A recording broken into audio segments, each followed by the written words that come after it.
abide by laws? Do you write choice? Get up, get up, get up, get up. Just got your love on. Get up, get up, get up, get up. Just got your love on. Get up, get up, get up, get up. Just got your love on.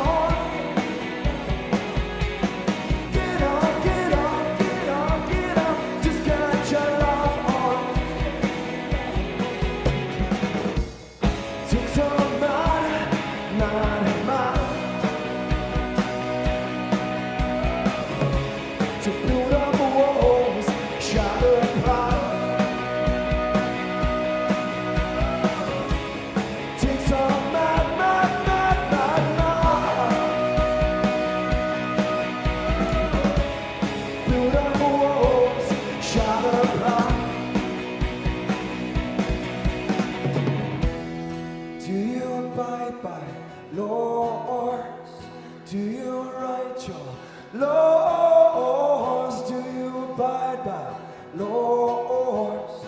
Do you write yours? Get up, get up, get up, get up. Just got your love on. Get up, get up, get up, get up. Just got your love on. Get up, get up, get up, get up. Just got your love.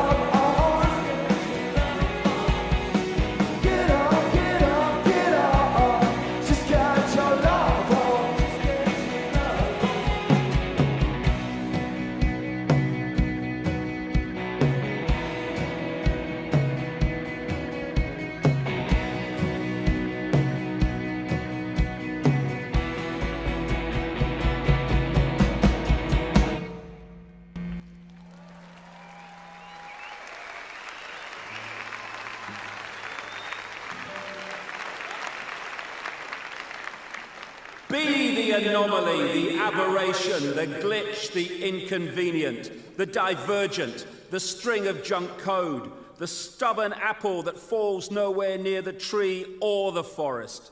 Be the fool, the bonehead, the idiot in the room. Let them shake their groupthink heads at you. Let them be ashamed of you, embarrassed of you, pissed off at you. They will call you names, and you must let them. Let them jeer, let them point, let them laugh. Be resistant to their mockery. Be the fodder for their jokes. Be a magnificent failure in their eyes. A tiger does not lose sleep over the opinion of sheep. Go ahead, be the scar tissue of their worldview, their normality. They will loathe you. They will fear you. They'll wish they were you. Ladies and gentlemen, David Icke. Thank you. Whoa. Thank you. Thank you. Thank you. Hey. Thank you very much. Thank you. Whoa. Thank you. Thank you very much. Thank you.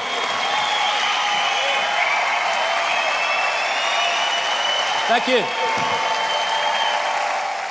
Thank you. It's like the comedian Peter Kay said, you know, don't peak too early like your dad, you know, said to me. So I've got to follow that for the next 10 hours. Thank you very much. That's great. Well, it's great to be back at Wembley. Isn't it amazing to say back at Wembley when you were a nutter 25 years ago, 20 years ago, 15 years ago? And there'll be some media people here who come with the impression that I still am. But we're going to talk about that which is beyond the norm, which, of course, will challenge much of the mainstream media, if not all of it. And we're going to talk about awakening. And what is awakening? Awakening is realizing that we've been living a fake self-identity and sussing the nature of the true self-identity. And through the day, there's going to be one heck of a lot of challenging information because we need to know what we face with before we can do anything about it. But I don't want people to freeze or think, oh, it's hopeless, what can we do? Because in our true state, in our awakened state, we have the power to change anything. We have got into this situation by realizing or not realizing the power we have, by not realizing the true nature of who we are. And we can and we will paint another picture in this generations and generations to come. We will paint another picture. Because that other picture is just a change of perception of self and reality. I am love, you are love, we are infinite consciousness, eternal, all that has been, ever can be. That is as bad as it can get. But from that, I am love. Yeah. You are love. Yeah. We are infinite consciousness. Yeah. The next question comes, what the bloody hell happened? What happened?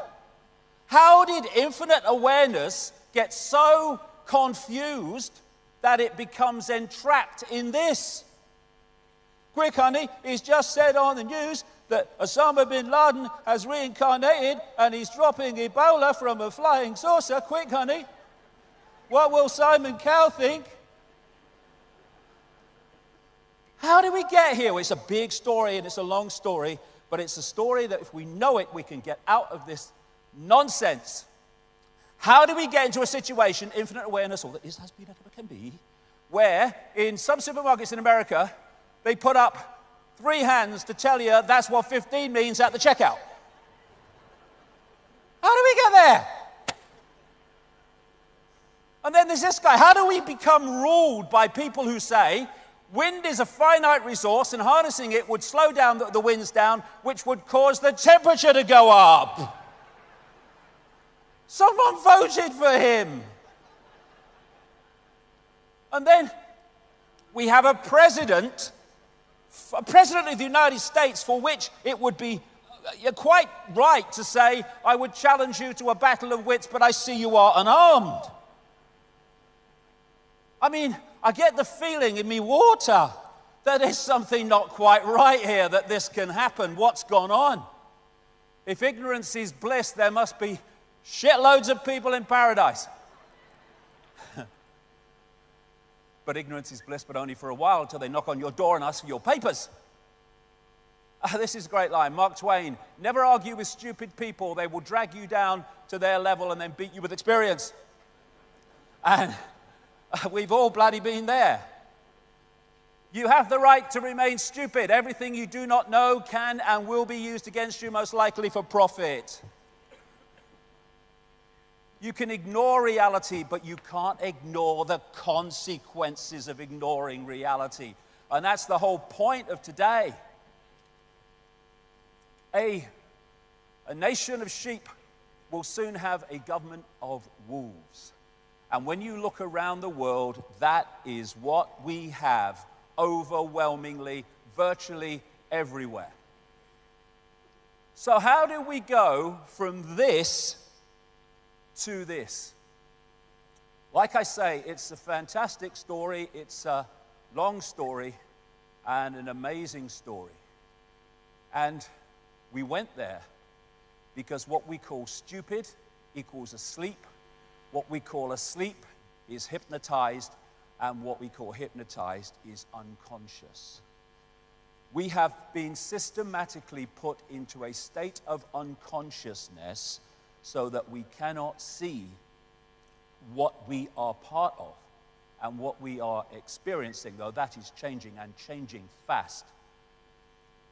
Until you make the unconscious conscious, it will direct your life and you will call it fate. All the time, the subconscious, which we're not aware of, is dictating the behavior and responses of the conscious. And if we don't understand the unconscious, then the conscious will just be a pawn in a game. It doesn't understand. ignorance. The most violent element of society is ignorance. Ignorance is the key to everything because everything comes from ignorance. What we will challenge, what we will accept, what we will respond to, what we will ignore, all comes from ignorance. What we will support and what we won't. And the idea from cradle to grave is to keep us in that state of ignorance.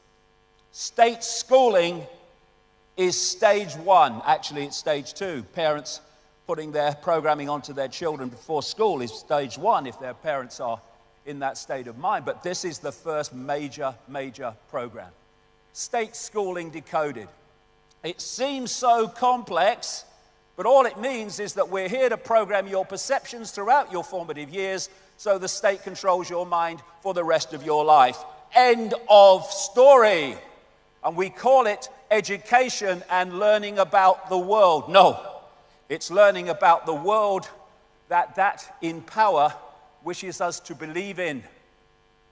And here we go from school and we go into this free society. I'm free, I can do what I like. Go to work, get married, have children, act normal, walk on the pavement, watch TV, obey the law, save for your old age, then repeat after me, I am free. And we keep having to say we're free, and in America they keep having to tell the people they're free every 5 minutes because they might otherwise suss that they're not. Slavery was never abolished. It was only extended to include everyone. And yet people go so out of their way to convince themselves they're not in a state of slavery. This is slavery. But this could be an office where you have to be every morning at 9 o'clock. Otherwise you don't earn the money to survive another month. I mean, spot the bloody difference. Apart from the fact the chickens can't go home at night and watch Simon Bloody Cow, I don't see a lot. Slavery, it works better when you don't tell them. Because then you get no response to the fact that they're slaves because they don't think they are. First stage of disconnecting from slavery, realize you're in a state of slavery. Then you know what to disconnect from. This is great, George Carlin. Oh, you hate your job? Why do you say so? There's a support group for that. It's called Everybody, and they meet at the bar. And that's not true of everybody, but the vast majority of people every morning around the world get up out of bed, if they have one, and go to do something they'd really rather not do, but they got to pay the rent, so they got to do it. They're pissing on us, and we say it's raining. No, we're free. We're free. I've got to vote every 4 years. To vote for different masks on the same face. It's ever so free. Leonardo da Vinci. There are 3 classes of people. Those who see when they are shown, those who do not see. And this system we call life is designed, again from cradle to grave, to make sure as many people do not see. And that's what I call the perception deception. Call my last book Perception Deception. I can't think of 2 words together that sum up our situation more than that. Because when there's a few controlling the many, you can't do it physically. You can do it physically in a small area. You can't do it physically across the world. You have to program the perception of the people so that they see the world the way that suits you. And from perception, again, comes everything. What I will challenge, what I will support, all of it. What I will see as good, bad, moral, immoral, all of it comes from perception, the point of perception. And that is the stadium on which the control of humanity is played out minute by minute. And it's even in their own quotes. These are 3 major CIA people. William Casey, CIA director, will know when our disinformation program is complete when everything the American public believes is false. The CIA owns everyone of any significance in the major media. William Coley, CIA director. Deception is a state of mind and the mind of the state. James Angleton, infamous CIA operative. It's all a mind game. And if we don't fall for it, we don't fall into the trap of seeing that we are slaves while thinking we're free. And here he is, the personification of frickin' evil. Decade after decade after decade after decade. If he went to jail for his crimes against humanity, A, they would have to throw the key mid-Atlantic, not worth keeping it, and he would have to reincarnate many times to complete the frickin' sentence. It's not a matter of what is true that counts, but what is perceived to be true. Exactly. And if we believe official sources, we are believing what they want to perceive us to be true. And they don't, oh, it's gone off. It'll go on in a minute. They don't call it television programming for nothing. Television programming. Fear Ebola, fear ISIS, fear today, fear tomorrow, fear each other, fear Russia, fear for your kids, fear climate change, fear, fear, fear, fear. Fear everything and then give us your power so we can save you from what we've manipulated you to fear. It's going on day after day after day across the great spectrum of society. It tells you what to wear, what to eat, what to think, what to love, what to fear, who to ridicule, who to condemn. And it makes stupid people famous.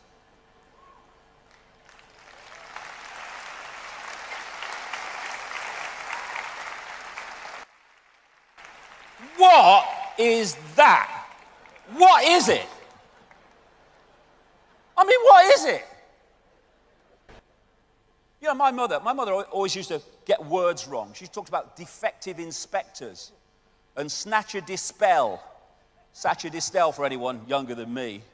And she'd look at that, she'd say, "Hey, up, Dave, she's twerping." Yes, mother, because she's a frickin' twerp. George Orwell, 1984. Football, beer, and above all gambling filled up the horizon of their minds. To keep them in control was not difficult. And note that. If you watch sport in this country, he wrote that all that time ago. 1948, that book came out. Above all gambling. The television sport coverage is awash with gambling. Who's that bloke? Ray Winston? Have a bang on that. Nah. I'm a man of the people, me. So lose your money. Nah. God, what bollocks we put up with. Imagine if everyone was this passionate about things that actually matter. What a world we would live in. Ah, jeez. I love football, but Mike, it's a game. They're kicking a bag of wind about. Some very skillfully, some not very skillfully, but it's a bag of frickin' wind. It's a game. They sell us our dreams to keep us asleep. They tell us what success is, so we pursue their version of success, which is more things and more things and more things. You are feeling sleepy. Just watch the watch and live your life as we tell you to live it. And all this together is what the great cosmologist and thinker Carl Sagan called the bamboozle. One of the saddest lessons of history is this. If we've been bamboozled long enough, we tend to reject any evidence of the bamboozle. We're no longer interested in finding out the truth. It's simply too painful to acknowledge, even to ourselves, that we've been taken. Once you give a charlatan power over you, you almost never get it back. Almost never. But we're fricking going to. But that's what it is. It's a bamboozle. It's a mind program. And this state of being, this state of denial, is absolutely crucial to it. This is cognitive dissonance. This is a definition of it. Sometimes people hold a core belief that is very strong. When they're presented with evidence that works against that belief, the new evidence cannot be accepted. It would create a feeling that is extremely uncomfortable called cognitive dissonance. And because it is so important to protect the core belief, they will rationalize, ignore, and even deny anything that doesn't fit in with the core belief. And that's why people that stand out and say things that are different to the norm invariably get attacked, ridiculed, condemned, and all the rest of it, because you're challenging so many. Oh my God, how many core beliefs are going to be challenged today? My goodness me, getting the Guinness Book of Records for the days out. Mark Twain, it's easier to fool people than to convince them they have been fooled. Why? Because they don't, understandably, want to realize they've been fooled. But it's a wonderful thing to realize you've been fooled. It's a great gift, because from that point you will not be fooled any longer. It's a wonderful gift. People are embarrassed by it. This is another fundamental aspect of the bamboozle. It's called Stockholm Syndrome, a psychological phenomenon in which hostages express empathy and have positive feelings towards their captors, sometimes to the point of defending them. And this scene from the first Matrix movie captured the Stockholm Syndrome so perfectly. You have to understand, most of these people are not ready to be unplugged, and many of them are so inert, so hopelessly dependent on the system, that they will fight to protect it. And so you have people in uniform who are part of what people term the 99%, actually probably 99.9 if you really get to it, and yet they're defending the 1% or the 0.1% from the rest. As Plato said, ancient Greek philosopher, those who are able to see beyond the shadows and lies of their culture will never be understood, let alone believed by the masses, because the program is so strong. But we are starting to break it up. And so throughout history, the lights have been destroyed and dismissed with by the candles all the way through history. And decades, sometimes hundreds of years later, people look back and they go, they killed him, but he were right, wouldn't he? And what do? The same thing in their time frame as they did to them, just in a different way. And they think they're different. Jonathan Swift, when a true genius appears, you can know him by this sign, that all the dunces are in confederacy against him. And that's because anyone who is any way enlightened is seeing through the program, and that which is still controlled by the program will therefore be in confederacy against him or her. And this great man, Giordano Bruno, died at the stake, thanks to the Roman Catholic Church, in 1600, for saying things that all this time later we know to be true. It is proof of a base and low mind for one to wish to think with the masses or the majority, merely because the majority is the majority. Truth does not change because it is or is not believed by a majority of the people. Great, great quote. So true. When you find yourself on the side of the majority, it's time to pause and reflect. Why? Because history shows us that invariably the majority are always following a cul-de-sac or a dead end. Mahatma Gandhi, many people, especially ignorant people, want to punish you for speaking the truth, for being correct, for being you. Never apologize for being correct or being years ahead of your time. If you're right and you know it, speak your mind, speak your mind. Even if you are in a minority of one, the truth is still the truth. And I would suggest that in our reality, this is the truth. We live in a freaking lunatic asylum, all right? Now imagine that you are born into a madhouse. You grow up in the madhouse. Your parents are from the madhouse. Your teachers are from the madhouse. Your scientists and your academics are from the madhouse. Your doctors are from the madhouse. All of them. The journalists are from the madhouse. Doesn't necessarily need to scan very, very far for that, does it? But what then happens is someone who's not grown up in that situation comes along and says, this is a freaking madhouse. But to you, the madhouse is normal because it's all you've ever known. And thus, to you, someone saying the madhouse is mad is themselves mad. It's one of the great examples of human inversion, this inverted society. And as this man said, brilliant, birds born in a cage think flying is an illness. What you've been brought up with is your normal, however bloody mad it may be. It is no measure of health to be well adjusted to a profoundly sick society. And that sums up the madhouse. That sums up the madhouse. People who have become well adjusted to a profoundly sick society to the point where they think it's normal. And who runs the institutions of this world? People like that, because of the system that puts them there. It's great. An idiot is a genius to another idiot, because that's their perception of what a genius is. So, let's look at this madhouse and what is considered normal. We kill people who kill people because killing people is wrong. I mean, I was that high, and I was said to me, Dad, we're still hanging people in Britain then. They're like, oh, what are they hanging them for? They say killing's wrong. What are they doing? Couldn't work it out. It's madness. Oh, no, an eye for an eye. Yeah, it makes the whole world blind. Yeah, gotcha.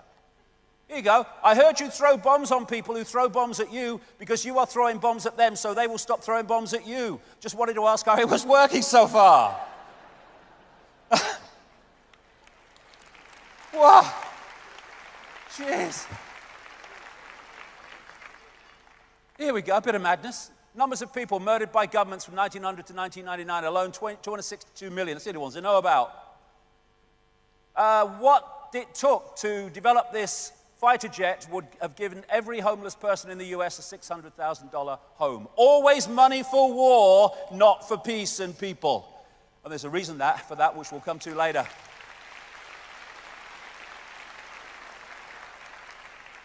$1,735 billion spent on war in 2012. It would take an estimated $175 billion a year to eradicate poverty. Some say a bit more, but certainly not even close to that. Why? Inversion. It's not something that's a crisis that's natural. It's a scam. There is no need for one single person on this planet to be hungry and to be homeless. No reason whatsoever.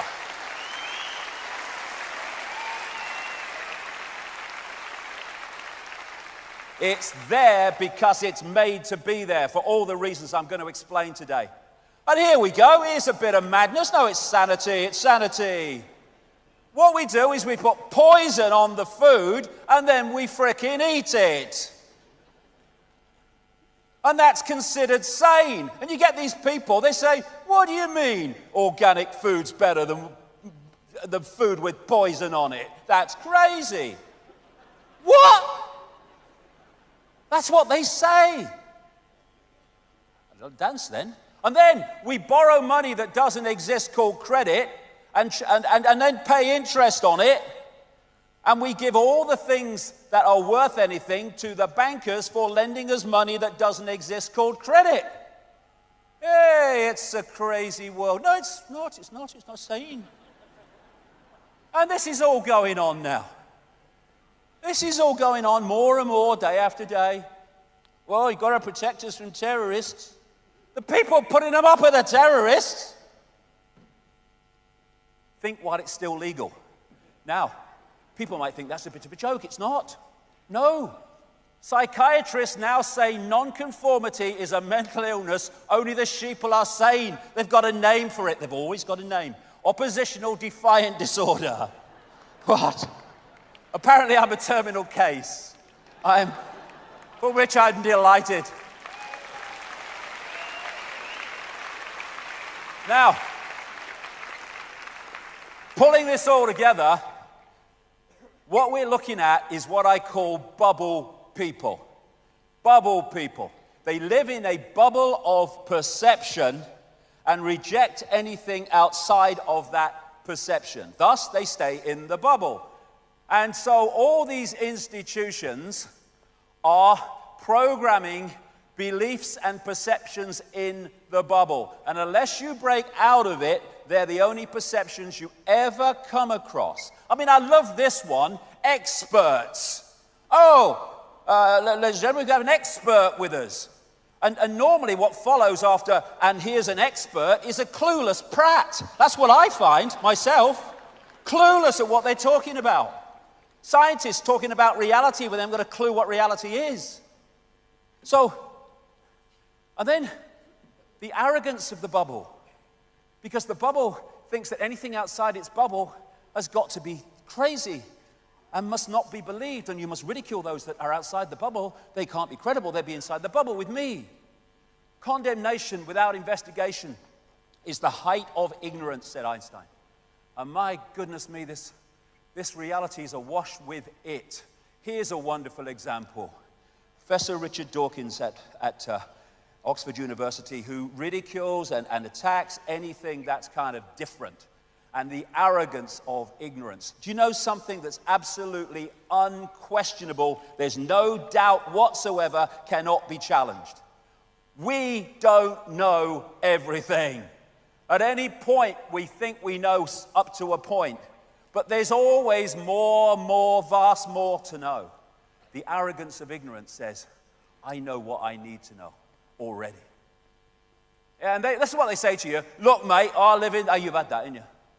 Look, mate, I live in the real world, me. All right, I've got that real world. Go to work, get married, have children, get normal. I am free. That's the real world they're talking about. The real world of human slavery masquerading as freedom. Wisdom tends to grow in proportion to one's awareness of one's own ignorance. Crucial.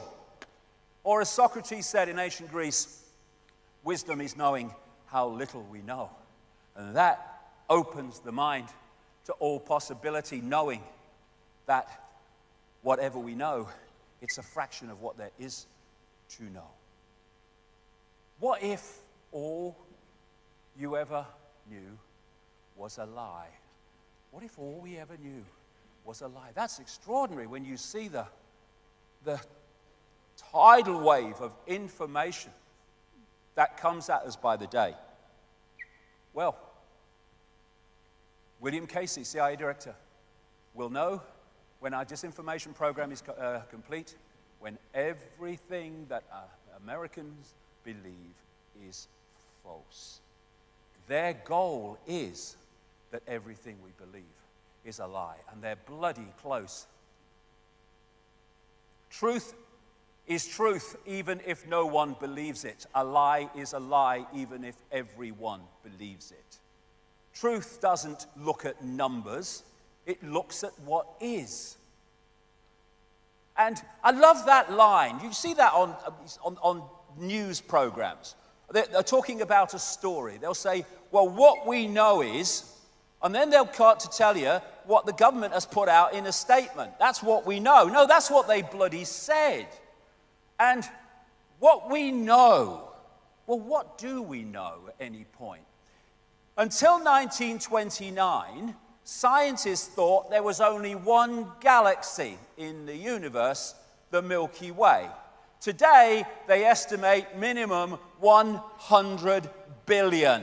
I've seen figures twice that, 3 times that, in estimates by other people. From one in 1929. And at that point, they would have said, what we know is. First step to awakening to true self. We know shit.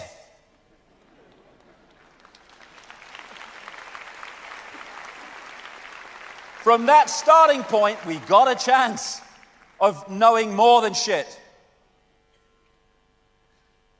Re-examine all you have been told. Dismiss what insults your soul, and that includes every word I say today if it insults your soul.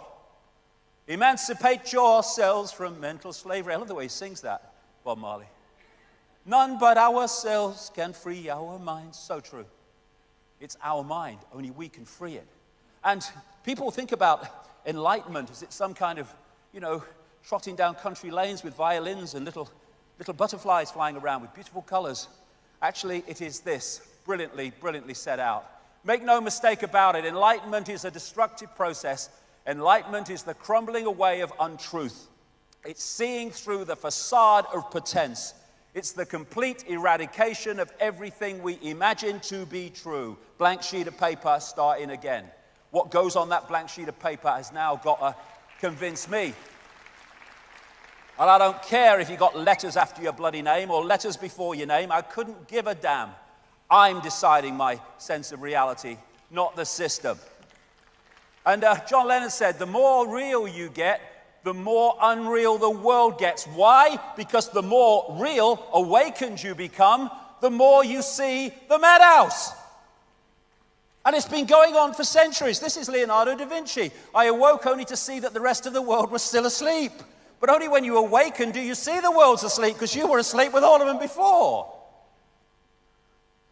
This is what we need to transform human reality. We need the end of bloody normal. This is a great line. Normal is getting dressed in clothes that you buy for work and driving through the traffic in a car you're still paying for. In order to get to the job, you need to pay for the clothes and the car and the house you leave vacant all day so you can afford to live in it. Brilliant.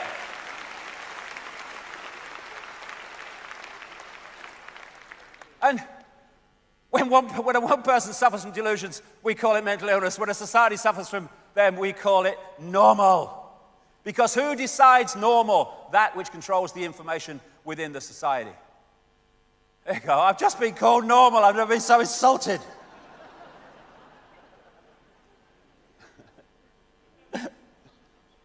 Here, do you know they've said I'm not normal? I can't bloody believe it. Someone told me the other day. Icke is mad. He's not normal. You know my response to that? My response has always been, thank bloody God for that, right? What a relief. A world that's insane thinks I'm mad. Thank you, God. Phew. History shows us that the people who end up changing the world are always nuts until they're right, and then they're geniuses. History is alive with it. As I said in a book years ago, today's mighty oak is just yesterday's nut that held its ground. Long enough for perceptions to change. Can you remember who you were before the world told you what you should be? Can any of us remember that? When we're born into a world and from day one we're told who we are, what we should do, what reality is, what we should aspire to, what we should oppose, all of it. Just a program. This is my space. I'll decide what comes into it. And I don't care if you're a parent or a school teacher or a bloody politician, a scientist, an academic. I decide what comes into my space and my reality, not you. And when we do that, we can start to change. If you sense more, there is more. Yes. It's people get stuck in the mode of thinking. And when we feel something, what does it feel? You can say, well, it feels right. It shouldn't, but it does. This is the true self. This is the program self. Know the truth by the way it feels. And that's all I can say today. Because my goodness me, there's so much information coming. But know it by how it feels. And let it run, even if you're incredibly skeptical, which you have every right to be. Let it run and let's see the pieces go and then make a decision at the end. But how does it feel? Not how does it perceive from my belief system. Awaken, awaken, awaken. Awaken from the program. And what's the first stage of that? The very first stage. Leonardo da Vinci had it. All great acts of genius began with the same consideration.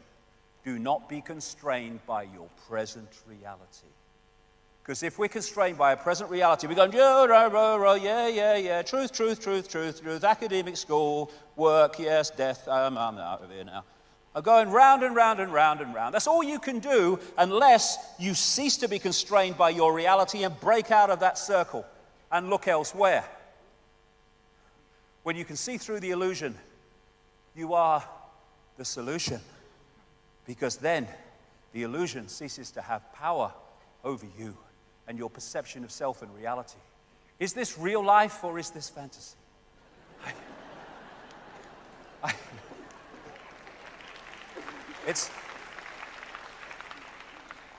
It is fantasy because it's all an illusion on a scale that we would beg a belief if we didn't see the evidence to back it up. But This is crucial.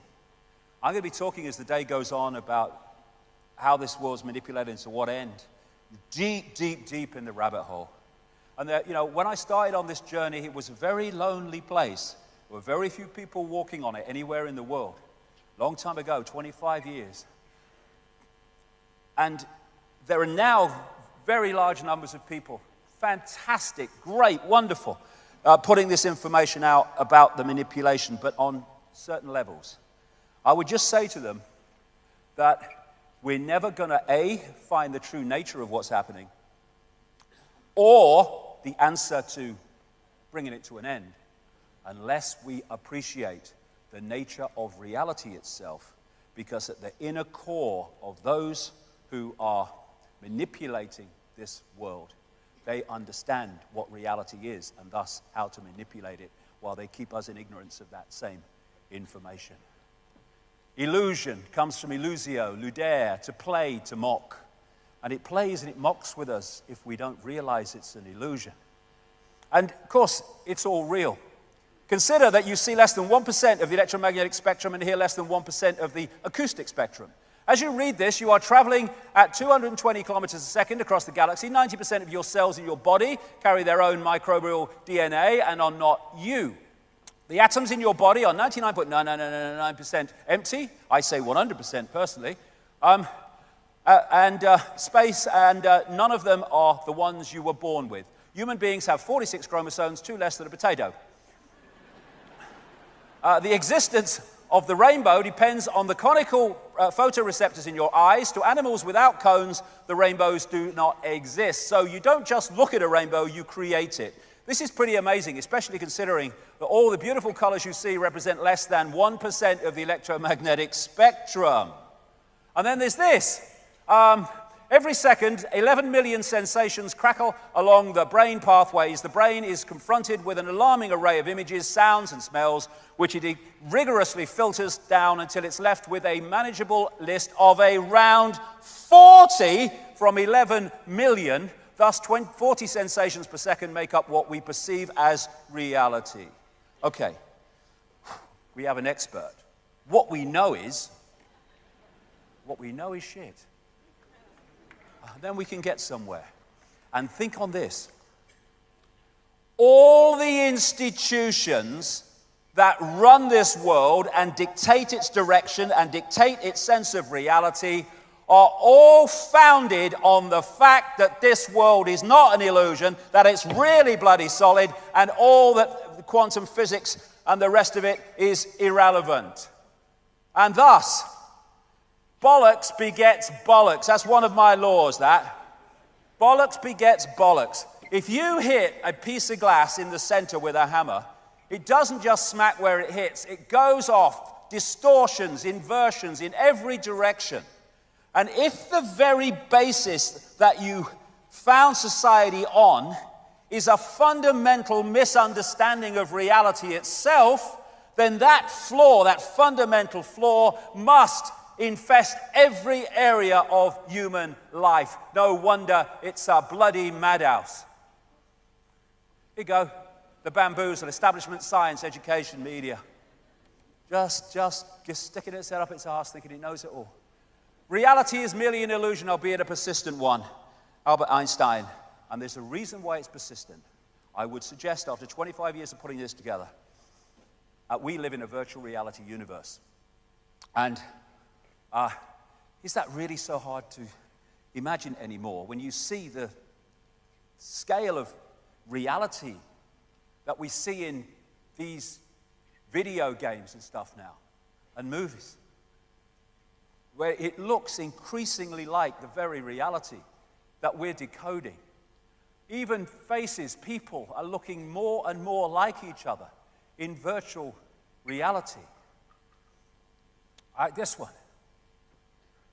And they're now using virtual reality in burns units to change the dressings, because the reality being piped to the eyes takes over, hijacks the brain's perception to the point where it doesn't feel the pain as it would normally. When you look at virtual reality in its developed sense, more developed sense, they've got the gloves on, they've got the goggles on. And all that is doing is hacking in to the way the body decodes reality anyway. Hacking in to the 5 senses. Technologically, going to be very, very significant as we go through section 2 today. And it can be so incredibly real. And all it is a fake reality being fed to us technologically. And it's an interactive, wireless cosmos that we are experiencing. You know, when you go out with a computer and they've got this Wi-Fi stuff every bloody where now. You're sitting in the middle of nowhere, in the middle of a town, wherever, and you sit there, and from the unseen, you are downloading or decoding onto that computer an entire global reality that can be picked up anywhere in the world that it's available. A wireless internet, and I call it the wireless cosmos, and the brain is massively part of the decoding system of this wireless cosmos. This is a projection or a simulation, if you like, of what Wi-Fi looks like in the unseen. And it's just information in an energetic form.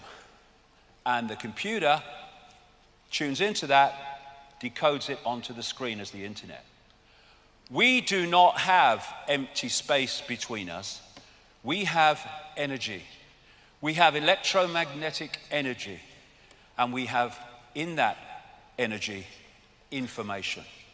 And from that, what I call the biological computer decodes that information into a sense of reality that we think is solid, but simply cannot be. I'll go deeper into this as we go through here. The base form of our reality is waveform, energetic waveform, which can carry extraordinary amounts of information. I call it the metaphysical universe. It's the universe from which this one that we see, or think we do, comes.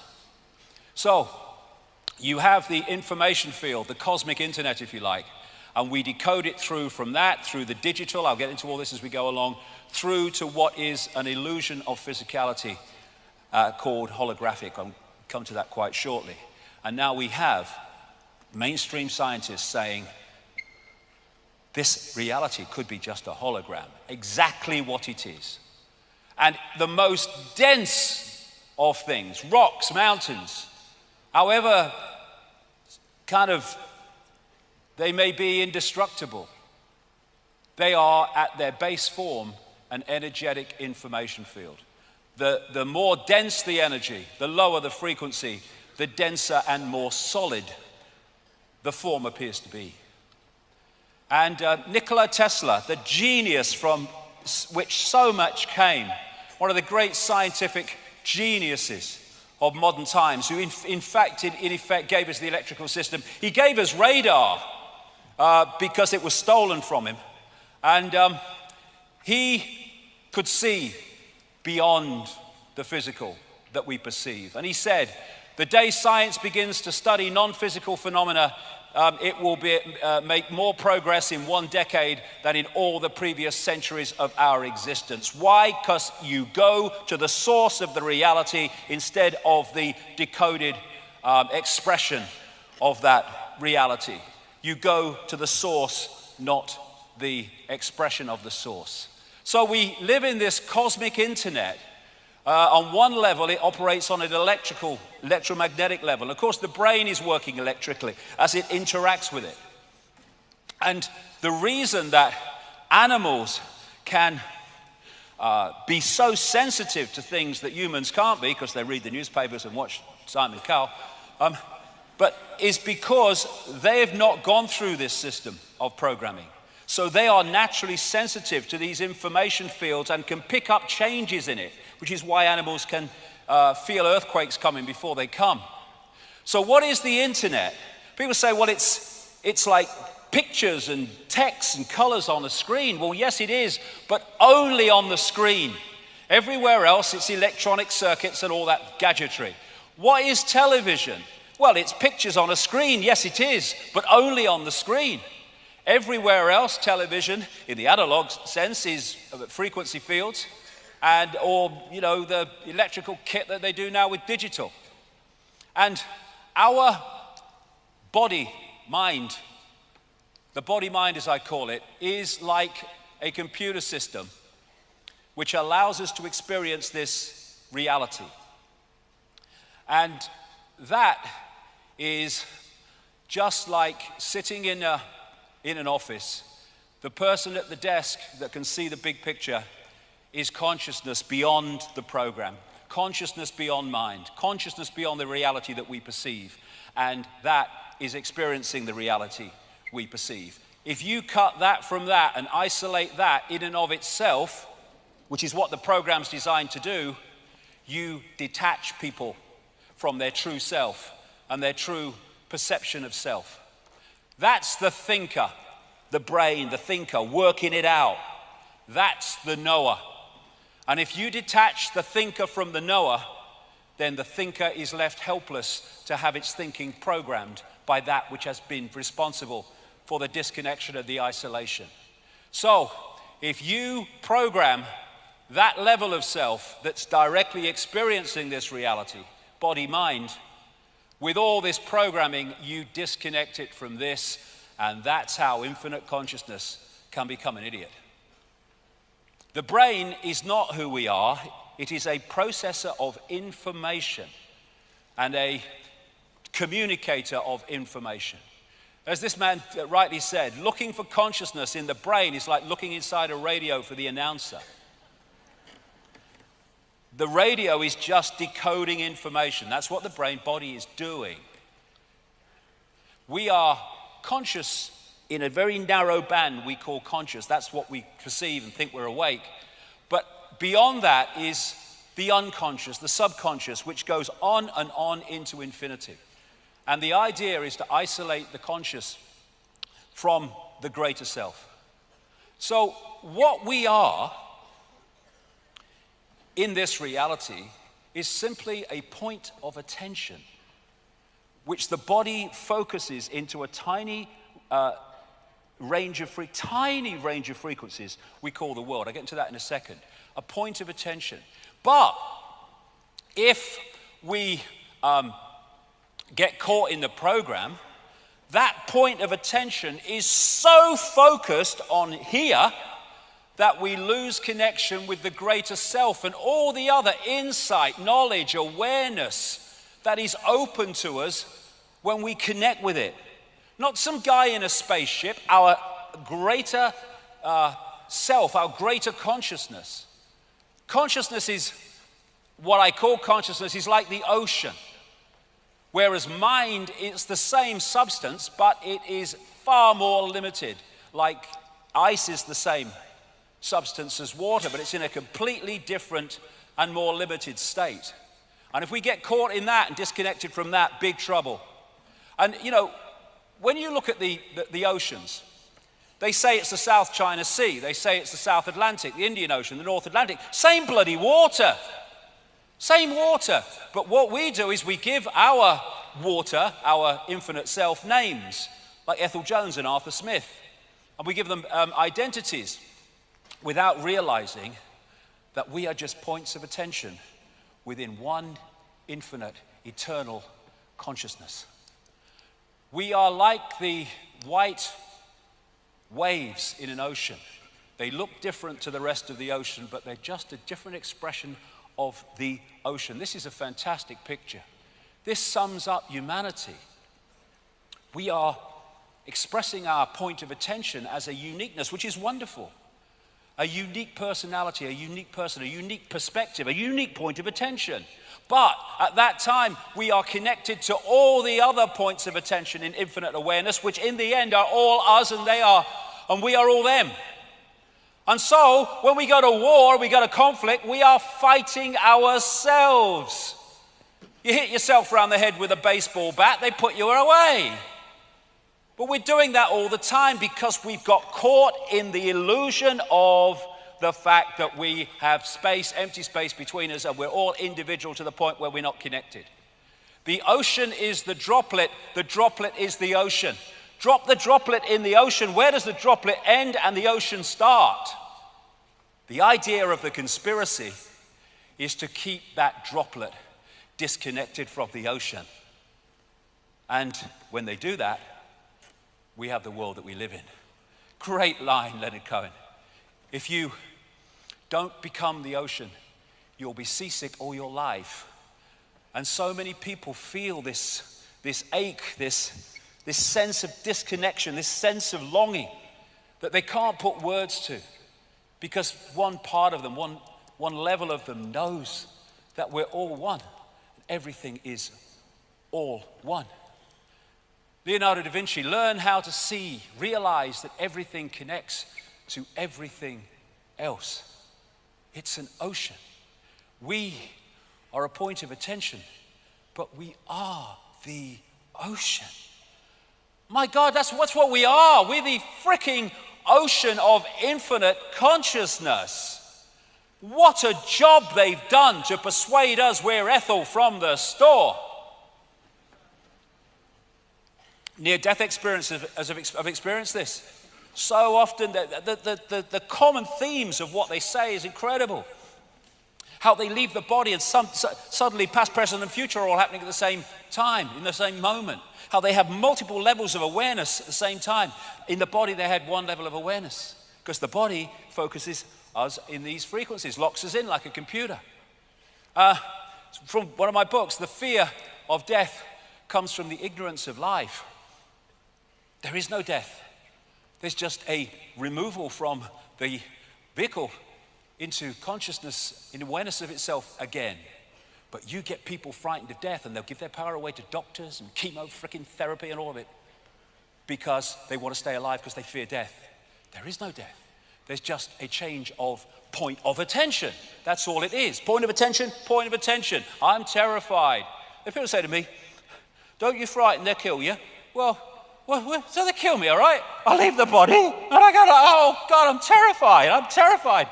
Oh my goodness, it's such a nightmare, becoming all that is, has been, and never can be, in full awareness of itself.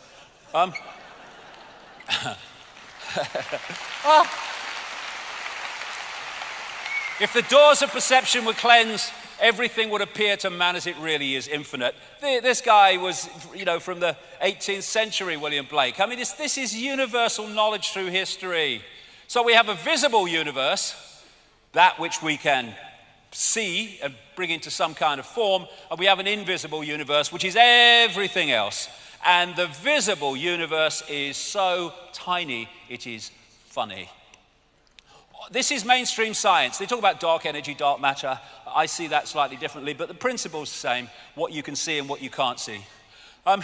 So you have this massive area of stuff they say exists in this universe, which we can't see.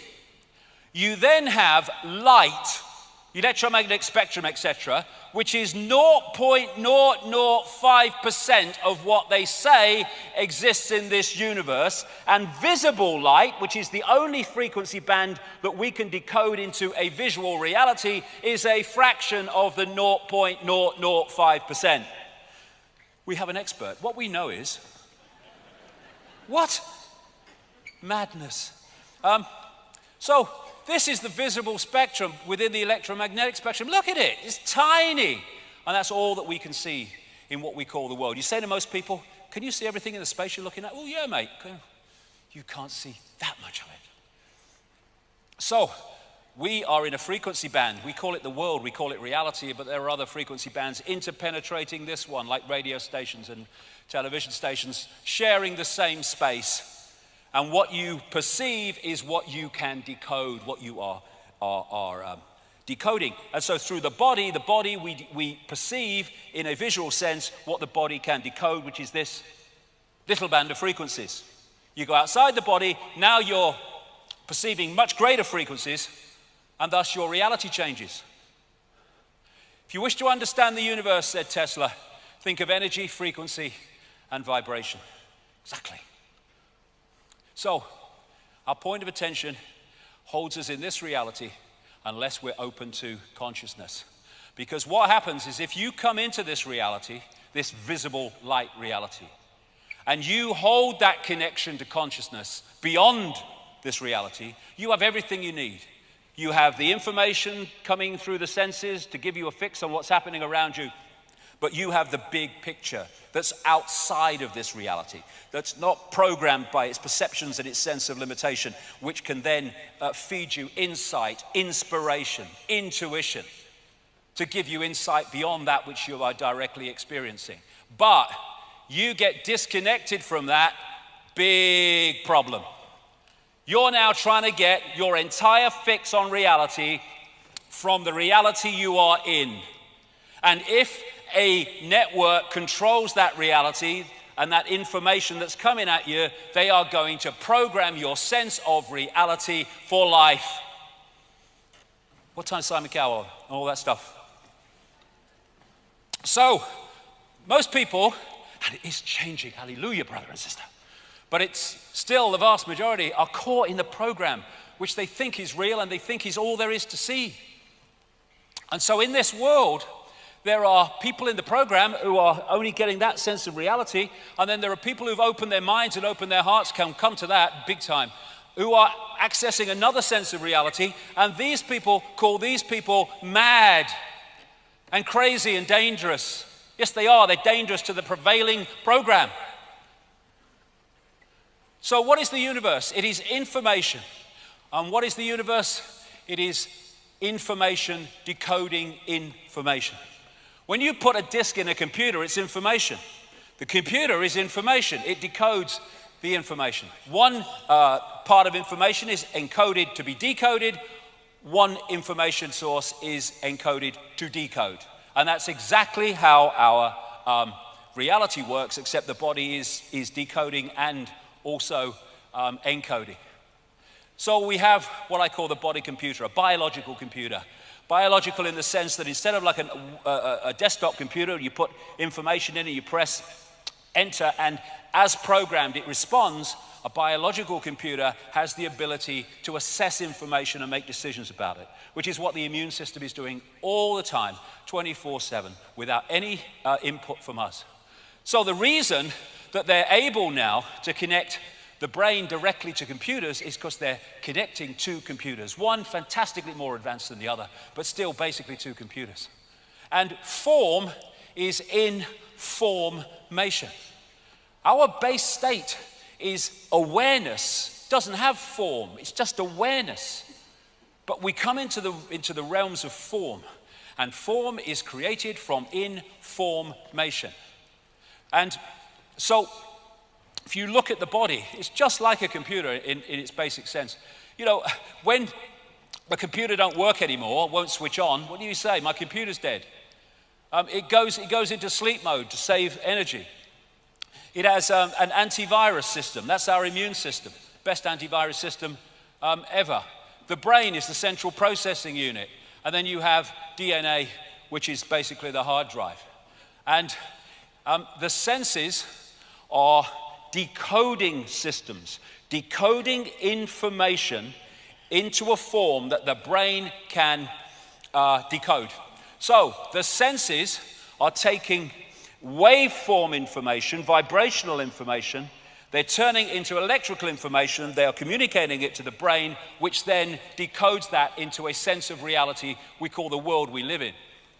So the world that we think we're living in exists there. And worth thinking on this, if you can manipulate the sense of reality of that and the way that decodes that information, you are dictating the experienced reality of the target population. And that's what's happening all the time. And when we realize that, we can stop it happening, which is the whole point of me doing it and standing here, really. So you look at the motherboard of the body. That is the system of meridian lines of energy used in acupuncture, which take information around the body. You know, when information is passing around the computer too slowly, things start to malfunction. And what do we say? My computer's so slow today. Yes, because the information is not passing around at optimum level. When the information is not passing around these chakra systems and meridian line systems, then the computer malfunctions, we call it dis-ease, disharmony. And so what acupuncture is doing, okay, dogma bloody Dawkins, acupuncture load of rubbish. No, mate, you just don't understand what reality is. Perfectly logical.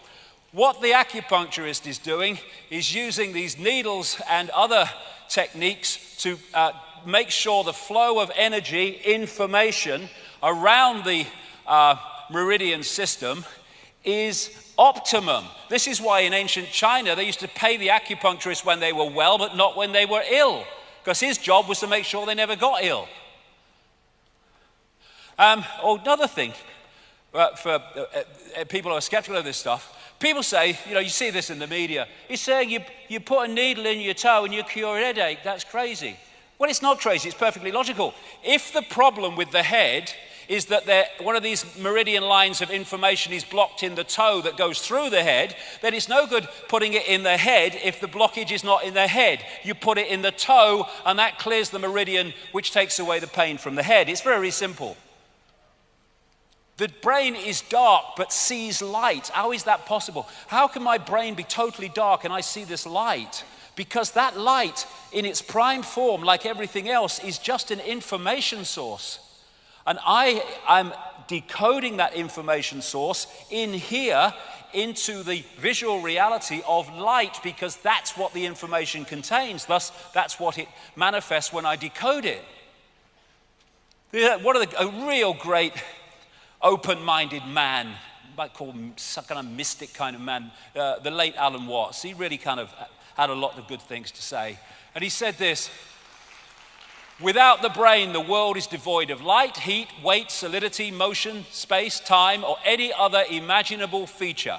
All these phenomena are interactions of transactions of vibrations with a certain arrangement of neurons. We have an expert. What we know is, so this is right. There is no spoon. It's not the spoon that bends, it is only yourself. Because that spoon only exists in that form when you decode it from energetic information. People say it can't be done. I've seen it done. People walking across fantastically hot coals that should burn their feet off. But it doesn't. Why? Because if they go through the coals with the perception, here we go again, that they'll get burned because that perception will lead to the decoding of the perception. Call an ambulance.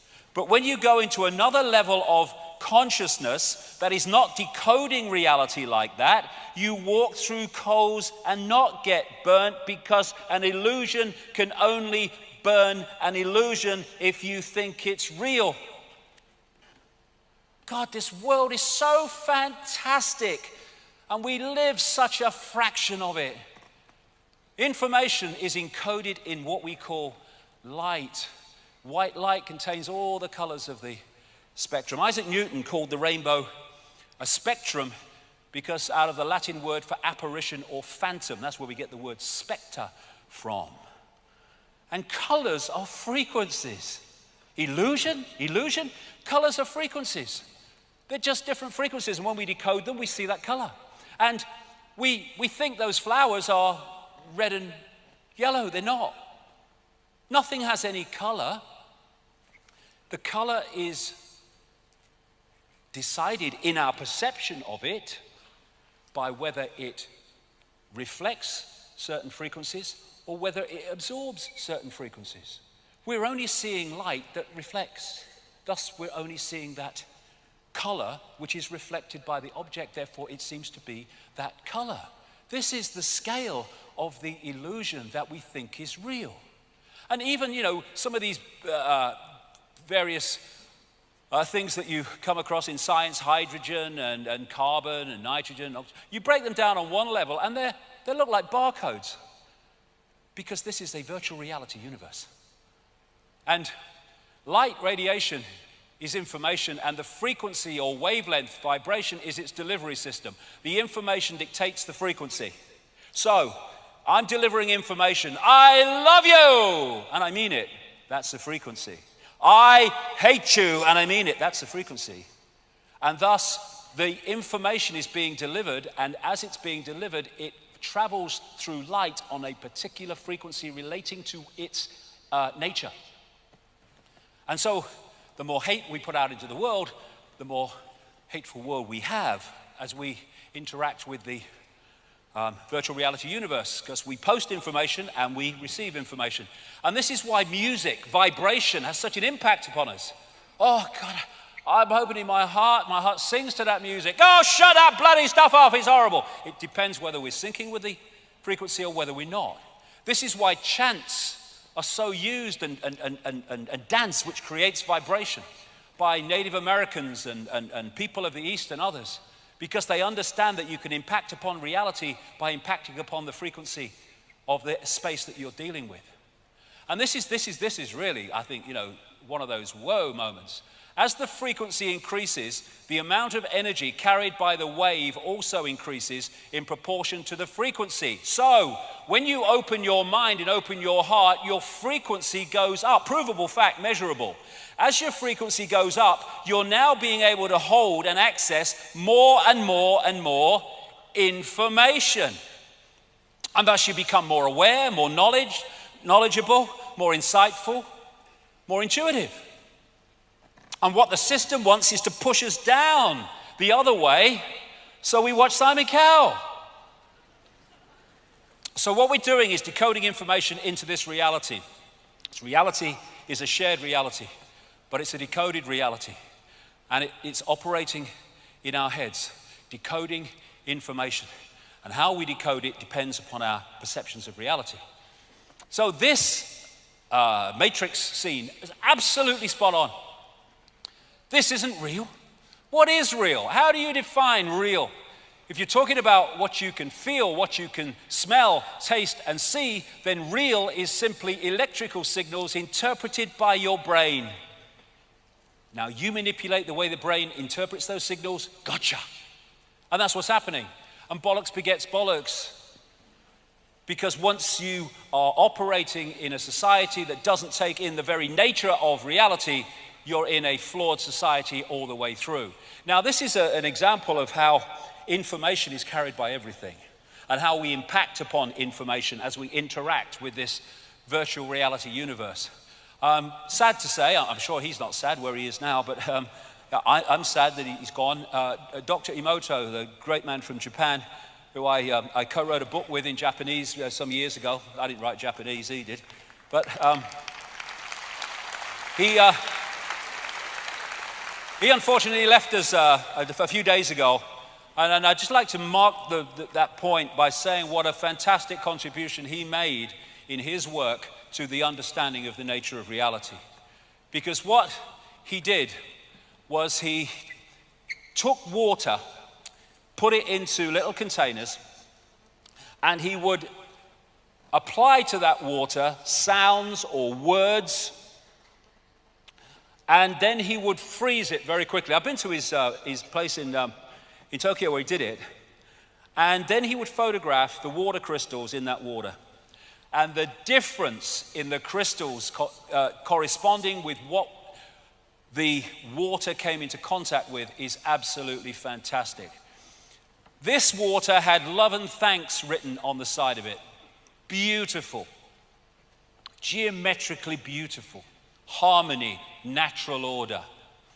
This had hate, I want to kill you, on it. Look at it. And people say, well, how does that work whether you put words on water and that happens? Simple. The words written are merely the holographic expression of waveform information. So those words are vibrating to a certain frequency. We see them holographically, but they're vibrating to a certain frequency. And that frequency impacts itself upon the water, and when you freeze it and photograph it, you see the impact. I'm speaking now. People think I'm speaking words. I'm not really speaking words. I am creating information fields with my vocal cords, and between me and you, there is no words. The words only come when you decode the information field that I'm sending out, and vice versa when you speak to me, when anyone speaks to anybody. It's all frequency. And so, love and appreciation. You make me sick, I want to kill you. Heavy metal music. This is why this can have a massively detrimental impact on people, because we are energy fields. Let's look at the auric field. It's photographable. And if it's a vibe that can impact negatively or disruptively, distortedly upon your energy field, you can have mental and emotional and what we call physical expressions as the hologram is affected. This is polluted river water. Look at it. That's what it does. Because water in its base form is an information, waveform information field, like everything else. At the Aerospace Institute in Stuttgart, Germany, they've developed a way of photographing information in water droplets. You go on the internet and or YouTube and put those words in, water has memory. I'm sure it's still there. You'll be able to see the video. And so what they did is they put a flower in a big tank of water. Then they took the flower out, and then they photographed droplets from the tank. And in each droplet was the flower. That's a mock-up, obviously. It doesn't look like that. But you could see the flower information in the droplet. They then asked people from the local community to come in, and they had a big tank of water, and they asked them to take 4 droplets from the big tank and put it into a little dish with their name on. And what they found was that each person who did it, all 4 sets with each person, or all the sets, there were many more than 4, were different. But all 4 taken by the individual were basically the same. Why? Because the very action of taking a droplet, putting it in a dish, the energy field of the unique individual was impacted upon the water. This is the impact that we're having on reality all the time while we think we are powerless. And so, when the Dogma Dawkins of this world ridicule homeopathy, they don't know what they're bloody talking about because they don't understand reality. He did say, actually, in one of his books that his knowledge of quantum physics was foggy. Well, that's a great way of understanding reality for a start, isn't it? But what is homeopathy? They say, well, you can't dilute a substance over and over until there's no substance left and say it heals anybody. The flower was taken out of the water. The information was still there. It's the information from the substance that does the healing in homeopathy, not necessarily the substance itself physically. Because they don't understand reality, they can't get that connection. Can you? No. So,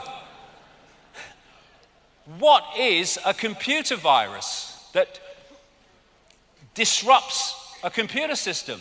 It's rogue information, and that's what this is. It's rogue information. Pollution at its base wave form is just a distorted energetic information field which distorts that which it comes into contact with, which manifests in the hologram as toxic water and toxic waste. Same with the stuff in sweets and bloody soda things that children eat on a massive scale. Of course, it's going to destabilize them mentally and emotionally because it's distorted information which distorts the workings of the brain. And this is a big one, another one. This is a target too. I'll get that to why it's not why it's a target, but how it's a target later on. The pineal gland in the brain. It's known as the mind's eye, part of this so-called third eye, and it's not so-called, which takes us to other levels of reality and other levels of perception. And René Descartes, the French philosopher and mathematician, talks about the pineal gland being the seat of the soul. It's not the seat of the soul, it's the way we massively interact with this cosmic internet. Interestingly, when you look at the pineal gland, which is a bit like a pine cone, and other parts that relate to it, it's kind of very much like the eye of Horus or the eye of Ra in Egyptian belief. And it's so vital to the way that we manipulate but decode reality, and can be manipulated to decode the reality that the system wants. So this is in the Vatican, a pine cone. This is a calcified pineal gland, because what has calcified it? Fluoride in the water. Fluoride in the water calcifies the pineal gland, which is massively important in the way we decode reality. Coincidence? Not a bloody chance. So this pine cone theme has been used in culture after culture to symbolize the pineal gland because they knew its massive importance, the all-seeing eye and their level of how we decode reality. And people say, well, a little pineal gland, how can you decode a whole reality like that? Well, as I've been telling people for years, size doesn't matter, right? Look at it. You've got this little thing here, you stick it in a computer, and from this little thing, you can pull down an entire global reality called the World Wide Web. And the pineal gland has the same rods and cones found in the eyes are found in the pineal gland, because it is part of this other level of sight. And we think that what's happening is the world is coming this way. It's not. It's not. The world is going that way. We are decoding information, and the projection of what we perceive to be our reality is coming from within us, the other way around. So when we have this universal kind of belief through the ages, where people say, everything is within you, the world is within you. Yes, it is. And the world that we experience is dictated by the world that's within us, our perceptions, our attitudes, our belief systems. This is Anita Mojani, wrote a book called Dying to Be Me, all about near-death experiences. And she said, I believe that the greatest truths of the universe, she had a near-death experience, don't lie outside in the study of the stars and the planets. They lie deep within us in the magnificence of our heart, mind, and soul. Until we understand what is within, we can't understand what is without. Because what is without is a projection of what is within. And manipulating what is within to manipulate what we experience apparently without is the whole basis of the conspiracy. So we can decode reality and it can be beautiful. Or we can decode reality and it can be war and conflict. It's our choice based on our perception. And the pineal gland is crystalline. Everything that is involved in this decoding system seems to be crystalline because, of course, crystals are involved in the decoding transmission systems. The membrane of every cell, and we have trillions and trillions of them, tens of trillions of them, is a liquid crystal. And so we are taking reality out of the cosmic internet, which is all around us all the time, just like the wireless internet. DNA is crystalline, and it is a receiver, transmitter of information. Here we go. It's not just the pineal gland. It's not just the brain. This is from an article about DNA. From the characteristic form of this giant molecule, a wound double helix, the DNA represents an ideal electromagnetic antenna. Electromagnetic antenna, exactly what it's decoding. On one hand, it is elongated and thus a blade which can take up very well electrical pulses. On the other hand, seen from above, it has the form of a ring and thus is a very magnetical antenna. And from an article in the San Francisco Chronicle, DNA is a universal software code. From bacteria to humans, the basic instructions for life are written with the same language. It's a software code because we are interacting with a virtual reality universe. And this is DNA, A, G, C, and T. How these substances, these codes, shall we call them, are in relation to each other decides if you're a human or a virus. And now they're actually creating synthetic cells using computers because it's a virtual reality universe. So human is a software program. It's a means of experiencing a particular kind of experience within a particular kind of reality. Men and women, it's a software program. What we are is infinite awareness. All that is, has been, and ever can be. We are men, we are women, we are everything in between. We are everything that exists. It's just a point of attention. And the nature of the vehicle focuses the point of attention. I am a man, I am a woman, I am black, I am white. This is why racism is so freaking insane. Insane.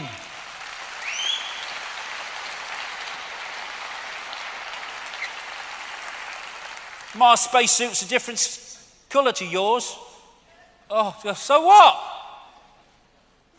And these cultures, they're in their way software programs. They're experiences within the greater experience. And this is the underpinner of the software program. The software program should interact with the greater awareness. Overwhelmingly, it's been shut off by this. Hypnotized. All the time. Look at all the means of hypnotizing our reality. And if you hypnotize your reality, your decoding system becomes a self-fulfilling prophecy. Control perception and you control reality because of that. Control perception by controlling belief. They couldn't care less what you believe as long as you believe it vehemently, because that vehemence, that focus will decode reality in a very limited way because of your belief. Accidents happen, that's what everyone says, but in a quantum universe, there is no such thing as accidents, only possibilities and probabilities fold into existence by perception. So we have infinite possibilities. As we have infinite possibilities on the internet, am I going to that website or that website? There's infinite possibilities, but the perception pulls in certain possibilities that relate to the perception. That's why the programming of perception is the very foundation of the control of human experience. We see things not as they are, but as we are, exactly. And the thing is, program what they are, and we got them. So, from this tiny, tiny band of manipulated frequency, not even free thought frequency, we're deciding who we are, who you are, what we're going to be, what we're going to aspire to, what is and what isn't. And what is awakening? Awakening is awakening from this, from the person, persona, which in Latin comes from the word meaning actor's mask. And that's what the persona is, an actor's mask, a facade that gives us a sense of false self-identity. So, these people being normal. And then you lift the program and we call it awakening. All you're doing is disconnecting your sense of reality and self from the program and seeing what's beyond it. Ever tried having a conversation with someone who had a belief system that is rigid and will not move? Waste of frickin' time. And when you're in that mode, you're like in a maze, but you don't know you're in a maze. You think it's free life and free movement, but you're in a maze and you're being guided down the maze. And then someone gets on top of the maze, looks down and says, "It's a frickin' maze. It's going nowhere. You're mad." Great line this. Those who danced were thought to be quite insane by those who could not hear the music. And those who could not hear the music are because they're in these bubbles and they won't allow the music, the knowledge from greater levels of awareness in, and thus they can't hear it. We have a system that gets people to look at the world like that. And what chance have you got of seeing what is when you're looking at the world like that? Focused on one tiny area of frequency, and all this, this is all us, untapped because of the focus. Thank you. The eyes are useless when the mind is blind. Why? Because the mind is, through its perception, dictating reality. We are all one.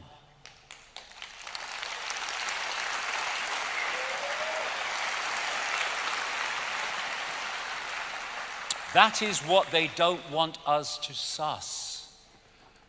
Who are we? We are all that is, has been, and ever can be.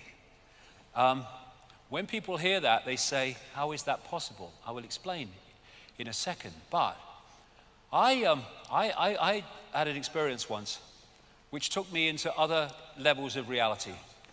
And I experienced this place, point of attention, which was dark but brilliant. Very difficult to describe.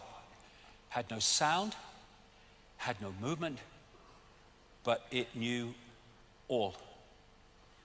It was all that is, has been, and ever can be in that stillness and silence. And I read this book about a year or so ago, and I was reading what he said, and I thought, whoa, there you go, I've been there, darling. Ibn Alexander, a neuroscientist who had a massive near-death experience. Before the near-death experience, this was Dogma Dawkins in America, in effect, absolutely the same belief system. Then he had this massive near-death experience, and of course, everything changed. And one of the things he said he experienced was the core, or what he called the dazzling darkness. That is exactly what I experienced years ago. The dazzling darkness from where the purest love emanated and where all was known. Yes, this is the place where all is known, and all comes out of that we call worlds and forms and experience. It's all that is and ever can be. Impossible. You can't be all that is and ever can be. Yes, you can, because that is all possibility waiting to manifest. And in all possibility, it is all possibility. All that is, has been, and ever can be. It's all potential waiting to be made manifest. It is everywhere and nowhere. Can't be everywhere and nowhere. Within all potential and all possibility, you have to be able to be everywhere and nowhere. And everything and nothing. You can't be everything and nothing. You have to be within all possibility. And then we get the nothing, the no thing.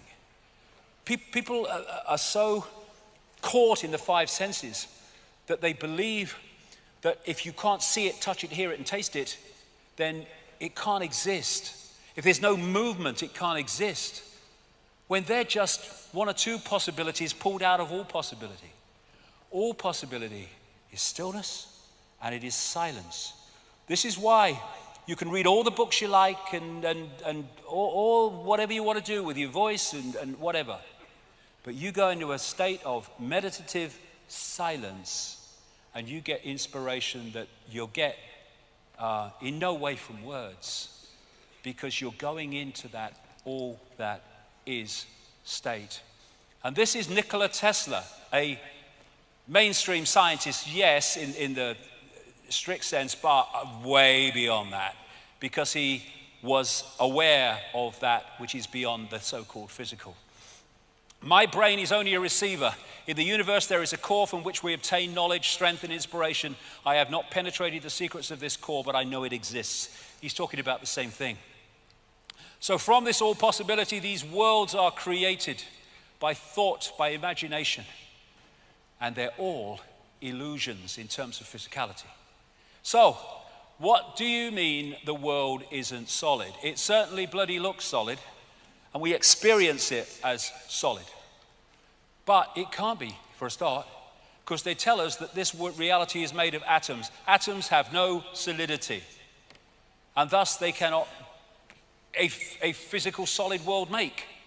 And as someone said, if you take the nucleus of the atom, it is, in relation to the size of the atom, about the size of a 10-cent piece.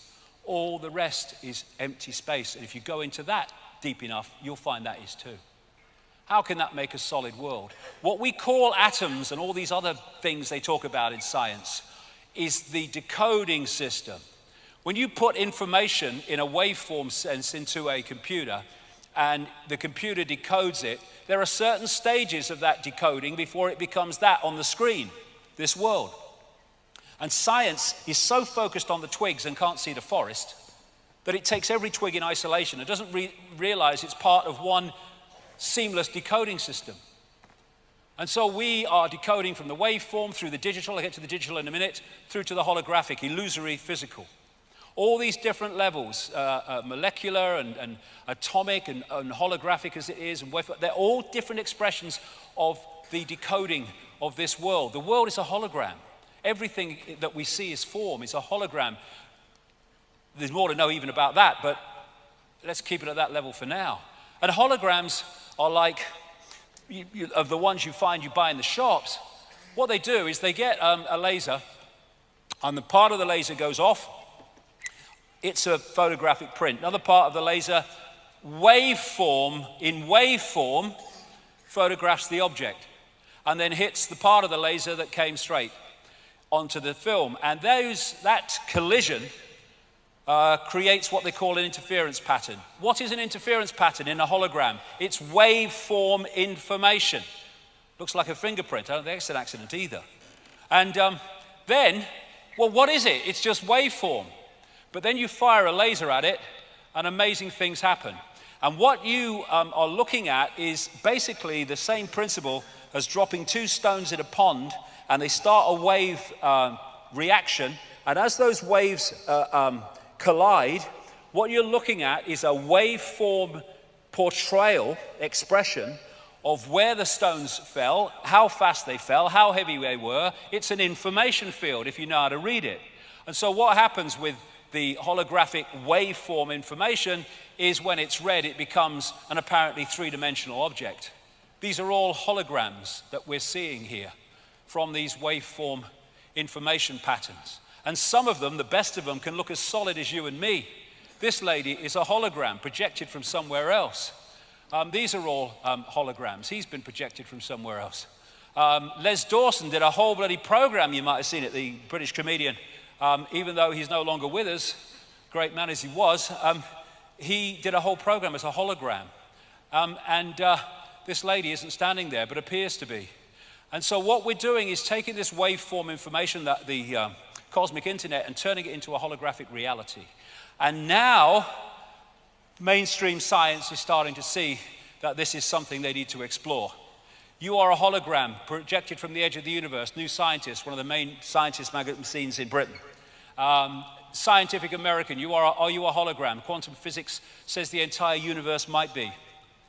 And here is a mainstream newspaper report. Russian researchers want to replace your physical body with a holographic avatar. Why and how? Because they're replacing a hologram technologically generated with a hologram biologically generated, but even now they're starting to biologically generate as well. And the wonderful, amazing characteristics of a hologram, which explains so many mysteries, is that every part of a hologram is a smaller version of the whole. So when you get one of those holographic prints of a picture in waveform, and you cut it into 4, and you fire the laser at each one, you don't get a quarter of the picture, you get a quarter-size version of the whole picture. Every part of the hologram is a smaller version of the whole. And that's why you see the human energy field is a smaller version of the planetary energy field. This is where as above, so below comes from. And then you have reflexology and acupuncture and all these things that can find points on the ear and the body and the foot, all over the body, that correspond with other parts of the body. It's because they are holographic and therefore smaller versions of the whole. You might have seen people who've photographed things with their hands, where they've in various experiments that have been done. When I say photograph things, they've seen things with their hand. They've not seen them as clearly as with their eyes, but they've seen them. Now that is possible, although science says it's impossible. It's possible because there are sight senses in the hand, because it's a hologram, therefore all the senses are in the hand, just not as sharp as the main sense, in this case eyes. The palm reading is all part of the hologram because the whole body is in the hand. And this is why the brain cells and the universe mirror each other.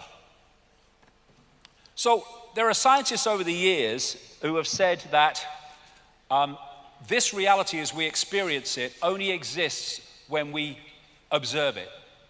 I would take that a stage further and say we only see it in this form when we decode it. And the act of observation is the act of decoding. So when they say that waveform suddenly takes a particle form, or they can take the same form at the same time, it's because it's the same information in different forms. And so when you look at this newspaper article, Your Mind Can Control Matter, physicist, atomic particles were shown also to be waves. Whether they manifested as waves or as particles depended on whether someone was looking. Observation influenced the physical reality of particles. In more technical language, observation collapsed the wave function. It decoded the wave function into holographic reality. So when we are not looking at this reality, we're not decoding it, it's just a waveform information field. Same with us. So that's the base form of the body. It is an information field. We decode the body through into this as well. And if you can manipulate the way we decode reality, you can manipulate what we perceive. This is an example I've given many times, but I use it every time because it is so brilliant to explain what I'm trying to say here. There was a guy called Michael Tolbert. He wrote a brilliant book called The Holographic Universe about the scientific evidence for the holographic nature of what we call physical reality. And he told the story in that book of how he had a friend, his father rather, who had a party at his home, and he got a stage hypnotist along to do party tricks. And he got this guy called Tom, and he took him through the various things, and then towards the end he said, Tom, when I bring you back to a waking state, you're not going to be able to see your daughter in the room. So at that point he brings the daughter and stands her right in front of Tom. And Tom, the father's looking in her belly. So he brings him back to a waking state, apparently, and he said, Tom, can you see your daughter? Tom's looking around, can't see him. So everyone else in the room could see the daughter. He can't see the daughter. So the hypnotist went round her back, and the small of her back, he held something. He said, Tom, can you see what I'm holding? He said, well, you're holding a watch. Daughter's between him and the watch. He said, there's something on the watch, Tom, can you read it? He leaned forward, he read an inscription on the watch. Now, Dogma Dawkins and everyone else in the mainstream would say that's impossible, perfectly bloody logical. Because the base form of the daughter, like the base form of all of us, is a waveform information field. And if you don't decode that into the holographic reality, your holographic five senses can't see it because it's not in its reality. And so what had happened is the hypnotist had put, if you like firewalls in the decoding system, and the decoding system would not decode the energy field of the daughter. Everything else in the room, yeah, not the daughter. Everyone else could see her because they'd not been through that process. So the only way that he could see his daughter is when that firewall was unlocked and suddenly he's decoding her. Oh, there she is. Now imagine you know all this in great detail and you want to manipulate the global population. What power that gives you. And look at how the same information is there wherever you look with people with an open mind. Tesla, my brain is only a receiver. Central American shaman, we are perceivers, we are awareness, we are not objects, we have no solidity. We are boundless. We, or rather our reason, forget this, and thus we entrap the totality of ourselves in a vicious circle from which we rarely emerge in our lifetime. And the whole focus of the system is make sure we don't emerge. Who creates the universe that we see? We do. And thus, if we change our perceptions, we can change what we decode into a reality, and we can change society. We're not going to do it by stockpiling weapons. We're not even going to do it by mass protests. We're going to be doing it by creating a different reality, by coming from a different perception of what reality is. All that we see or seem is just a dream within a dream. And because everything is one, the dream is the dreamer, and the dreamer is the dream. They're both expressions of each other. And this is a massive way that this is manipulated, the right and left side of the brain. This is mainstream science here. This is not, where I'm coming from alone. Left side of the brain is structure. It's language. It's numbers. It's hierarchy. It's the world that we see. Right side of the brain is inspiration, intuition, creativity. It's the musician. It's the artist. It's the creative in anything. And this is Mercedes-Benz in an advert that was actually emphasizing these two very different functions of different sides of the brain. And what the system does, because it knows that this is where creativity is, this is what connects the dots. Because this sees the tapestry, this sees the strands. If they keep you in the left brain, it's all dots. You get in the right brain, the dots are a picture. That's why they don't want us to connect the dots. That's why they don't want us in the right side of the brain. And so they put the soldiers on the gate of the left side of the brain to stop the right side getting in and having an influence. And what is that? It's doctors, it's journalists. And I'm not saying they know what they're doing this. They don't. They've gone through the system as well. It's scientists, academics in all their forms, and all the rest of it. And if you look at exams in education, what we call education, it's all left side of the brain information, and all the time cutbacks in the arts and things that would open the right side of the brain. I've never made one of my discoveries, said Einstein, through the process of rational thinking. No, through going to another level of awareness beyond the village idiot of rational thinking as we perceive it. Cosmic communication. This is the wireless internet on an electrical level. There's a whole area of science now called the electric universe. Two of the great pioneers and founders are Wallace Thornhill and David Tolbert. This is a brilliant book. It's very difficult to get hold of, explaining how the universe has a electrical level, electromagnetic level. It explains so much. We all realize that there's electricity in the atmosphere because we see lightning. What we don't realize is when something's lightning in the lower atmosphere, there's other electrical things going on right out into the cosmos because it's an electrical system. This is a news story. High-speed solar winds increase lightning strikes on Earth. Scientists have discovered new evidence to suggest that lightning on Earth is triggered not only by cosmic rays from space, but also by energetic particles from the sun. There is an electromagnetic field which connects everything. Electrical tornadoes, they are fast-rotating electromagnetic fields. The northern lights, the aurora borealis, electrical light show. Electrical comets as they interact with the electrical level of the universe. Electrical galaxy, the spinning of the galaxy. And Nikola Tesla said this: all peoples everywhere should have free energy sources. Electric power is everywhere present in unlimited quantities and can drive the world's machinery without the need for coal, oil, and gas. And he knew that.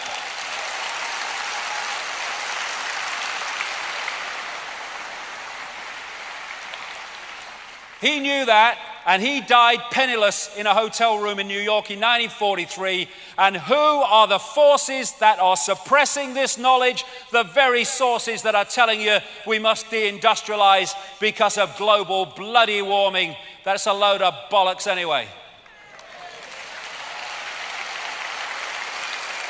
Scam. Gravity is powerful. Okay, the electrical force is about 1,000 trillion times more powerful than gravity. This is what the magnetic force is capable of. And as the electrical universe postulates, the force that hold the planets in their places and their stability are not gravitational forces, they are electromagnetic forces, which brings about a very simple thing. If you can, or something destabilizes those electromagnetic forces, then the planets go walkabout. And I'll get to this in part 2, but they went walkabout in geological terms very bloody recently. 99.99% of the universe or our reality is plasma. And plasma just happens to be an almost perfect medium for electrical forces. They say in the laboratory, plasma exhibits a lifelike ability to self-organize and cope with the stresses of its electrical environment. Why? Because it's conscious. Everything is conscious. And in the electrical universe arena, they can recapture happenings in the heavens in the laboratory using things like plasma focus devices.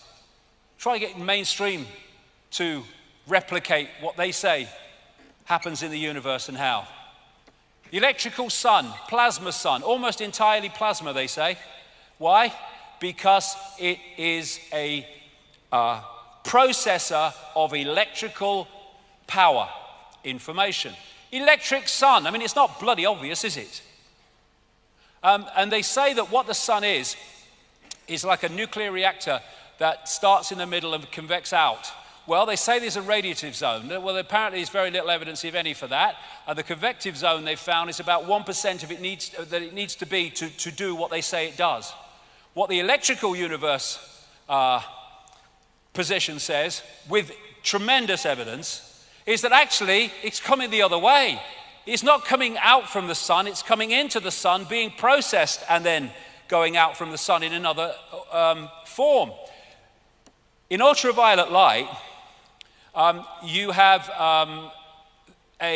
what they call a torus, or like a donut around the sun, well out, and it is a collector of electrical power. And what happens is, as that electrical power builds up and builds up, just like lightning is a release of too much electricity in the atmosphere, so there are massive releases of electrical power from this torus, and they head for the sun, and they bang into the sun, create massive holes that we call sunspots. According to the electric universe, sunspots are not going that way and banging outwards, they're coming this way and banging outwards. And here's another kind of thing that supports where the power is really coming from. On the surface of the sun, it's about 5,000 degrees Kelvin, that heat measurement called Kelvin. And in the upper levels of the sun, way out from the surface, it's 200 million degrees. That's the sunspots. And so you have cycles when this electrical power is very, very powerful, and when it's less powerful. And that is what creates the sun cycle, when there's more power coming from the sun and then there's less power. Another great thing that explains another thing is when plasma has a electrical force or electrical state of a certain kind, and it meets plasma with an electrical state of another kind, the plasma automatically creates a barrier between the two. They're called Langmuir sheaths, after Irving Langmuir, who discovered them.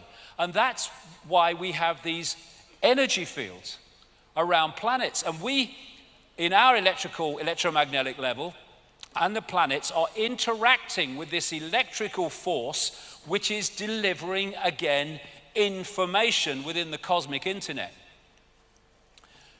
And again, you've got the brain cell and the universe. So this starts to explain this. Astrology. What we call planets and stars are, in their base form, waveform information fields. And as they move through the greater cosmic internet, they are impacting upon it in terms of changed information. They're changing its nature. And when these planets move into certain situations in relation to each other, the impact becomes even greater. And so where the planets are dictates the nature of the energy field. And when we come into this reality, we pick up the energy field at that point in the cycle. And so we pick up a different energy field to someone else. And we interact with the energy field as we go through our life, therefore, in a different way compared with someone else who comes into the cycle at a different point.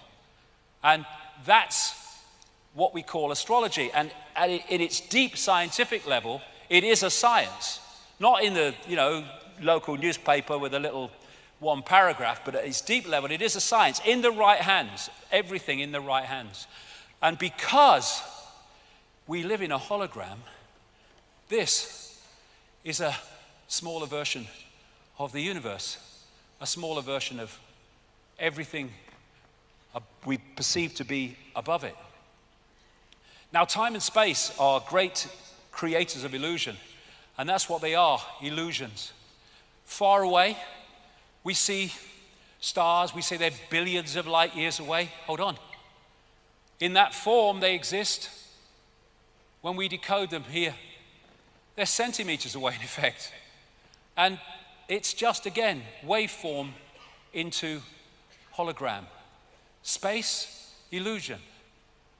Communicating, they say, particles can communicate billions of miles apart. How? Because the billions of miles are illusion.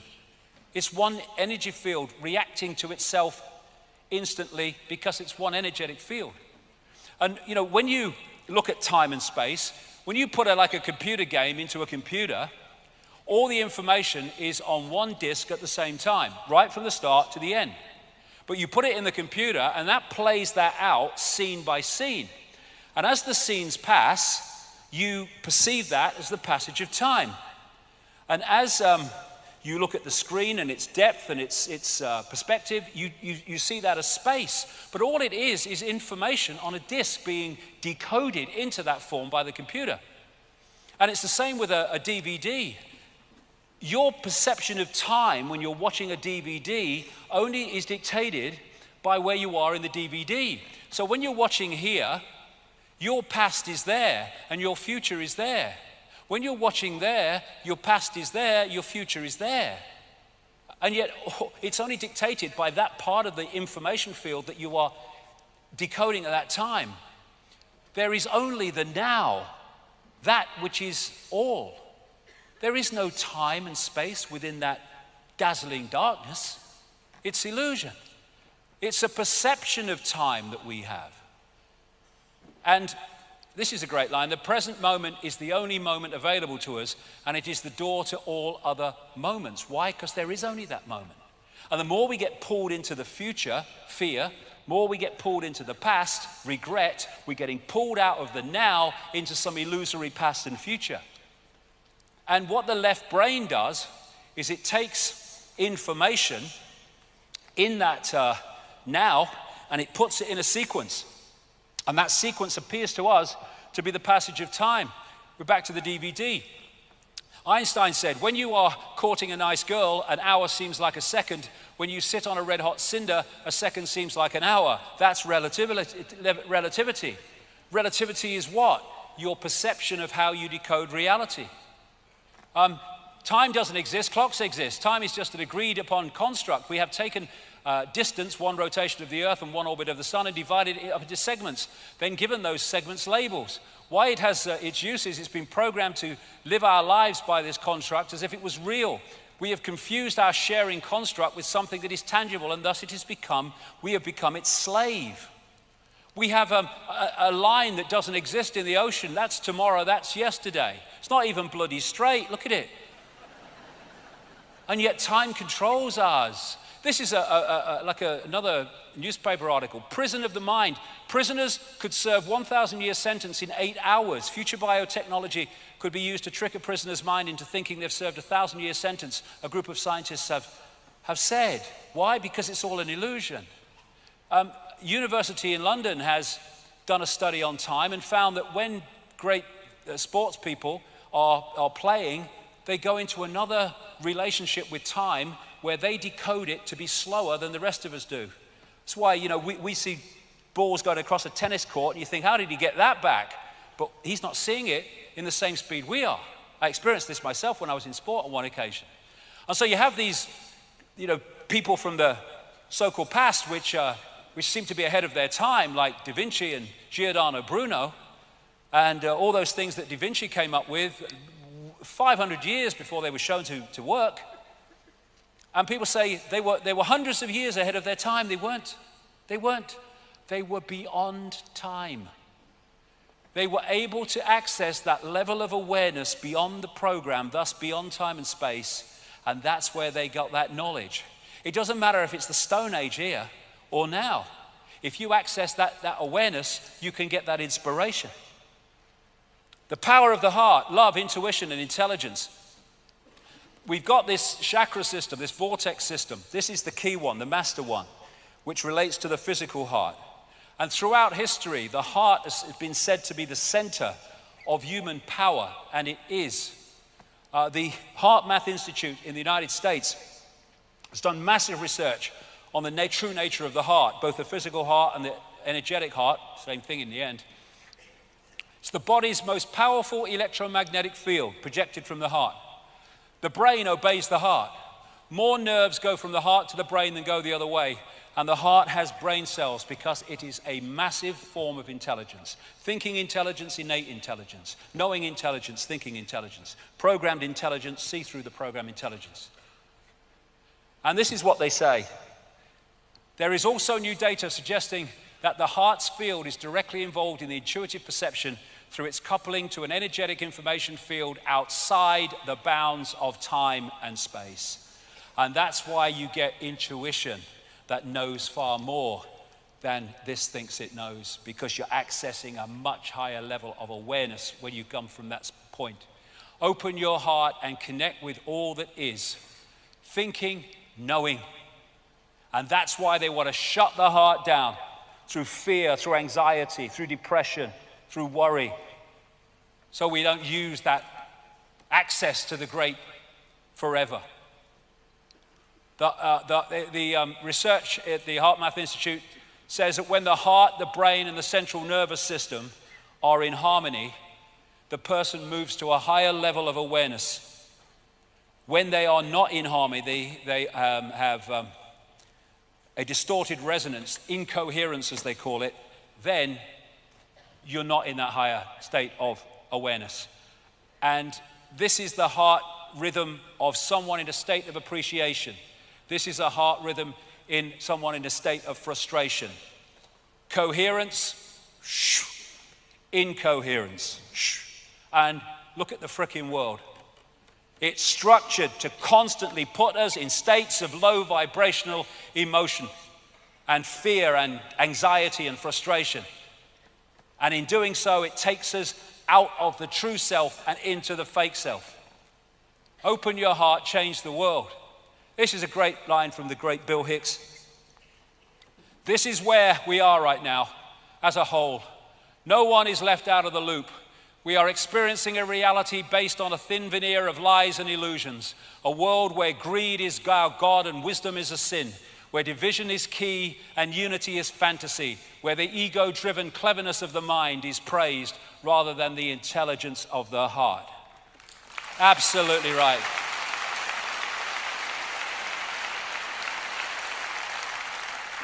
So let's quickly go to the digital construct, because I've been talking about going through the waveform, through the digital into the holographic. Numbers are simply expressions of states of waveform information. This is where numerology comes in. When people keep getting the same numbers recurring in their lives, God, not that number again. What's recurring is the same energy information fields. So on one level, it's a waveform. On another level, it's digital. It's numbers. This is why numbers are so important and so important in esoteric lore. And now we've kind of gone full circle. And now they are creating digital holograms, which is getting so close to what we're actually experiencing. It's unbelievable. This is, again, a mainstream article. And they look so real, digital holograms, so real that when Ford focused a digital hologram to show off a car concept model, people stopped, afraid to walk into it. They thought the holographic car was really there. That's the reality we're experiencing. That's a hologram, a digital hologram. And what they've now established is that these ACGT codes of DNA, they can be expressed as with computer language as a 1 or 0 on-off electrical charge. In other words, they cross over. And the Fibonacci sequence of numbers, where you add the number before to the next number to get the next number, 1 and 1, 2, 2 and 1, 3, 3 and 2, 5, can be found throughout nature in the way that shells grow, the nature of the form of the human body, all these things, storms, waves on the sea, fingerprints. You find this because we're in a virtual reality universe, and one level of it is digital, so it must express itself like that. Symmetrical mathematics not only shows the nature of mathematics within our reality, it also emphasizes the holographic nature of our reality relating to those mathematics. So, given all that, is the universe a simulation? I've been saying it is for years and years and years. And here we have a mainstream article again. Physicists may have evidence that the universe is a computer simulation. How? They made a computer simulation of the universe and it looks sort of like us. And this is from the Massachusetts Institute of Technology, for anyone that thinks that, that's just kind of fantasy. This is what humans science can do now. Biology is fundamentally discrete, based on a sets of nucleic and amino acids combined into genes and proteins. And computers are fundamentally discrete, based on bits of data processed by logic gates. The latter have long been used to study the former, but a range of emerging technologies are now making it possible to directly convert between these representations. Just as analog digital and digital analog converters provide the interface between computers and the physical world of sensors and actuators, biology digital and digital biology converters are allowing computers to create and control biological worlds. They're starting to be able to create biological virtual realities now, or they're on the road to it. What if there's a much greater force? I think there might be, I don't think we're at the cutting edge of knowledge in all that exists, ever has been, personally. What you could be doing in terms of creating a reality. And this is a study at the University of Bonn into whether we live in a simulation. And this is a report. They say that they may have evidence that the universe is a computer simulation. They pointed out in a paper called Constraints on the Universe as a Numerical Simulation that simply being a simulation would create its own laws of physics that would limit possibility. I said in books years ago, the laws of physics that we think are laws of physics here are not universal. They're the laws of physics in the way this reality works. That's all. They're not universal. What are the laws of physics? Click, click, enter. Whatever you bloody make them. Scientists talk about a phenomenon known as the GZK cutoff, which is an apparent boundary for cosmic ray particles caused by the interaction with cosmic background radiation. The University of Bonn paper says that this pattern of constraint mirrors what you would find with a computer simulation. They say that like a prisoner in a pitch black cell, we would not be able to see the walls of our prison. And this is right on the other side of the world. James Gates, an American theological physicist, professor of physics at the University of Maryland and director of the Center of String and Particle Theory. This was reported in Physics World. There may be evidence to show that our reality is a simulation akin to the movie The Matrix. Yes. Gates and his team of researchers discovered equations in the fabric of the universe that contain embedded computer codes of digital data. They take the form of 1 and 0 and 0, the binary system of on-off electrical charges used by computers, and he says we have no idea what they are doing there. I think I can help him. Computers and other electrical technology are embedded with mathematical sequences known as error-correcting codes or block codes, which return data to its original state if something changes or interferes with it during transmission. Gates and his team have found these sequences within the fabric of our reality, but they don't know what they are doing there. They're holding the reality in place for reasons I'll explain in part 2. And what I would say, the biggest blocking code of this reality, this fake reality, as I'll explain after lunch, the speed of light. The speed of light is not the fastest speed, it's pedestrian. How can you have a fastest speed within all possibility? It is the walls of the reality, the fake reality that we've been manipulated to decode, believing it to be real. And they've been talking for centuries and centuries about the fact that this is some kind of enclosed world. And it is. And like a prisoner in a pitch black cell, we may never be able to see the walls of our prison until we wake up. So, put this all together, and we're living a fake identity. We think we're our name, our race, our job, our income bracket, our religion, and our life story. I am whatever the system tells me I am. No, we're not. We are what we are, infinite possibility. Jim Morrison, great quote. The most important freedom is to be who you really are. You trade your reality for a role, a mask. You trade your sense for an act. You give up your ability to feel. In exchange, you put on a mask. There can't be any large-scale revolution until there is a personal revolution on an individual level. It's got to happen inside first. And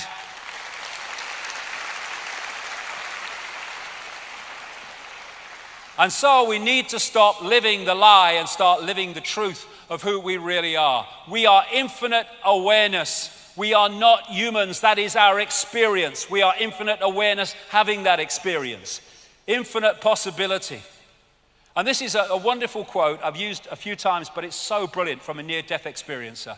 What they experience outside of the body.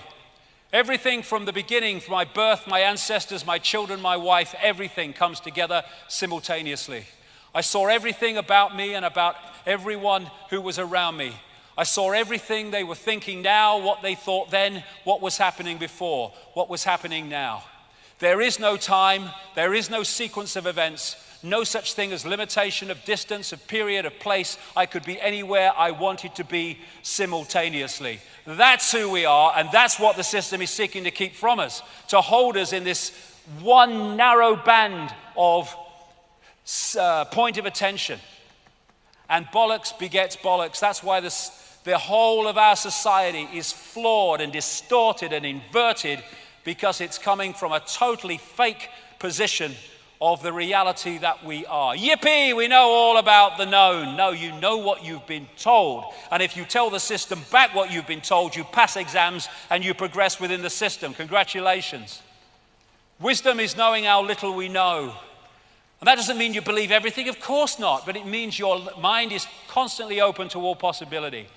We are in an intellect prison. We worship the intellect. This is the isolated intellect without consciousness.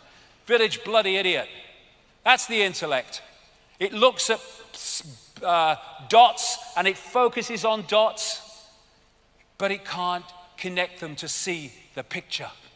And so, this is why infinite awareness, all that has been, ever can be, has been reduced to this. And the world that we live in has been reduced to that through delusion, the delusion of illusion. And why? We ridicule and we kill and despise those that can see beyond the program. You are the universe, but society teaches limitation. Why? Who's behind the bamboozle? Who benefits from it?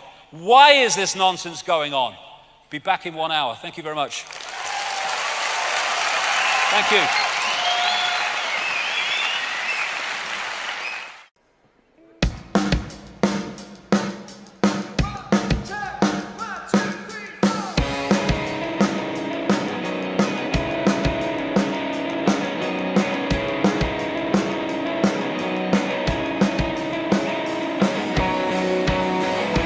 We were born to a floor. We won't be downtrodden anymore. Learn to roll. Want yourself a set of scores with all my height. Stand with shoulders wide. Step clean out of line. Hold my head up high. You can't take my they can't break my mind. What I'm born with is mine. Remember who you are. Remember who you are.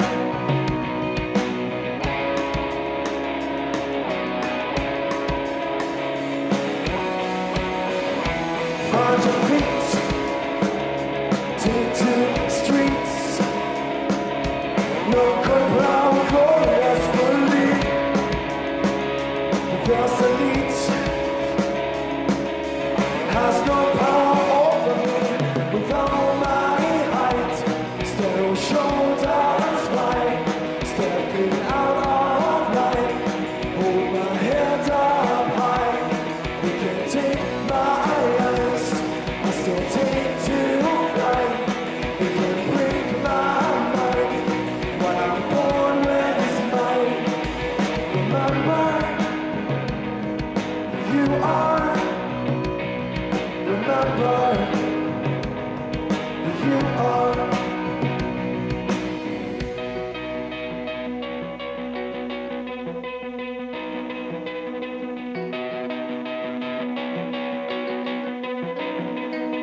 Stand as one, stand as one, stand as one. Stand as one, stand as one, stand as one, stand as one, stand as one, stand as one, stand as one, stand as one, stand as one, stand as one, stand as one, stand as one, stand as one, stand as one, stand as one, stand as one.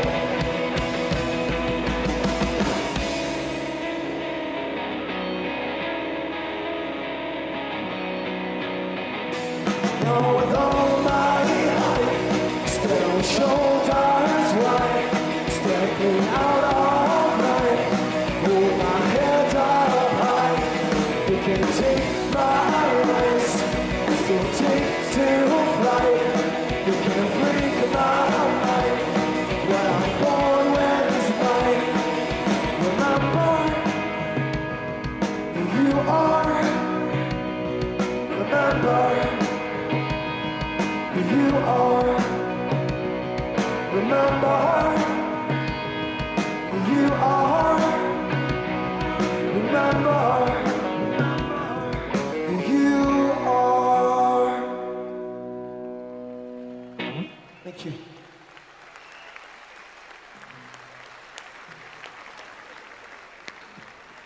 Hey. Oh, quick. Rolf, welcome. Oh, great. Gareth's terrific. Hello, thank you.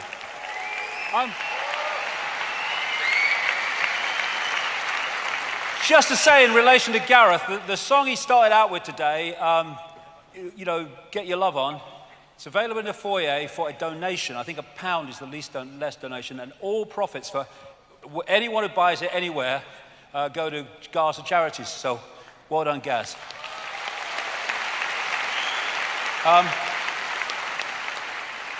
Now, Awaken, Awaken, Awaken. Well, we're going into some challenging information here and in the next section, so let me focus again. The idea that this is a lost cause that we're involved in here is no way is a lost cause. We take our power back, game over. So we can paint another picture. Please hold that thought, because it's very, very important we don't get pulled into fear by seeing what we're involved with. Now, Gino Krishnamurti said something very, very true when he said, if we can really understand the problem, the answer will come out of it, because the answer is not separate from the problem. They're indivisible. And you know, what I find in like some what they call New Age areas and stuff like that is, you mustn't talk about anything negative. Oh no. Well, correct me if I'm wrong, but I've never come across any knowledge that was negative. I've come across knowledge I'd rather not be true, but I've never come across knowledge that's actually negative. Ignorance is freaking negative, not knowledge, because you can do something with knowledge. And so the idea that, you know, we should be frightened of looking at things as they really are, I mean, it's just another version of looking the other way and hoping it will go away. It won't. So when people say, well, what's the solutions? Well, fundamental to any solution is to understand the nature of what we're dealing with. Because then we've got a much better chance of dealing with it. We know what we've got to deal with. And, you know, a lot in the conspiracy research arena, like I said earlier, brilliant. There's so many people involved in this now. But the vast majority of them will not go even close to where we're going to go in the next 2 hours or so, because of religious belief systems, or because, well, even if it's true and I say it, I'm going to lose my credibility. I think you lose your credibility if you don't go with what you believe to be true, and you edit that on the basis of what will people think of me if I say it. That's how we got into this frickin' mess. And unless we understand how deep the rabbit hole goes and what we're dealing with, we're never gonna find an answer to it. And just stockpiling weapons and fighting the system is just playing into the system's hands for reasons that will become clear, indeed, possibly already have. So we are infinite awareness, capable of multiple realities and perceiving multiple realities. We've been caught in the bamboozle, which has led to this and this through the control of perception. So who or what is ultimately behind this? Or at least the depth of the rabbit hole we've got so far. Well, they ain't for a start, because they're just here today, gone tomorrow, people who are just puppets of a system that's here yesterday, today, tomorrow, and the next day. It's not him. I don't care if he's supposed to be the most powerful man in the world. He ain't. He's another bloody glove puppet. And anyone in that job, the same applies to. It's not him either. Here today, gone tomorrow, presidents and leaders who are replaced by other leaders. But the system, the direction goes on because there's something behind that that's pushing that direction on. And nor even is it the corporations. They're still at the level of playing out the control. It's not actually at the point of creating it. It's not the origin. It's not people sitting around tables. They're still at the point of playing it out. You can go into the shadows and you can get closer to where it's coming from, but you're still at the play out level. You go even deeper into the rabbit hole, really deep into the web. And that's where you find people like the Rothschilds and such like. You don't see us, but we control your life. But there's levels beyond that, where it's coming from. But where is it? Okay, well, I'm going to cut to the frickin' chase, really. The truth doesn't change because you don't want to hear it.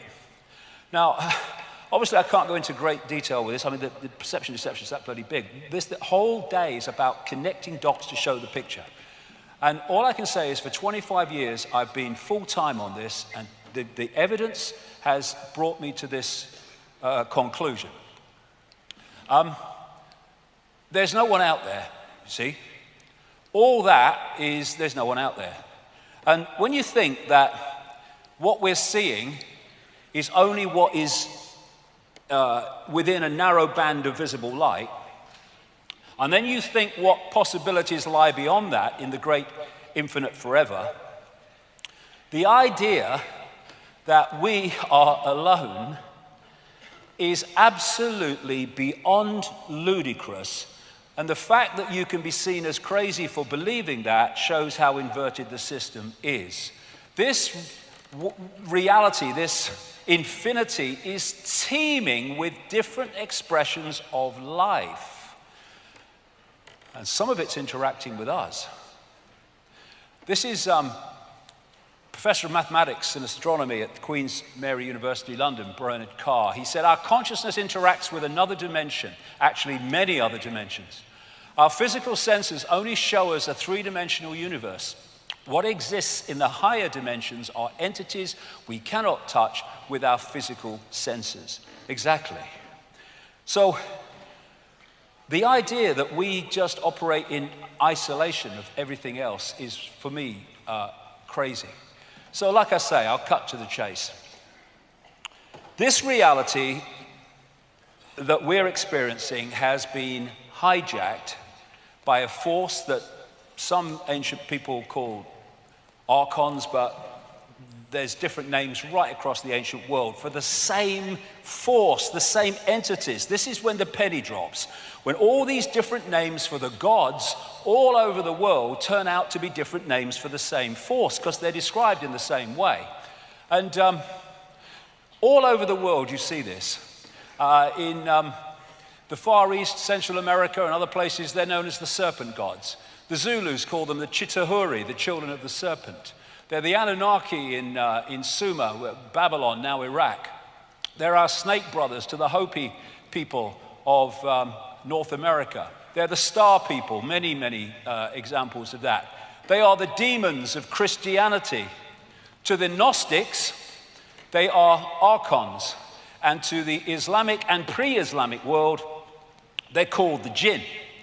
And in their prime form, they are energetic in nature, but they can take form, as I will talk about.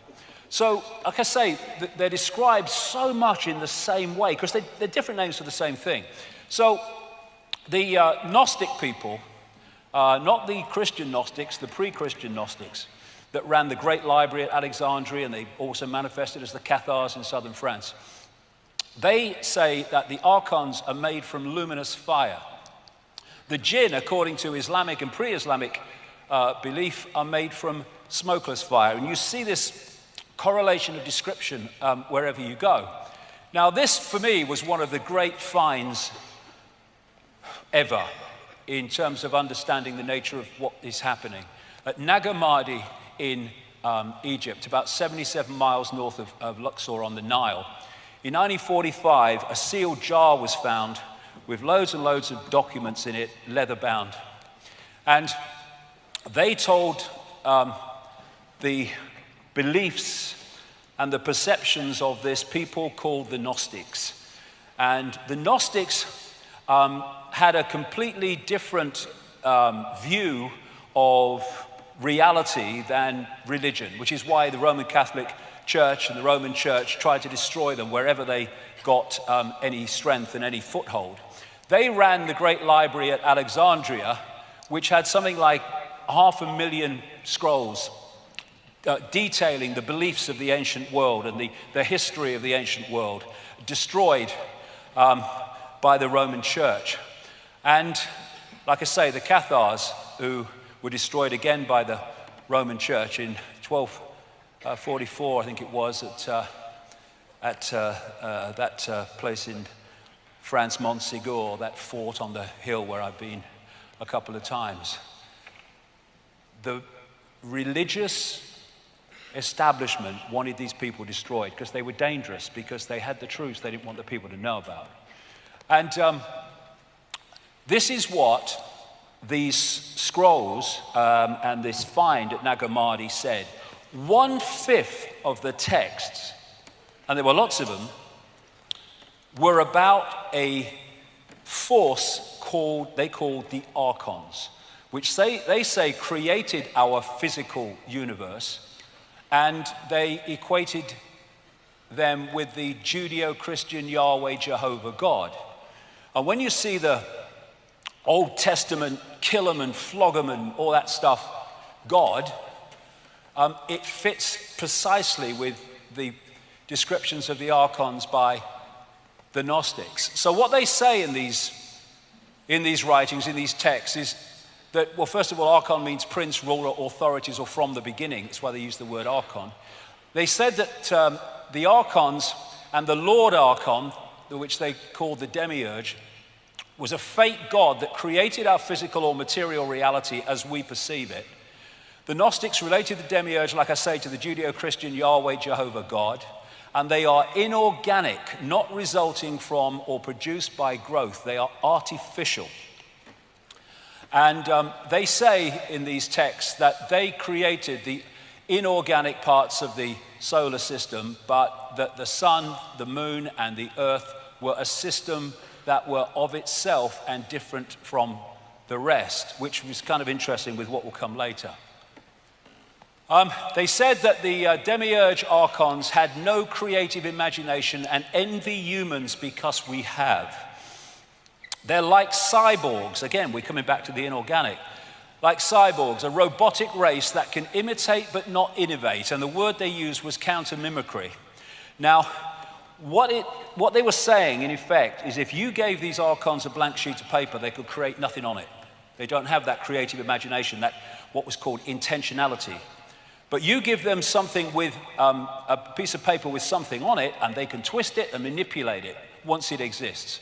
And they used the term fantasia, because these entities, they said, just as the Islamic people say about the jinn, have the ability to create virtual reality illusions.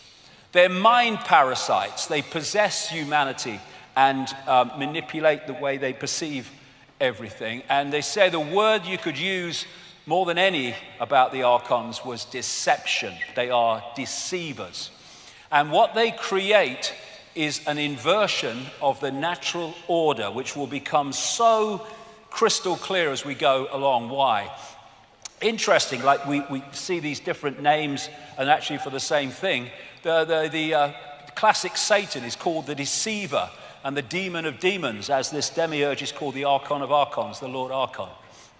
Now, as I've kind of studied this and put it together, it seems to me that what we're looking at is what I would call a self-aware distortion, and it's self-aware inversion. Now, this is why the first 2 hours of today was so important. Everything is conscious.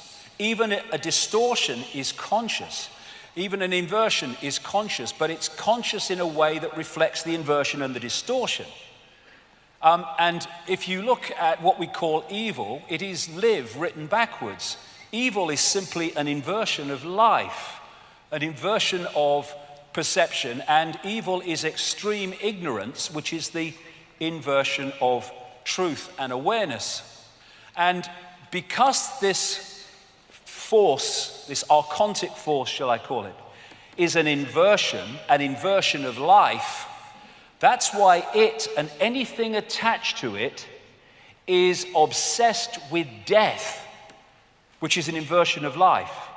And so you get the Satanists who worship these gods in their rituals obsessed with death.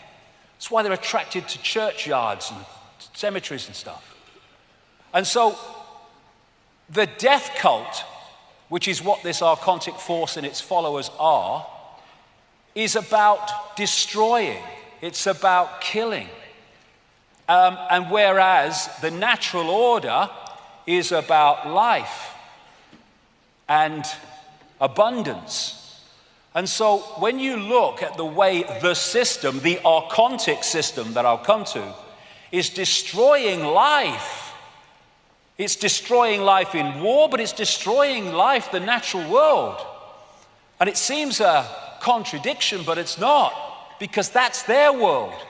The archon world described by the Gnostics is one of death, one of no creative imagination.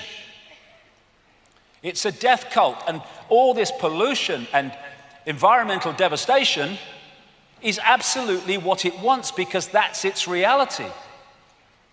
And the other thing about the archontic mind is it's what we call psychopathic. They're psychopaths, the definition of which is this: no empathy, no remorse, no empathy, no ability to put themselves in the feelings of those that suffer the consequences of their actions. Once you have no empathy, you have no limit to what you will do, because you have no emotional consequence for doing it. No remorse for what you do, no shame.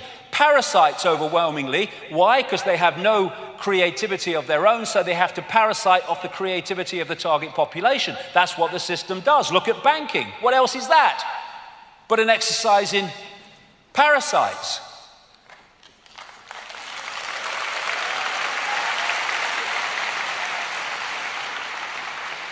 And these people, which manifest as many world leaders and all the rest of it I'll come to, are pathological liars. What is a pathological liar? An inversion of truth, inversion. And they'll do whatever it takes to get their end goal.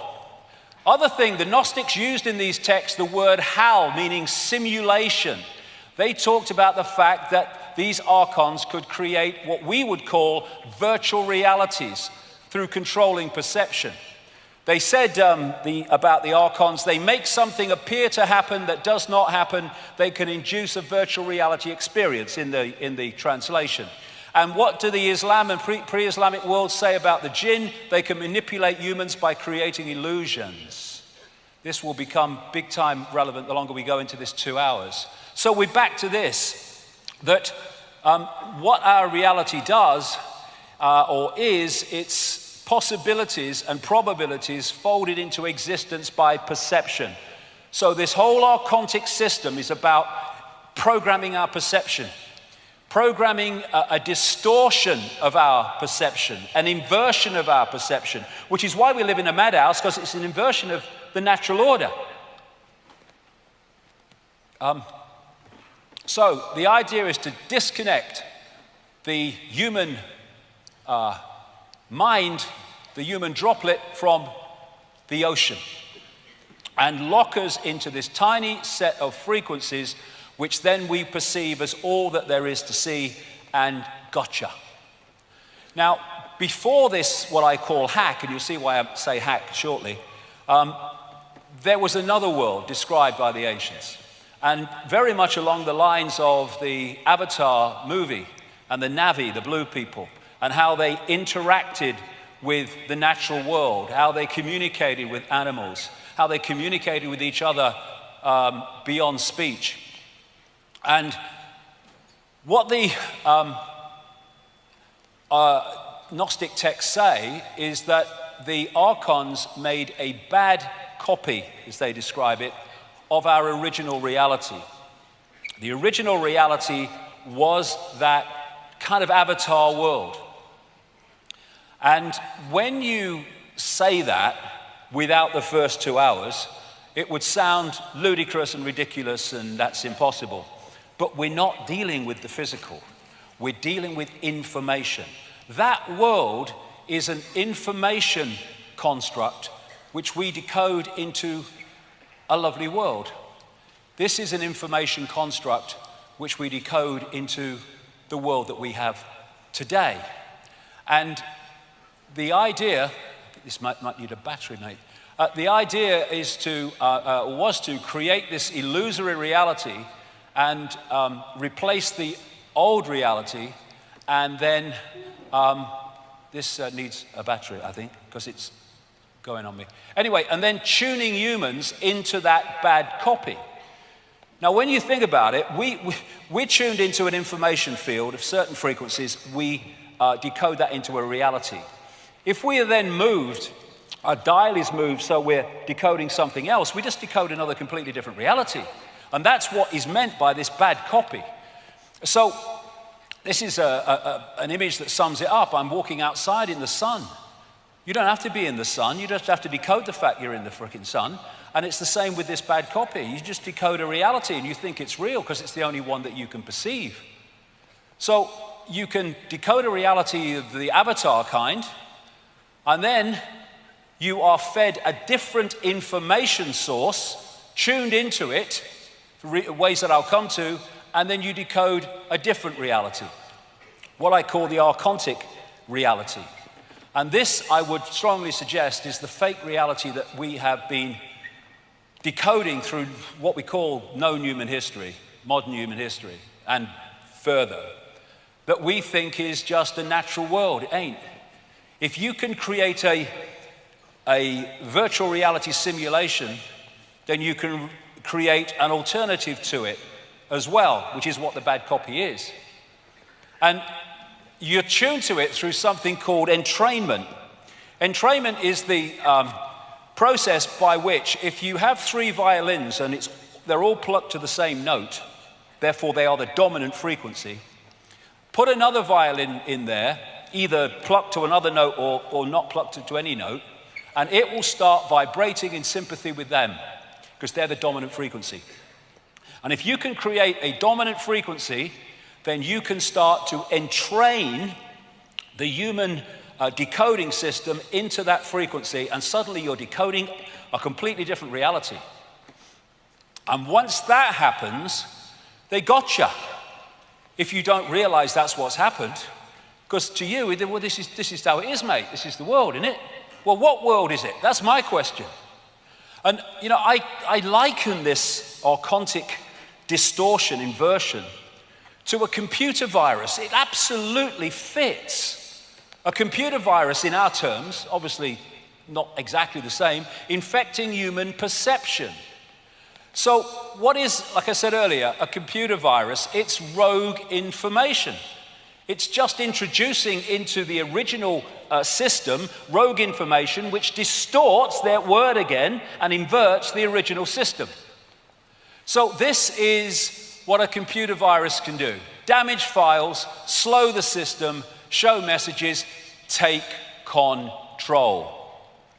And how a computer virus works: a virus is a small piece of software that piggybacks on real programs. The archons do not have creative imagination. They cannot create. They can only distort what already exists. How can you describe a computer virus in better terms than that? Similar to the way a biological virus must hitch a ride on a cell, a computer virus must piggyback on top of some other program or document in order to launch. Once a computer virus is running, it can affect other programs or documents. It has piggybacked the original reality and has distorted it. And this is what is manifested as what the Gnostics called a bad copy. Now, we are taking energy, sustenance from the energetic field. And we take energy from that field within the frequency band that we're vibrating to or resonating to. We can't take it outside of that band because we can't sync with it, like Radio 1 can't sync with Radio 2. So if you are a distortion and an inversion, you cannot get energetic sustenance from the natural order because you're not in that frequency band. So to get your sustenance, your energetic sustenance, you have to get it from other distorted energy which is in the frequency band that you are interacting with. And so the peoples around the world, the different cultures, etc., talk about the fact that these entities, it's a universal virtually description, feed off human energy, but not just any human energy. Low vibrational, as I would call it, human emotion. They feed off fear and anxiety and frustration and anger and conflict and war because they are a distortion of the natural order of love, of peace and balance. And thus, these archontic inversions, energies can feed off them. And so, it's very like in the Matrix where the machines, again, inorganic, were feeding off human energy.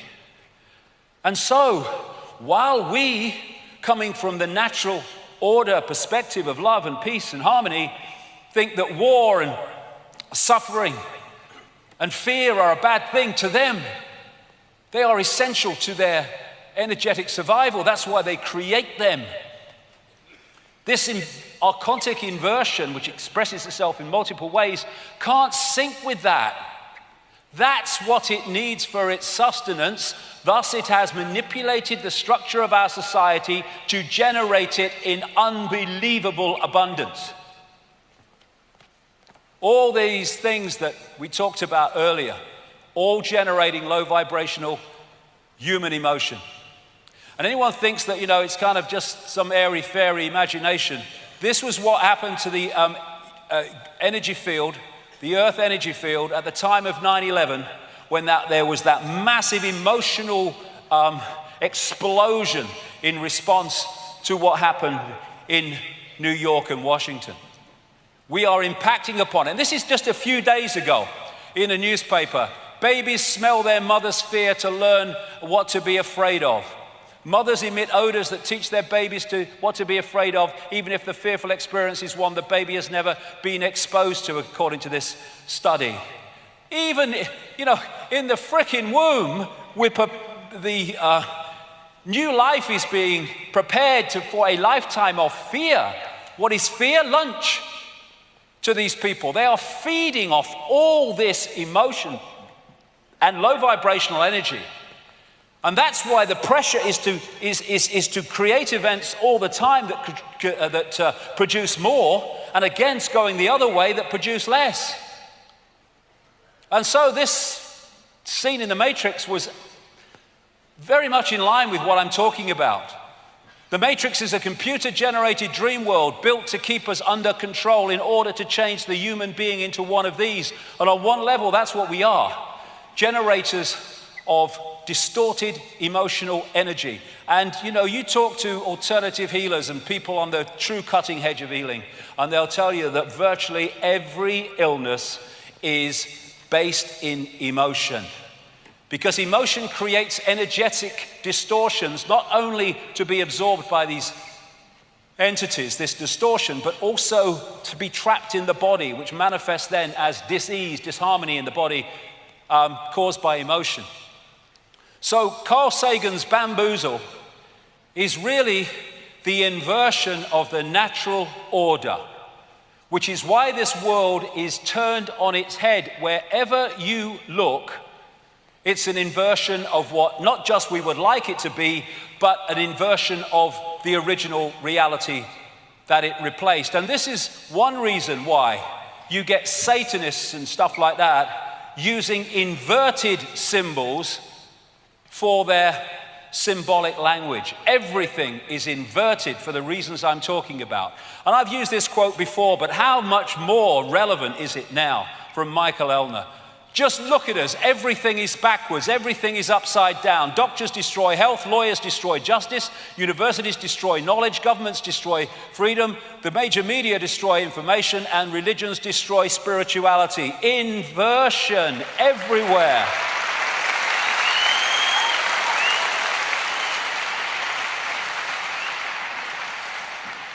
And these expressions of this archontic force are genetic liars, because lying is an inversion of truth.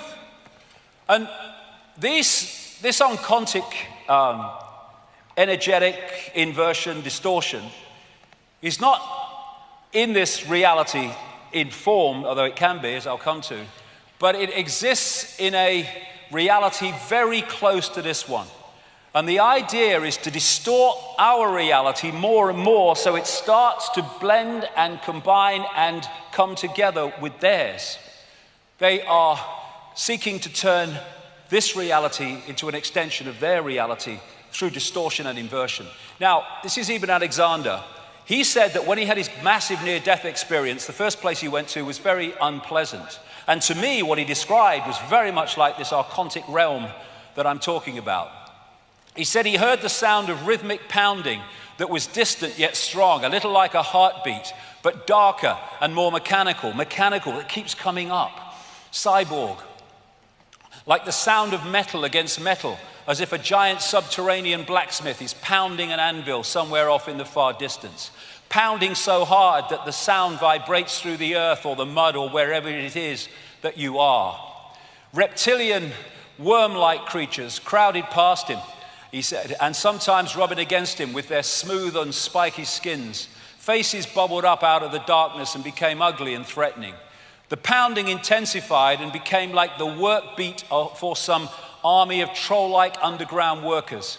He became aware of a smell, a little like faces, a little like blood, a little like vomit, a biological smell, in other words, but of biological death, not biological life. And whatever, that fits absolutely the descriptions of these entities and this inversion.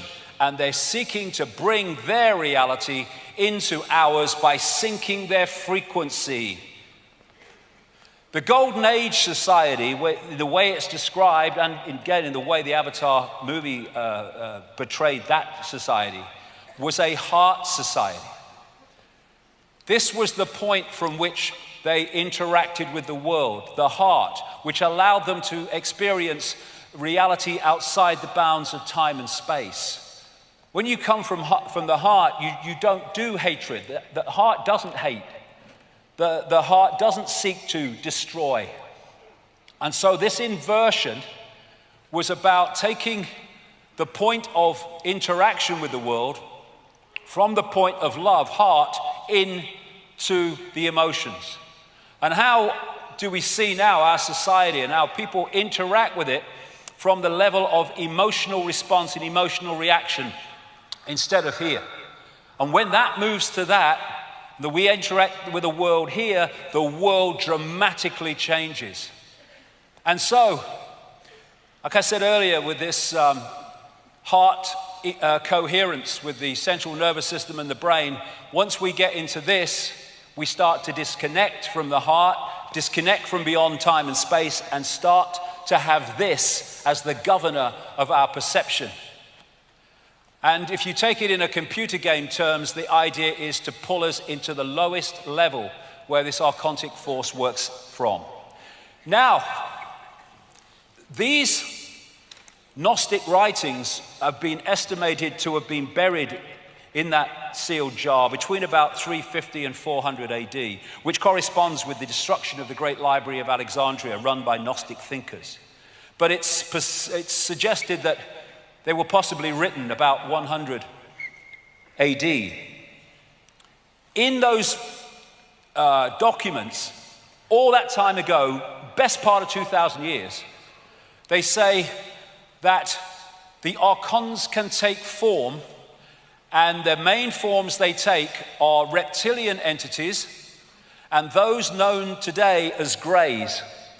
The archons describe the greys as like an unborn baby or fetus with grey skin and dark, unmoving eyes. That was nearly 2,000 years ago, and it's the same description as what we call grey entities today in the modern world. And I've been saying for a long time now that behind the human networks of control is a reptilian form. But I did say a long time ago, I didn't think it ended there. I thought it went into the realms of something else, and this something else is this archontic inversion, I would suggest. So when I was talking about the reptiles, of course, I got lots of ridicule. Hey, he's mad. And my response to that has always been the same as well. This has been my feeling about what they say.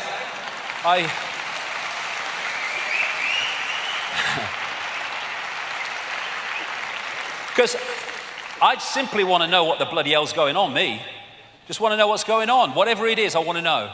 And if people don't like it, well, they do the other thing, that's just as good. But is it madness, or is it seeing beyond the program? Like I say, condemnation without investigation is the height of ignorance. But they say it's rubbish, but they don't investigate it.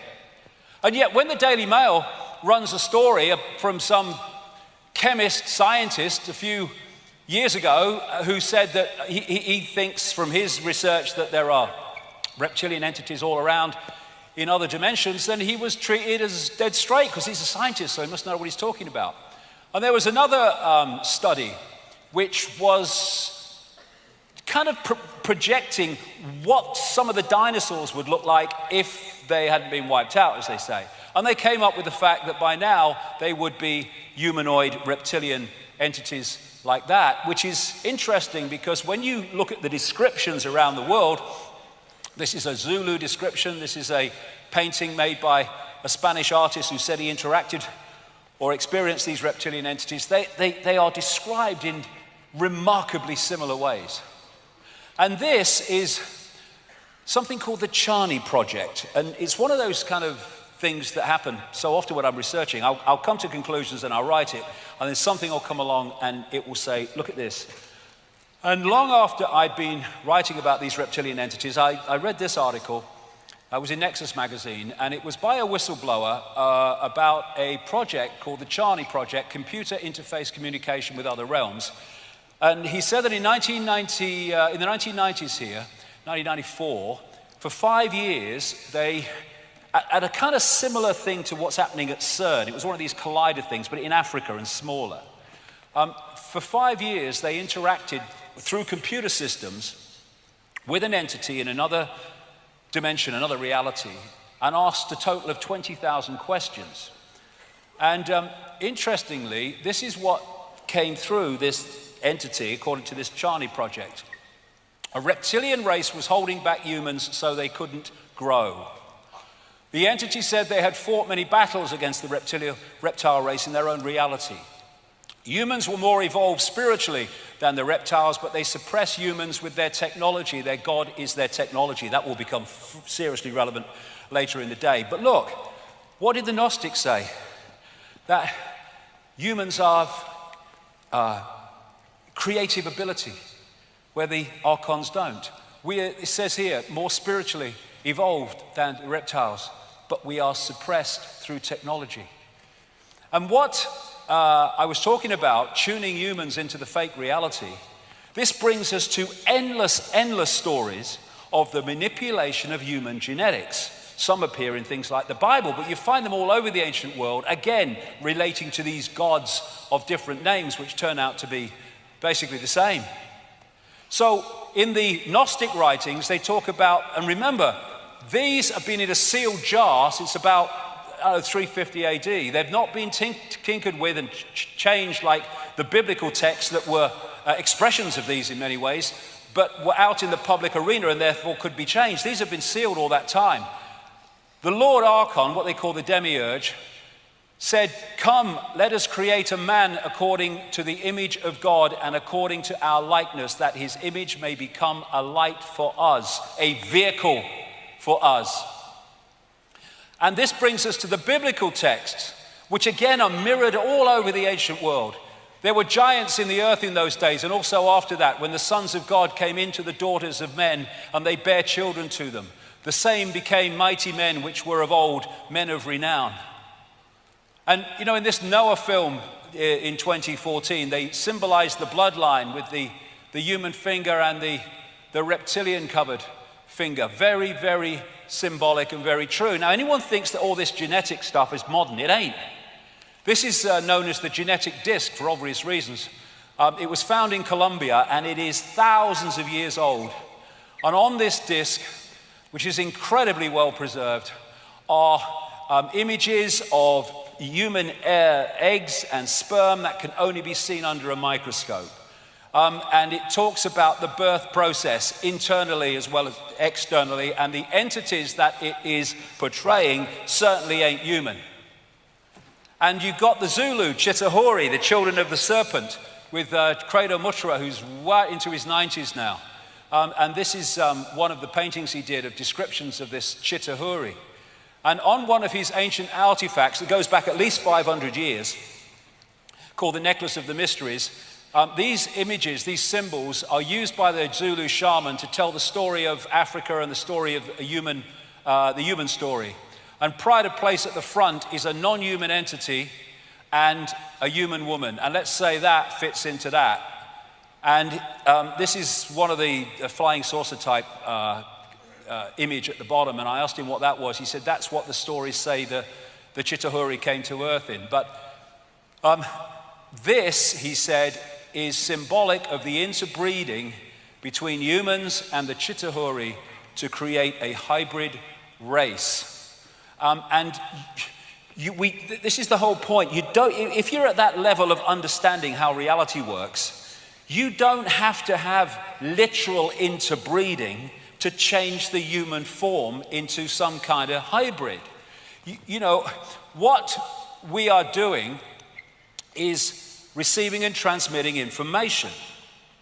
And if you change the information that the receiver-transmitter decoding system is receiving, and that information relates to the human form, you can mutate the human form simply through getting people to decode that information. You see, the reason that radiation causes mutations is because it distorts the natural order of the body energetically, and then that transmits itself as a mutation of the form. Form is information.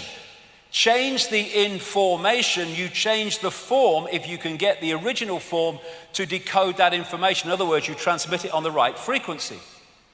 And of course, they're doing all this stuff now, as I said earlier. Now humans are doing it at our point of understanding. And so once humans were locked into this fake reality, they were into this round and round the garden world of limitation and suppression and control that we've been in ever since. And Carl Sagan, who knew far more than he was saying, he wrote a book called The Dragons of Eden about the impact of, in many ways, reptilian genetics upon human behavior and human personality. And he says, in effect, you can't really understand the human personality unless you understand the reptilian part of the human form. And one of the things he was massively referring to was the reptilian brain. Everybody has what they call a reptilian brain or an R complex, and it very much relates to emotion. And it's my view that before this genetic tinkering took place, either the reptilian element wasn't there, or it was much less influential, much smaller in its impact than it is today. This is the kind of thing that smacks on the brakes when someone walks in front of your car. It doesn't do critical thinking or working it all out. It's reactive. It's constantly scanning the environment for dangers of various kinds to the operating system. And this is mainstream science. From the reptilian brain, we get primitive and emotional responses. Lunch, for a start, cold-blooded behavior and territoriality. Mine It's mine, and you can't have any part of it. A desire to control, an obsession with hierarchical structures of power, which is exactly the way they've structured human society. Aggression, might is right, winner takes all, coming from the reptilian brain. Protecting status, power, reputation, superiority, intellectual preeminence, acquiescence on another level to hierarchy and authority. And for me, of course, there was a very big reptilian input in the Garden of Eden story, which again you find in different versions all around the world. And it talks about the fall of man. I suggest what that fall was the fall down the frequencies from here to here into denser matter, or what we call matter. And it says in the Bible, behold, Adam is become as one of us. I would suggest become of the archontic mind, knowing good and evil. And what is knowing good and evil? It is knowing duality. When you're in a reality based on oneness, based on the heart, which doesn't do duality, then there is no duality. Everything just is. But when you start to pull that unity, that oneness, into different elements of itself, then you can get polarity, you can get duality, and from duality comes conflict, and from conflict comes the energy that they seek, from love to fear, into duality. And so, as we've gone through this period of known human history, this computer virus, if you like, this distortion, has distorted the waveform energetic level of this reality, and we are decoding it through into holographic distortions, like wars and conflicts and people dying of hunger in a world of plenty, where it's all about me instead of all about what is right. And we're locked into this frequency band, thinking it is all that there is. Now, of course, throughout known human history, this theme of possession has been going. Some entities possessing someone and taking over their mental and emotional faculties, their sense of reality.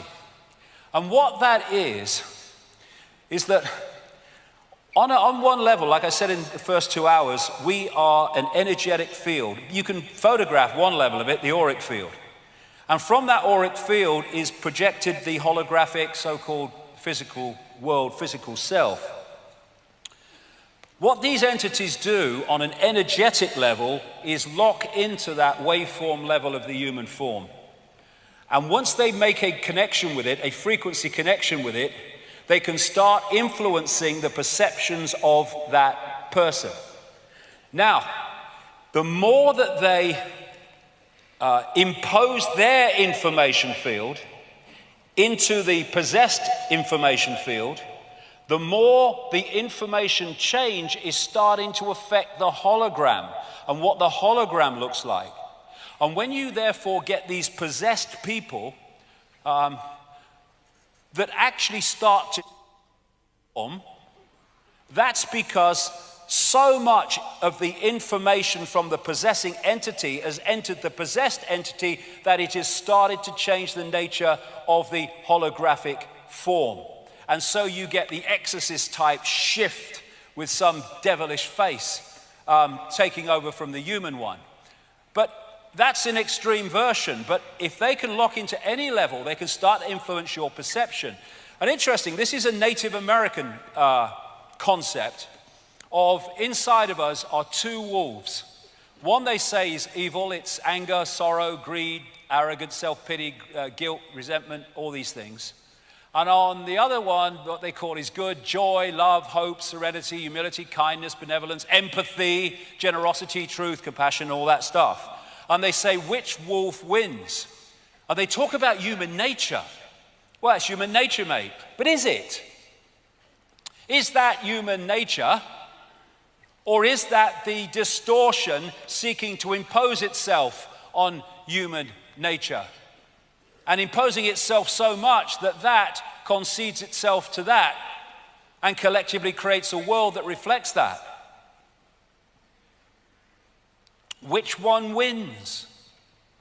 Well, which one wins in their terms depicts which world wins. That love, benevolence, empathy, think of the world that would create and once was before the hijack, compared with the world we have now, where we are manipulated more and more into destruction and conflict. Giordano Bruno again.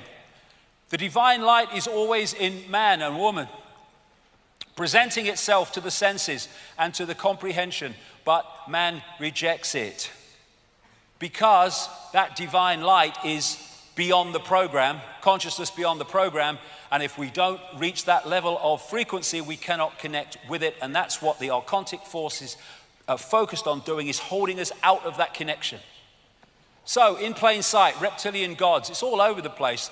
The oldest form of human worship is the worship of the snake or the reptile or the serpent. It goes back at least 70,000 years in Africa, Botswana, the Salido Hills, where the San people, better known as the Bushmen, say that the great python came with a bag of eggs to create humanity. I would say actually to manipulate humanity that existed at that time.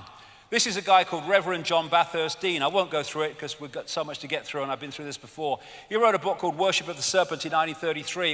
It was a work on the study of worship of the serpent and the snake and the reptile imagery all over the world. It was massive. And he concludes that what follows after his research and all that is that the most ancient account respecting the cause and nature of the seduction of humanity must be the one from which all the rest are derived, which represent the victorious serpent, victorious over man in a state of innocence and subduing his soul in a state of what he would call sin into the most abject veneration and adoration of himself. And he's talking there about the whole concept, wherever he looked, of the fall of man was always related to some serpent figure, not just in Christianity, all over the world. Now, you can find serpent figures. This is a serpent, female and baby. This was one of the finds in the area now known as Iraq, Sumer, Babylon, etc. And it was the Ubaid people, which preceded Sumer a long, long time ago, BC. And you can see in the way they portrayed the pharaohs in Egypt. The cobra, as Credo Mutwa pointed out to me, is a massive symbol of this what I would call now archontic race, this reptilian race that can take a reptilian form. There's the cobra head on the pharaoh. There's the belly of the cobra. There's the cobra coming out of what? The third eye. The Druids used to worship a serpent god called Hu. And this is the Nagas, a reptilian race in Asia that they said could take either human or reptilian form. Or there's the Mayan people. They worship the serpent god Kukulkan. And the folklore describes, of course, dragons and serpents. Then you've got the fairy stories of the prince turning into a frog, the frog turning into a prince. And what they call these reptilian bloodlines, which I'm going to come to, are the royal bloodlines because they are the bloodlines of the gods. And of course, in the East, the dragon is a massive central point in their imagery. You find around the world this theme of part serpent, part human, all over the place, the duality of them. And this is another common thing that you find, the serpent eating a human or eating a human baby. All over the place, all over the world, and you see it on Alfa Romeo even. And note the crown. Note how often the crown is used, because these are considered royal bloodlines, these particular serpent archontic human bloodlines, which I'm going to come to. And when you look at the Hollywood and televisual portrayals around the world of non-human entities in reptilian form, they are incredibly the same or very, very similar to what people have described who've interacted with these entities. They worshipped the fish gods, as they called them in the ancient world, with the scales. And the fish god priests used to wear a hat like that because it was a fish head. And all the way through, this same theme has come into the Roman church, into the Christian church. And there you see the mitre, the fish head, the same as the worship of the fish gods in the ancient world. And there you see it in this country as well. So what you're looking at is secret societies, they worship a certain force, a certain god. You get religion, they're worshipping a certain god. They think they're different gods, but actually it's the same gods. And then you get Satanism, and at the level of Satanism, they are more knowingly worshipping the archontic, satanic gods. But in the end, all these different forms, although the vast majority of them have no idea that's the case, are ultimately worshipping this force with tremendous implications that I'll come to. So, I mentioned these bloodlines. This archontic force does not operate in this dimension in the sense that this is not its frequency. So if it wants to pull it to be its frequency, but it can't be its frequency at the moment. So it needs a vehicle within visible light to work on its behalf while it works from the hidden. And so certain bloodlines were created specifically to be that vehicle. Human, archontic, human, reptilian hybrids. And you see the symbols of them with the number of times you see reptilian imagery in the coats of arms of the aristocracy and stuff. Of course, the City of London, the financial district, which is massively involved in the global conspiracy, also has tremendous reptilian imagery. Now, these bloodlines are like the in-betweeners, if you like. You've got the visible light frequency band, and you've got the entities outside of the band. These are the representatives within this frequency which can interact with this frequency and do the bidding of this hidden force. And like I say, it's like the scientist who can't work inside a tank with something that's dangerous, so he puts the gloves on and works from outside the tank and works in it through the gloves.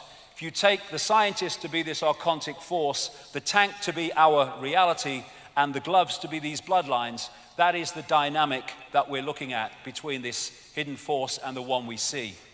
So what has been created is a hierarchy coming out of the hidden down into the seen to create and direct a society that generates maximum low vibrational energy and systematically imposes the virus upon our society more and more and more.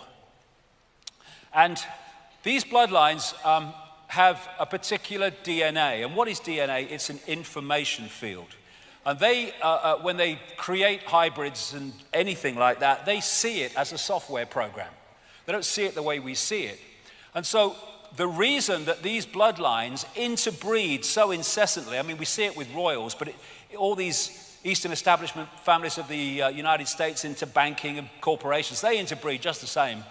It's to hold this information field, which has a certain series of personality traits which the archontic force wants in these hybrids because it makes them work on their behalf without any compassion or empathy or question in terms of the impact and suffering that they make people have. So this information field, this DNA, this hybrid, has the natural order traits that I talked in that wolf's image. It has them deleted. They have the ability to empathize deleted. The ability for remorse deleted. The ability to feel any emotional impact for what they do to others deleted. And what they are describing are psychopaths. These people are psychopaths in our reality on behalf of psychopaths operating outside our reality because they are an expression of this. No empathy, no remorse, no shame. How on earth can you bomb the living shit out of Gaza and have no emotional impact?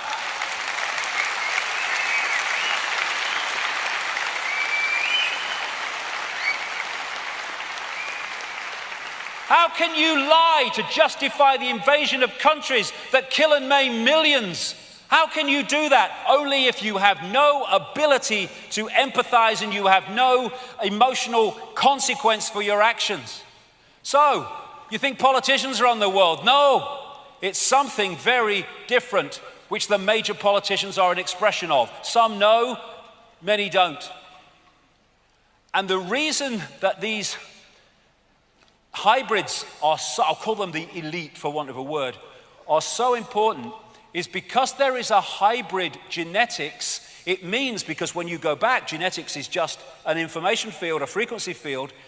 The frequency of the hybrid is closer to the frequency of the archontic entities than the general run of the human population. So the ability to possess, control, and dictate their behavior is far more powerful with the hybrids than it is with the general population that have a different genetics. And this is a Swiss clairvoyant called Anton Steiger, who was telling the story of his life in an article. He wasn't talking about any of this stuff. He was just saying experiences he's had. And this was one of them. He can see beyond what we call the physical into the energetic levels.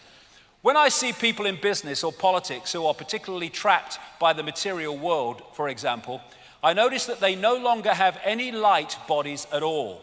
In many of these people, the point of light at the heart chakra, here we go, which is otherwise always present, is no longer visible to me. What do we call psychopaths? Heartless people. Instead, I see something like a layer of shiny tar around them, in which a monstrous being in the shape of a lizard can be distinguished. When such people speak on television, for example, I see a crocodile shape manifesting itself around the person like a concave mirror. I don't see the light of their throat and forehead chakra. And I've talked to people all over the world that can see beyond the physical, who don't describe exactly the same, but it's very, very similar in terms of this possession. There you go, there's one of them, look. It's just a trick of the light, don't worry.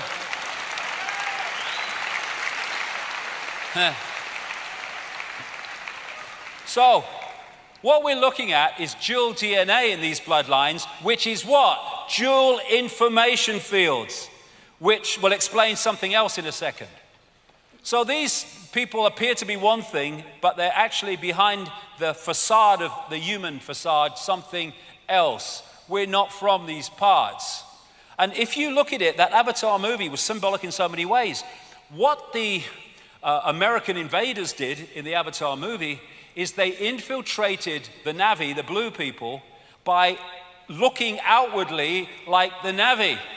So they didn't realize they were being infiltrated. That's what's happening here. That's what's happened for thousands of years. We've been infiltrated by a force taking over this reality that has fooled us because it looks human. And you know, this is today, the era of chimeras. Scientists fearlessly create bizarre human animal hybrids. Did you know that scientists are creating cow-human hybrids, pig-human hybrids, or even mouse-human hybrids? They're doing it now at our level of knowledge. And one day, very soon, or sooner than later, all the people have taken the piss all these years are gonna have to face the fact that this is freaking true, and this is why the world is as it is, and when we understand it, we can do something about it.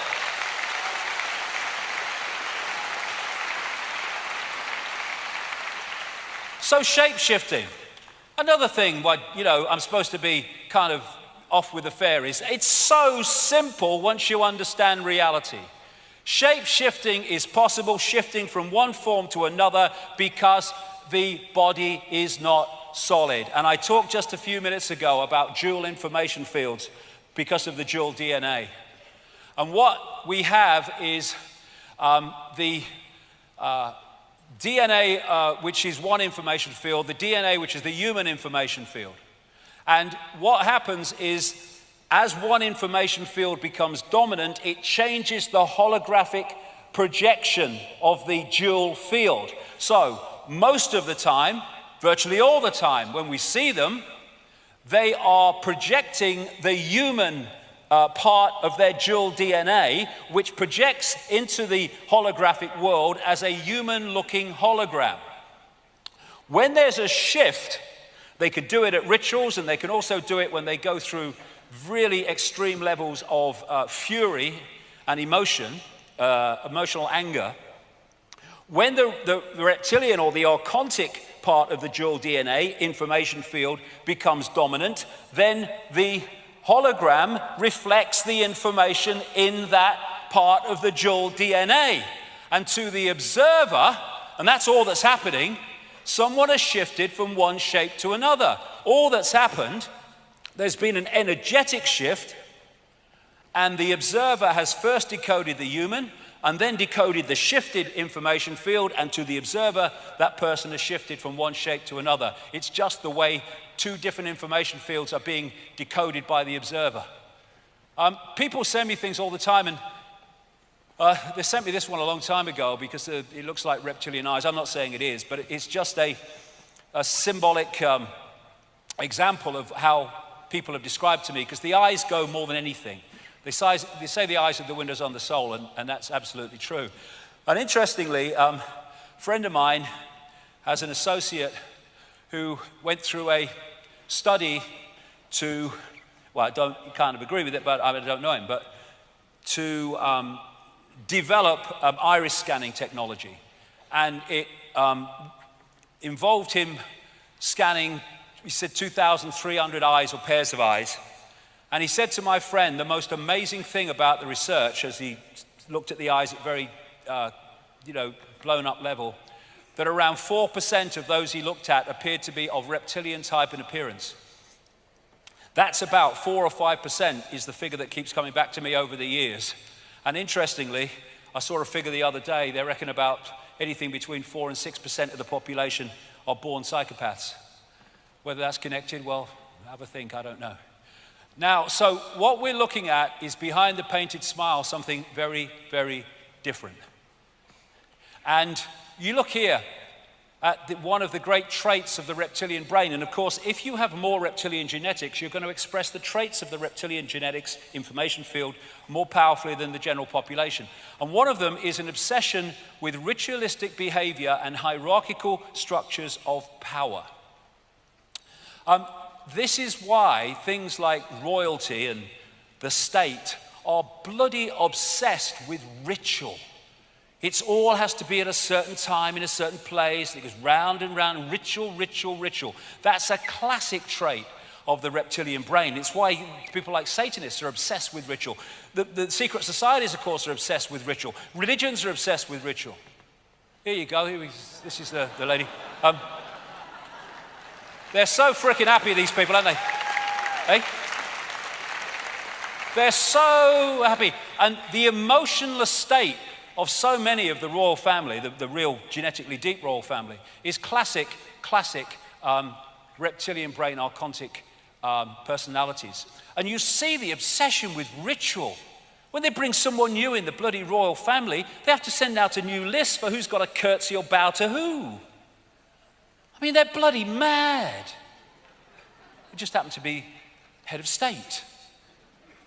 Look at it. I know my place, your lick majesty.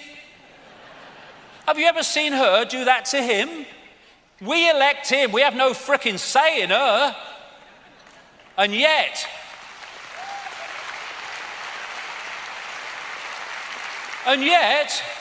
all these professions that are supposed to be serving the people, and anyone who wants to become a citizen, they don't have to pledge allegiance, an oath of allegiance to the people or the countries, to her, to the frickin' monarch. They have no power, they're purely symbolic to bring the tourists in. Bollocks. Yeah, like, they're not even bloody British, the German royal family. Oh, look, Philip, is that the Luftwaffe? I mean, what the fuck?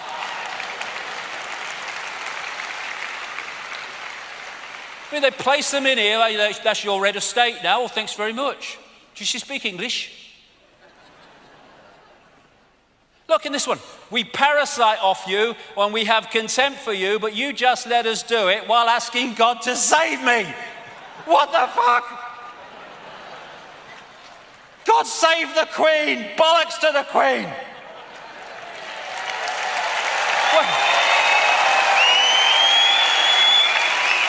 And I have to bloody smile. there's a big England football match and all the players are lined up and the crowd are there and we're all patriotic. Oh, yeah, we are. And they go, long to reign over us, God save the Queen. Long to reign over us. I ain't, but many people, most of them are singing and demanding to be reigned over, suppressed, controlled over, dictated over. And that energetically has an impact, even though they don't consciously realize that's what they're doing. Just the national anthem, mate, it's not. See, it's lovely. They piss on us and we say it's raining. They piss on us and we say she's frickin' raining. There you go. And I think this guy's made the best statement ever about the Queen. I do. I love it. I think that's brilliant. It's fucking lovely. That's just absolutely perfect. Give that man a knighthood.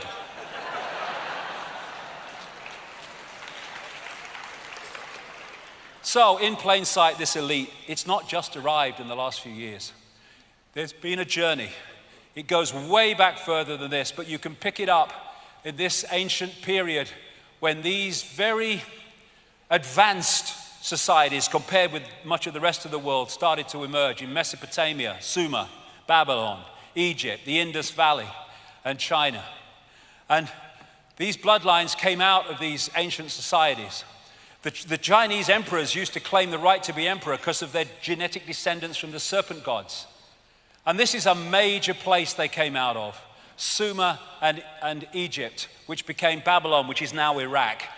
The fact they're bombing the shit out of this place over and over and over and over again is because it has massive, energetic, I can't go into it now because it's too long even for the time I've got, but it's got massive energetic significance globally. And they're creating massive energetic mayhem there for much deeper reasons than just on the surface. So these bloodlines started moving up into Europe under different names. They became the hierarchy that established Rome and the Roman Empire. Eventually they started to locate in Britain, and then they had the British Empire. Wherever these bloodlines have focused themselves or located themselves, a freaking empire has followed. We now have the American Empire, though they will not call it that. And eventually, as this virus spreading, this influence spreading, reached a certain global point, we had global Babylon. And global Babylon came when all the European powers, not least the British Empire, went walkabout all over the world, creating all the bloody colonies. And at that point, there was a resistance to the colonies, and they appeared to pull back and let the empires fade. That was only on the surface. What did I say right at the start? The best form of slavery is if you don't tell them.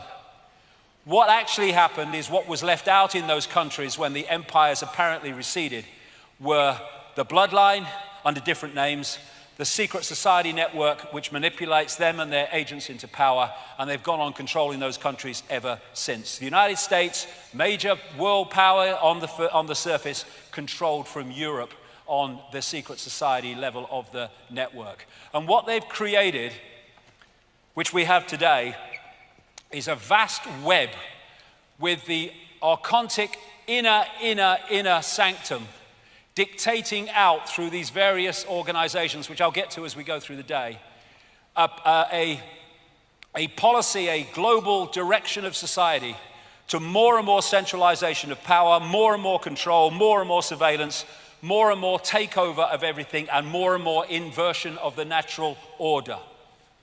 And they have the hidden with the secret societies, the deep secret societies, and then the hidden has a cusp where it meets the scene. And there you see organizations like the Bilderberg Group, the Club of Rome, the Trilateral Commission, and the Council on Foreign Relations in America. And then from the cusp of the hidden meeting the scene, you come out into the real scene, which are countries and agencies of government. And they are making decisions and introducing policies which on the face of it appear to be made on their decision, on their say-so, but where it started was here, coming out from the center of the web. And that's why the same things can happen all over the world at the same time. The virus spreading, that's what it's been. So, We have these apparently different aspects of the hidden and religion operating in isolation. They're not. They're all worshiping the same God. Some know, some don't. It's bloodline Satanists. As I've gone through this 25 years, again and again, when I've followed the trail of people in power, I have found members of secret societies, of course. I have found Satanists, and I've found pedophiles. And those three things come together in ways that I'm going to describe. Behind it is this archontic force, like I say. And the here today, gone tomorrow people, even those that have some awareness of what's happening, they are the gophers that introduce what starts out in the hidden. And Satanists are interacting with these entities. When they talk about, I've talked to Satanists, former Satanists all over the world, who've given me chapter and verse on how it all works. And they are, in these rituals, interacting with these archontic gods, these archontic demonic entities. And what is happening is in the archon realm, where these major satanic rituals are taking place, in the archontic realm, there are rituals taking place. When I say rituals, there is manipulation of energetic fields taking place to mirror the energetic impact of the rituals that are taking place in the satanic ritual within our reality. And what that does is create an energetic sync, an energetic synchronization, which allows these entities, some of them, to slip through like an energetic gateway, vortex, into this reality for these rituals. I've talked to many, many Satanists who described how these entities have manifested at their rituals because of this reason. They use colors, certain colors, because it's all about frequency and wavelength. They're manipulating energy. And you see these colors again and again in the pomp and ceremony of the royal family and stuff like that. And this is David Berkowitz, who was the son of Sam Killer, serial killer in New York many years ago now. And he said in letters to a Christian minister in jail, yeah, I did it, but I did it on behalf of a satanic coven. And he said this in one of his letters, absolutely spot on. Satanists are peculiar people. They aren't ignorant peasants or semi-literate natives. Rather, their ranks are filled with doctors, lawyers, businessmen, and basically highly responsible citizens. They are not a careless group who are apt to make mistakes, but they are secretive and bonded together by a common need and desire to mete out havoc on society. It was Aleister Crowley who said, I want blasphemy, murder, rape, revolution, anything bad, low vibrational energy, suppress the energetic sea in which we are interacting. And this satanic network goes into politics, it goes into banking, it goes into the media. Of course, not everybody, not even nearly everybody, but key people that are directing society. This is a Swiss banker quoted in a magazine a couple of years ago, 3 years ago now, in the Russian magazine Novy Den. These people, he's talking about bankers, are corrupt, sick in their minds, so sick they are full of vices, and those vices are kept under wraps on their orders. Many are into Satanism. When you go into some banks, you see these Satanistic symbols. My God, you do. Like the Rothschild Bank in Zurich. These people are controlled by blackmail because of the weaknesses they have. They have to follow the orders or they will be exposed. They will be destroyed or even killed. And at the top of the list I saw recently in professions of psychopaths were bankers. Now, this bloodline passes through what we call history. And it just so happens, because it's an information field and it's a personality field and it gets people in a certain personality type.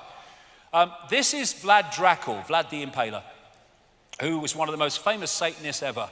He used to impale people and just let them slowly die. And he was a member of something called in its short name, the Royal Court of the Dragon, which started out in ancient Egypt. And he is the man, because he was such a Satanist, that Dracula, the Bram Stoker Dracula, was based upon. It just turns out that she is a descendant of Vlad Dracul through Mary of Teck, her grandmother. And this is how the bloodline comes through, and these are satanic bloodlines. These satanic bloodlines, it's in the blood, it's in the information field. And Prince Charles has actually publicly talked about his genetic descendants from Vlad Dracul and in Transylvania. So they're descendants of Dracula. I see the likeness. I do. I see the frickin' likeness.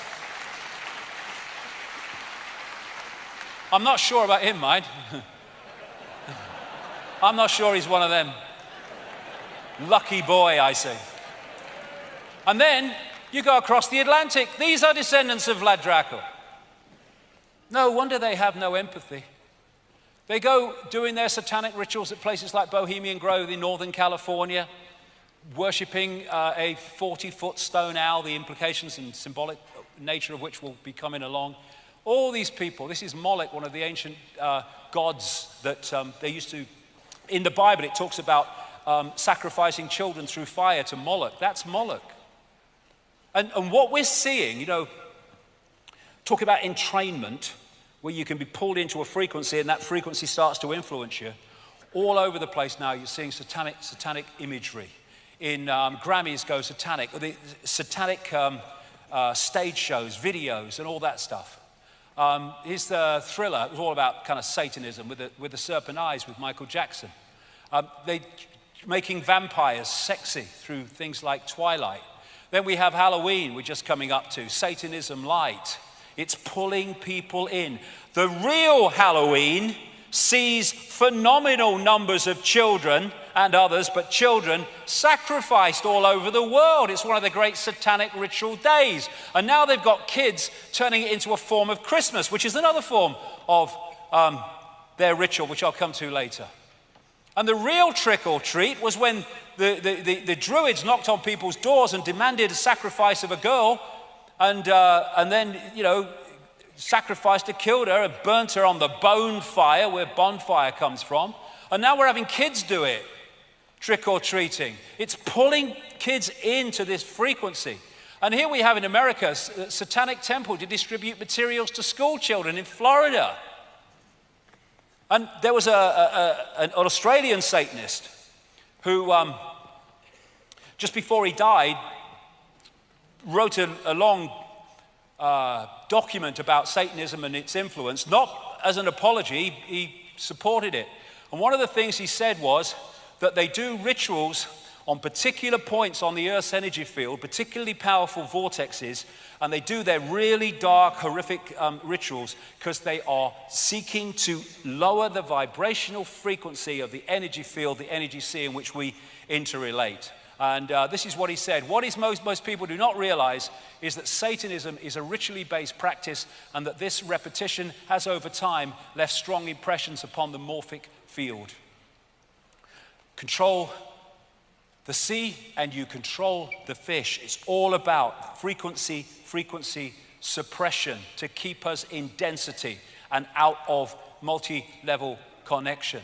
So religion is Satanism light. It's like a public version of it if you look at the rituals. The people who worship the gods of the major religions are worshiping these entities under different names. But they all call them God, but they're actually these entities. We'll come more to that as we go along. And that's why you see this universal religion. There's virgin mothers and babies all over the frickin' world. I mean, where do you look? It's like a franchise. All over. And yet Christianity picks it up. It's the one. It's not. It's just another one of the ancient religion. I mean, this is Satanism light, when they're eating the body of Christ as a frickin' biscuit and drinking his blood as a bottle of Merlot. I mean, frickin' hell. But it's what they do in reality in Satanism. It's Satanism light. What a bloody image on which to base a religion. What is that going to do to you, focusing on that? That's sacrifice. There's an inverted pentagram from a major clergyman in the bloody Church of England. And all religion to me is a form of bloody madness, because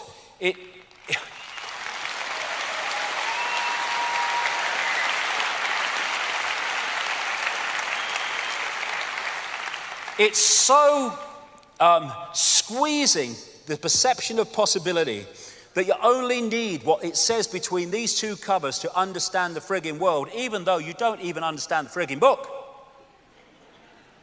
And so boom, all that's gone. You can't think that, you won't be one of us. Bloody good. And then you got people kind of going through this every year because Jesus did. And because some mate of bloody Mohammed was cut up hundreds of years ago, they do it on the day it's supposed to have happened every year. It's freaking insanity. Religion summed up. Eskimo. If I didn't know about God and sin, would I go to hell? Priest. No, not if you didn't know. Well, why did you tell me? I mean, that's it, innit? Did I say the world was mad? I might have mentioned it. Religion, you couldn't make it up. Oh, sorry, they did. They did. They did. Yes, look, he's going away to condemn gay marriage, look, you know what I mean? Unbelievable. Unbelievable. And look where these major religions came from. These major points that I told you the bloodlines came out of.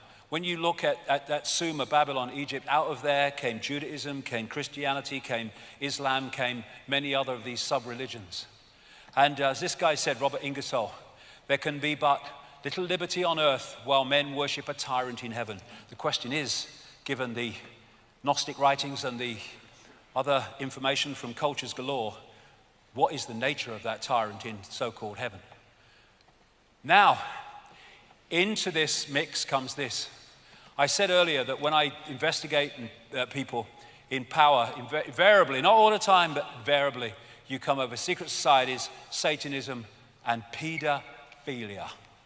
There's a reason for that, and it fits into what I'm talking about.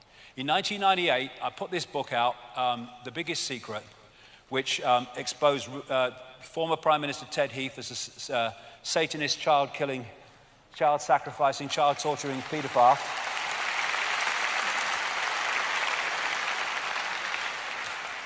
And Lord McAlpine, too. Nobody said anything. A journalist read the passage to Ted Heath days after it was published. Nothing happened. Why? Because it was true. And when Lord McAlpine was suing all and sundry for not naming him, hundreds of thousands of pounds for BBC, didn't name him. Hundreds of thousands of pounds, ITV, didn't name him. Goes for the speaker's wife. Goes for some comedian on the friggin' Twitter. In my book, I said what he was. And on my website, again, while he's suing all and sundry for not naming him. And now it's blowing fricking open and they are desperately trying to put the lid on.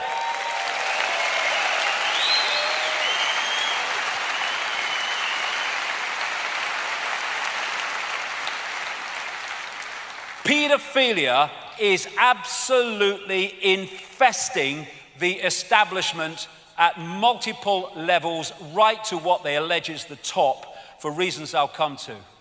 All over the world is the same. The number of children being abused by the rich and famous, never mind others, is absolutely staggering, and there's a reason for it.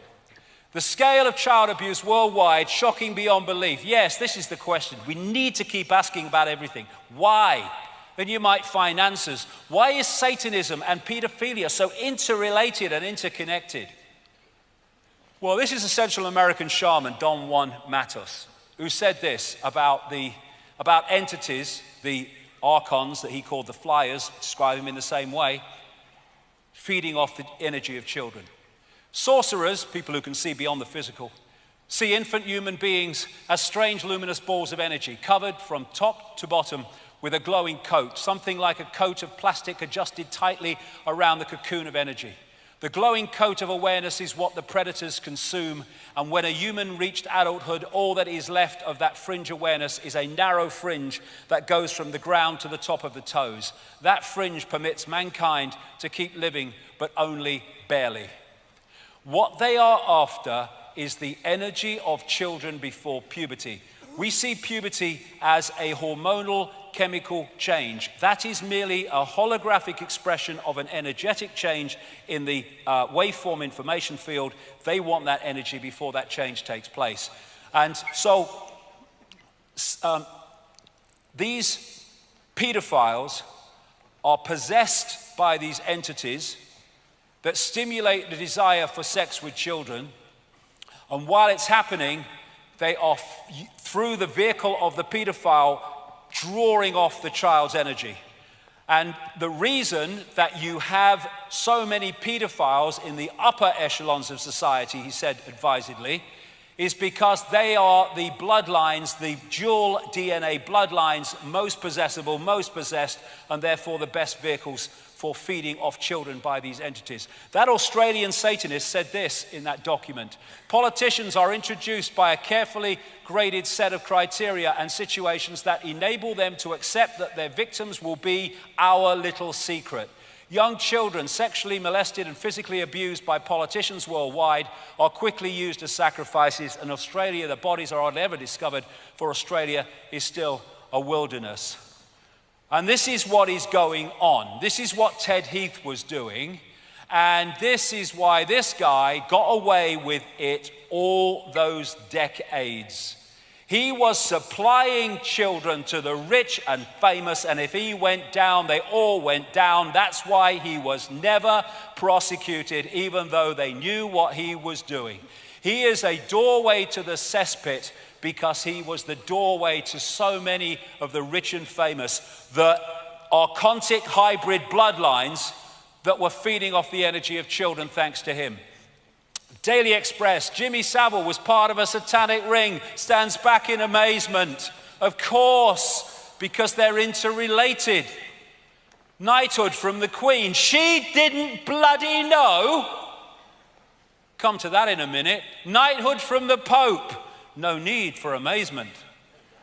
Roman Catholic Church, and I tell you what, the reason he became the first Pope in 600 years to resign in office will be shown eventually to be related to this subject, among others. So, we've got all these kind of pedophiles, famous pedophiles. Thomas Hamilton, the guy who killed all those kids in Dunblane, he was a pedophile and supplier of children to the rich and famous in Scotland. Ted Heath, I talked about. George Bush, I've come to him. Kissinger.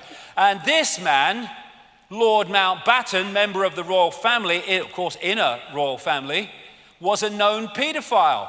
And who did Jimmy Savile say publicly, not in this context of course, introduced him into the inner circle of the royal family in the 1960s? Lord Mountbatten, the mentor of Prince Charles and Prince Philip. And close to the royal family ever since, decade after decade after decade. The frickin' Yorkshire police knew what he was doing. They didn't bloody know. Are you having a laugh? When are these bloody police officers going to get their asses in gear and start knocking on Buckingham Palace?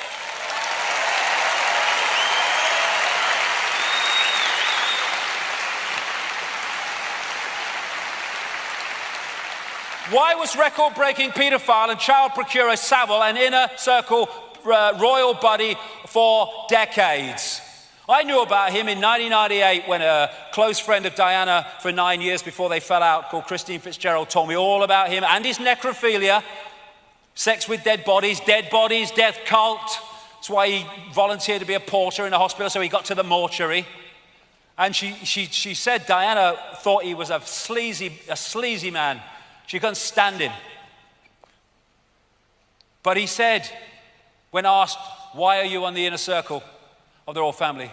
I get things done and I work deep cover. Bloody hell he did. Bloody right he did. And that's why his back was always covered. Who, what, where, when, and with whom? The reason they're desperately trying to put the lid on this is very simple. When the truth comes out about all this, the political and royal establishment will collapse. That's why they're trying to do it.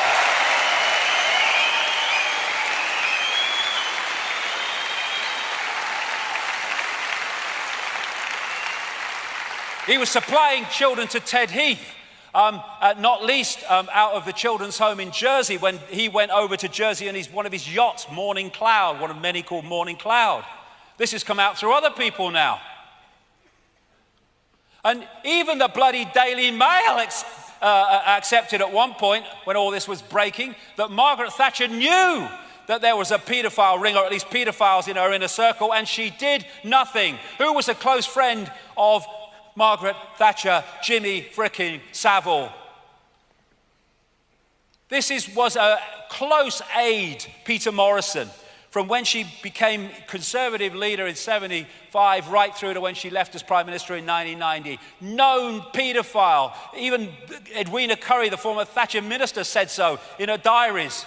And so have others come out within the Conservative Party. He, Lord McAlpine, was her Svengali inner circle advisor all the way through the same period that he was our other close aide. And her Home Secretary, Leon Britton, the man who lost the dossier from Geoffrey Dickens, the MP, the late MP, that was exposing the political paedophilia and naming names.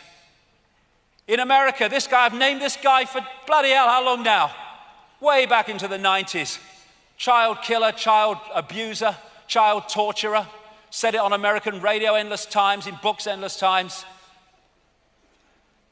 And yet he's still at large. And you know, MI5, excuse that with Special Branch, I can't take these bleeding seriously. MI5 Special Branch, right? You can't cough close to the royal family without they've done a massive check on you. And they didn't know about Savile. The NSA, the CIA, they don't know about Bush and all the rest of them. What did the CIA do in response to Bush being a child killer? They named their headquarters after him. Here you go, this is the Political Paedophile Investigation Squad. This is the Political Paedophile Protection Unit.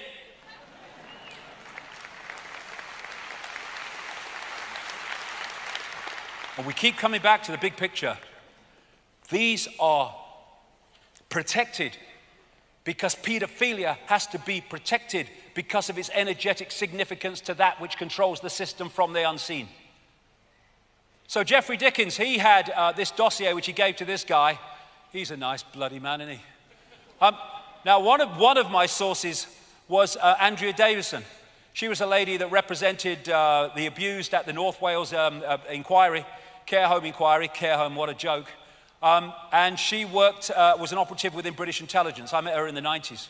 Lovely lady. And she's now on the run in South America because they fitted her up for a crime that appears not only she didn't do, but actually never took place. And the judge who, in her absence, because she had new people and got her out of the country, the judge that awarded a jail sentence was the lawyer representing the famous names seeking not to be named in the North Wales inquiry, while she was representing the victims, and he never said what his connection to her was when he was the judge making the fricking sentence.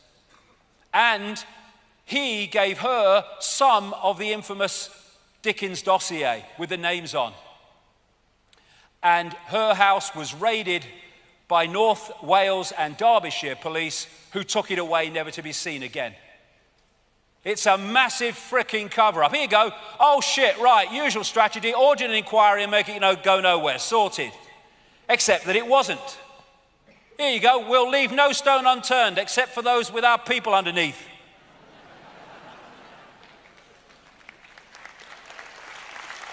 So, anyone want blatant evidence that it's a cover-up?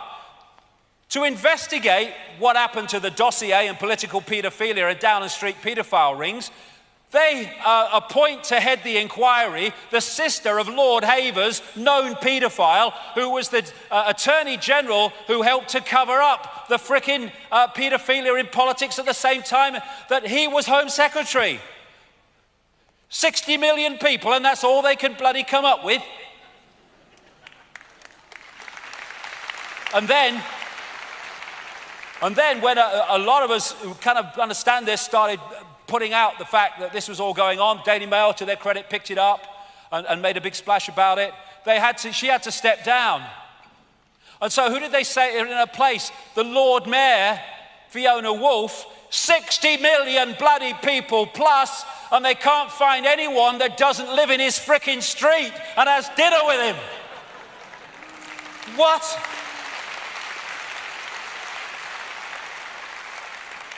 How much evidence do people need? How much evidence do the media need that this is the most blatant cover-up because the establishment would fall and the monarchy would be fricking history if this came out.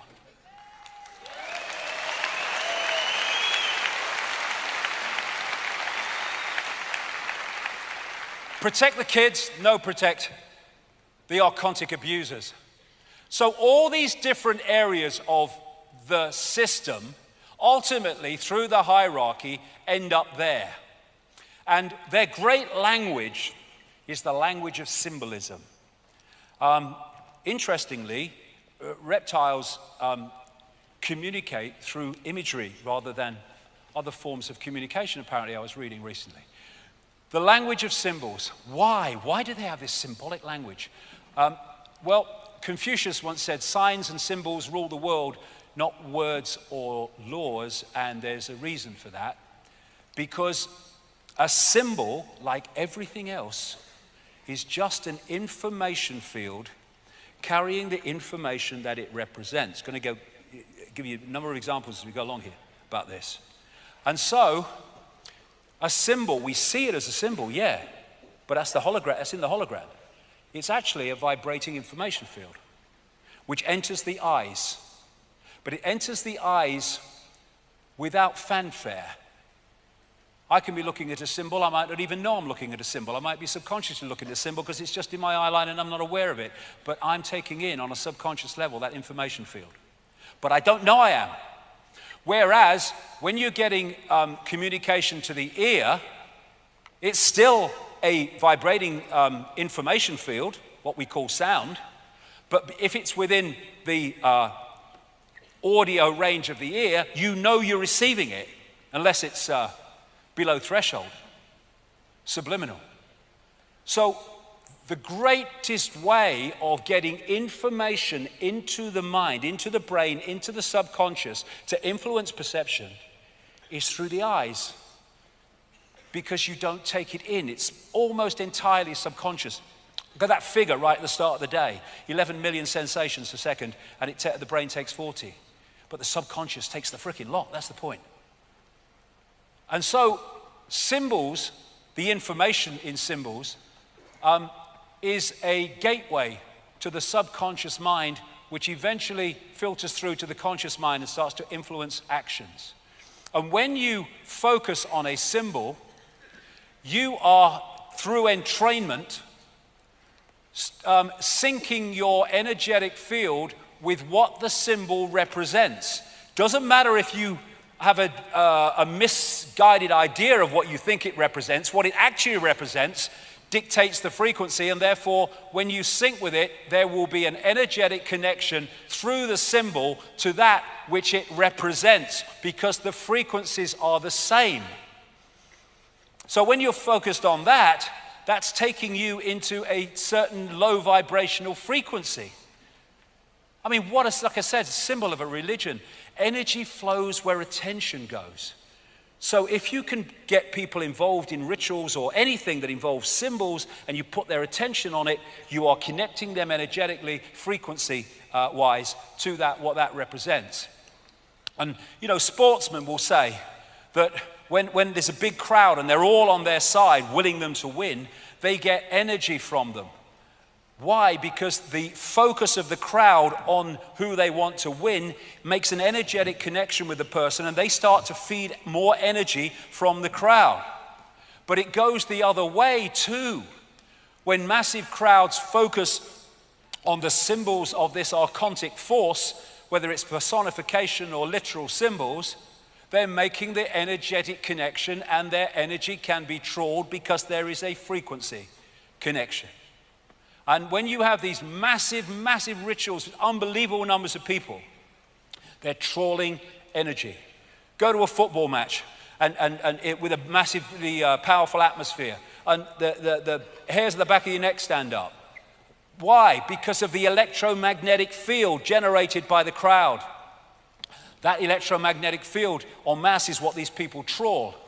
When you go to like Mecca and they're focusing on this, and we'll come to what that is shortly, what that represents is creating a frequency connection through what that represents to what that actually is. When they focus on Mecca, they're focusing on that Kaaba cube and there are consequences energetically for that. When you have a satanic stage show and the crowd, the kids are focused on it, what it's doing is locking them into that frequency, entrainment. So there's so many ways that we are fed off in that way. And symbols is a massive way. Of course, the eye is a universal symbol of this network. There you see the eye on the necklace of the mysteries. It goes way, way back. In banking and politics, in church, in state, you see it. This is thousands of years old, found in Ecuador. And there is the eye and the 13 levels of the pyramid. And under ultraviolet light, that even shines the illuminated eye. And that's what you find on the dollar bill. It's one of the major symbols of this archontic network. And there's 13 levels, exactly as in Ecuador thousands of years ago. There it is in Freemasonry, because you'll find it in Satanism, you'll find it in Freemasonry, you'll find it in banking, you'll find it in politics, because they all ultimately are worshiping the same gods. That's MI5. There it is again, the security agencies. MI6, again, the pyramidal shape. This is a church. I think it's in Poland. And here we go, old twerper's back. There you go, have a twerp. Stage show, there it is, classic. And these are locking people in. There's Madonna. What's the chances of this? Katy Perry, Angelina Jolie, Lady Gaga, CBS, Jay-Z. Unbelievable. What's the chances of Chancellor Merkel doing that every time? That's bloody ludicrous. It's not even a natural thing to do. And then you look, I mean, this is unbelievable, this. Animated bloody cartoons and stuff. This pyramid and all-seeing eyes freaking everywhere.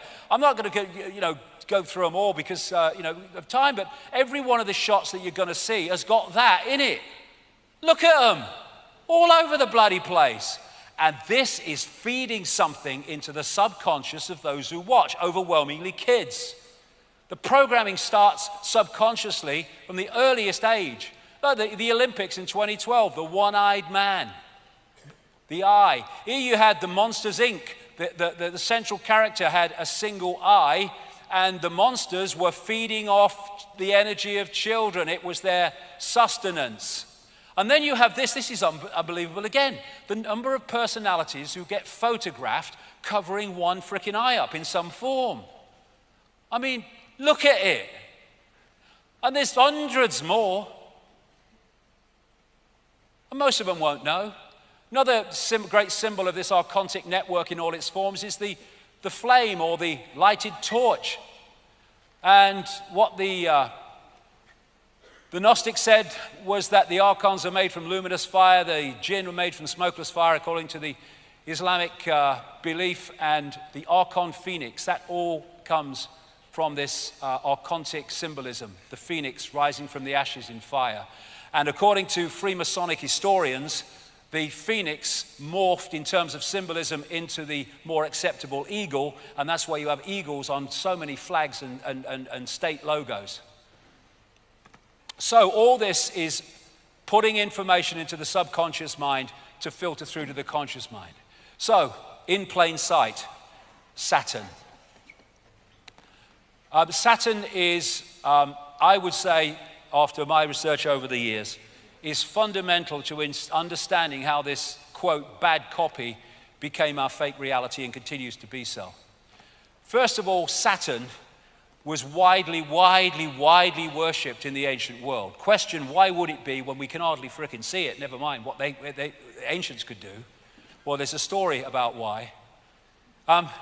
This, as we see it today, wasn't always like it was, and in geologically very recent times, it wasn't like this. People like Immanuel Velikovsky and others have studied over the years and written books, and they've been followed up by people like the Electric Universe researchers like David Tolbert and Thornhill in books more recently, as they have looked at the evidence that there was a catastrophic upheaval in the solar system in the relatively recent past, not yesterday afternoon, but the relatively recent past, which could well sync with when this bad copy fake reality was locked in. All over the world you have global destruction myths and catastrophe myths manifesting under names like Atlantis and Lemuria and Mu, but they are unbelievable in their common themes of how they describe what happens. And after this movement of planets, which was a massive disruption of the electromagnetic order, as I mentioned earlier, which meant the stability had gone, they ended up where we see them today. Now, this is a fantastic book. I almost can't get it now, and if you can, it costs a fortune. But represents a magnificent piece of research by this man, David Tolbert, one of the people involved in the electric universe information. It's called the Saturn myth. And what he did was study the worship of Saturn all over the world, studied its symbolism, studied what they said about it, studied why they said they worshiped Saturn. And what came out was this, that Saturn, once upon a time, was anywhere but where it is now, and at the time it had no rings. Come to that as we go along. Actually, it was the dominant planet, I would say star, sun, in the Earth sky. And the way they describe it, it went around in an orbit in sync with Mars and Venus as it moved around. And that was the dominant light, the dominant sun, if you like, from Earth in the Golden Age. And I say that Saturn is a dwarf star, which is not a great, amazing thing because there's so many dwarf stars out there, they say now, it's unbelievable. And what they said in the early astronomical traditions is that Saturn was the primeval sun. That's how they described it. And Plato referred to Saturn as Helios, the sun god. Not our sun that we see today, the Saturn sun referred to as Helios. Now we take Helios to mean our sun because it's the sun god. I say that's a mistake. Actually, they were talking about Saturn. And Diodorus of Sicily, an ancient historian, reported that the Chaldeans in the same area, Sumer, Babylon, now Iraq, called Saturn by the name Helios and said that this was because Saturn was, quote, the most conspicuous of the planets, which fits exactly with Tolbert's research across and I tell you, it's across the global cultures. The creator of modern Christianity worshipped Sol Invictus, the unconquered sun. Sol, it turns out, was another name that was used for Saturn and not the sun we think we see today. So when you start to let it kind of filter through, that at least most of the ancient sun gods were referring to the Saturn sun, not the sun we see today. That would make Heliopolis, famous city of the sun in ancient Egypt, as the city of Saturn, with the obelisks, the pillars outside the temple in Heliopolis. And that relates so closely to Solomon's temple, the mythical Solomon's temple. Every syllable of Solomon means the sun. Question now is which sun? And again, you've got the two pillars outside, just as with the one in Heliopolis. Then you come to Freemasonry, and its temples have the twin pillars worshipping the sun, the Saturn sun. Come to that as we go along. So when you go in this symbol, absolutely obsessed network, you come to the twin towers, the twin pillars. A coincidence? No chance. And what are the chances of this if that is the Saturn sun, Helios, Heliopolis?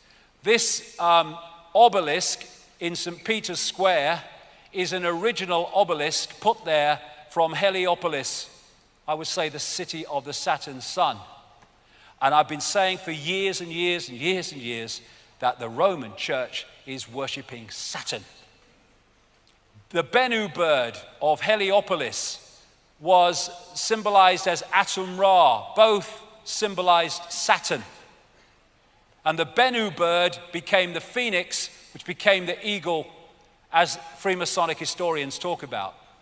They worship Saturn as the old sun, the dark lord, and the lord of the rings. Later, Satanism is Saturnism. And it's also symbolized as an eye. Now, what Talbot concluded from reading all these accounts of what happened to Saturn was this, that during these catastrophes, this is a quote from his book, the subject of the global creation legend, the global catastrophe legend, is a spectacular cosmic event actually witnessed by the ancients. Massive quantities of cosmic debris exploded from Saturn, clouding the heavens and eventually congealing into a vast band around the planet. Now, the band is described, like he said, as around the planet. However, what is described is the reflection onto that band of the sun we have today, made it seem from Earth as if there was only part of it, like a beard. And as the day moved on and the sun's angle moved, it's described as appearing that this band went around Saturn, as I'll explain. Now, this is one of Saturn's moons, and I only put this up here because it shows this light behind it. Now, the source of this light is not the same as I'm talking about, but it just gives a feel today, looking at that angle of that Saturn moon, of what it must have looked like in the way they described from Earth. This band, this luminous band. And what they said is, as the sun moved round its angle in relation to Saturn, it appeared from Earth that this was moving around the around Saturn.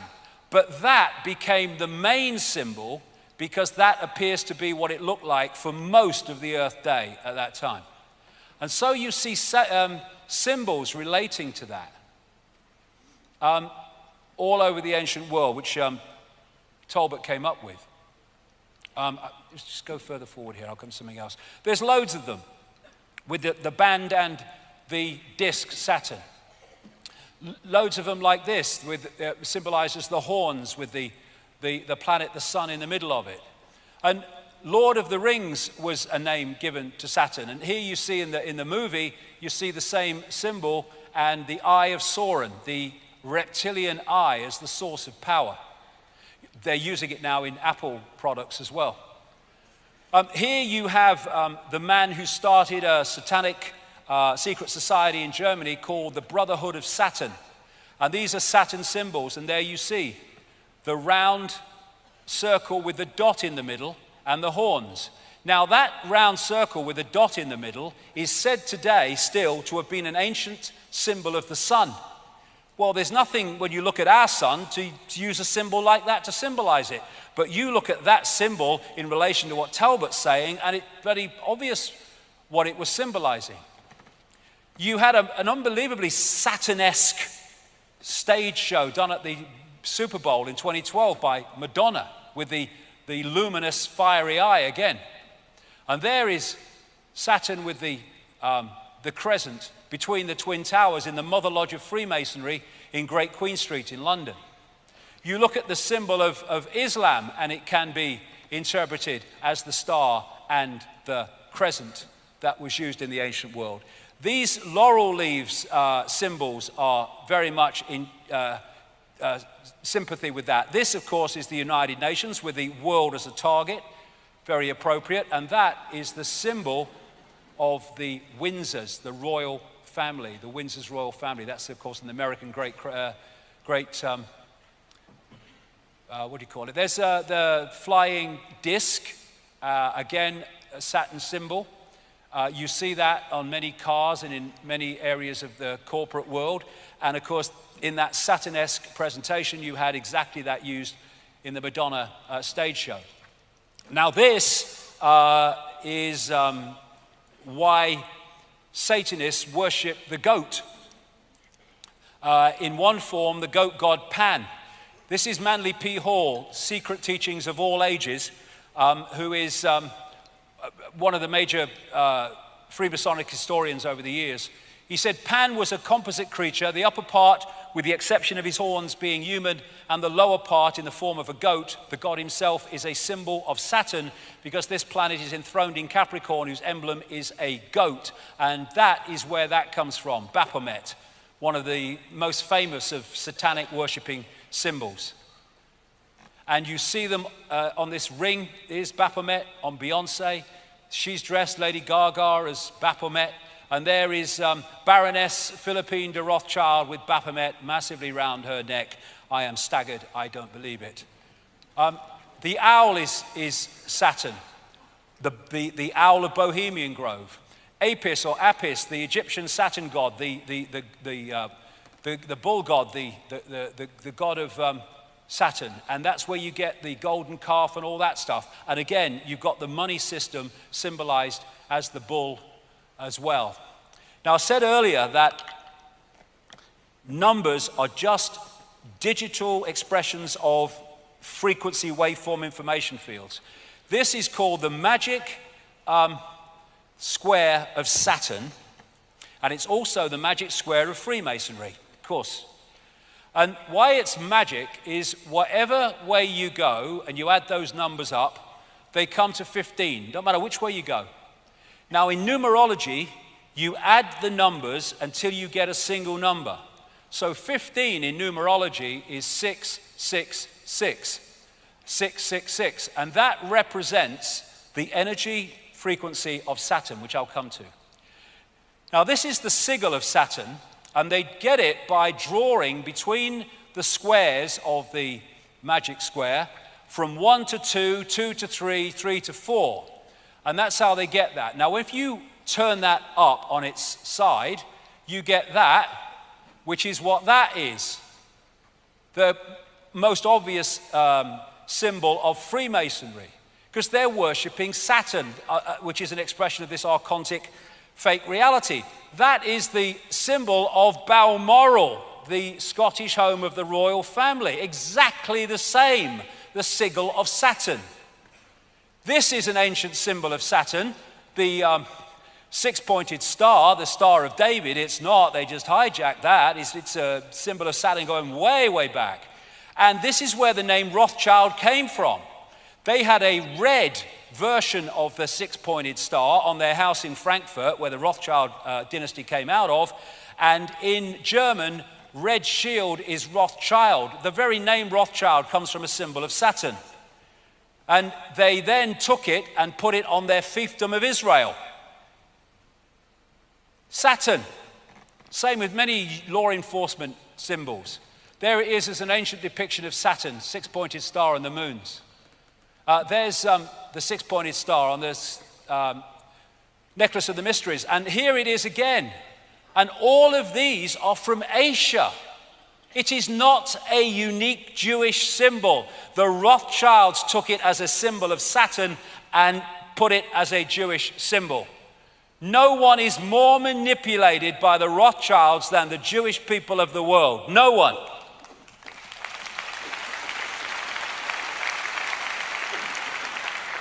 And here you have it in Christianity, the six-pointed star, an old ex-pope.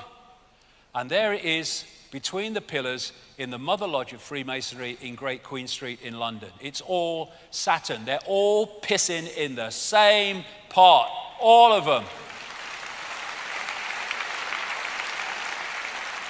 Now, another ancient symbol of Saturn is the black cube, which you see all over the place. And this is interesting. We're going to get in now into how this matrix actually works. This is a permanent hexagon storm in the North Pole of Saturn. It's 2 Earths wide, and it's going all the time, and it rotates exactly in sync with Saturn's radio emissions. And in geometry, the hexagon is also the six-pointed star and is also the cube. They are different expressions of the same energetic state. And so when you look at this is just a crop circle, but that's coincidental. You look at that crop circle and it's a hexagon, a flat hexagon. Look at it again, but see it three-dimensionally, even though it's exactly the same picture, and it becomes a cube. They are different expressions of the same energetic state. So a hexagon is also a cube, is also a six-pointed star in geometry. And therefore, this cube, the Kaaba at Mecca, is a symbol of Saturn, and that's what they're worshipping, though they don't realize it, though the inner circle will. The black cube that Jewish people put on their third eye as part of their ritual is Saturn. And when they worship at Mecca, they even make them sit in concentric bloody circles. They'll have them going round next. And so when they are doing their circling of that symbol of Saturn, that which is that frequency can feed off it. This is the symbol of Saturn in terms of astrology. And this is the symbol of the Soviet Union, which was created by the Rothschilds. The symbol of Saturn, the hammer and the sickle. Sickle become relevant shortly. In fact, now. This is the ancient Greek god of Saturn called Kronos, the bearded man, holding the scythe. And Kronos is Father Time with the scythe and the beard. Chronos, chronology, time. It's where it comes from. It's going somewhere. Saturn is the god of space and time, so it is said. Crown comes from Kronos, the god of Saturn in ancient Greece. The Grim Reaper is Saturn with the scythe, the death cult, exactly. Then you've got El and the Elohim. El is the Jewish god or the Hebrew god of Saturn. I would say El and the Elohim in the biblical realm is Demiurge and the archons. And you have archangels, Michael, Gabriel. The El goes all over the place. We have elections where the pawns are elected to serve the elite. We have Israel. And that is the symbol of El, the black cube. It's Saturn. The black sun, the dark lord, the demiurge, Saturn, Kronos, Satan, they're all different ways of saying the same thing. Then you have the bearded man. The god is always kind of symbolized with a beard. Where does that come from? Well, it comes from Kronos, the bearded man who is the god of Saturn. You see beards in religions all over the flipping place. And the beard comes from this symbolism of Saturn with the luminous crescent. And so we come to probably the most famous bearded man, the Saturn pattern. Well, hello from Rome. This guy comes from Rome and the worship of Saturn. This is Fritz Springmeier, a very accomplished researcher into all this. Saturn is an important key to understanding the long heritage this conspiracy has back to antiquity. The city of Rome was originally known as Saturnia, or the city of Saturn. The Roman Catholic Church retains much of the Saturn worship, hence Heliopolis obelisk, in its ritual. Saturn also relates to Lucifer. In various occult dictionaries, Saturn is associated with evil. And Saturnalia, the 5th century Roman writer Theodosius said that Saturnalia, which was in Rome running up to our Christmas, was to mark the time when Saturn suddenly disappeared, which fits with that catastrophe story that Talbot talks about. So Saturnalia, that is the ruins of the temple of Saturn in Rome today, is actually Christmas. They decorated trees, they gave presents to each other, they used holly, same thing. And Santa is an anagram of Satan, Saturnalia, it's Kronos, the Saturn god. Now the bearded man is often used for Saturn. This is William Blake, who was a very deep thinker and knew a lot of inside information. And he painted this picture in 1794 called Ancient of Days. Ancient of Days is one of the phrases used in the Bible to describe God. And he depicts him as the architect. This is on the GE building in Rockefeller Plaza in New York. Again, the Ancient of Days, which I say is the demiurge Saturn, the architect. Freemasons call their God the great architect of the universe. The demiurge was called by the Gnostics the great architect of the universe. And in the Matrix, we had the architect creating the fake reality, the bearded man.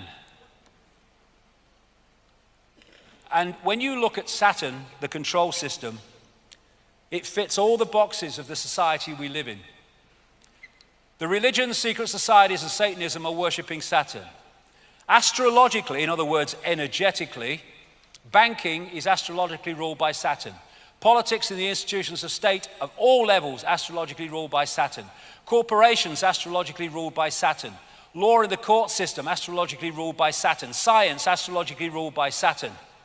And it's amazing that the left side of the brain and the traits of it, and the Saturnian traits and the reptilian brain traits are remarkably the same. So all these different parts of the human institutions of society are Saturn's little helpers. The vast majority not knowing, the inner circle absolutely knowing. All this court symbolism and religious symbolism and the headgear in education, it's all Saturn. And you see it endlessly in corporate logos. Now, Jordan Maxwell has been talking about Saturn symbolism being all over society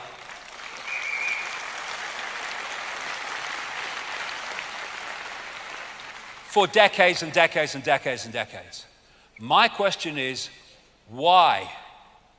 Why is Saturn symbolism everywhere? Why is it worshipped by all these people? There has to be a reason. Well, I think this is the reason after what I put together. The Saturn-Moon matrix. The Gnostics said of the archons, they make something appear to happen that does not actually happen. They can induce virtual reality experience. And they say of the jinn in Islamic belief, manipulate humans by creating illusions. I went into this subway station in New York a few years ago and saw this painted on the floor, and I thought, that's extraordinary. You had the eye and the ring, Saturn, and over the world was this broadcast system, basically. And it started a train of perception and research. And again, we go back, do we live in a simulation? What is the archon illusion that's given us this fake reality compared with the one that was before?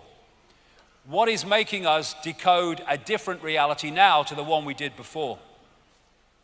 And it seems to me that Saturn is fundamentally part of this fake matrix that we call the world, and that part of what it does is act as a firewall from the original reality so we don't decode it, just like they do in China to stop people getting great tracts of the internet. Interestingly, the Gnostics say the outermost planetary sphere or archon of the matrix, was Saturn. Beyond that was Leviathan, a snake swallowing its own tail called the Ouroboros. Souls had to pass through this to reach paradise. There was another esoteric concept called the ring pass not.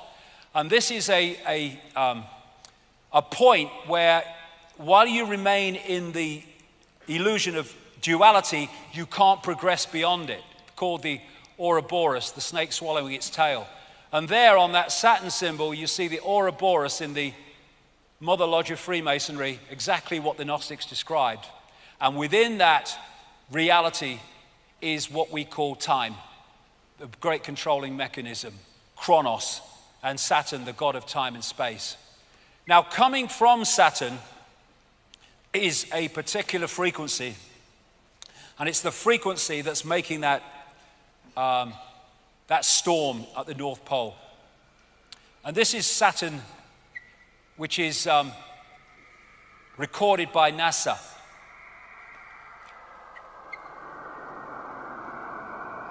Nice, man. And what the Saturn rings are they're made of sound. I had this sent to me by a sound engineer. This is a ring of Saturn from a particular angle. And he said, I see that every day. That is sound. And there's a thing called cymatics, which is creating patterns purely by sound, where they put kind of particles on a metal plate, and then they play sound across, and the sound, which is an information source, makes the patterns move into a certain sequence. And as the sound changes, the pattern, the sequence, the symbol changes. And it seems the higher the frequency, the more complex the patterns. So sound is a vehicle for delivering information that creates form. And this is a cymatic symbol, the six-pointed star, created purely by a particular sound.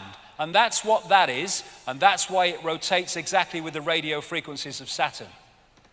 This is a standing sound wave, and it's an eye storm at the south pole of Saturn, which is permanently going round, and will do so while the sound coming from Saturn is that sound and that frequency.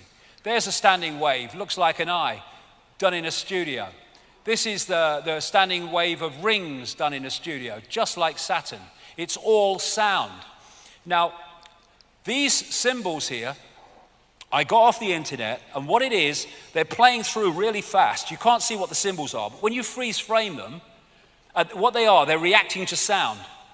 And when you freeze frame them, suddenly you see the symbols that are appearing very fast, but you can't see with the naked eye. There's a six-pointed star in one of them. There's a hexagon. And so a symbol is an expression of a sound, and a sound is an expression of a symbol. So all these symbols and this magic square numerologically of the magic square of Saturn are all representations of the frequency of Saturn, and when they interact with our subconscious, they're locking us into the frequency of Saturn from all over the place. A sound wave creates a symbol, and a symbol generates a sound wave, although we won't be able to hear it in our range. So when you see these artistic patterns in churches and stuff, we see them as patterns, but they're actually a representation of sound frequency. So on an inaudible level, they're giving it off. And Saturn is, therefore, I suggest, a major part of the broadcasting of this fake reality, which we are decoding into a world we think is real, but is actually fake. And maybe that was the pineal gland once. And maybe now that's Saturn which has hijacked the pineal gland. So Saturn was ringless according to the ancients before this great catastrophe. So where did the bloody rings come from? This man, Norman Berggren, has a long history, he's in his 90s now, of working in high-tech space and missiles and NASA and all the rest of it. And he wrote a book some years ago called The Ringmakers of Saturn, because when he studied pictures of the rings, he realized they were changing, and not only changing, they were being made as you looked at the pictures. This Voyager spacecraft went closest to Saturn in 1980, and then there's the Cassini craft, which arrived in 2004, and I think it's still in the area. And when he compared pictures from both of them, and then compared pictures in relation to the other, he realized that the story of Saturn was very different to the one he thought and he'd been told. He said this in his book: several years ago, a number of folks in the astronomy and physics world began to theorizing that these rings had to be much younger than the universe, perhaps only about 100 million years old. But one pair of pictures shows a change in 5 minutes. An impression is conveyed that the latest reported measurements purport to be the true ones, when in reality all might be quite nearly correct at the time of observation, but general reluctance to accept variable ring system geometry occurs because of the apparent failure to identify a physical mechanism suitable for producing recurrent change. In other words, because they can't explain why it's changing, they'll just deny it's bloody changing. And on the pictures, and NASA has these pictures, he saw these, what he calls electromagnetic vehicles. And these are thousands of miles long, some of them. And if anyone thinks that's fantastic, that's the Earth in relation to Saturn. We're not talking about the same relationship to size. And there's loads of them on these pictures. These electromagnetic vehicles, he calls them, all over the place. Here's one pictured next to the rings by the Hubble telescope. Here's a few NASA pictures showing one of them apparently moving. You put the pictures together. Why have we never heard of these except through Norman Berggren? And then he found pictures where these electromagnetic vehicles went into the rings and all this stuff was coming out of them that were making the rings as he was looking through the pictures. They're not natural. They say the water ice and stuff is in the rings. I reckon you'll probably find that there's a certain crystal in the rings that is generating the frequency. And this is from just a couple of weeks ago. The mysteries of Saturn's expanding F ring. Saturn's most distant ring is twice as bright and 3 times as wide as it was during the Voyager flybys in 1980 and 81. The great mystery of Saturn's rings, how they formed, why are they like that, we don't know. Well, maybe we do. There's this massive ring that was found in 2009, about 3.7 million miles out from Saturn, but around Saturn. Get 1 billion Earths in it.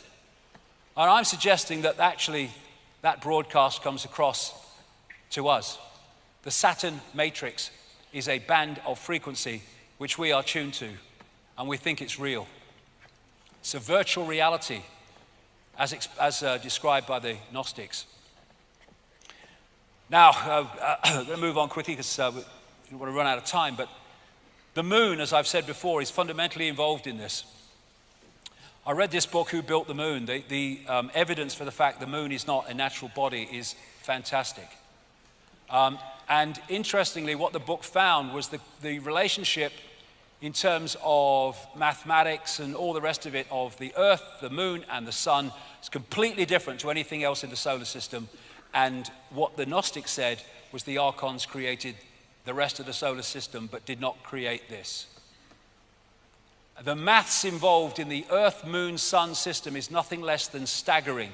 They've been put together with the accuracy of the proverbial Swiss watchmaker, the book said. That's why the moon is about the same size as the sun, almost exactly at the time of an eclipse. And the moon is perfectly placed, said this BBC documentary, to sustain life, but that's pure luck, a cosmic coincidence. I don't think it is. We never see the other side of the moon. We only see one side of it. And they say in the book, the moon is bigger than it should be, apparently older than it should be, and much lighter than in mass than it should be. It occupies an unlikely orbit and is so extraordinary that all existing explanations for its presence are fraught with difficulties, and none of them could be considered remotely watertight. They've got no idea. They first of all had the whack theory, something like a Mars-type planet whacked into the Earth and bits became the moon. That didn't work out. They had the double whack theory where it came back and had another go, and so they go on.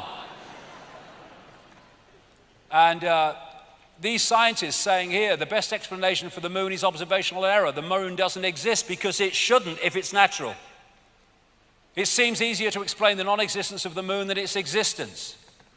And they've smacked the moon a number of times with massive explosions and impacts. And what's come from that is the evidence says the moon is actually hollow. This is NASA scientist, again, Gordon MacDonald. It would seem that the moon is more like a hollow than a homogeneous sphere. This man from MIT said the lunar orbiter experiments had vastly improved knowledge of the moon's gravitational field and indicated a frightening possibility that the moon might be hollow. The moon is inside out, said this scientist. And as Carl Sagan said, a natural satellite cannot be a hollow object. These scientists from the Soviet Academy of Sciences, I talked about this at length in my books, wrote a major article in 1970 suggesting very strongly, with considerable evidence, that the moon was actually a construct. And people like Ken Johnson, who've worked for NASA on photographs from the moon, he's come out and said actually there are non-natural phenomena all over the moon, including bases, things you can't explain that are not natural. and there are towers which have been smudged out, some of them not very badly. What the heck is that on the moon? Here's a close-up of it. I mean, what's that? That's not natural. So where did it come from? Who put it there? This is called blue gem, or the blue circle, which it kind of shines electric blue. It was seen as a light from the 1700s by astronomers. Now we can see what it is. 29 miles in diameter. What the bloody hell is it? No one can say.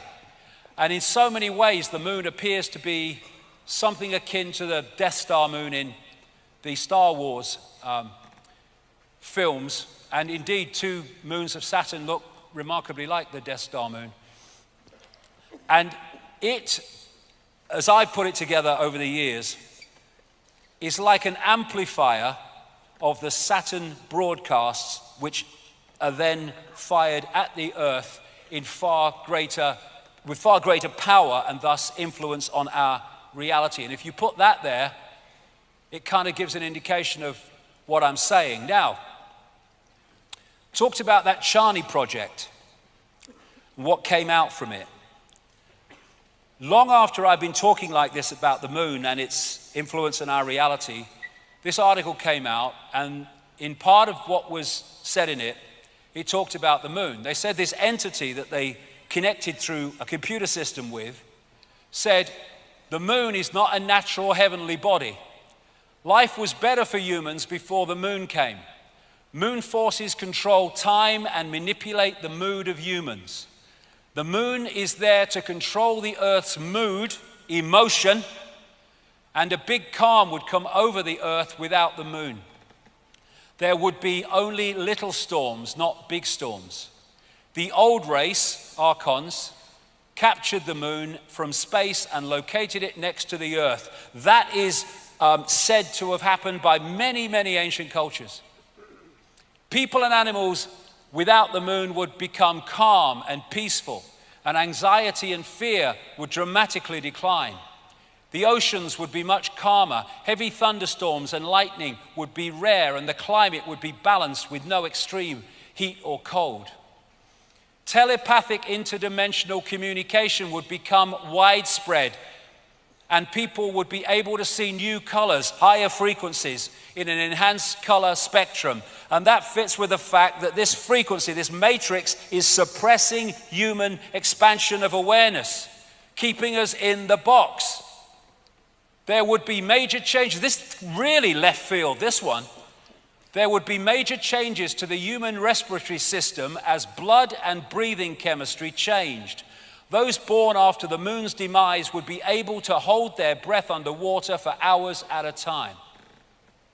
The Saturn-Moon matrix.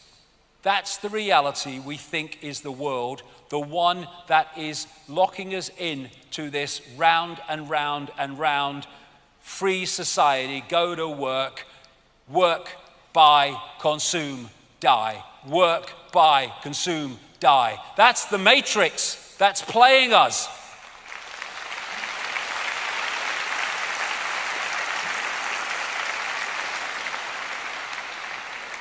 Control the energy scene, you control human perception. We are in a band of frequency. A band of frequency is the matrix, a band of frequency of information. We are blinded by the light. We look at light and we think light is like luminous, but that's just the decoded expression of an energetic frequency field that we call light. And when they talk about God saying, "Let there be light" in the Old Testament, I would suggest that's far more likely this demiurge, fake God in this Genesis description, building the matrix. Let there be light. The speed of light in the walls of the matrix. Beyond that is beyond its walls of suppression. So people are within the matrix thinking it's the world going round and round and round, being played like a violin while they think they're playing the instrument. And like a prisoner in a pitch black cell, we may never be able to see the walls of our prison. And that is the wall I would suggest. And that's why anyone gets close to saying we can go faster than the speed of light, the scientific establishment comes down on them like a pile of bricks. Real? Is it real? Is the night sky real, or is it a planetarium? I've been thinking that since I was a kid. Well, for a start, it only exists in that form in our heads, so quite easily it can be just a construct rather than what we call natural.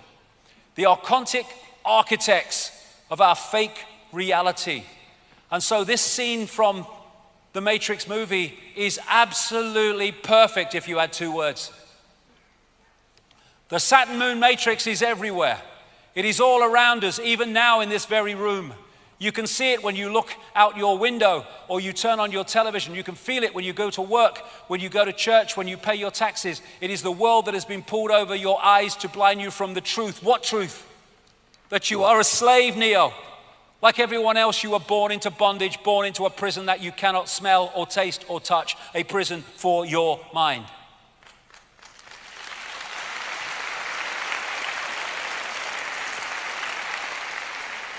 Human world, no, it's the Archon world, and they're trying to make it more and more the Archon world, which is why the world is changing in its image. And I came across these books of Carlos Castaneda long after I was into all this stuff, and I fell off my bloody chair nearly when I read some of it. They're based on the words of a Central American shaman called Don Juan Matus. And this is what he said. We have a predator that came from the depths of the cosmos and took over the rule of our lives. Human beings are its prisoners. The predator is our Lord and Master. It has rendered us docile, helpless. If we want to protest, it suppresses our protest. If we want to act independently, it demands that we do not do so. Indeed, we are its prisoner. They took over us because we are food to them, yes, low vibrational emotional energy. And they squeeze us mercilessly because we are their sustenance. Just as we rear chickens in coops, the predators rear us in human coops, human eros. Therefore, their food is always available to them, especially if there's lots of wars. Think for a moment and tell me how you would explain the contradictions between the intelligence of man, the engineer, and the stupidity of his systems of belief, or the stupidity of his contradictory behavior. Sorcerers believe that the predators have given us our systems of beliefs, yes, our ideas of good and evil, yes. Our social mores, they are the ones who have set up our dreams of success or failure. They have given us covetousness, greed, and cowardice. It is the predator who makes us complacent, routinary, and egomaniacal. In order to keep us obedient and meek and weak, the predators have engaged themselves in a stupendous maneuver, stupendous, of course, from the point of view of a fighting strategist, a horrendous maneuver from the point of those who suffer it. They gave us their mind. The predator's mind is baroque, contradictory, morose, filled with the fear of being discovered any minute now. They gave us their mind because they gave us their frequency, and we are decoding their frequency and thus becoming part of their hive mind. The hive mind, the Archons, the reptilians, and the Borg in Star Trek, classic representation of the Archons. All of these different groups are said to operate with a hive mind, a hive mentality. And we've been connected to it. The Borgs, they were like transhumanist type figures, exactly really in the cyborg way that the Archons are described. And the Borg used to fly around in black, dark cubes. Why do humans blindly follow rules? Because they blindly follow the Matrix. Don Matter said, I know that even now, even though you have never suffered hunger, you have food anxiety, which is none other than the anxiety of the predator who fears that any moment now its maneuver is going to be uncovered and food is going to be denied. Though through the mind, which is after all their mind, the predators inject into the lives of human beings whatever is convenient for them, and they ensure in this manner a degree of security to act as a buffer against their fear. Sorcerers of ancient Mexico reasoned that man must have been a complete being at one point, with stupendous insights, avatar society, feats of awareness that are mythological legends nowadays. And then everything seems to disappear and we have now a sedated man. What I'm saying is that we have against us is not a simple predator. It is very smart and organized. It follows a methodical system to render us useless. Man, the magical being that he's destined to be, is no longer magical. He is an average piece of meat. There are no more dreams for man than the dreams of an animal who is being raised to be a piece of meat, trite, conventional, imbecilic. And what they've done, because of our superior creative potential and expansion of consciousness potential, they have, although they are inferior to that in terms of potential because they are a distortion, they have reduced our, or that of the vast majority of humanity, to a lower level of awareness than they have. And thus this fits the situation perfectly. In the kingdom of the blind, the one-eyed man is king. We are the blind. The archons are the one-eyed king. But when we become the two-eyed, third-eyed, true consciousness that we are, game fricking over.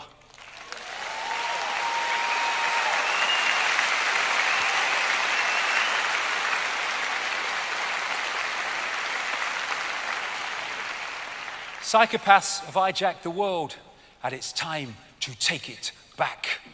I have no power is what the Matrix keeps telling us, and what the agents of the Matrix keep telling us. You have to look to authority. We have the power. Awakened, we have the power, and humanity is awakening.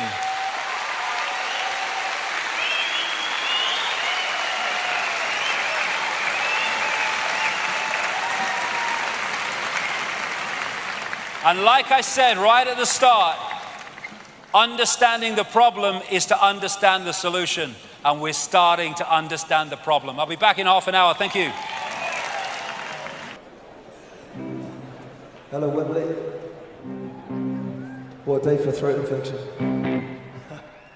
Can I just say before I start, a massive thank you to everyone that's bought the record and donated to Gaza. Much appreciated. Thank you kindly. Yeah, give yourself a round of applause. Why not, eh? It's a song called The Island.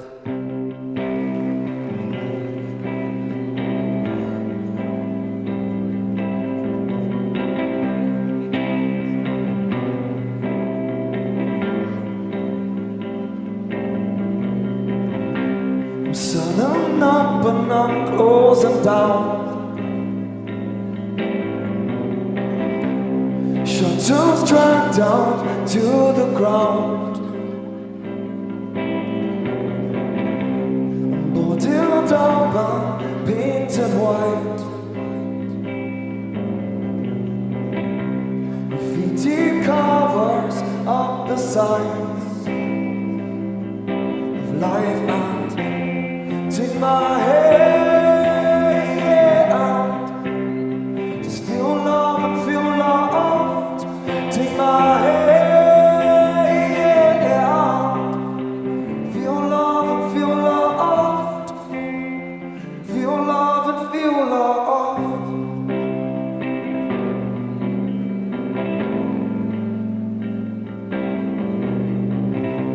These bright new lights jump to your grave, and fingerprints will still remain.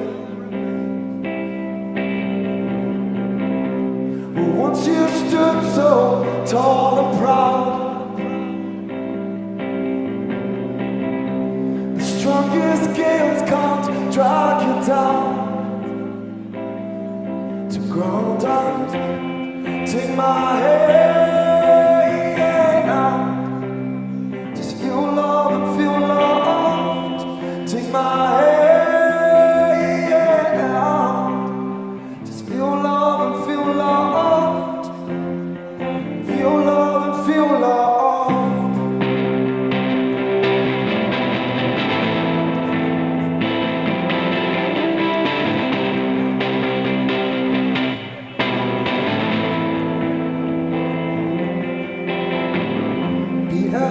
Be at, don't just speak out. Be at, don't just feel it out. Be at, it, don't just speak it. Be it, don't just feel it.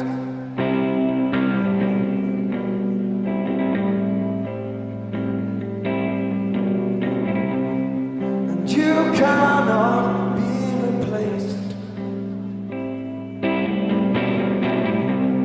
And you cannot be replaced. Erased, don't take my hand out. Just feel love and feel loved. Take my hand out. Feel love and feel loved. Feel love and feel loved. Feel love and feel loved. Thank you kindly. Cheers. Oh, cheers, Gaza. You know that boy? He's not a boy. He's a man, but he's my boy. He was offered a lot of money to be supported to become a big pro, and the condition was he distanced himself from me and what I'm saying, and preferably changed his name. And off was the second thing he told them. Hey, fantastic.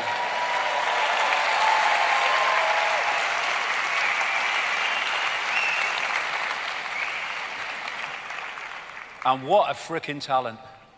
Now, I'm gonna bring this down to today, what's bloody happening now. So we sort out the wheat from the chaff and all this massive things that happens in the news every day. And when you see it connected, you can see what's going on. We've had the Icke hijack, I've talked about that, and how they feed off human energy, how they've locked us in this frequency field, frequency range, and how all these different aspects of society actually have the same master. And if you are deep enough in this web, then you can start to access what the projected future of this conspiracy is, and you can start to write novels that appear to be from imagination, but actually they're from knowledge of where the projected future is going. And when people like me have written books years and years ago, which about things that are now unfolding, it's really simple. If you can access the projected agenda and nothing comes to intervene in that projected agenda, then the projected agenda is going to happen, and therefore you predicted the future. But the idea is not to predict the future, it's to alert people so we head that future off. And that's what today's about, and that's what this section's about, because I'm relating it very much to today. That changed itself just by doing my shirt. That's a miracle. Of course, George Orwell and Aldous Huxley, 1984 and Brave New World, they knew each other. Huxley taught Orwell, real name Eric Blair, French at the elite Eton College, and they were friends, and they had access to this projected agenda. And I've been saying for a long time that Brave New World and 1984 were not from the imagination, not entirely anyway, they were from knowledge of the future. And that's why they've been so prophetic, so amazingly bloody accurate in terms of how things have unfolded. Now, one of the connections they had was into a secret society called the Fabian Society, which is behind things like the creation of the British Labour Party, also very active in Australia, and was behind the London School of Economics and all that. And the Fabian Society has a logo, a wolf in sheep's clothing, which actually gives it all away, really. It doesn't mean if you're in this Fabian Society, you're into the conspiracy, but the inner core knows what's bloody going on. And if you can get into that inner core, you can predict the future, and that's what those two did. Now, it wasn't just a story, 1984, it was knowledge of the future, and that future is now, and that's why so much is coming that he talked about. Now, I'm not going to go through all this, but I will pick ones out as I go through the various subjects. This is another example of this prior knowledge of this projected agenda. This is a guy called Dr. Richard Day. In 1969, he was a Rockefeller insider. He was involved, an executive of Planned Parenthood, which started out as a eugenics operation. I'll mention that as we go through, which again is connected in ways to the Fabian Society. And He stood up in 1969 to a conference of pediatricians in Pittsburgh, Pennsylvania. He asked them to put down their recording equipment and not take notes because he was going to tell them how the world was going to change. Why this guy did this night, no one seems to know, but he did. And one of the doctors did take notes and did some interviews later saying what this guy had said in 1969. What he said is the world that is unfolding and we're living in now. And he said it in 1969, which wasn't a kind of million years ahead of 1948 when 1984 came out. But I'll mention some of that as we pick what he said as I pick out different subjects as I go through. Now, what they are doing is manipulating us to either build or accept the building of our own prison and masquerade it as freedom or protecting us from terrorism and all that shite. And it's systematic. This is a guy called Edward Bernays, and he is known as the father of what we would call today spin, social engineering, manipulating perceptions. And he said, we are governed, our minds are molded, our tastes formed, our ideas suggested largely by men we have never heard of in almost every act of our daily lives, whether in the sphere of politics or business, in our social conduct or our ethical thinking.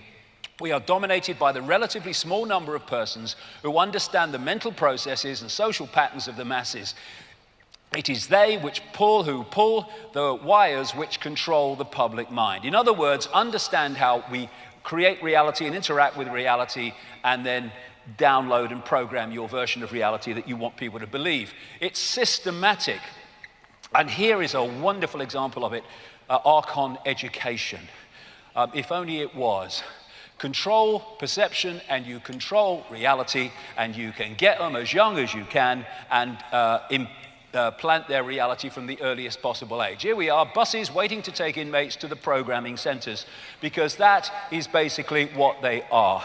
And teachers overwhelmingly have no idea that that's what they are. They're pawns in the game as well. They are passing on the curriculum and teaching in ways that they are told to teach, which is programming a perception of reality by emphasizing that and ignoring or suppressing alternatives to it. Einstein said brilliantly, everybody is a genius, but if you judge a fish by its ability to climb a tree, it will live its whole life believing it is stupid.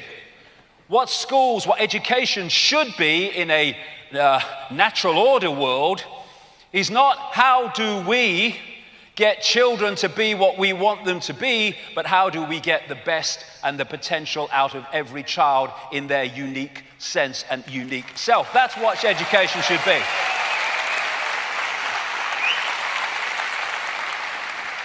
But like I say, we live in an inversion, and so we get the opposite of that. What we get is this. Have you noticed how they say, these politicians, about education, we must prepare children for the workplace. In other words, we must prepare unique expressions of all that is, has been, and ever can be to be a cog in a fricking machine for the rest of their bloody life.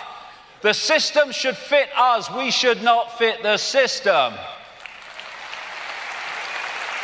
So, J.D. Rockefeller, creator of the General Education Board in 1903, he said, I don't want a nation of thinkers, I want a nation of workers. Exactly. It's what the education system's about. It's a sausage machine programming system. And this study here, I won't go into it for time, but what this study showed is the longer that children are at school, there's a massive decline in creativity as children have become less emotionally expressive, less energetic, less talkative and verbally expressive, less humorous, less imaginative, less unconventional, less lively and passionate, less perceptive, less apt to connect seemingly irrelevant things, dots, less synthesizing, and less likely to see things from a different angle. It's a program. And this is what is taught to children at school. What school teaches children: truth comes from authority, intelligence is the ability to remember and repeat, accurate memory and repetition are rewarded, non-compliance is punished, conform intellectually and socially. That's what it's about. And the very bloody fact that vast numbers of young people have been through this shit and they've come out awakened to the fact that they're not being told the truth is a wonderful example of the power of consciousness over program.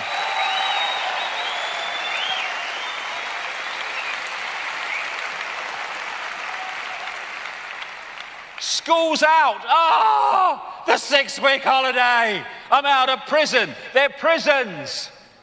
They're prisons. You have a few kind of years of kind of, out of prison when you're a little kid, and then you're in prison. Some bloody authority figure's telling you when you can go for a pee. You see that thing the other day in America? They're saying that children can't go to the toilet during lesson time unless they have a doctor's note. These people are mad. And talking of mad, 2-year-olds should start school, shed Ofsted chief. What it should say is 2-year-olds should start school, says 2-year-old Ofsted chief. Bloody idiot. But what did Richard Day say to that doctors' convention in 1969? Schools will become the hub of the community. In other words, they will take more and more and more power from parents, which is exactly what's happening. Another thing he said, children will spend longer at school but learn less. That's the idea. State schools should offer 12-hour days to boost performance of poor students, says Department for Education. Preparing kids for the brave new world. And what they do is they lock people into the left side of the brain and they take them out of their individuality, their creativity, so they become cogs in the machine. For me, no child should go near school until the age of 6 or 7, and then school very, very different. They should play and they should let their imagination flow so their right brain is wide bloody open.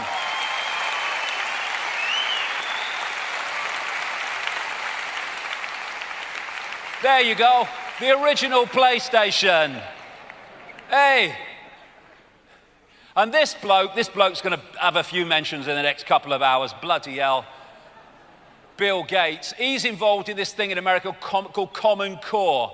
Common Core, make everyone the bloody same. It's about imposing even more limitations on what we call learning and education and more programming. And it's kind of the way they do it. Here's an example. They're saying in this test, change the sentence in a certain way. And the way the sentence is changed is made to read in a way that programs perception. This one. A president's job is not easy. He makes sure the country's laws are fair.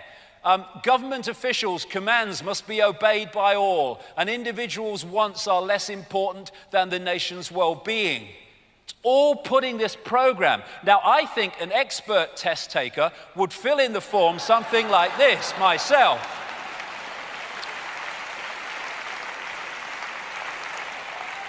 And then we might get somewhere. Here's George Carlin. Here's a bumper sticker I'd like to see. We are proud parents of a child who has resisted his teacher's attempts to break his spirit and bend him to the will of his corporate masters. Thank you. Put that in the back window. I used to smoke pot and go to class, sneak in 10 minutes late with a bullshit excuse, slink down low behind at my desk, pray to God nobody asked me any questions. I was the best teacher ever. All right, there you go. And they're taking the piss now. What they're doing is putting people into a lifetime of debt to pay for their own frickin' programming. That's what they're doing. Look at these student bloody loans. Get into debt for the rest of your life, brackets control, and then you'll pay for your own bloody programming. Here you go, education. Be a good citizen, accept the program. Bollocks to that. Talking of programming, Archon Media. Control perception and you control reality. The media is owned by a tiny few corporations, which in the end are owned by the same network of families. And they're dictating and suppressing and dictating and emphasizing information and suppressing information that gives another view of reality. How to control what people think. Create or buy out major news agencies and TV channels. Only publish stories that promote your agenda. Maintain debate within a strictly limited range of views and subjects. Focus on traumatic events to keep the public traumatized and in fear. Label anyone who exposes your system and manipulation as a conspiracy theorist. And that's what they do all the bloody time. I tell you, conspiracy nuts. I love this one. For God's sake, Trevor, always you with that conspiracy stuff. I'm telling you, the man and the dog are definitely working together. And it just shows you how words, see what the media's doing, and most of them don't even realize they're bloody doing it, some do. They're telling you what you're looking at. So in Afghanistan, he's a terrorist. In Syria, he's a rebel, as long as he's not on Assad's side. In Iraq, he's a terrorist, and in Libya, he's a freedom fighter, right? They're all violent, bloody tossers. That's what they all are.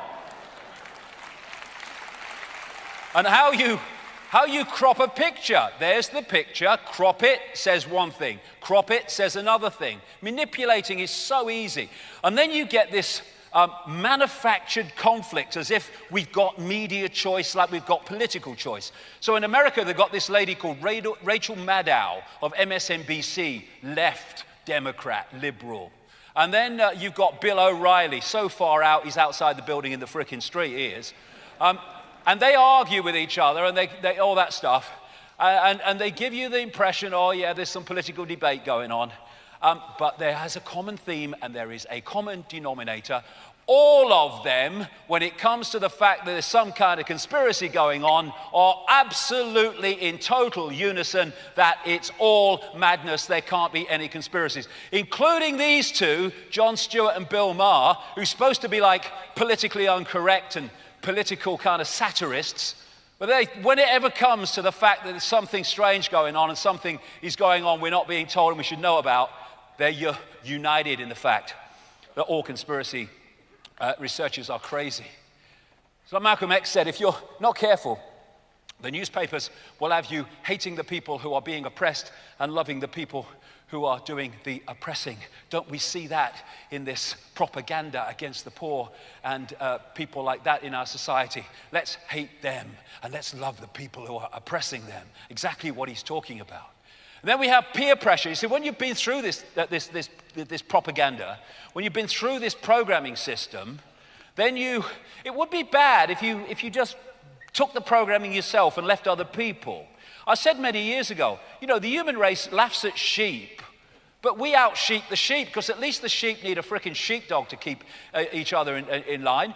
We keep each other in line. Ourselves, we don't need any bloody outside influence. So peer pressure says, if you're speaking outside the norm that we've been programmed to believe in, then we're going to give you a hard time.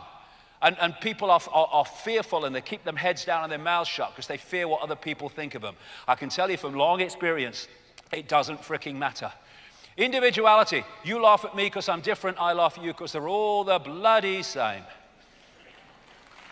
And like I say, this perception programming is systematic. This is the Frankfurt School, social engineering. Came out of Frankfurt, Germany, the home city of the Rothschilds, with Rothschild frontmen and agents all over it from the start.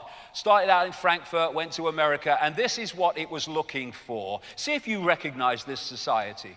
The creation of racism offenses, continual change to create confusion. I stand for change. The teaching of sex to children, huge immigration to destroy national identity. And the promotion of excessive drinking, emptying of churches, undermining any form of social cohesion, that means, I suggest. Legal system with bias against victims of crime, dependency on the state or state benefits, and then pulling them, gotcha. Control and dumbing down of the media, encouraging the breakdown of the family. That one, breakdown of the family, is in all of them virtually, of these social engineering documents. This is another one called Quiet Weapons for Quiet Wars. It was dated 1979. It was found in a copier, an IBM copier at a second-hand sale in 1986. And this is a document which is a manual explaining how you mass manipulate the perceptions of the population. And this is some of the things they say. See if you recognize this society. Media. Keep the adult public attention diverted away from real social issues and captivated by matters of no real importance. Did I mention Simon Cowell? I think I mentioned him earlier, didn't I? Schools, keep the young public ignorant of real mathematics, real economics, real law, and real history. Yes. Entertainment, keep the public entertainment below a 6th grade level. I did mention Simon Cowell. Work, keep the public busy, busy, busy with no time to think, back on the farm with their other animals. And this is another list from the same document, absolutely devastating. Keep the public ignorant and you have less public organization. What's been the theme today? Keep people in ignorance. Create preoccupations and you lower defenses. Attack the family unit and you control the education of the young. Give out less cash and more credit and you trigger more self-indulgence and social engineering data. Encourage social conformity and you make programming easier. Minimize protests about tax and you maximize the input of personal economic data while minimizing enforcement problems. Stabilize consent and you will stabilize control. Tighten control of variables like individuality and you have greater predictability. Maximize control and you minimize resistance to control. Collapse the currency and you destroy faith in a country and each other.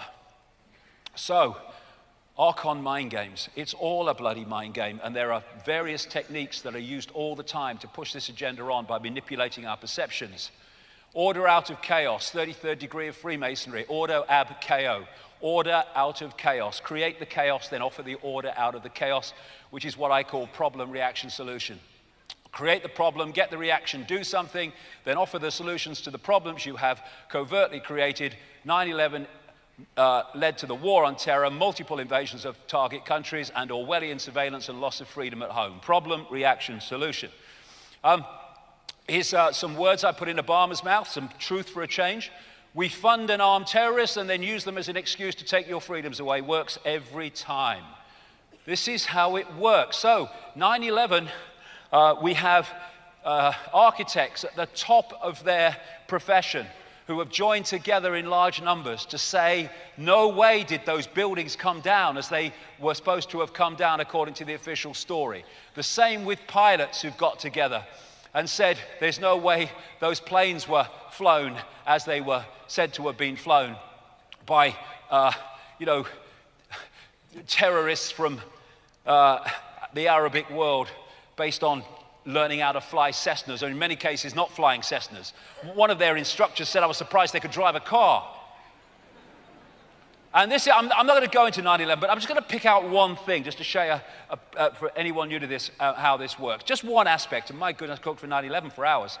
A tissue, it all falls down. This is building 7, also known as the Solomon Brothers building, 47 floors, and this fell not being hit by anything, and it fell in the afternoon, in the late afternoon on 9/11, and it was said that it fell because fire destabilized it and it fell as a result of that. Well, that's the official story, but there's another story I'll come to.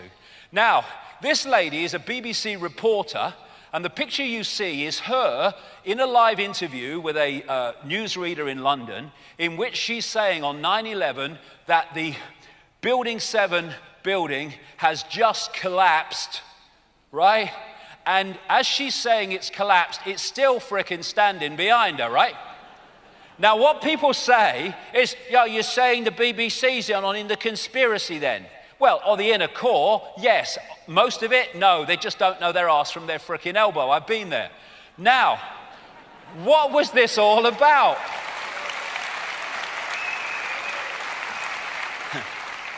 What was this all about? When they're unfolding a scam, a manufactured terrorist event, what's running side by side is the propaganda going out in sequence with it. What they did was put a fact that had fallen out about half an hour or more before it actually did. They got out of frickin' sequence. And so it was reported before it happened. Look at this, a controlled demolition. This is Building 7, look at it. Falling in on itself. Absolute classic. And if we look at this one, just watch these red dots here when it changes, those positions. Look, there's the frickin' things going off and bringing it down. It's classic controlled demolition, which they said it was, like the towers, it was brought down by natural, if you like, things that destabilized it. Now, as I said, the official story is Building 7 fell because it was destabilized. But this guy, Laia Silverstein, some people call him Larry, but I like to keep to the truth. Laia Silverstein, he was one of the co-leaseholders of the World Trade Center, and he bought the lease just weeks before 9/11, and when he bought it, massively upped the insurance in the event of a terrorist attack. Now, this is what he said in an interview, which you can see on the internet, about the collapse of Building 7. I remember getting a call from the fire department commander telling me that they were not sure they were going to be able to contain the fire. And I said, you know, we've had such a terrible loss of life. Maybe the smartest thing is to pull it. And they made that decision to pull, and we watched the building collapse. Right, just a few little problems with that, Mr. Liar Silverstein. A, fire departments do not pull buildings. B, putting the explosives in the right place to let it fall in on itself in a controlled explosion takes weeks, sometimes months to put in there, not a few minutes, you fricking liar. You know what happened.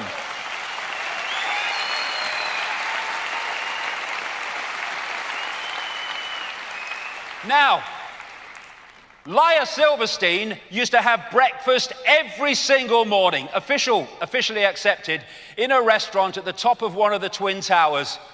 I think it's called the Top of the World restaurant or something. Now, can you just think what day he might have missed? Eh?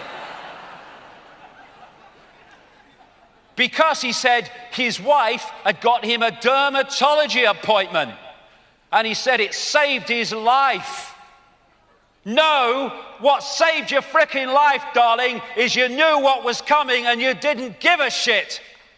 That's what saved your frickin' life.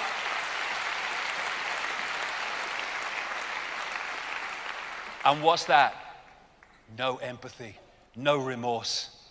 Archontic personality. Attar, Muslim fanatic. According to his American girlfriend, widely quoted, he loved pork chops, used cocaine very liberally, and was anything but a Muslim fanatic.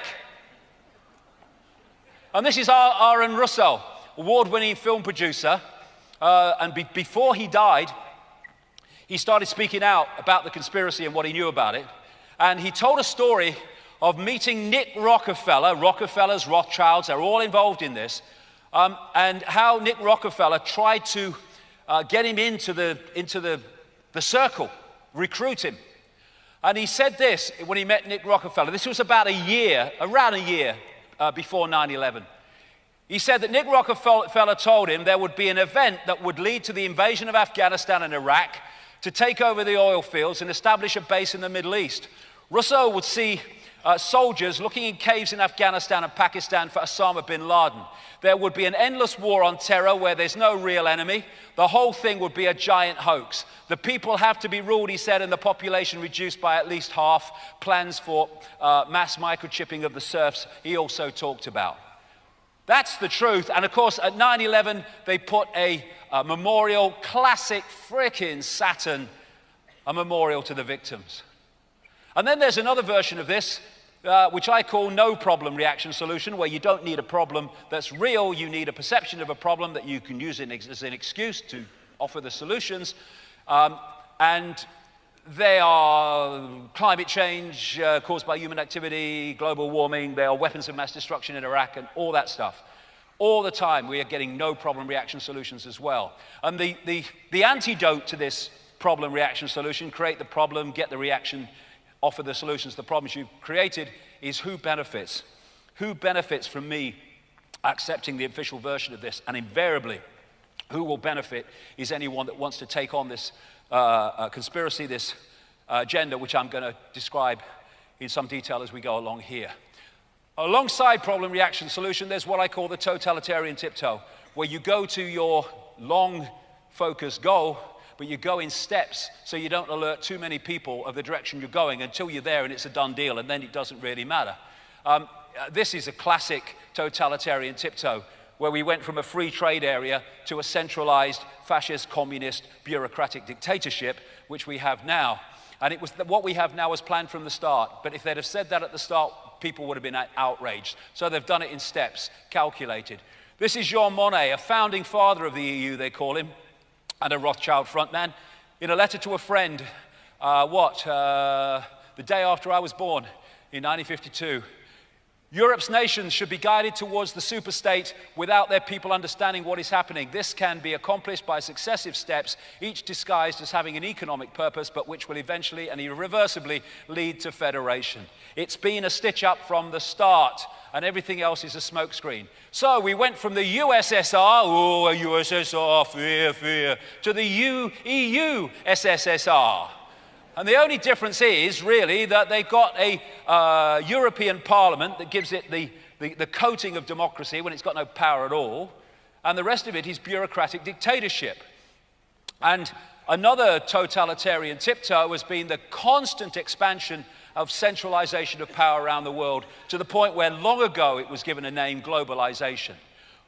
And the idea is to create interdependence between all nations, so you have a loss of independence of running your own affairs, because you are constantly in hoc or looking to other people to do things that you can't do for yourselves. That's the idea, interdependency. And this is the structure that they want. And the whole thing is about centralizing power. The more you centralize power, clearly the fewer people have control over more and more people. You centralize more, even fewer people have control over even more people. And what happens is, the more you centralize power, the more power you have centrally to centralize even quicker. And so centralization of power goes faster and faster and faster because of that sequence. They want a world government that would dictate to every country. In fact, they want the end of countries. They want a world central bank that would dictate all global finance.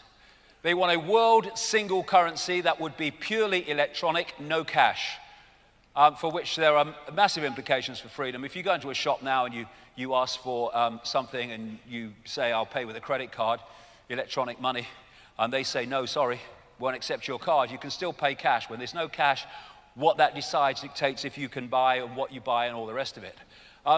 They want a world army to impose the will of the world government, and that is NATO. Way back in the 1990s, I was saying, watch for NATO starting to operate outside of the North Atlantic area as it expands itself into a fully fledged world army, and look at where it is now, all over the bloody place. Microchip population. They want a microchip population connected to a computer system, for which there are enormous implications. We'll get to that later. Obviously enormous implications. Under that, they want a series of unions. Not just these, they want a Middle East union and others, but these are some of them. And they're all mirrors of the European Union.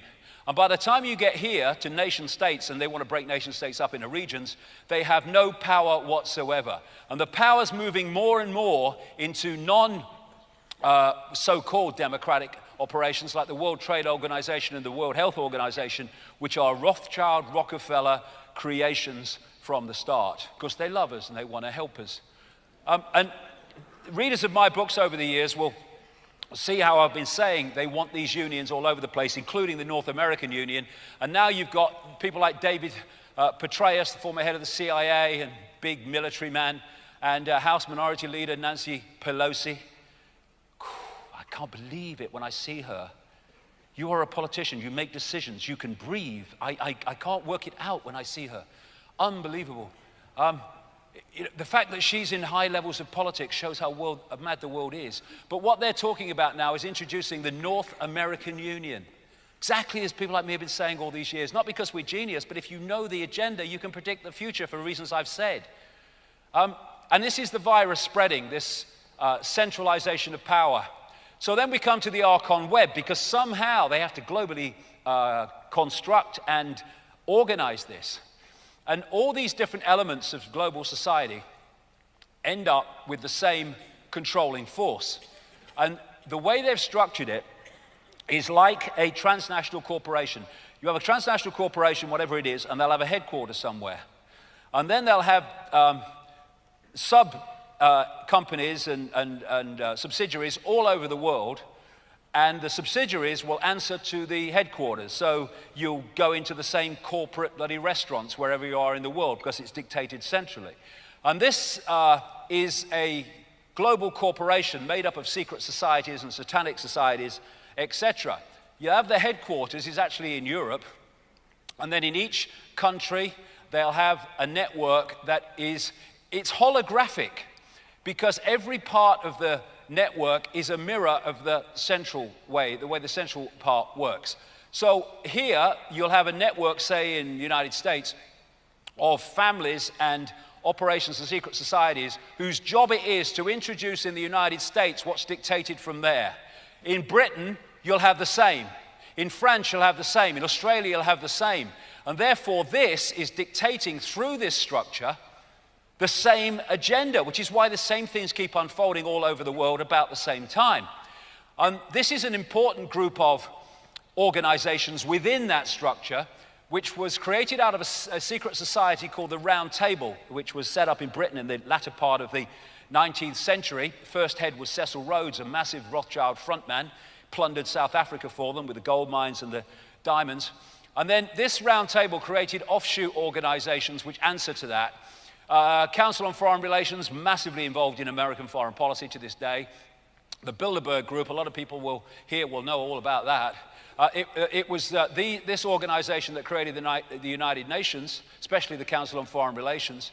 The Trilateral Commission, that's another operation out of America. And this, the Club of Rome from the 1960s, was specifically set up to use the environment and threats to the environment as excuses to transform global society. That's where ultimately global warming comes from. So you've got these organizations that seem to be independent, but they're all answering to the same masters. So the idea is that you keep the population in ignorance of all of that, so they haven't got a clue how they're being manipulated. And you hoard the knowledge in the upper echelons of this structure. Archon politics. This system, this network that I've just described, spews out the bloody leaders that we're given to choose at elections. Do you want this mask on the same face or that mask on the same face? That's what politics or political choice has been reduced to. And of course, most of them are of this archontic bloodline or agents of this archontic bloodline who are basically psychopaths, and thus anything bloody goes. And so these people, like I said much earlier, are here today, gone tomorrow, frontmen for this hidden hand. I like that one. All these presidents of Republican or Democrat, they answer to the same bloody masters, and that's why nothing changes. The agenda goes on. The Bush and Obama example is classic. During the Bush years, the Bush administration was controlled by a group in the shadows, some not in the shadows, they were seen, called the neocons or neoconservatives. This was widely reported in the media. The Democratic Party is controlled by a group in the shadows and some not in the shadows, which I call the democons. I put Kissinger in the democons because he's advising Obama at the moment, but he's usually over there. This is the key. At the next level, the neocons and the democons answer to the same master. And therefore, whoever is here is answering to the same master. And that's why whoever is here, the same agenda unfolds. Change, change, change, change. Him on steroids. So, that's how it works. And it works like that in this country. It works like that in virtually every country. And so democracy and the voice of the people is an absolute illusion. Here's Obama Bush. There you are. There's the composite. Here's the world's first face transplant success. There you go. That's how it works. You know, when people attack people for saying what's the point in voting, they're just showing they haven't got a clue. There's no point in voting because you're voting for the same force no matter what.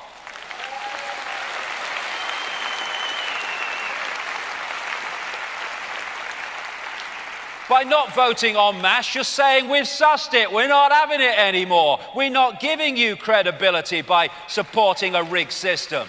And then people say, well, so-and-so will get in. It doesn't matter, because they're all the bloody same.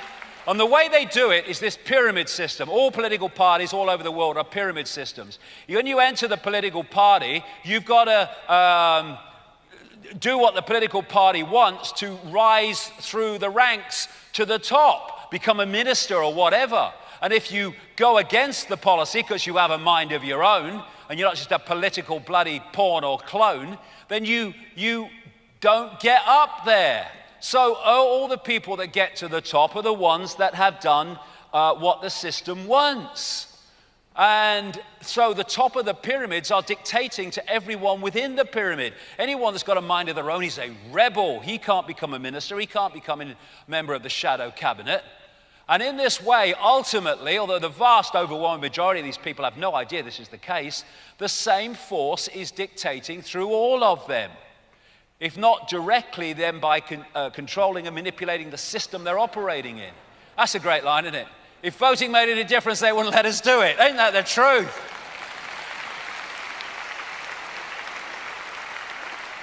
And so you get this, the march of tyranny. What it goes is, oh, I don't like them Republicans and what they're doing, I'm voting Democrat. I don't like what their Democrats are doing, who can I vote for? Well, you've only got the I'll vote Republican. Oh, I'll vote Labour. I don't like them. I'll vote Conservative. Don't like them either. Who can I vote? I'll vote Labour. So it fricking goes on. It's an illusion. If anybody can give me any policies that take Clegg and Miliband and Cameron off the same bloody postage stamp, I'd like to bloody hear them. And then behind that, you've got the legal system, which is imposing the will of the political system. I'm a judge, and that means I do whatever the government tells me. They're not all like that, but you want something that's absolutely not going to go wrong, you put a safe man in to have the inquiry. Lord Hutton on David Kelly, I rest my case. So, don't cheat, don't lie, don't sell drugs, don't kill. The government hates competition. And when you go deeply into that, especially in America, and don't sell drugs, you find that's exactly what they're doing through their agencies. Archon Hunger Games. This is now, we're getting into the society they want us to live in and the one we're seeing unfold by the day. And it's time to stop it bloody unfolding. Of course, the Hunger Games was this movie that involved a reality TV show, which was about terrible brutality. Every person for themselves, and the one standing had killed or others had killed all the rest. And this is what Dr. Richard Day said in 1969. Violence in the media and movies will be increased to desensitize people to violence and make them feel that life is short, precarious, and brutish. It's part of the social engineering. But the reason I call it the Hunger Games Society is in that movie, the society was broken up into sectors. Each sector was responsible for certain specializations. And then and these were all in abject fricking poverty, basically. And then you had the capital, where a tiny, tiny few people lived parasitically off the efforts of the poverty-stricken masses. And that's what they want. We had the elite in the capital dictating to the masses through a vicious police state. And here we have the Hunger Games in Britain. Woman in £1 million hat makes speech about austerity. Oh, what a load of bollocks it all really is. And have you noticed, my government. Now this is the structure that they are moving towards. They want a tiny few at the top that take all the wealth, have all the control, and all the benefits. Down here, they want the masses living in abject poverty as slaves to that elite. And the elite are the archontic bloodlines, and the masses are the human target population. And to hold that status quo, they need a police state that's going to impose it. That's what's unfolding before our eyes. And this is the Hunger Games society. And when I say the masses living in poverty, I mean the masses. Their target is not just those in poverty now. Their target is people who have a lot of money now, a lot of wealth now, who think they're doing all right now. They want the lot. If you're not part of this elite, then they want everything you've got. So you end up in the poverty-stricken masses. That's what's happening. And one of the great excuses for it, and engine rooms for it, is this total bollocks about human-caused climate change. Violin music, anyone?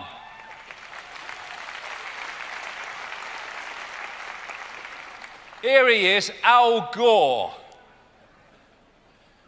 Bloody hell, if he ever told the truth, he would genetically self-destruct. The big lie of Big Al. It's a scam, and it's a scam to change the nature of human society, justified by saving the planet, which these buggers are destroying. And look, it's become the new red in terms of communism. It has. Save the planet, be a slave. This is the head of the Green Party.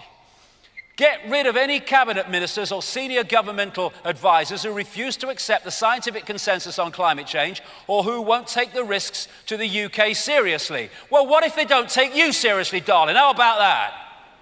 And then you have this guy, chairman of the Common Science and Technology Committee. Frightening that he is, but let's hear what he's got to say. Ministers who question the majority view among scientists about climate change should shut up. The BBC give less airtime to climate skeptics, and its editors should seek special clearance to interview them. Appearances on radio and television by climate skeptics should be accompanied by a health warning or health warnings. And then you have this lady, Professor Kari Norgaard of Oregon University. Cultural resistance to accepting the premise that humans are responsible for climate change must be recognized and treated as an aberrant sociological behavior. This is where we're going, to shut up those exposing the lie. Like this guy, how green zealots gagged professor who dared to question global warming. No A-level for climate change denier. My son Jamie was told by his teacher when he was at school that if he said in his exam that he didn't agree with global warming caused by human activity, and he said so, he would not pass. That's the society that we frickin' live in. The Global Warming Survival Handbook by David de Rothschild. And all these blokes, they wheel these people out whenever they want a concert to bloody program the masses. Bollocks begets bollocks. Once you have the fact that human activity is not changing the climate in the way they say, then everything that comes from that must be bollocks in things that are done on the basis that they are, and it is. So, here are the greenhouse gases, the major ones.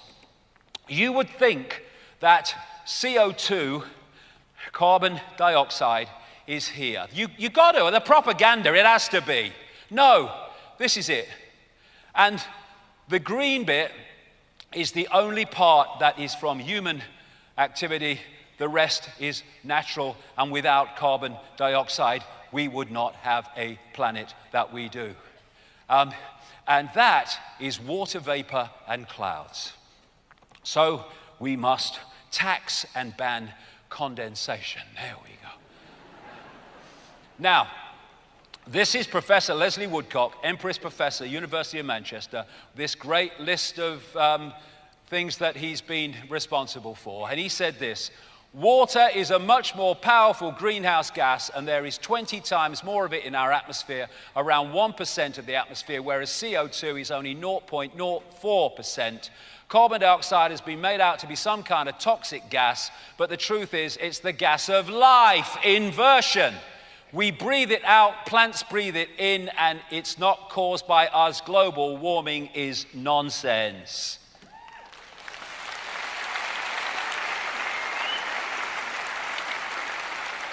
And then there's this guy in Australia, I won't read it all, but the major part that he said, he used to be massively, yes, it's all true, and then realized it wasn't. And he says here, the theory was based on a guess that was proved false by empirical evidence during the 1990s, but the gravy train was too big with too many jobs, industries, trading profits, political careers, and the possibility of world government and total control riding on the outcome. Exactly. Now, here's the hockey stick. It just shows that suddenly, whoa, it's gone through the roof. We're all gonna die, start swimming. But what they did to create that hockey stick and that perception deception is they missed this off, the medieval warm period. All that time ago, 1000 AD forward, when the temperatures were much warmer than they are today. Where was the human-created carbon dioxide then? And then after the medieval warm period, they went into the Little Ice Age through here up to the 1900s. And it was so cold, they had Little Ice Age frost fairs on the Thames. Now, when they say to you, oh, this is the warmest year since records began, it's good to ask, well, when did records begin? And loads of them started during the Little Ice Age, which gives a massively distorted view of comparison. This is the truth. From 1997 to 2012, and it's gone on now to 2014, temperatures did not rise. That's why global warming became climate change in the propaganda. Global warming, it goes up, it goes down. That's what it's always done. 7 years ago, Big Al said the ice cap is falling off a cliff. It could be completely gone in the summer in as little as 7 years from now. We are 7 years from then, and it's just increased by 43 frickin' %.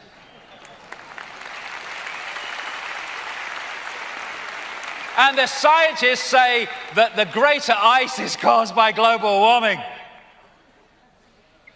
Yeah, but this guy's bettered it. This guy's bettered it. French President Hollande, ISIS terror caused by global warming. Did you know the moon is made from fromage? And this comes from CERN.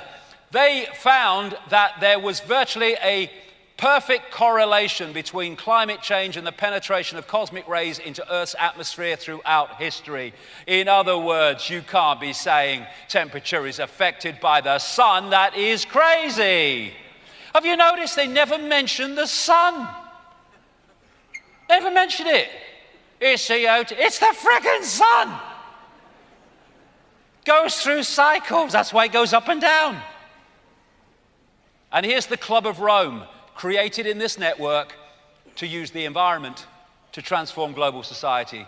Here's one of its founders, quoted in his own publication in 1991, "In searching for a new enemy to unite us, we came up with the idea that pollution, the threat of global warming, water shortages, famine, and the like would fit the bill."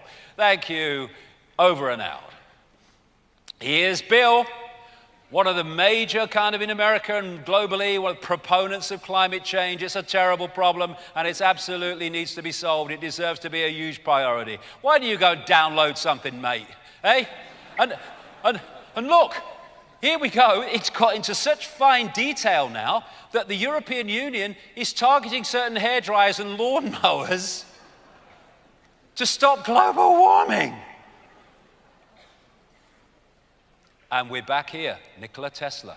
All these people who are pushing global warming, the same people suppressing free energy technology by accessing the electric power that is all around us. So,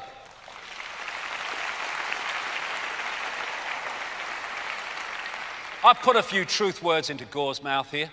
Makes a change. He must be feeling very strange.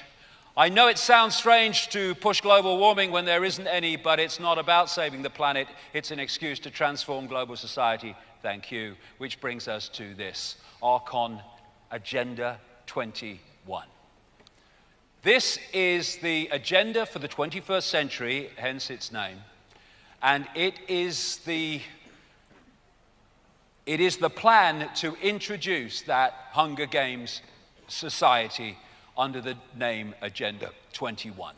Agenda 21, these are from its own documents of various kinds. Agenda 21 involves this: an end to national sovereignty, many, many sources of that.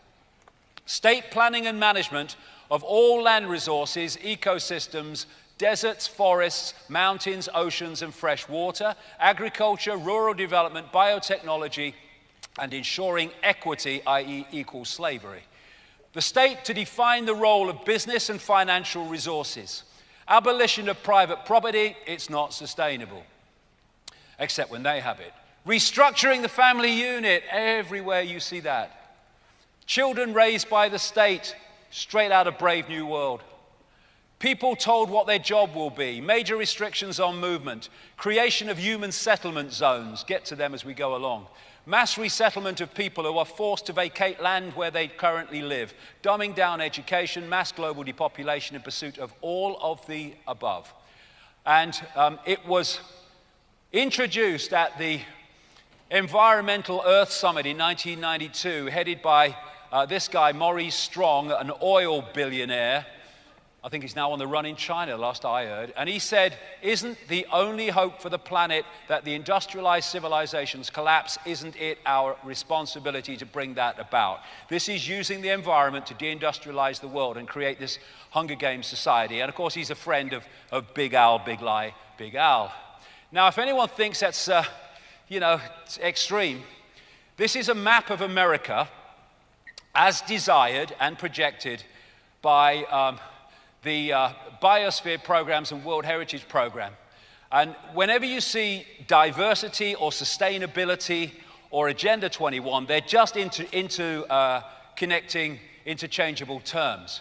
So the red on this map of America is designed to be core reserves and corridors with little to no human use. Can you imagine the numbers of people to be removed to make that possible? Then you've got all the yellow bits, buffer zones, highly regulated use. And normal use are just the green bits. Look at it across America, 300 odd million people. And the idea is to make vast, vast areas of land, ban it from human use and human activity on the basis of saving the environment, when what it is taking it all over for the less than 1%. And what they're doing with Agenda 21 is they're projecting it and promoting it as it being local. So you have all these different local Agenda 21s. There's one on the bloody Isle of Wight. Now they know what it's bloody all about. But actually behind all this individual, oh no, it's individual communities. Behind all that is the centralization of the whole Agenda 21 agenda through the United Nations. And it's a Trojan horse to introduce that Hunger Games society. And they're doing it through this structure I talked about, through into each community, into each country. And this is a word to watch for. This is a buzzword of Agenda 21, reset or reboot. Resetting society means transformation to Agenda 21. So, if you're going to bring this about, not just in America, but around the world, then you've got to start doing it, and you've got to start having ways of doing it. Now, the first one is take their money, and when you've taken their money, they've got no choice but to go where you want anyway. And so we have Archon money. And of course, bankers invariably certainly the major ones, are psychopaths. They have no empathy, they have no remorse for what they do to people, and they destroy lives. Here you go. I'm a psychopath and I run a bank. Whoops, I repeat myself. So this is what they're doing. Type in £1 million. Congratulations, you just created £1 million just like a bank does. Crazy, of course it is. What we're doing, we're being deluged and submerged in debt on money that does not exist, never has existed, and never will exist, called credit. They're lending us money that doesn't exist and charging us interest on it. And when we can't pay it back because the economy's gone through no fault of our own, they come and take the wealth that does exist, like our house and our business or land. This is the real value of fiat money. Fiat money is simply money that a government has said has value and can be used as a currency of exchange. It has to be backed by nothing. It's just an IOU. That's all it is. You look on the English money, it says, I promise to pay the bearer. Well, why are you promising to pay me? You've just given me the money. It's an IO frickin' you, that's why. And so let's ask the audience, shall we? If all the money is created out of debt and lent, and that's the point, all our money, a whole currency, is created from the start as an interest-bearing debt. Why? Why aren't governments creating their own money interest-free? Why? Because governments are controlled by the same network that controls the banks. If all money is created out of debt and lent out with the application of interest, how can we pay it off? A, print more money. B, tax the poor. C, give banks bailouts. D, in the end, you can't, it's impossible. And this is why it's impossible. When you go into a bank and you lend, say, 50 grand, they type into your account 50 grand. It doesn't exist, it's just the fact that they can lend 10 times and in fact more to people that want to borrow money, 10 times more than they actually have on deposit. It's called fractional reserve lending. You only need a bit and you can lend a lot. This is why it's a scam. Anyway, you go in and you want to borrow 50 grand and they type into your account 50 grand, fine. But you're not paying back 50 grand, you're paying 50 grand plus interest. And the interest is never created, just the principal. Thus, there is never, ever, ever enough money, real or what, in circulation to pay back all the debt and all the interest on the debt. Thus, people losing their homes, their businesses, their lives is built into the system on purpose. And when there's an expansion of the economy, all that stuff is hidden by Peter paying Paul. But when there's a contraction and money's taken out of circulation, it becomes crystal clear there ain't enough money in circulation to pay back all the debt and the interest on the debt. And what happens then? They take the wealth that does exist for money that has never existed. That's how it bloody works.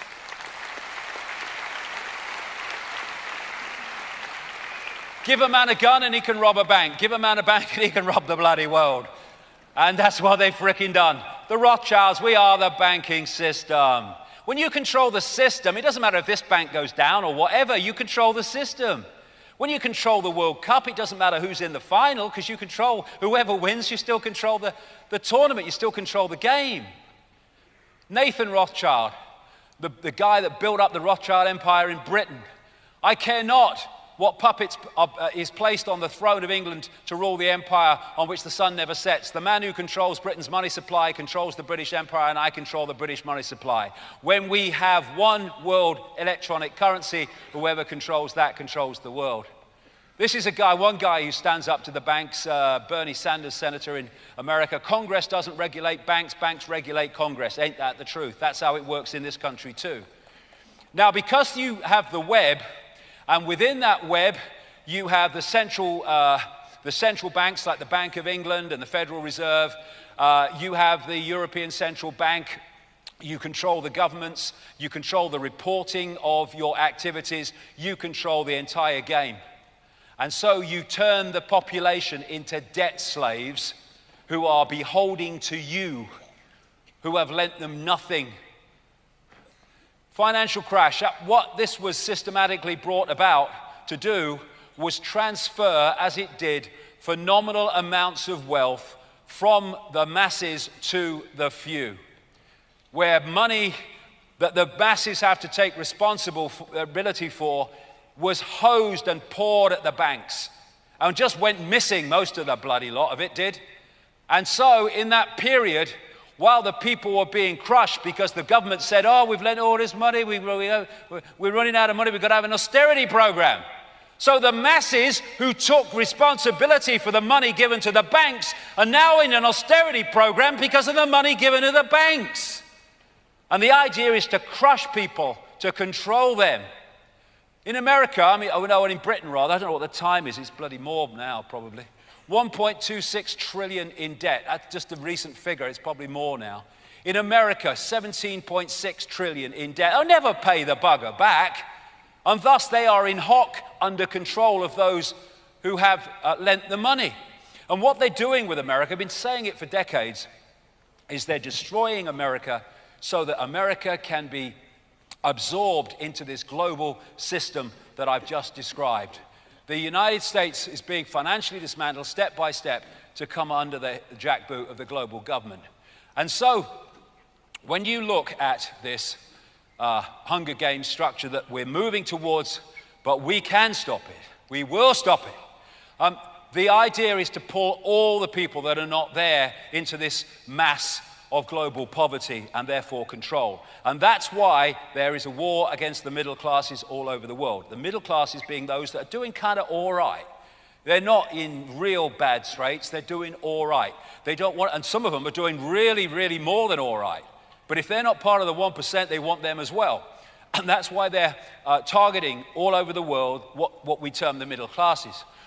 In moving jobs abroad and This is what Dr. Richard Day said in 1969.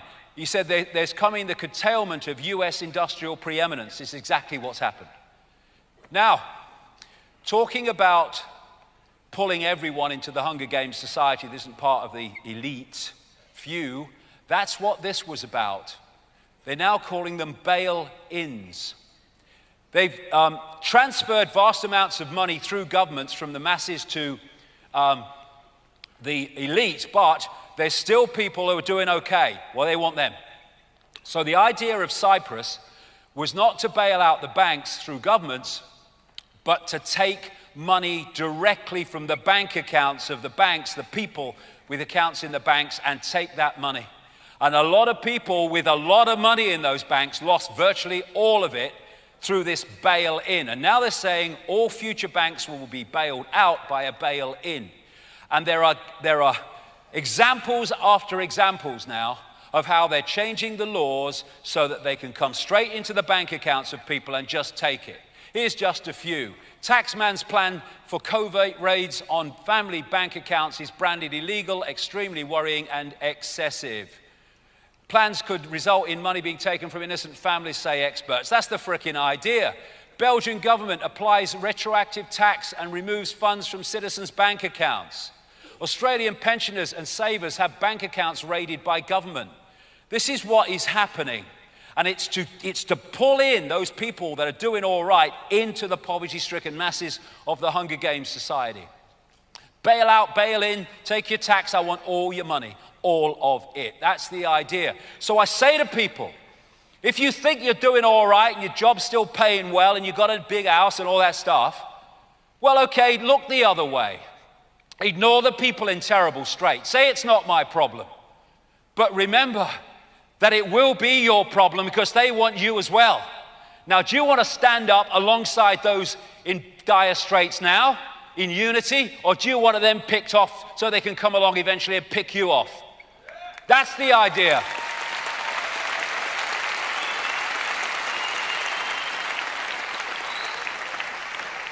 Talking to the Hunger Games Society, look at it now. US incomes, look at it, whoosh. UK property wealth, whoosh. It's happening. The richest 400 in the world worth more than the bottom, richest 400 in the US worth more than the bottom 95% combined. And these people have massively increased their wealth during the recession, as they were meant to do. $1 billion.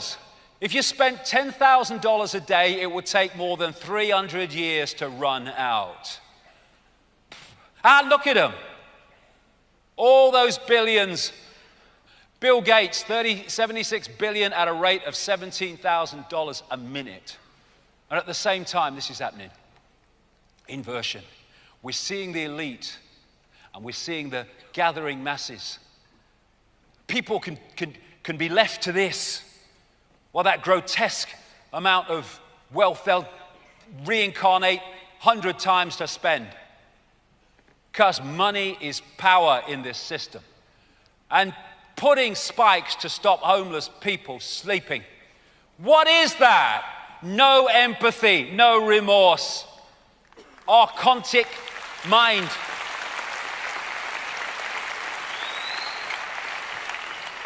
Basic humanity against the law, laws against feeding the homeless in America. And of course, once you're in big financial trouble, then this is the idea of the Hunger Games Society, then they can start telling you what you're going to do to get the little bit of money you're going to get. So, long-term jobless to scrub memorials and historic monuments to keep benefits. This is where we're going, systematically. And these United States Federal Reserve, the World Bank, the IMF, the European Central Bank, they're all assets of the Rothschild-centered system. And they're all following that same agenda. This is a great line. They take our skills, they take our labor, they take our knowledge, they take our pride, they take our talent, they take our best ideas, they take our time, they take our lives. In the end, they take our jobs. These makers then turn around and call us takers. What is a better way of describing how the Gnostics describe the archons? Feeding off human creativity. Parasites. Parasites. Here you go. What are you going to be when you grow up, banker? You, banker. There you go. And the more suffering there is through finance, the more energy there is to feed off. And then you've got these, before I leave finance, these transatlantic and various groupings called trade groupings. And what they're doing is taking control of people's lives from even governments and giving it to corporations. One of the most controversial provisions of the talks in one of these trade groupings includes new corporate empowerment language insisted upon by the US government, which would allow foreign companies to challenge laws or regulations in a privately run international court. Here's the new government as it's planned to be. And the cashless society, finally on money, the cashless society, people who've read my books will know I've been talking about this, writing about this since the early 1990s. The idea of bringing about a cashless society so you can control, in the way I've described, control whether people buy, what they buy, if they buy. And of course, now the cashless society is unfolding so fast. In places like Israel, I understand, and Sweden, they're almost cashless already. Now, get the people off the land, force them off. Okay, force them off. And so what they're doing, they're changing the laws and they're making economic changes which make it impossible for those that are not of the elite to stay on the land, because they want them all in human settlement zones, which I'm coming to. So Obama signed this Rural Council operation, which makes rural life impossible. US Department of Agriculture to purchase submachine guns. This is apparent madness, but it's not, because these are agencies increasingly violent to remove people not of the elite from the land under Agenda 21. They are attacking organic and small farmers all over the place and making life impossible, throwing them in jail for things they haven't frickin' done. And the idea is to remove those off the land so Food Incorporated, the corporations, not least people like Monsanto, can control the food chain. The worldwide destruction of the family farm, Wall Street's unprecedented land grab, Agenda 21. EU Commission to Irish government, tax farmland, what is behind it? Agenda 21. Right to farm being stripped from Americans, Michigan, to criminalize small family farms with chickens, goats, honeybees, and more. Bizarre, why is Michigan government trying to derail Detroit area's urban farming movement? Agenda 21. Battle for the California desert, why is the government driving folks off the land? Agenda 21. The Forest Service this week has said that the media needs a photographic permit in wilderness areas, alarming First Amendment advocates. Demanding permits to take pictures in wilderness areas is the first step of denying any access whatsoever into wilderness areas, which is exactly the plan of Agenda 21. And they're destroying community food gardens. This is in Canada. And what they're doing, they're changing the zoning laws to say you can't grow food there, even though people are hungry and they're communally growing to help each other out. Allotments are going under. Food and Drug Administration in America to ban organic farming, ? They're doing these raids on organic farming communities to bring about the end and Agenda 21. And this is Dr. Richard Day, again, 1969. Growing food will be banned by saying it isn't safe, and the state and corporations will control all food production. The supply and distribution of food will be monitored so that no one can give food to a fugitive of the system. That's what's unfolding.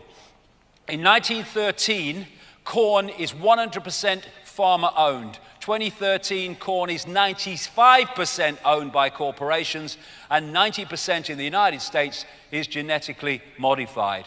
Kissinger, control oil and you control nations, control food and you control the people. This is what it's about. And the same is happening to water, again under Agenda 21. These corporations are buying up all the water sources. This fricking idiot, the CEO of Nestle, is saying water is not a human right. Excuse me, mate, if you don't get access to it, you fricking die. Oh, that's what you want. Sorry, I gotcha. Water is not a human right and should be privatized. US court ends private property rights, all water to be controlled by government. All over the world, because of this global network, it's unfolding. Control the water and you control the people. And so what they're doing under Agenda 21, and America is the primest example, is they're just not funding rural communities. They're not funding rural schools. They're not mending rural roads. They're actually digging up a lot of rural roads, to make life impossible, to get people off the land.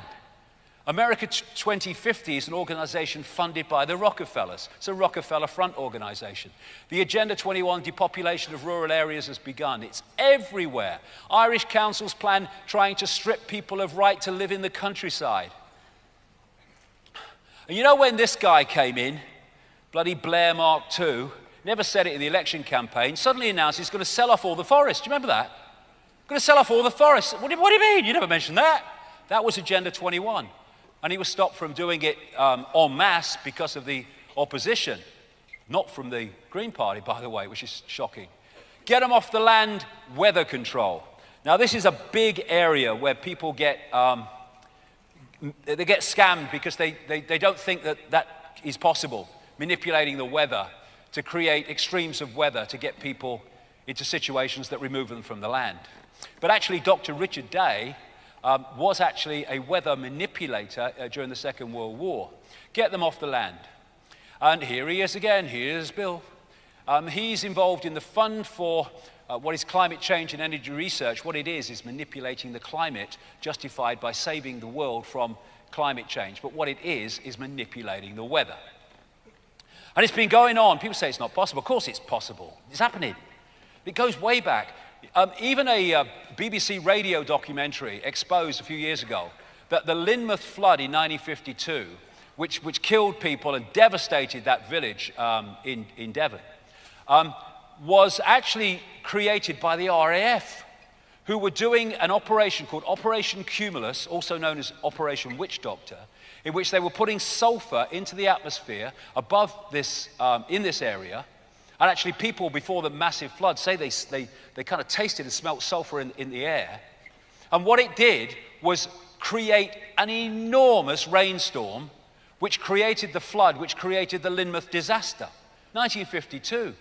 This is 1996, an official US Air Force document describing the artificial creation of floods, hurricanes, droughts, and earthquakes. And it continues, weather modification will become a part of domestic and international security and could be done unilaterally. It could have offensive or defensive applications and even be used for deterrence purposes. The ability to generate precipitation, fog, and storms on Earth or to modify space weather and the production of artificial weather are all part of an integrated set of military technologies. They are manipulating the weather like crazy. And one of the ways they do it is this operation in Alaska called HAARP, which fires high-power radio waves from into the ionosphere and has weather effects. But it's not just HAARP. They're building these things around the world now. And the chemtrails are interconnected with that. There you go. Don't worry, just a lot of flying tonight. All these chemtrails, it's just your imagination. And the reason they link into weather control is this, from a document or an article. Dispersed metallic particles such as aluminium, barium, and strontium, the main chemtrail ingredients, may increase the atmosphere's conductivity and therefore enhance HAARP's weather modification performance. That's just one reason for them. There are many others too. Now, we've had these extremes of weather, floods and in America, catastrophic for small farms and even less than small farms in America. Droughts. And the explanation of them is the jet stream is acting strangely. This is the main kind of weather pattern that comes across America and across Britain into Europe. This guy, Bernard Eastland, who wrote many of the patents for the HAARP project, said that HAARP can steer the jet stream. And like I say, when we have these extremes of weather, which are devastating for farmers and people in countryside areas, They say it's because the jet stream has moved from where it normally is, and thus they create these weather extremes. And this is what Dr. Richard Day said in 1969. The weather will be modified and used as a weapon of war to create drought or famine. This is in Britain. This is in America. Here's a story from very recently. Farmer who lost 800 acres of land during last winter's flood is refused compensation after he was told the aerial picture of devastation was insufficient bloody evidence. And then in America, in recent years, they've had catastrophic droughts. It's a catastrophic one and then some in California at the moment and through this summer. This is the one in 2012. That's the area of extreme drought. And here's a story from this week. 14 California communities now on verge of having no water. Mass migration out of California seems imminent. And it's a doddle to keep the rain away, and it's a doddle to make it come in massive quantities. And what is happening as these people are forced off the land through all these things? The major corporations are buying up that land in massive, massive quantities. Get them off the land, fracking. Well, amazing. A red flag and a flashing red light should always start when something comes out of nowhere and it's suddenly everywhere. Suddenly, fracking, what's happening? It's every bloody where. Countries all over the world are having fracking protests. Where did that come from? Because it's the agenda pressing the button for this stage called fracking. Here we go. Farmers fear fracking could spell financial ruin. They're now letting people in this country drill under their bloody homes, put whatever they like under their bloody homes without any oversight. And what the fracking is, I mean, you know, you say, look, I'm sure you didn't get that right. Explain it to me again, because that's madness, okay? That's madness, right? So just explain it again. Well, what they're doing is they're forcing at high power water full of hundreds of chemicals into the ground. They're breaking up the structure to get to this stuff they want, this gas or whatever, shale gas. And they're causing earthquakes because they're breaking up the structure. And then all these chemicals are going into the groundwater supply, and we're supposed to frickin' drink it. That is the astonishing story of fracking.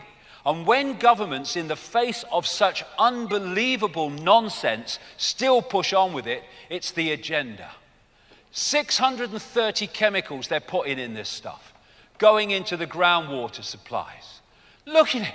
And when you can't get access to clean water, what do? You have to leave the land to find a place where you can get access to clean water.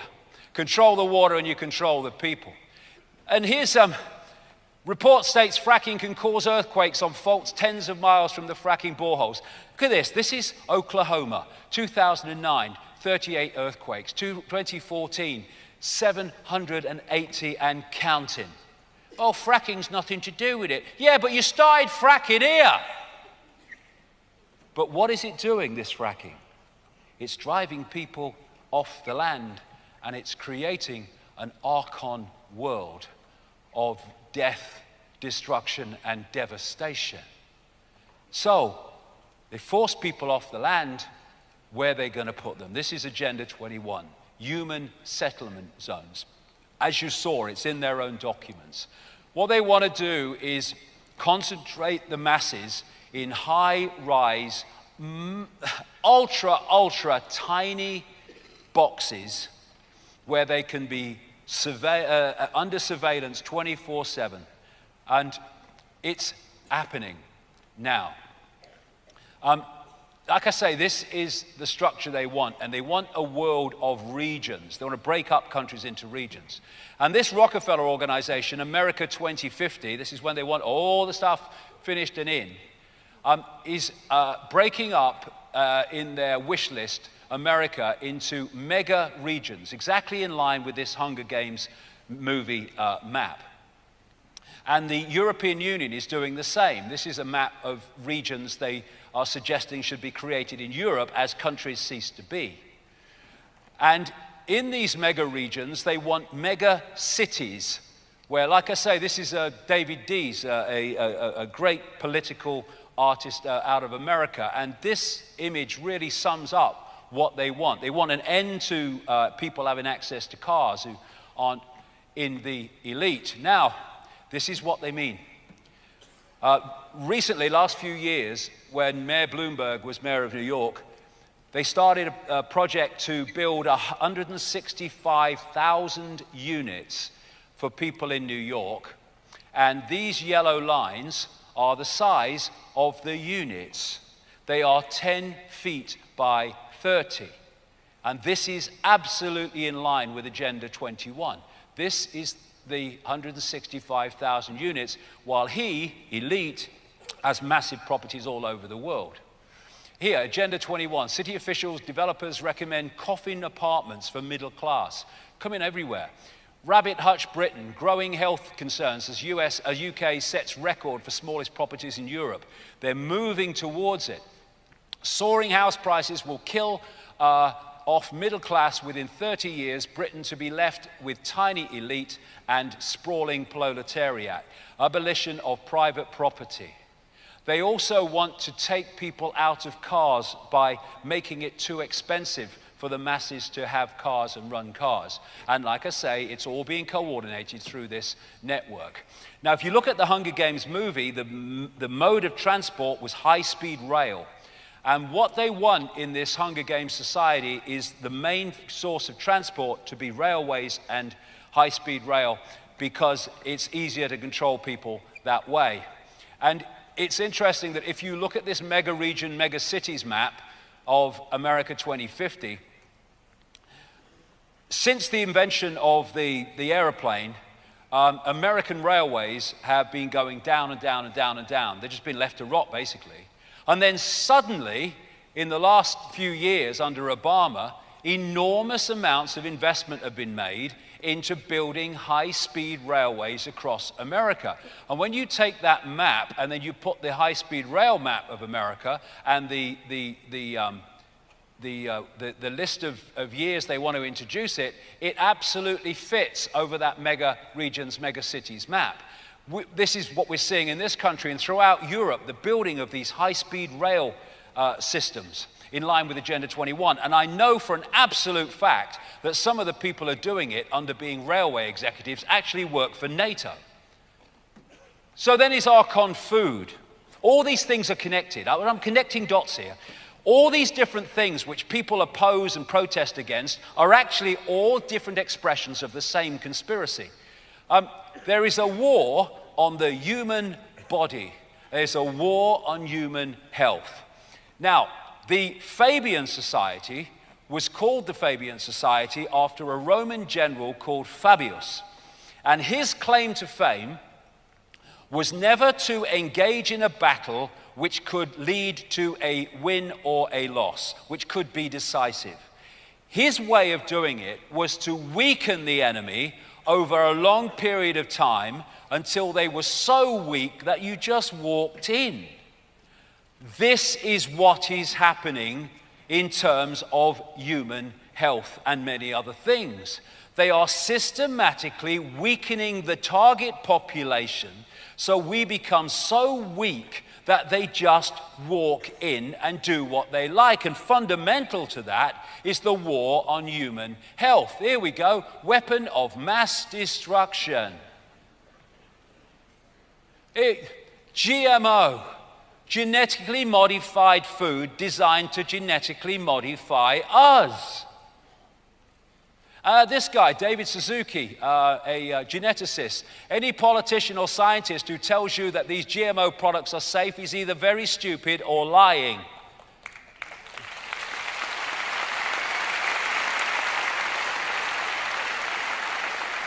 Most of the food chain now in America, overwhelming majority of the food chain in America is infested with GMO, and they're trying to do everything they can to bring it in Europe by stages. And this is how they do it. Here he is, Michael Taylor, an executive of Monsanto who moves over to be the food czar for Obama. And he's moved through that revolving door a number of times. What he does, he works for Monsanto and then he goes into government. He should be policing Monsanto, but what he's doing is introducing Monsanto's agenda in government.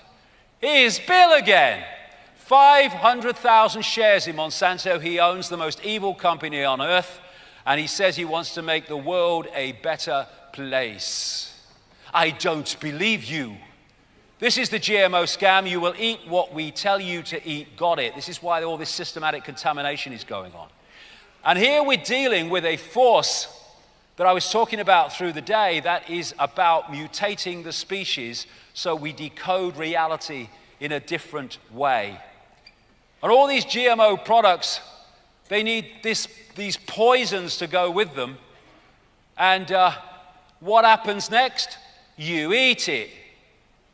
And it's part of this war on the human organism, the human health, to weaken it. I mean, you would think on the face of it that it's madness to do this. But there's method in the madness of those who know why it's being done. Monsanto's darkest secret, Roundup's effect on the fetus. Get the baby before it's even born. Look at this. Paint thinner in children's cereal exposed. It's bloody madness, unless you know the agenda and what it's designed to do. Here are McDonald's, shit in any bloody language. There you go.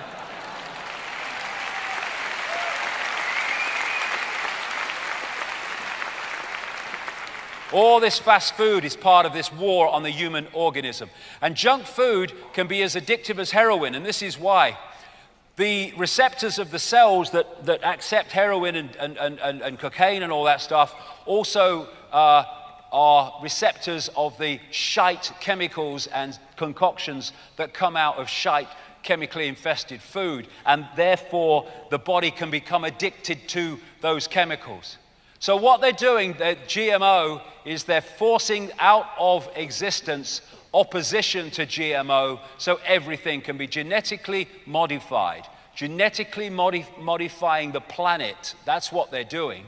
And the reason that you get this war again on food supplements and alternative ways of giving nutrition to the body, which they're not getting from the food, the reason there's a war on all that and regulation on all that is to stop people having any other way of overcoming this war on the human body to get nutrition from another source.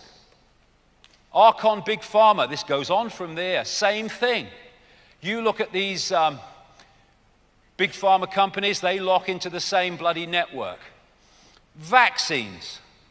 If you want access to the body to devastate the human immune system from an early age, so you make children for life open to things their immune system in a healthy state would suss, then vaccines are your dream come true. The immune system, when it's strong, you're healthy. When it's weak, you're ill. When it's knackered, you're dead. And this is the focal point of the war on the human organism, a war on the human immune system. All these vaccinations that kids have before the age of 6, because it's systematically targeting the health of young people so they'll never be healthy for the rest of their lives, thus easy to control. Vaccine-induced immune overload now affects the majority of US children. Big Pharma wants pregnant women to be vaccinated. Yeah, 2 for 1. This is what you get when you vaccinate kids and anybody. Mercury, antifreeze, phenol, carbolic acid in other words, animal blood, animal viruses, and formaldehyde. They embalm dead people with that. Just a partial list, and here's Billy, one of the major promoters and funders of the mass vaccination of the so-called developing world. India holds Bill Gates accountable for his vaccine crimes.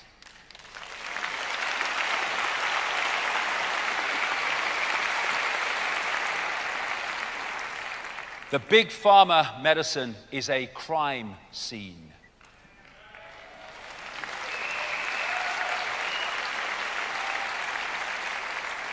And they're trying to destroy any alternative to it. And this is the human body in its prime form. It's an energetic field, an information field. When there's a problem, a distortion in the field, it comes through to the hologram as dis-ease, distortion, dis-ease, illness.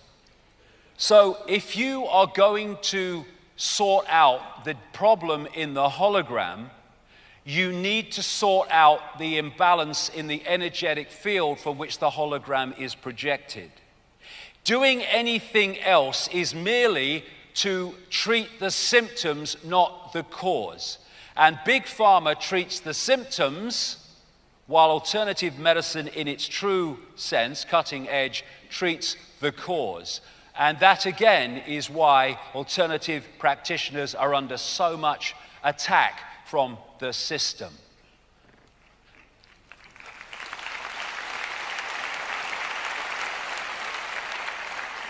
And then there's the Big Pharma war on the mind, particularly of children. Here's an antidepressant. One of the side effects may include suicidal thoughts. Childhood is not a mental disorder, but you'd increasingly think it was. This is the guy that invented attention deficit disorder, and before he died, he said it was a prime example of a fictitious disease. They're pouring all these drugs down kids, these psychological drugs, because of something that doesn't exist. Attention deficit disorder. I had attention deficit disorder. It was called being freaking bored to tears in classrooms every day.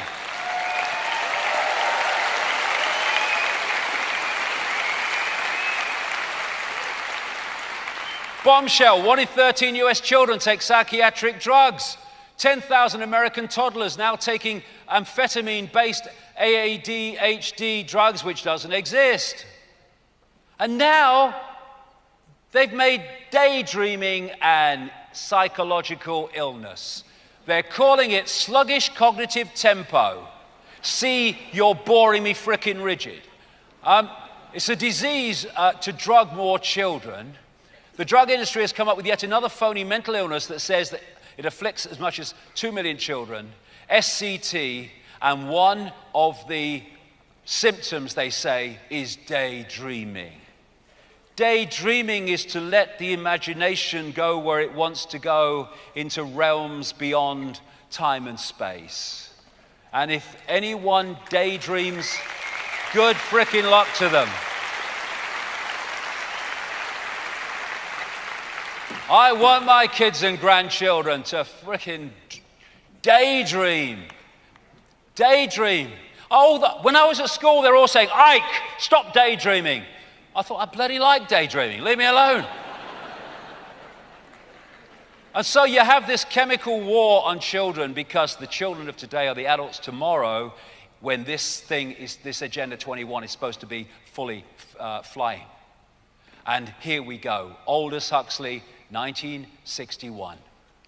There will be, in the next generation or so, a pharmacological method of making people love their servitude and producing dictatorship without tears, so to speak, producing a kind of painless concentration camp for entire societies, so that people will in fact have their own liberties taken away from them, but rather enjoy it, because they will be distracted from any desire to rebel by propaganda or brainwashing enhanced by pharmacological methods. And this seems to be the final revolution. This is where we're going, and we need to be aware of it.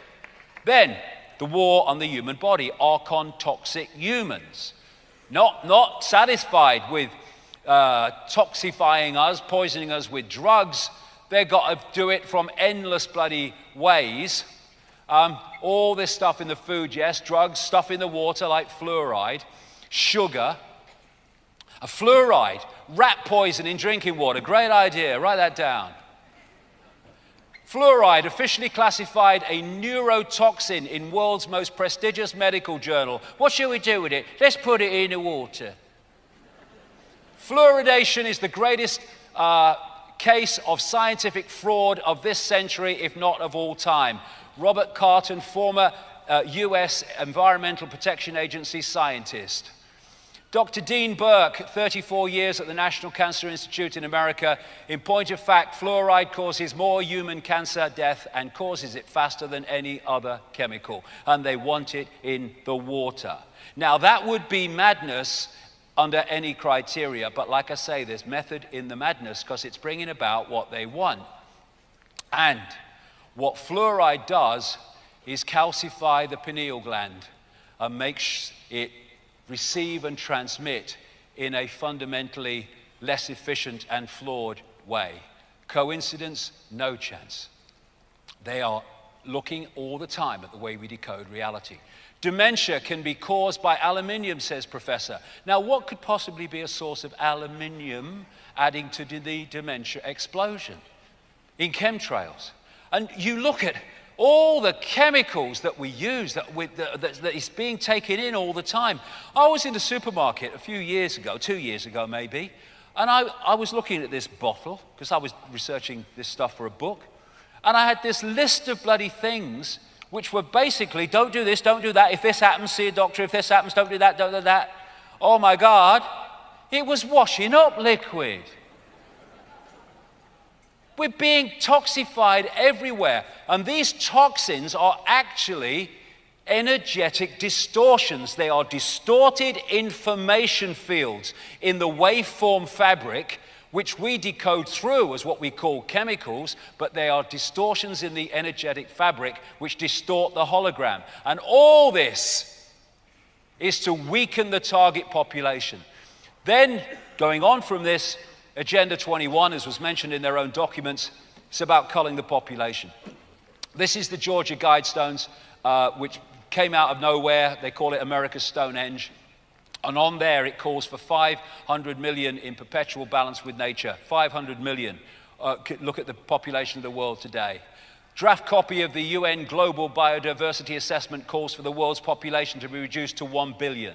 That Nick Rockefeller, the population of the world is going to be halved. And when you look at the map of just America, my goodness me, how are they going to create that without lots of people disappearing? So all these different ways are being used to target the human organism for many and various ways, not least radiation. And these people have been into eugenics all the way through. People don't realize, but the Rockefeller family funded a whole floor of a German university for Ernst Rudin, Hitler's race purity expert. They sent eugenics experts over to Germany to show them how to do it.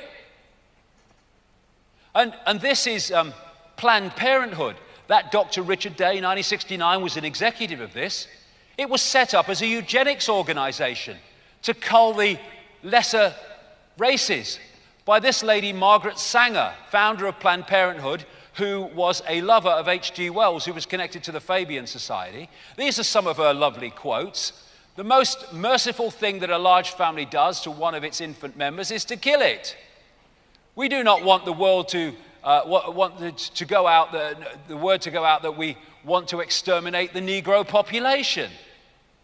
She was targeting Jews. She was targeting Orientals.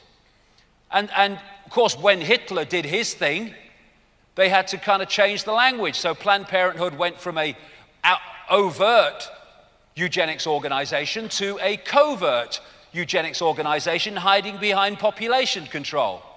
And one of the people who headed Planned Parenthood was Mr. Gates' father.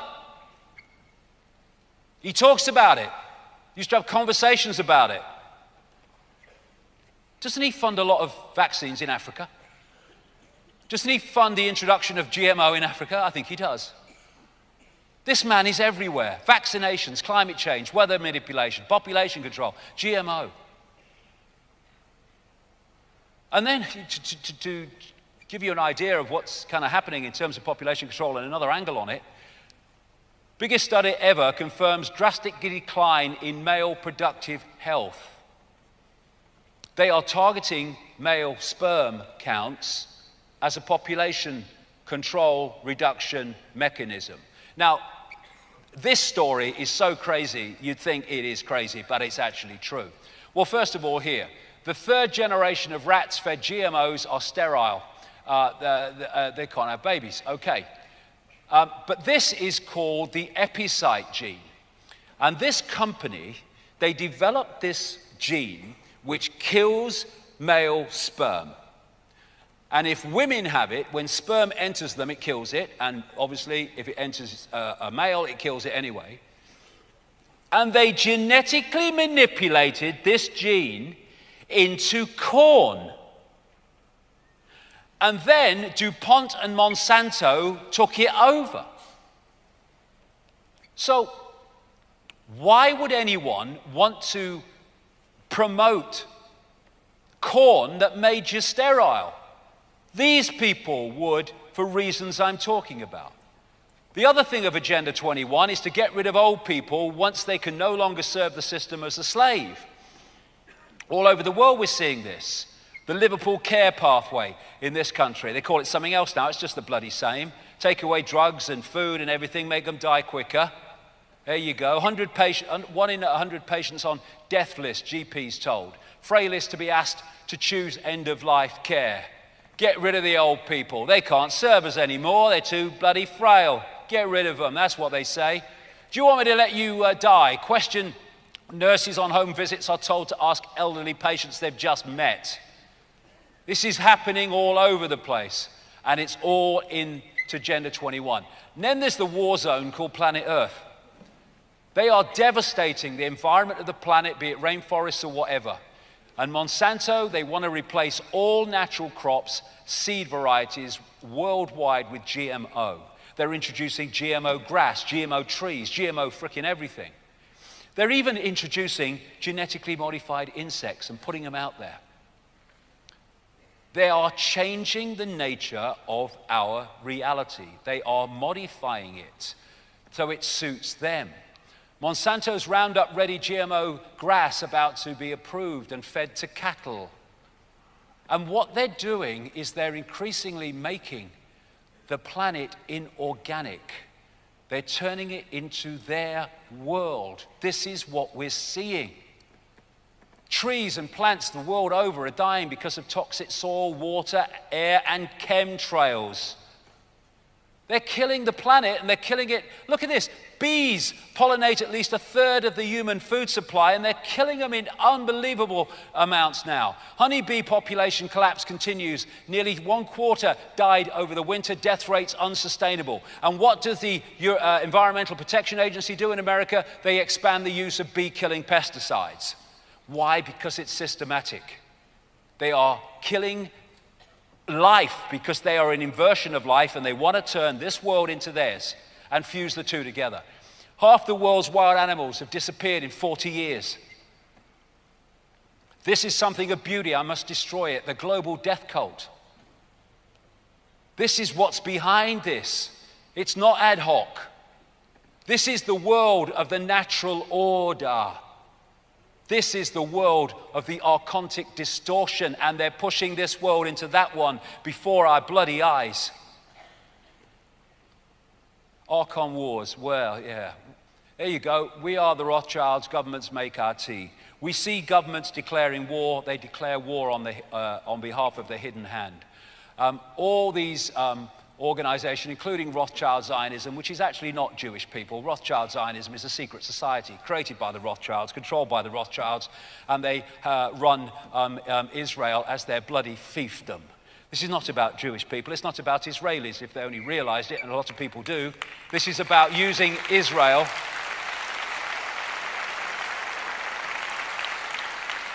This is about using Israel and the Israeli people in general, though most of them don't know it, but some do, as just a tool to create mayhem in that part of the world. I mean, you know, the truth is, and this has come from people like Shlomo Shland, the professor of history at Tel Aviv University, what we call Jewish people, particularly what they call Ashkenazi Jewish people, they have no historical connection to Israel. They come from another people, not least they're from Caesarea around the Caucasus Mountains. All this story about going back home, it's a creation of the propaganda. Not by them, they've bought the propaganda. They believe it, most of them, but the Rothschilds are behind the propaganda.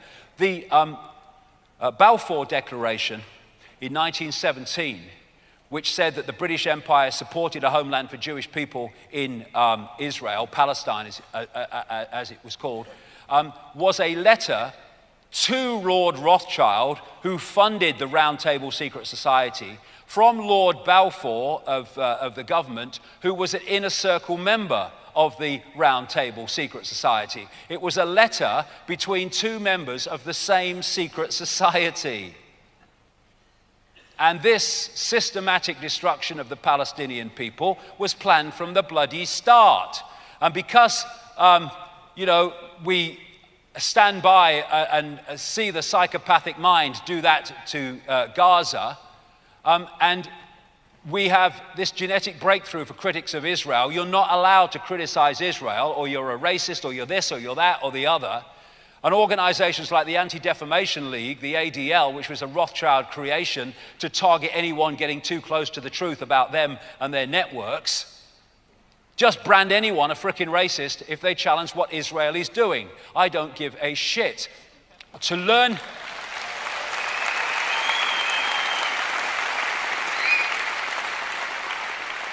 who rules over you, simply look at who you're not allowed to criticize. Voltaire, exactly. The most racist creed on earth at its extreme brands the rest of the world racist. I beg to bloody differ. This is the US and Israel. This is the special fricking relationship. And there's a reason why. And it's not to do with Jewish people. It's to do with these people, the Rothschilds. They control the US, they control the UK, they control the European Union, and they control Israel. Why would these fiefdoms of the Rothschilds criticize another fiefdom of the Rothschilds? This is why Israel gets away with mass fricking murder over and over again that any other country, bar America and Britain, would not.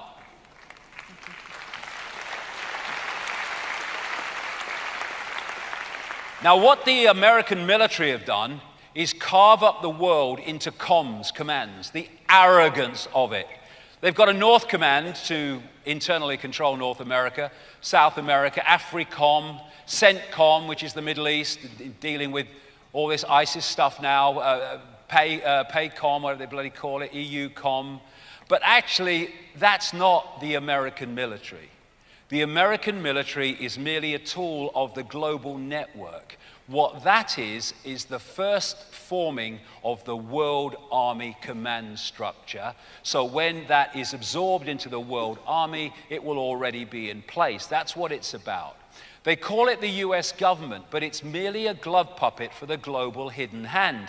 That's why its decisions and policies, like these in this country and other countries, do not benefit the people, they benefit the hidden hand. That's where it's coming from. These people are these secretaries of state declaring war and pushing for war. They're merely tools of this Rothschild and wider network. I've said here, another 30,000 years of this, and we'll have buried all the people we've killed. And 30,000 years, it's probably a bit optimistic, because here's an article, a study, US regime has killed 20 to 30 million people since World War II. But they're the good guys. Always money for war. Always money for war no matter what. Why? Because it's serving the agenda, and that's where the money goes. Mark Twain, God created war so Americans could learn geography, right? Here we go. Afghanistan, Iraq, Libya, Syria. This is Homs in Syria before they funded the rebels. This is Homs now.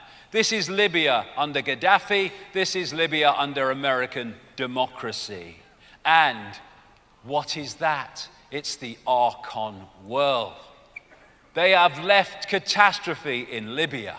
War is also feeding the self-aware distortion with exactly the energy it wants.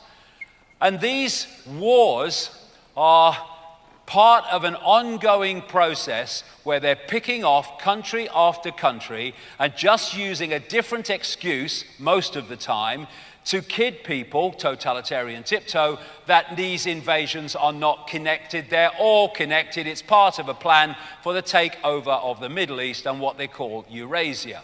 The time of 9/11, you had the Project for the New American Century, the so-called neocons, and they produced a document in September 2000 which said that they wanted to attack a series of countries. Most of those countries now are already attacked and invaded. And they said that to bring about that process of transformation, these attacks on all these countries and the takeover, the process of transformation is likely to be a long one, absent some catastrophic and catalyzing event like a new Pearl Harbor. 1 year to the month, 9/11. What happened? That was used as the excuse to invade those bloody countries. And this is a guy called General Wesley Clark. In a television interview in 2007, he described what happened to him immediately after 9/11. He was in the Pentagon, and one of the generals told him that they were going to attack Iraq, and it was a collaboration between the government and the Project for the New American Century. They were going to invade Iraq. A few weeks later, in fact 6, he went back, and he said to the same general, why haven't we invaded Iraq? What's going on? And this is what he quoted the guy as saying. Sir, it's worse than that. The officer pulled up a piece of paper off his desk and said, I just got this memo from the Secretary of Defense's office. It says we're going to attack and destroy the governments in 7 countries in 5 years. We're going to start with Iraq, and then we're going to move to Syria, Lebanon, Libya, Somalia, Sudan, and Iran. The plot, aim of the plot was they wanted to destabilize the Middle East, turn it upside down, and make it under our control. So to hide that, they had to make excuses. So Afghanistan, 9/11. Iraq, weapons of mass destruction, never existed. Libya, he's killing his own people. Actually, he's responding to the rebels that you have funded, armed, and trained to shoot at him. And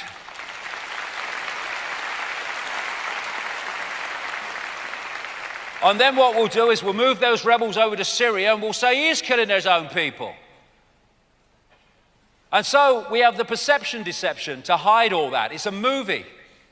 And the perception deception is so profound that the inversion can be believed by the mass of the population. These are the countries attacked by bombing, sabotage, or attempted government overthrow since World War II. Iran, nil. America.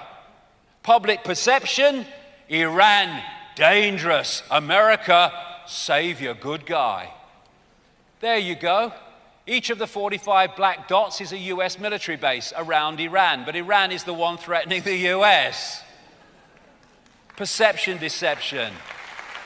It's not a matter of what is true that counts, but what is perceived to be true. And this is what they are targeting. People like Zbigniew Brzezinski, Jimmy Carter's former National Security Advisor, who was one of the creators of the Trilateral Commission in that network with the Club of Rome and the Bilderberg Group. He said in a book a long time ago, if you want to know what they want, read Brzezinski's books, that this is the target area, what they call Eurasia. Because if you control that, you control the world. And what we're seeing, whether it's Ukraine or all these countries around here, they're all related to Eurasia and the takeover of Eurasia. Now, Albert Pike, who was an up there bloody mega Freemason in America in the 19th century, one of the co-creators of the Ku Klux Klan, nice man, he wrote a letter. Some people say it's a fake, except it's turning out to be incredibly prophetic. A letter to another network Illuminati, as they call it, operative called Giuseppe Mazzini in, I think it was 1871. And he talked about 3 world wars. He described the First World War, happened, described the Second World War and how that would lead to the creation of what he called political Zionism, Israel. And then he talked about a Third World War, which would, as he said, take advantage of the differences caused by the agenteur agents of the Illuminati between the political Zionists and the leaders of the Islamic world. This Third World War was designed to come out of the Middle East. And Albert Pike said that at the time of the Third World War, they would unleash the nihilists. A nihilist, one definition of nihilist is someone who rejects all theories of morality, which of course fits ISIS, ISIL, whatever they're called today, made in America, made in Israel, and to a large extent made in the UK. They're the same bunch. They started out as Al-Qaeda, which was created as Robin Cook, the former British Foreign Secretary, before he died, very soon before he died, pointed out that Al-Qaeda was actually the creation of the CIA. Al-Qaeda means the base or the database because it was the database of Mujahideen fighters in Afghanistan, which they got together to fight the Russians in Afghanistan. And it's gone through a series of changes from ISIS, ISIL, Islamic State, trained, funded, and armed by these people to be the enemy that justifies the further invasion and control of the Middle East. This is the process: hidden hand, Pentagon, CIA, Al-Qaeda, ISIS, ISIL, Islamic State. CIA is training ISIS while claiming to be combating ISIS, former CIA contractor. The evidence for this is overwhelming and coming out more and more all the time. They've trained these people, they've armed these people, and a lot of the time in Jordan, to create this frickin' mayhem problem to which they can offer their solution, which is what they're doing now, and it's nothing like what they want to do. This is why you find terrorist leaders inside the US aid tents in these countries. This is why you find John Rothschild go for McCain with these people they call terrorists in these countries like Syria. And this is al-Baghdadi. He is the supreme leader of ISIS, and he's the supreme leader of the world. I think you're a very naughty boy myself. ISIS joke fraud. I'm the mysterious, elusive one because you mustn't know who I really am. And look, he's got the watch. Flash freaking watch. Nice man from CIA. Hey! Wardrobe! Continuity, what are you bloody doing? You'll have to freaking watch on. They'll see it. There you go. He got a good number though. There you go. He made a few quid there. It's a freaking joke. It's a joke. I'm not saying this is true, but some people are suggesting that actually al-Baghdadi is this guy, Simon Elliott, or Elliot Shimon, a Mossad agent, and he's been seen, this guy, with McCain, which doesn't surprise you. And, you know, people might find that far-fetched. Why would they put somebody in to do that? Because they're creating an illusion. And this is Adam Gardan.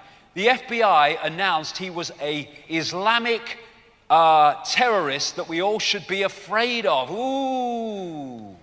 But who did he turn out to be? He turned out to be Adam Perlman, grandson of the former head of the Rothschild-created Anti-Defamation League. It's all an illusion. You ought to just put on an Arab hat and they think you're Arabic. And this lady, she's got 2 bullshit bloody detectors she has. She could have 4. This is this lady, Rita Katz, who claims that she found one of the beheading videos on the internet. Well, how frickin' lucky. This is an organization, SITE, I call it SHITE, I think it's accurate, SITE, Search for International Terrorist Entities, that was putting out bin Laden videos long after he'd bloody died in 2001. And she is an Israeli Mossad front person, and so's SITE. And it's all part of the propaganda. And this stuff is fake. I am not saying for a second that these people weren't killed. I don't know that. I wouldn't dream of saying that because I don't know that. But for sure, these beheading videos are a freaking fake. And when this was pointed out with the first one by the alternative media, suddenly video experts in the mainstream were coming out and saying the same because it was so freaking obvious. And the idea is to create maximum horror, so therefore maximum effect, because the more we are horrified, the more we will support what they want to do in the Middle East to protect us from the enemy they have created. This is the mind game. I don't want another war, but we can't stand back and let Islamic State do what it's doing. That's what it's all about. And then there's these people. They've been radicalized. They've been vegetabilized from where I'm looking. They're going out, Islamic State and all that stuff. They've been played like a violin by the very people they think they're opposing. Top US military official admits our Arab allies are funding ISIS. What happened to those allies? They became part of the terror coalition against ISIS. You couldn't make it up. Kerry meets the Saudis. I just wanted to discuss how we stop the terrorists we're both arming. 2011, Kerry, Assad is a very generous man. When it suits him, you go, Assad is evil, I condemn him. And this is how it works. It's very simple. We arm people when it suits us, our agenda. We kill people when it suits our agenda. We say this when it suits our agenda. We say the opposite when it suits our agenda. That's the common theme. So he didn't get his Syrian war, unfortunately for him, because people sussed it was a scam.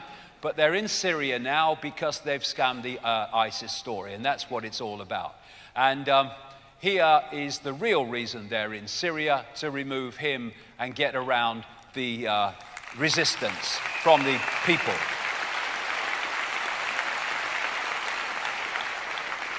It's the totalitarian tiptoe, and here we go. No new war, they said. We've got a new war. We won't bomb in Syria. They're bombing in Syria. This is not about Assad. Let's have a no-fly zone to stop people who haven't got planes. It's about Assad, who has got planes. No boots on the ground. They'll have boots on the ground. We're only keeping the peace. World War III. That's the progression they want. And they want to pull Russia and China into it. It's all part of that Albert Pike scenario. So they're now demonizing Russia. If you look at my books from way back, it was talking about you watch them start to demonize Russia, which is what they're doing now as part of this. And they blame them on bringing that plane down. Hasn't that gone quiet since radar revealed that it was being escorted by 2 Ukrainian jets at the time it went down? And if anyone thinks that that's amazing, well, footage of Ukrainian helicopters firing on its own checkpoint raises questions. They're bombing their own people and then blaming on Russian separatists. This is how the game works. And that is their focus. That's what they want to take over. Then we have Ebola. It just happens to be in 2 fricking countries where there are US bio-warfare laboratories. Haven't you got enough room in America?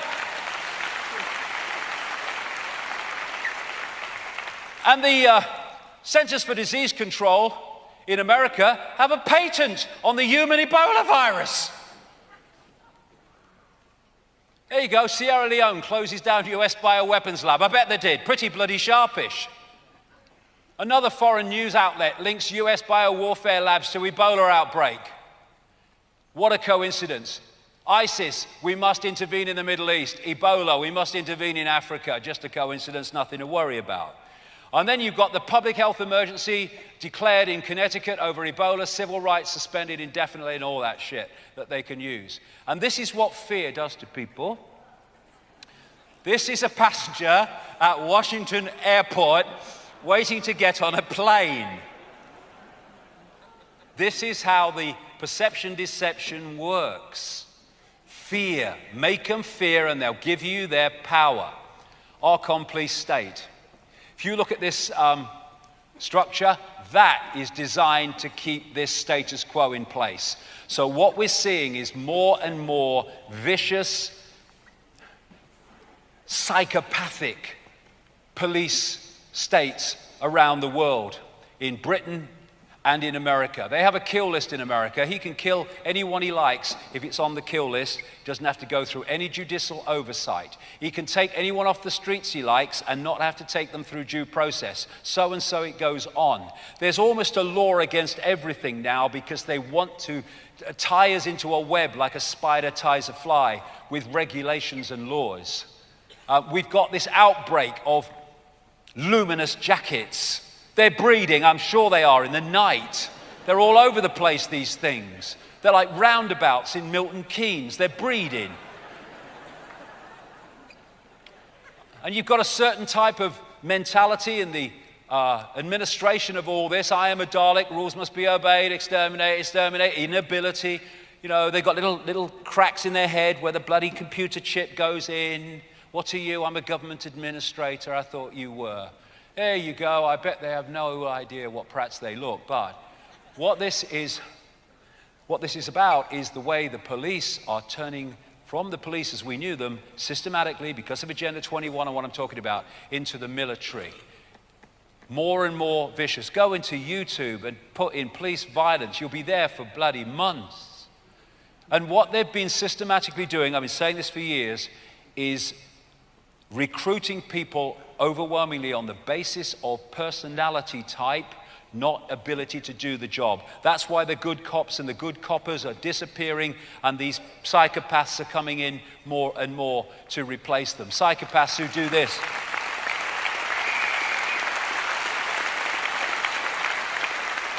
Psychopaths who do this and face no consequences. Taser tots. Indiana police tase a 10-year-old boy at daycare center. It's madness. Here's a new weapon they're introducing that can blind people for up to 15 bloody minutes. Here's a totalitarian tiptoe there. Tasers for the few, tasers for the many, tasers for all. Guns for specialist officers. First guns on routine patrol. They're having a trial of guns on routine patrol, and then guns for all. That's the totalitarian tiptoe of that one. And this is America now, and these are police. They have a system in America now called 1033, the 1033 system, in which police forces can get so-called surplus military technology and weaponry from the military, the US military, and use it to police the local communities. It's unbelievable. But it's not really, because this is the transformation to the police state to impose Agenda 21. Why does a Florida County Police Department need 18 million Apache Italic helicopters? Answer, Agenda 21. This is what it's moving towards. School cops across Texas receiving surplus military gear. School cops. We're here to protect your freedom. No, you're here to take it away because you are the real domestic terrorists. That's the truth.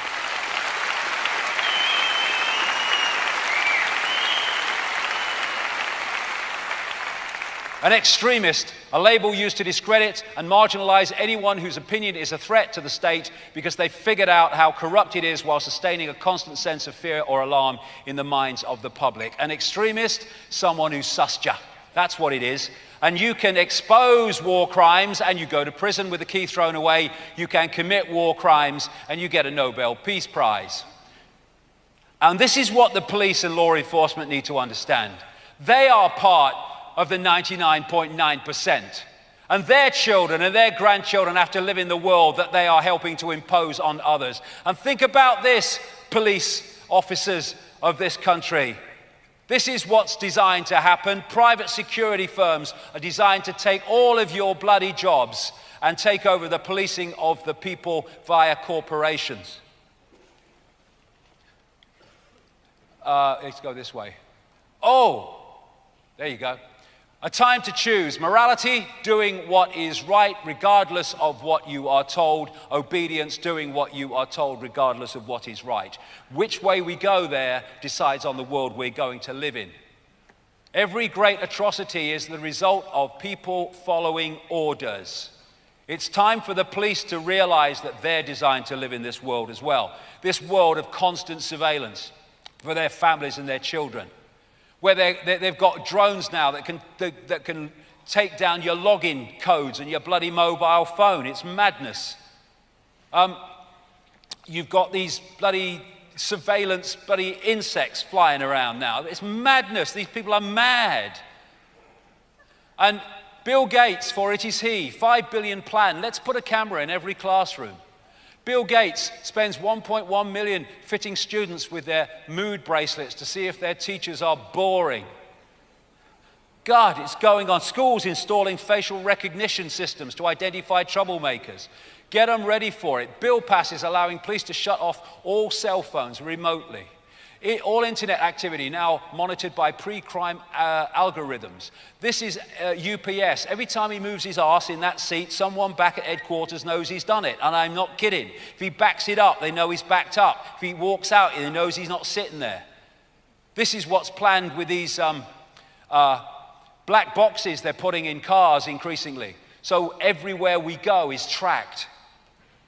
EU to bug every car in the UK with tracker chips, which they can't stop. This big brother technology. They've got cameras to go into cars that are constantly monitoring your mood so you don't get caught in road rage. FBI will have up to 1/3 of Americans on biometric database by next year. On and on it goes. FBI plans to enlist local cops nationwide in massive DNA collection scheme. And once they have your DNA, they have your unique transmission frequency from that DNA. Surveillance cameras will soon be reading your lips. Lie detection for benefit claimants. Michelle Obama to high school students, monitor your parents for thought crime. Now, all that is to protect us from terrorists. You having a bloody laugh? That is the fast unfolding global police state of Agenda 21 to impose the society where there are less than 1% have total control over everybody else. That's what's unfolding before our eyes.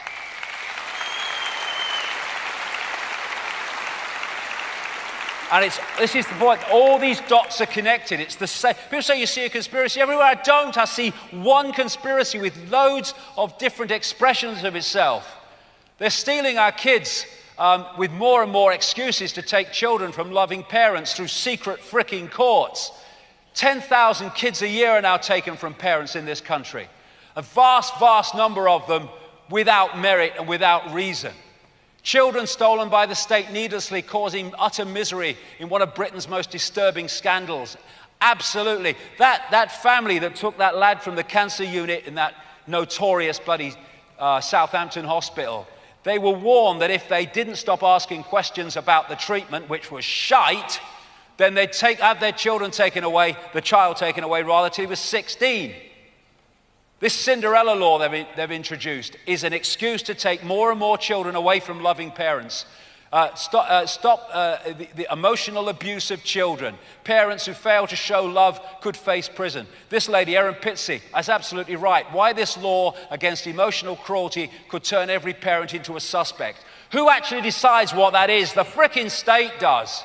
They're looking for more and more excuses to take children away. Australia government moves to quickly pass laws to sterilize electroshock and restrain children without parental consent.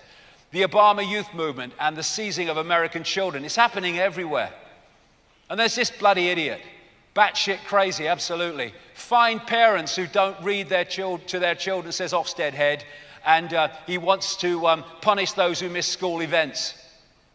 Richard Day, schools will become the hub of the community, take over control of kids. Licensing parents being considered by politicians and philosophers. And this is what it's leading to.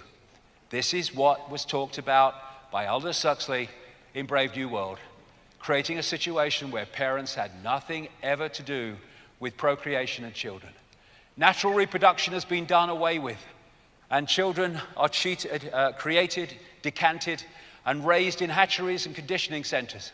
From birth, people are genetically designed to fit into one of 5 castes, which are further split into plus and minus members and designed to fulfill predetermined positions within the social and economic strata of the world state. And we're seeing that movement, that totalitarian tiptoe towards that. Political correctness, that's not about protecting minorities from abuse. That's about shutting people up so that they can't criticize anything without being accused of something. It's about silencing people's opinions. Big Brother's here now. Big Brother's here now. Are we going to let him stay? No, we frickin' aren't. Now, let's just got to pull this now into deeper in the rabbit hole. The Archon matrix, perception control. Control the sea and you control the fish. And that's what this is all about. The energetic field, the cosmic internet, is being polluted on an unprecedented scale by electromagnetic information fields technologically generated. It's coming from broadcast towers, mobile phone towers, Wi-Fi, mobile phones, smart meters, all these things. It's absolutely polluting the very energetic sea that we live in with technologically generated, distorted information fields. And there's a reason for this. They are, I put it here, hacking the hack. I'll say what I mean by that in a second. So anything that says smart in front of it is basically designed to talk and communicate with everything else with smart in front of it. It's the big Agenda 21 code word. Smart. Smart this, smart that. Smart drugs. Smart drugs use microchips to deliver them. Smart meters are there to put an electromagnetic information field into every home and business, which not only can take information from there to a central point, it can deliver information within the frequency band of human brain activity, and it can insert thoughts and perceptions from a distance. That's the idea. Google Nest now talks to washing machines, lights, and even your car. The idea is to create this global grid, which is basically a sub-reality. It's hacking the hack. It's one level from the fake reality. We're now into a technologically generated fake reality, and thus we are even another step, a big step, from connection to infinite awareness. And this is why Google is Wi-Fiing the entire Earth by putting up 180 satellites to put wireless information fields everywhere. It's part of creating this sub-reality, which I'll come to as we go into this final section here. And through entrainment, they can entrain the human organism to tune in, even if they're not in the frequency to start with, and feed them with information and perceptions. These light bulbs, which have and are being by law replacing the ones we had before, are actually shite. Well, most of them are. These are frickin' shite to start with. But it doesn't matter, because that's not what they're there for. They are information transmitters into every home, every business. And that's why they don't just discourage these that have worked perfectly well. They're banning them by law. My flat is full of these frickin' things. I'll have to reincarnate to use most of them, I think. Once I knew they were going to be banned. Hey, target acquired, we've got the bulb. Repeat, we got the bulb. It's madness. But you look at the radiation these things generate and the damage that will do to people and is doing to people. And they've got mercury in them. When they break, mercury is released. And when you look at what the people, the official things say you should do, it's everything but evacuate the frickin' building. So they've got nothing going for them, but it doesn't matter, because they are transmitters of information. In the 70s and 80s, the Russians were transmitting a signal into America. They called it the woodpecker signal because it went rat-a-tat-tat, rat-a-tat-tat. And these guys, particularly this guy, Dr. Robert Beck, he studied this woodpecker signal to see how it was working. And this is what he told a Psychotronics Association conference back in 1979. He said that human subjects exposed to certain extremely low frequency waves, which is what we're talking about here, field patterns, reported sensations of uneasiness, depression, and foreboding. He said that he had measured the Russian woodpecker signal and found that it was acting like gangbusters right in the window of human psychoactivity. It was coming in on the frequency of human brain activity. The signal was permeating power grids in the United States. It was being picked up by power lines, re-radiated, and it was coming into homes on the light circuits. Now, it was doing that on light circuits that weren't created for that purpose. These new systems, the smart systems, are created to most efficiently deliver information in that way. When I started saying that, people were saying, that's bloody crazy. Oh, really? Well, now people are getting the internet all over their house through their electrical system. Because electricity is a vehicle for delivering information. And how about this? This very week, from Wi-Fi to Li-Fi. This is a British high-tech startup has invented a light bulb fitting capable of acting as the equivalent of a wireless network in the home. And this is what these smart systems are designed to do. They're sub-realities. They're 24/7 mind control systems. We need to wake up for it. This guy again, Michael Pessinger, said, for the first time in our evolutionary history, we have generated an entire secondary visual, densely complex environment, an electromagnetic soup that essentially overlaps the human nervous system. That's what it's supposed to do.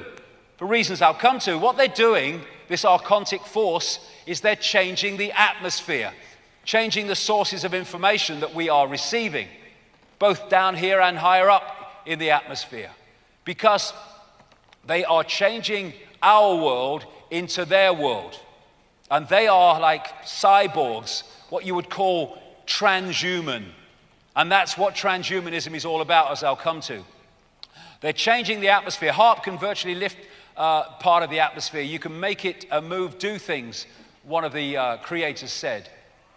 And so what they're doing is they are changing the energy sea into an atmosphere and an information environment which suits them and further represses humans' ability to expand consciousness into the wider awareness. They're filling the atmosphere. This is what Fukushima was about. No way that was a freaking accident if people look at the evidence. Look, this is the smokestack from a small nuclear explosion. This is the smokestack from the explosion at Fukushima. It was created to release phenomenal, staggering amounts of radiation because they're changing the atmosphere. And who created nuclear power? I know for a fact, almost from the horse's mouth, the Rothschilds. So they're changing the atmosphere into the Archon world more and more. Do you know that the technological radiation in our atmosphere now, we're living in, is millions and millions and millions of times what it was 50 years ago. They're also, through that same situation, changing the frequency within this atmosphere, between the ionosphere down to the surface.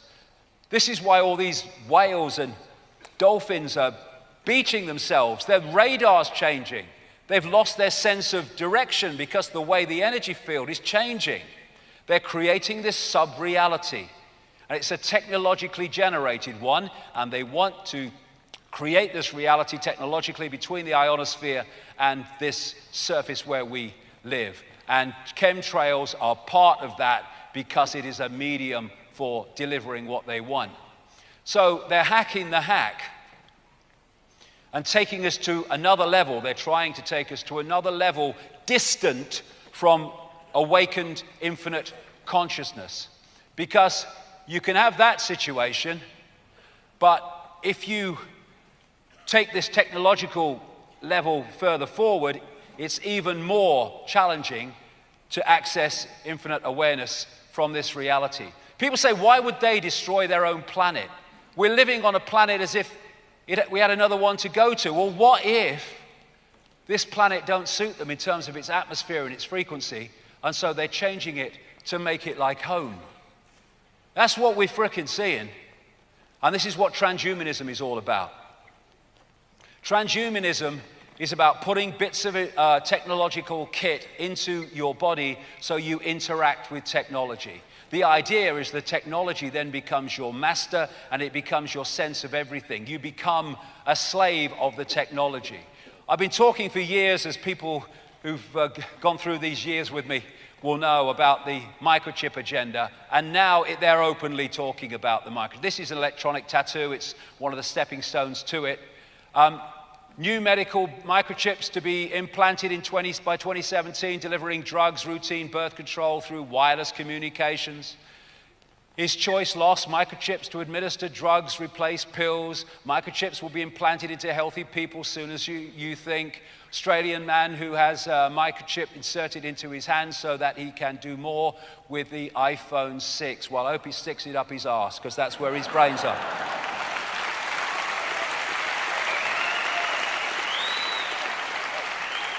You see, like I said earlier, if you can access what the projected agenda is and nothing intervenes to stop it, you can very accurately predict the future.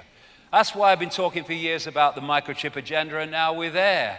Well, I hope now we're there and people can see it. A number of people will also stick their iPhone up their arse and start to open their bloody minds and see what we can do about it. Computer chip modeled after brain architecture. This is all part of taking over the body. Now, as idiots go, this guy is major league.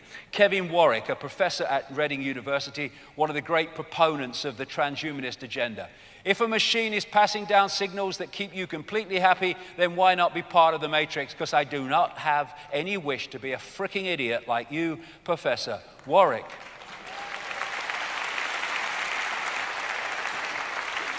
Now, I mentioned earlier about Monsanto being the most evil corporation on the planet. It's got big competition. It's got big competition in something called cuddly Google. This, serving the system since the day we started, and you've seen nothing yet. This is a venomous corporation. What happened is this lady, Regina Duggan, was the director of DARPA.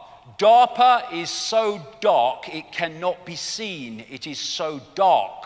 There is no light that can show it. It is so dark and it's so sinister. It is the technological development arm of the Pentagon, and it's creating all this transhumanist stuff to control people. And she then made a most amazing career move. She moved from director of DARPA to a top executive of Google. As career moves go, that would seem to be strange unless you know the agenda, because Google is massively part of the transhumanist agenda. They've just bought Boston Dynamics, a DARPA-funded robot corporation.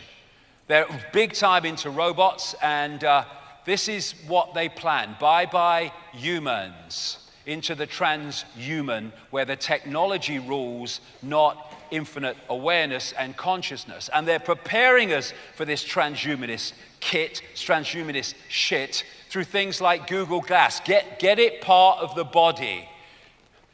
Get them used to it. Get them used to it. There you go, smartwatch. Get them used to it. Get them used to it. And everybody thinks this is random. I love this story. It said, how Google goggles and Project Glass make Star Trek technology a reality. This stuff comes out as sci-fi when they actually know it's coming. It's part of the introducing of it to us. That's why you see it. This is why we have the Borg, the Archons, the transhumans. That's what they want us to become. My sat-nav said this way: addiction to technology. That's the idea. Einstein said, I fear the day that technology will surpass our human interaction. The world will have a generation of idiots. You're no longer a child, a glorious expression of infinite creation. You are a computer terminal on a global mind hack. That's what's unfolding before us, being pushed by the mainstream media, never offline, modifying mankind. It's great how Apple is invading our bodies. Look at this, freaking computer in the skin. How transhumanist can you get? Wearable technology for the skin. Oh yeah, it's fashion now. At the end of this road, I started out with my iPad, then Google Glass, then my Apple Watch, and onto the microchip, and then next came.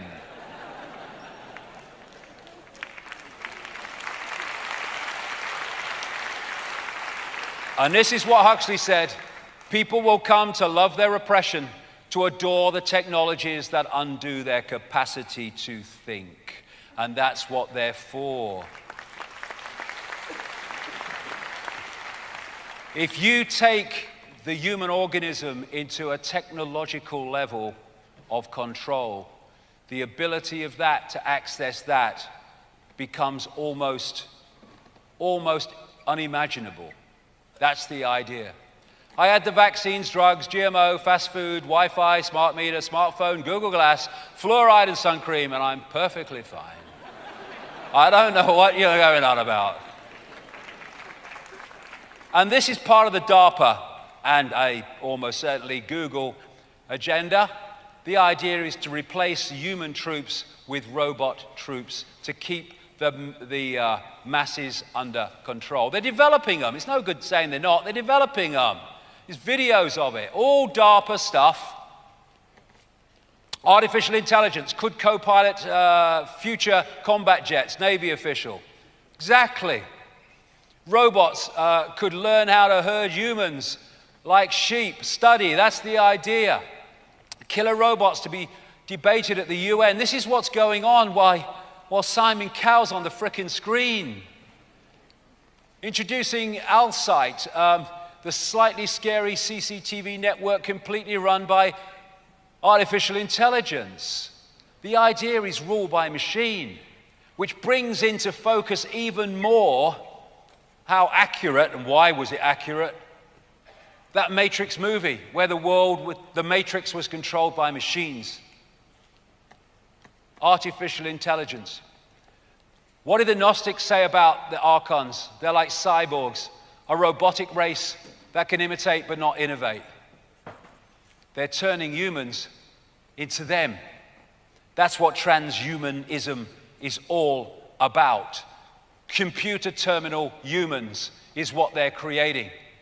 The internet is designed to be a technological collective mind. That's why they're connecting everything to the internet, everything to Wi-Fi, even your fridge. Because it's designed to control everything. When you look at the internet, it's just like an electronic universe. It's an information system. And it can deliver information like a reality. And the Gnostics said of the archons that they were about counter mimicry. They were like counterfeit spirits, they called them, where they could technologically mimic reality.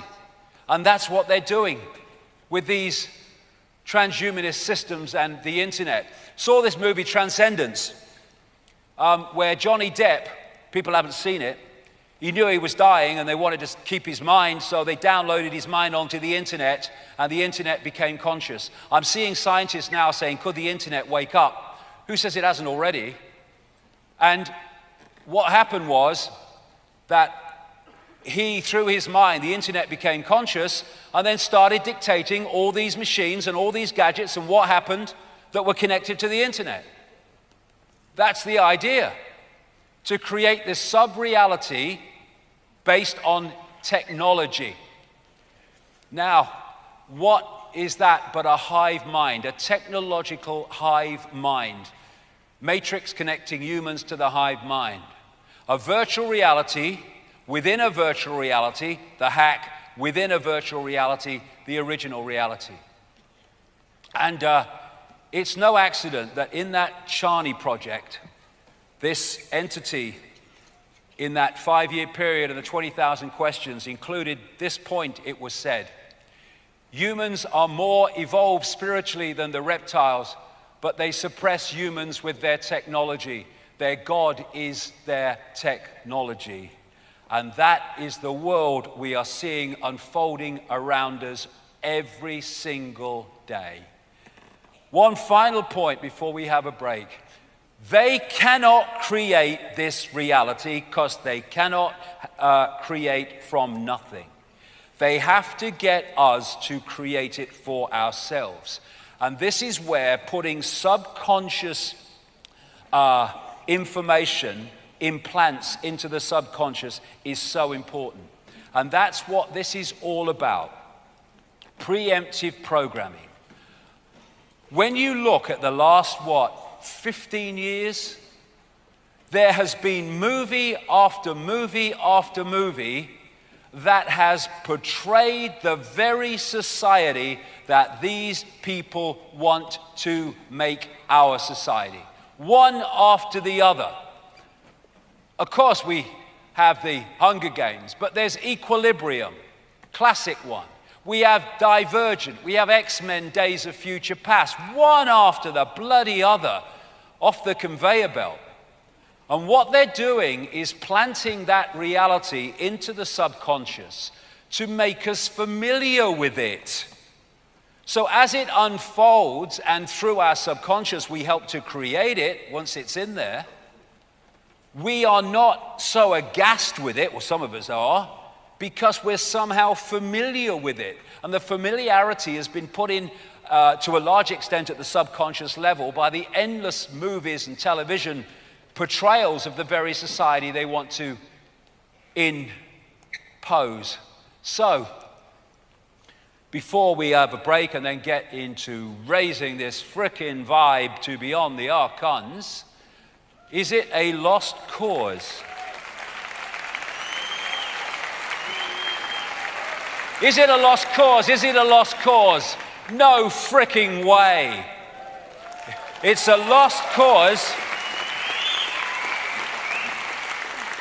It's a lost cause if it went on being unfolded before us while we didn't recognize what it was. We're waking up to it.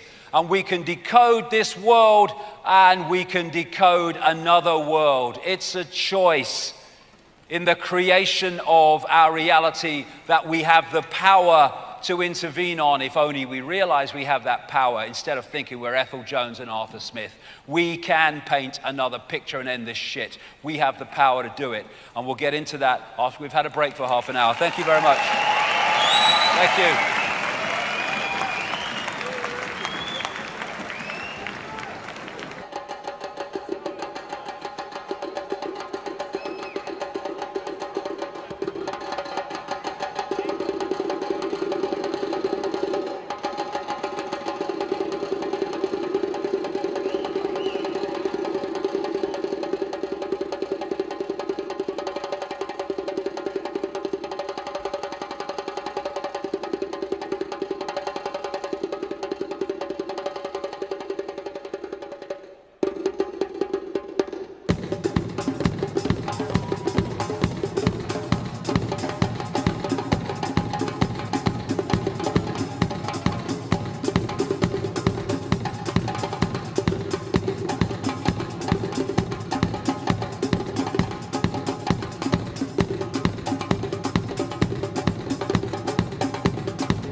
Taking back every single word you said. In fact, it's only worth as much as how you act. All those words be substance that you lack. 'Cause I want to, I'm fighting up because I want to. I'm standing up because I want to. I'm fighting up because I want to. Love without meaning. It's love without meaning. It's love without meaning. Oh no, it's love without meaning.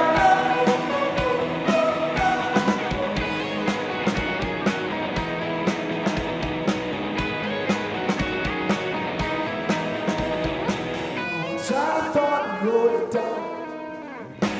Took me several years to pour it out. Had to turn out to find myself. Pulled the cover to the cross my mouth. Because I want to.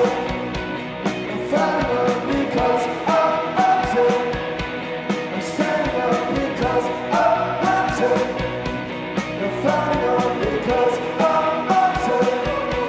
It's love without meaning. It's love without meaning. It's love without meaning. Oh no, it's love without meaning.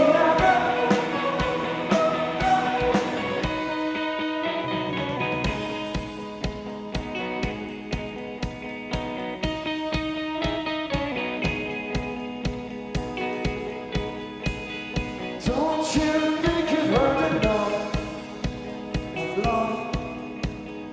Don't you think you've heard enough in love? Don't you think you've heard enough of love?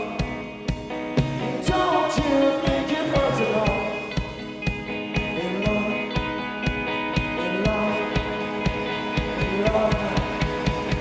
'Cause I want to. I'm fighting up because I want to. I'm standing up because I want to. I'm fighting up because I want to. It's love without meaning. It's love without meaning. It's love without meaning. Oh no, it's love without meaning. Oh, oh, oh, oh, oh, oh, oh,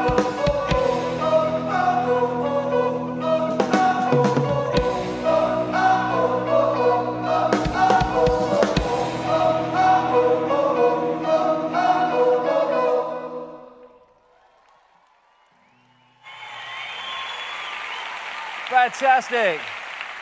Hey. Oh. Oh, God. I got a party mood on now. There you go. Well, I think I was an arthritic 62-year-old, wouldn't you, eh? They told me...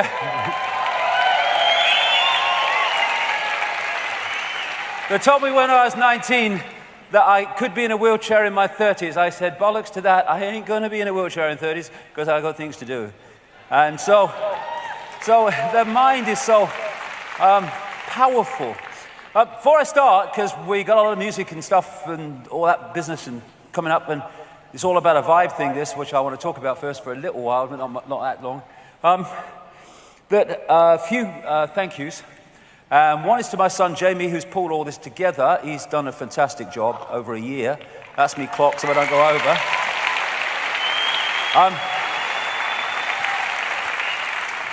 To Sean Ferris at Hawthorne and the company, they were fantastic who put all the technology together. And thanks to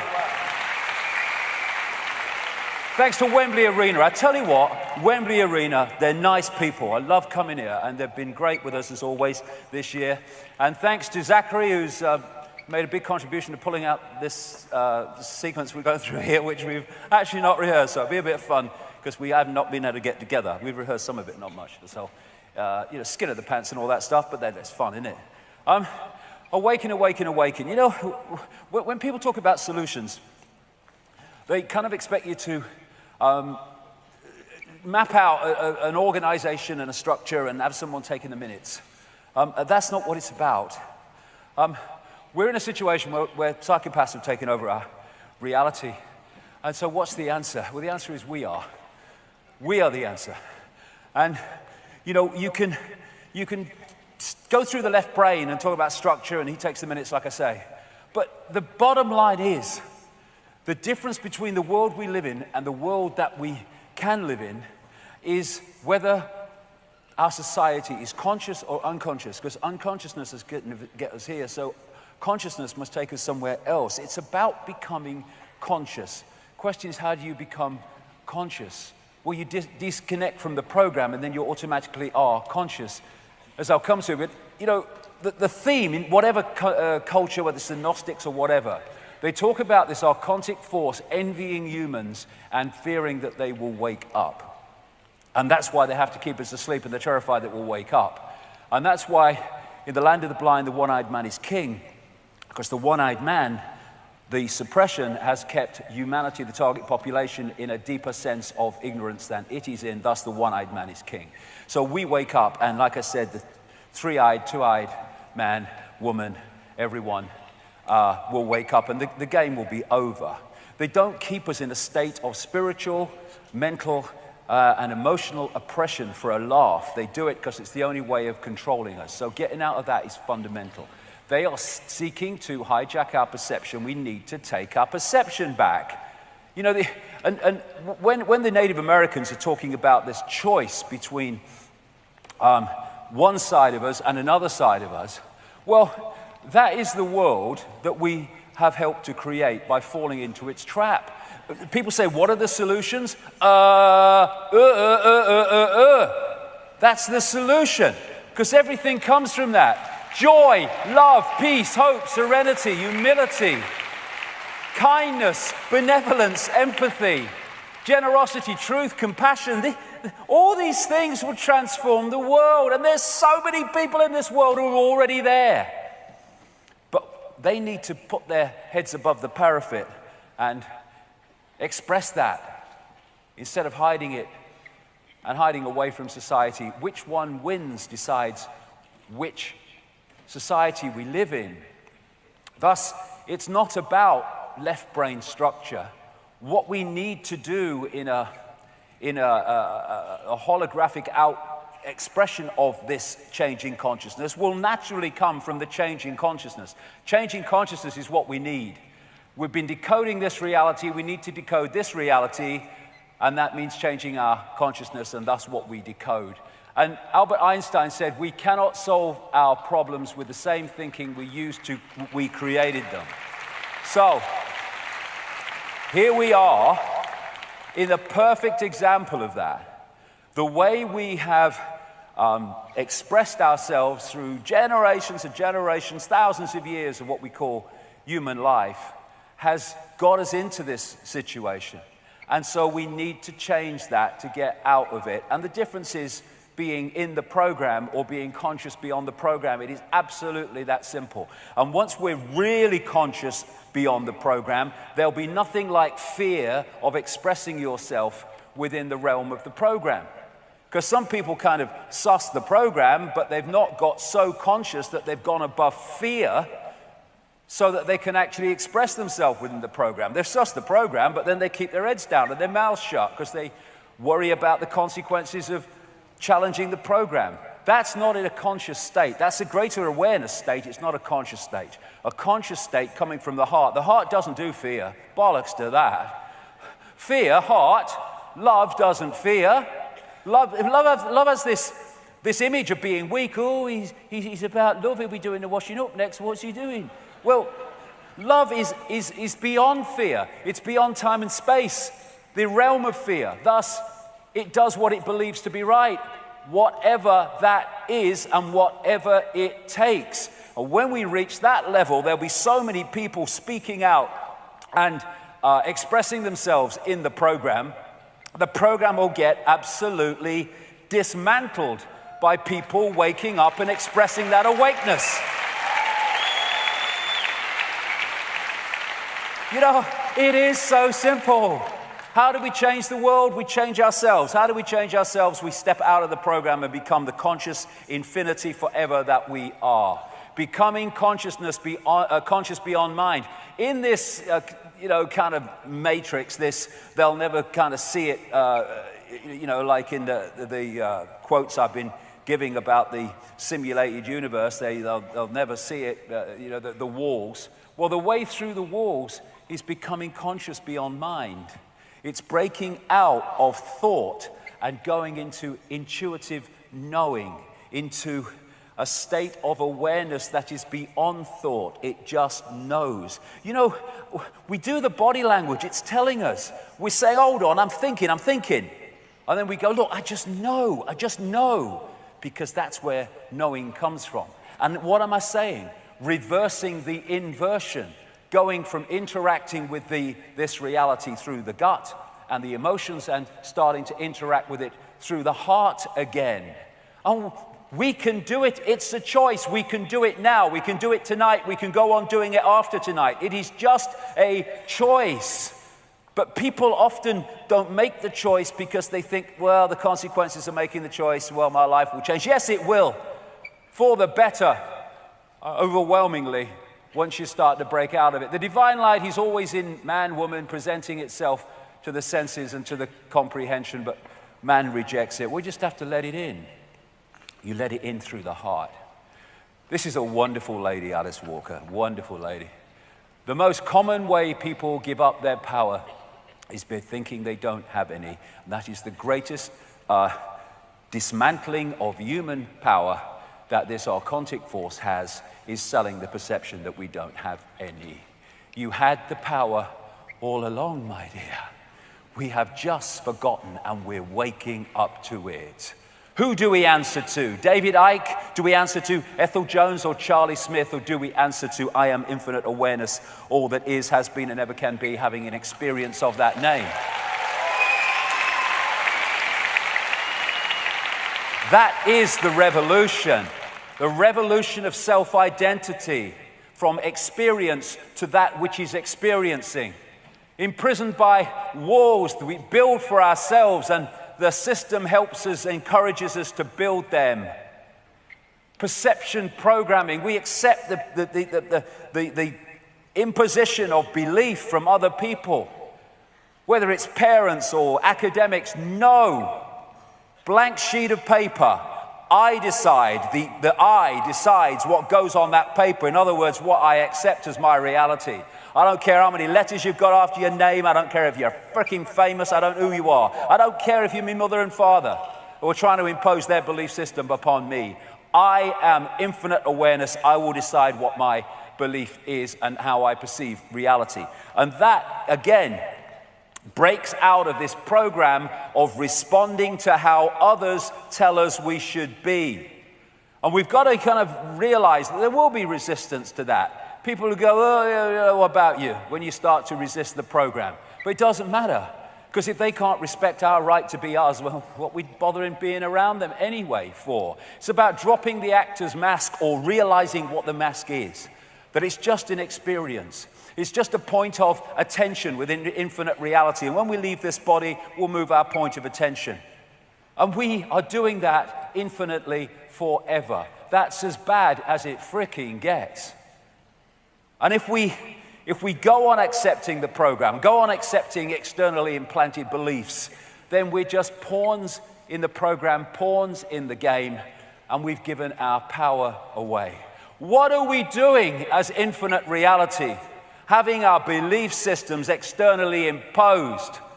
We have infinite reality, infinite possibility, infinite potential to choose from and manifest.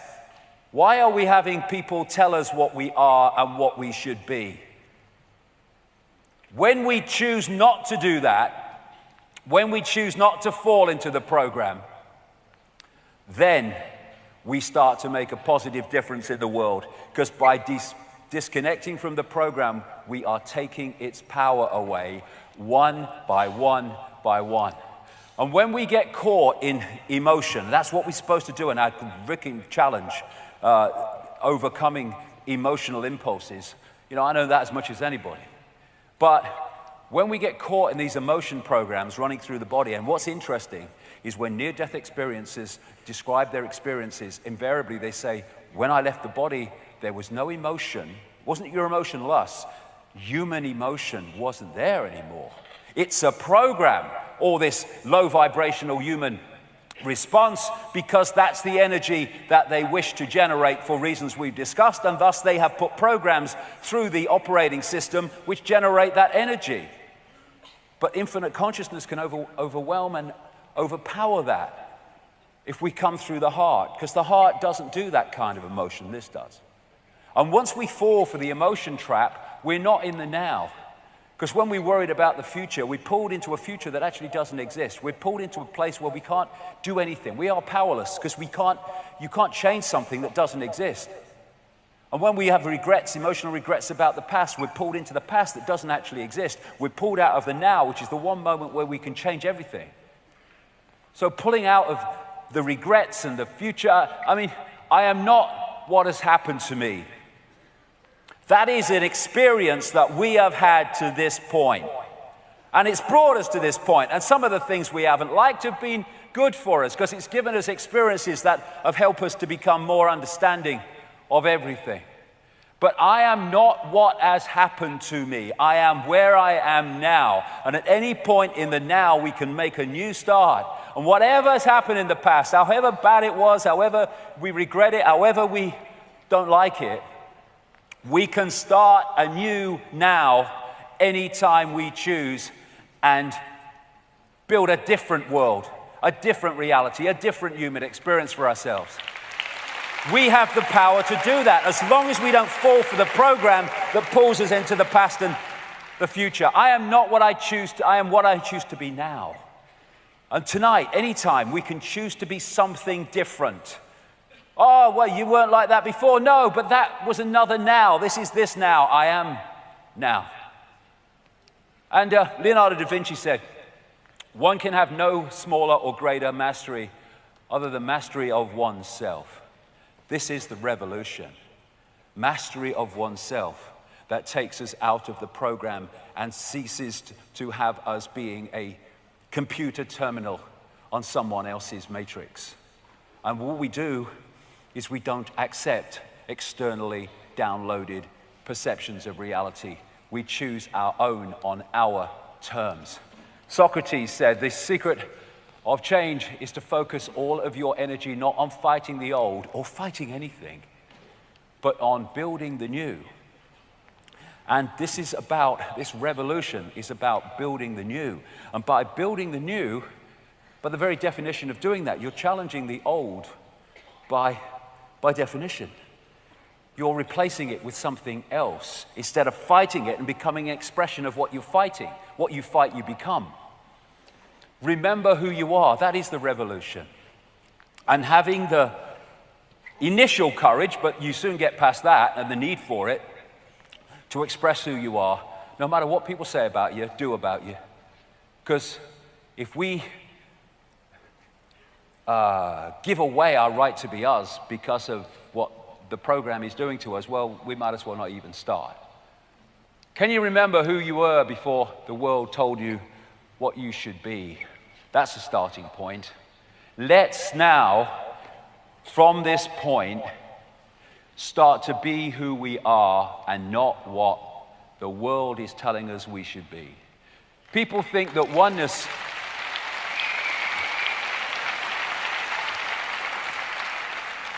People think that what we call oneness is like everyone's the same. That's the opposite. Oneness is the oneness of all possibility. So to express the diversity and the differences and the uniqueness of infinite points of attention is to celebrate oneness, to celebrate being part of all possibility. The opposite of that is the system in which you do invariably turn out people just the same because they're operating on such a narrow band of possibility. Expressing your uniqueness and being aware of oneness is not a contradiction because it's an expression of each other. This near-death experiencer said, "I detach myself from preconceived outcomes." That's a killer, that. Because once you have a preconceived outcome, this is what I want the outcome to be, and you're not kind of fluid, well, we'll go and see where it goes, then if that outcome doesn't happen, then you consider it a failure, you consider that it's not happened, and you consider life's terrible. And yet, if you just flowed with it, well, that possibility might manifest, a better one might manifest in somewhere else. So preconceived idea is such a trap, such a prison, preconceived outcomes. And trust that all is well. Being myself allows the wholeness of my unique magnificence to draw me in those directions most beneficial to me and to all others. This is really the only thing I have to do. And within that framework, everything that is truly mine comes into my life effortlessly, in the most magical and unexpected ways imaginable, demonstrating every day the power and love of who I truly am.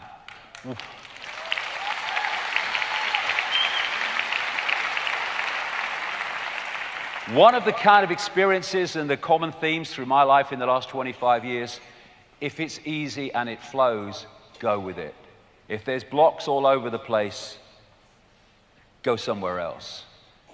Because what that quote said, it's effortless once you get into the vibe, once you get into the flow of the self, instead of having the mind have preconceived outcomes, so you're pushing against doors that will never open, getting more and more frustrated, when if you went in with the heart and just flowed with it, amazing things would unfold. Life becomes an adventure.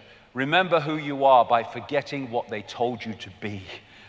Look, we look through our lives, how many bloody people have told us what we should be, what we should think, what we should do, how we should respond.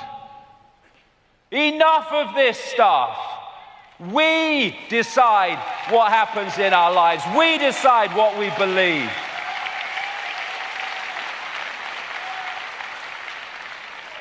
That's what freedom is. It's not freedom to have imposed external beliefs. It's freedom from external imposed beliefs. We are one. We are expressions of an infinite awareness. If you don't become the sea or the ocean, you'll be seasick all your life. And when you open your heart and you open your mind to sync with the heart, then you start to interact with the sea. That sea of infinite knowledge, awareness, that sea of infinite intuitive knowing, where without looking in any academic direction, you just know.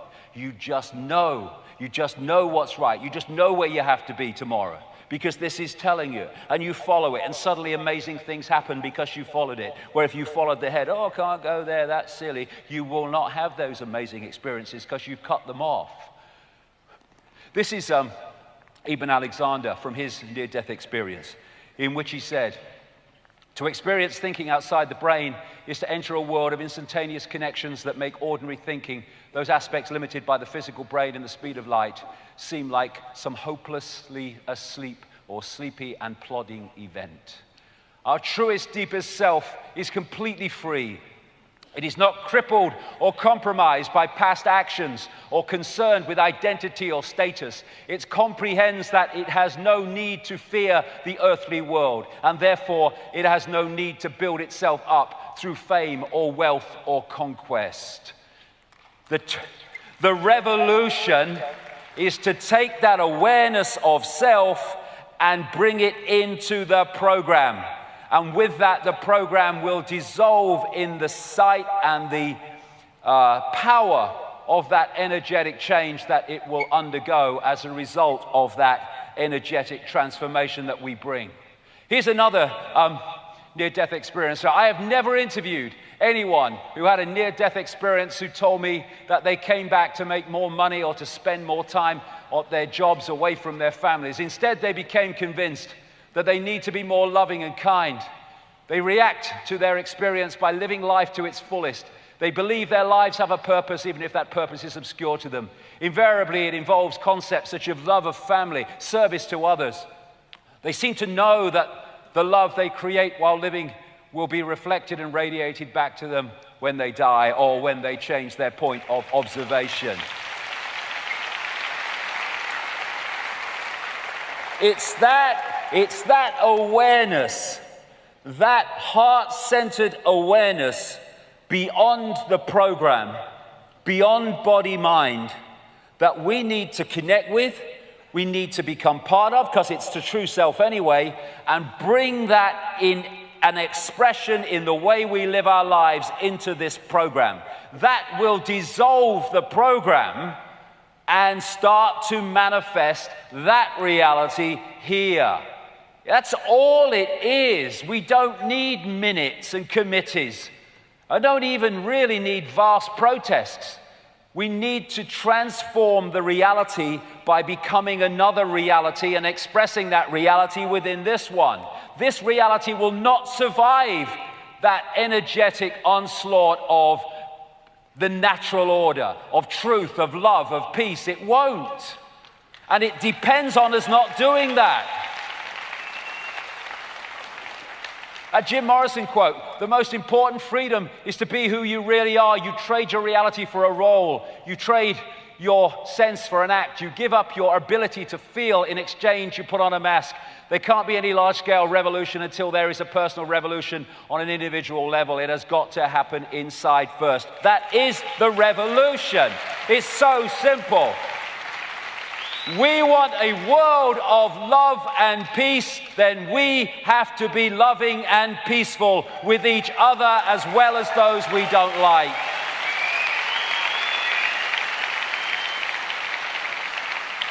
That's it. That's it. It's rejecting the program and rejecting the impulses to follow the program and expressing our freedom, living what we want this world to be, and collectively we will be the world that we want it to be. It's that simple. It's about, as this quote says, breaking down all the pretenses, all the lies that we've been fed, rejecting them, coming to our own conclusions through the heart. This great quote from Osho, the Awaken man and woman. People are afraid, very much afraid of those who know themselves. They have a certain power, a certain aura. Why? Because they're accessing high frequency, vibrational energy, awareness, information. They have a certain power, a certain aura, a certain magnetism, a charisma that can take out alive young people from their traditional imprisonment. The awakened man or woman cannot be enslaved. That is the difficulty, and he cannot be imprisoned. The awakened man is the greatest stranger in the world. He does not seem to belong to anybody. No organization confines him, no community, no society, no nation. That is the revolution. The revolution of freedom, of being our unique self without permission from anybody. Who's got to give me permission to be me? I don't need it, thank you. I am what I am, I shall express it. I am me, I am free. And this was, this lady, brilliant quote, "You cannot stand fully in the truth of your being as long as you continue to demand acceptance, approval, and validation from people outside of yourself. Be willing to piss people off if it means standing up for your truth of who you are."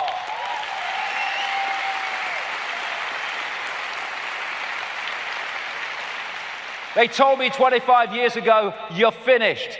No way out of this, no way back from here. It's all over. What are you going to do with the rest of your life? It's over. You can't go any further after all that frickin' ridicule. Watch me. Watch me."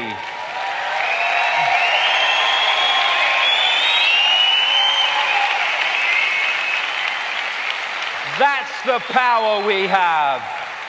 We don't have to compare ourselves with other people.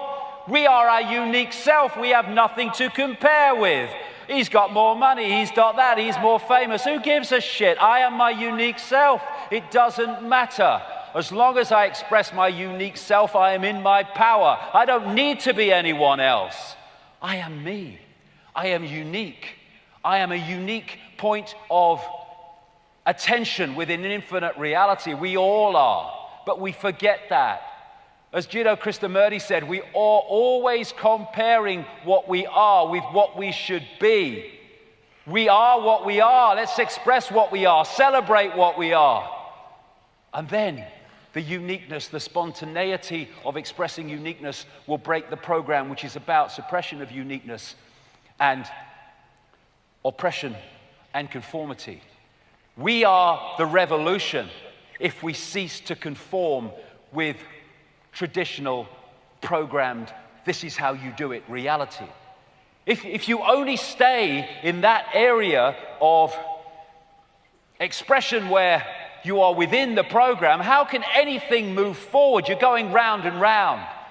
All the great changes of society and changes of anything, the great visionaries, all of them, have been ones that have walked out of the program and taking the shit for doing so.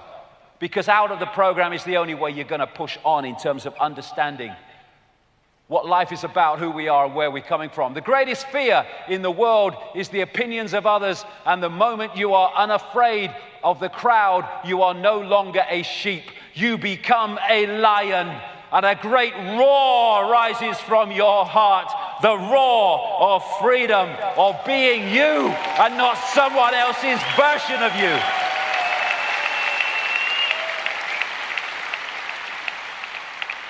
Come out of the masses, stand alone like a lion, and live your truth according to your own light, not someone else's version of it. Expressing our uniqueness is a revolution that will change everything, because the program depends on that not happening.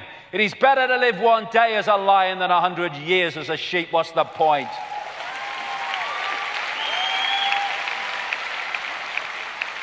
Doing what is right, no matter what you are told, is the spirit of change. Because if you don't do that, you're just operating within the circle and nothing changes. You have to step out of the circle and do what you believe to be right rather than what you are told to do, to break out of the program, out of the circle, and thus move society forward. Do what is right, not what is easy. What a bore doing what is freaking easy all the time. It's easy on one level, though, not with opening up to consciousness, to actually stay with your head down. Oh yeah, I'll just conform.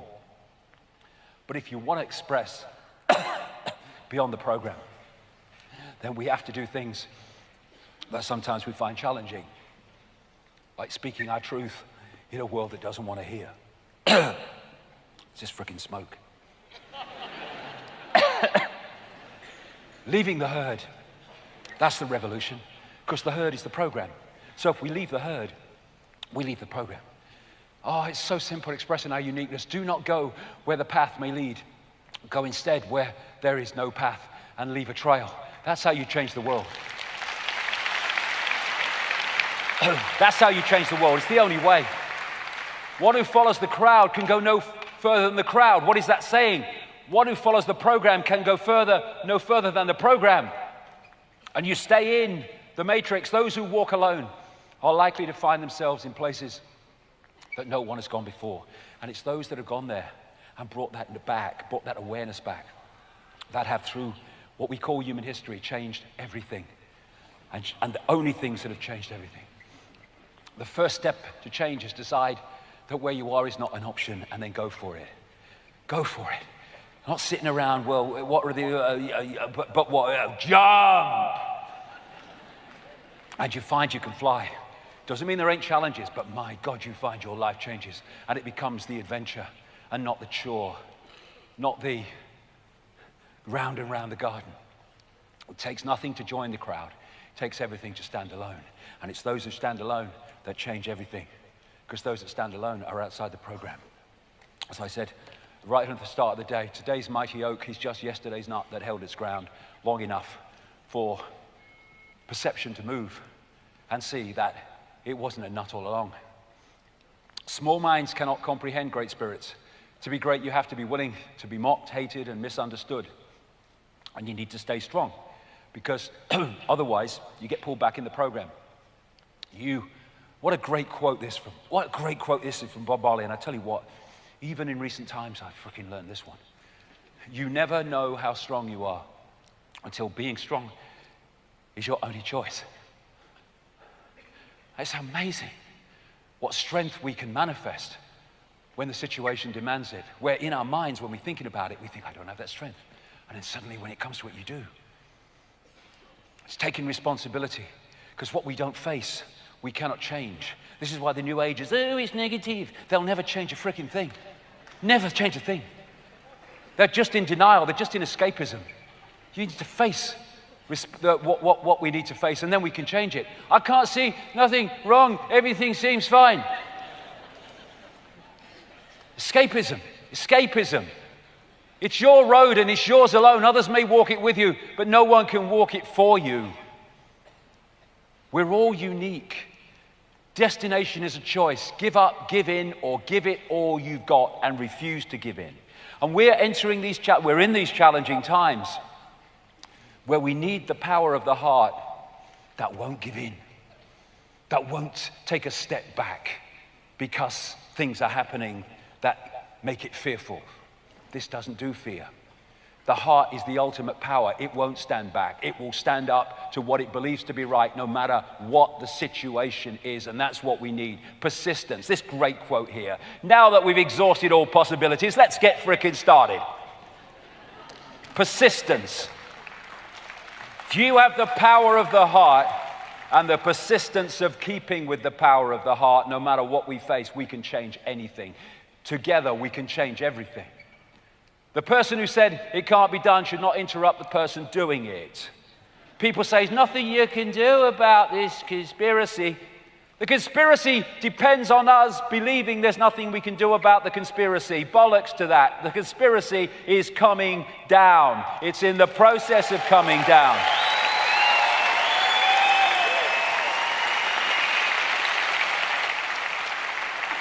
It may not seem like it, but my God, the cracks in the dam are becoming more and more obvious. There's a phenomenal wake-up going on around the world.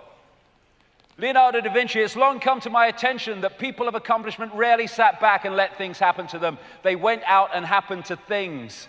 I've been impressed by the urgency of doing. Knowing is not enough. We must apply. Being willing is not enough. We must do. People say knowledge is power. It's not. The use of knowledge is power. Having knowledge and not using it is might as well not frickin' have it. One of the responsibilities of starting to understand what is happening is to express that and communicate it so more and more people have access to it. It's a responsibility for the gift of knowledge, for the gift of awareness. The only way to deal with an unfree world is to become so absolutely free that your very existence is an act of rebellion. That is the revolution.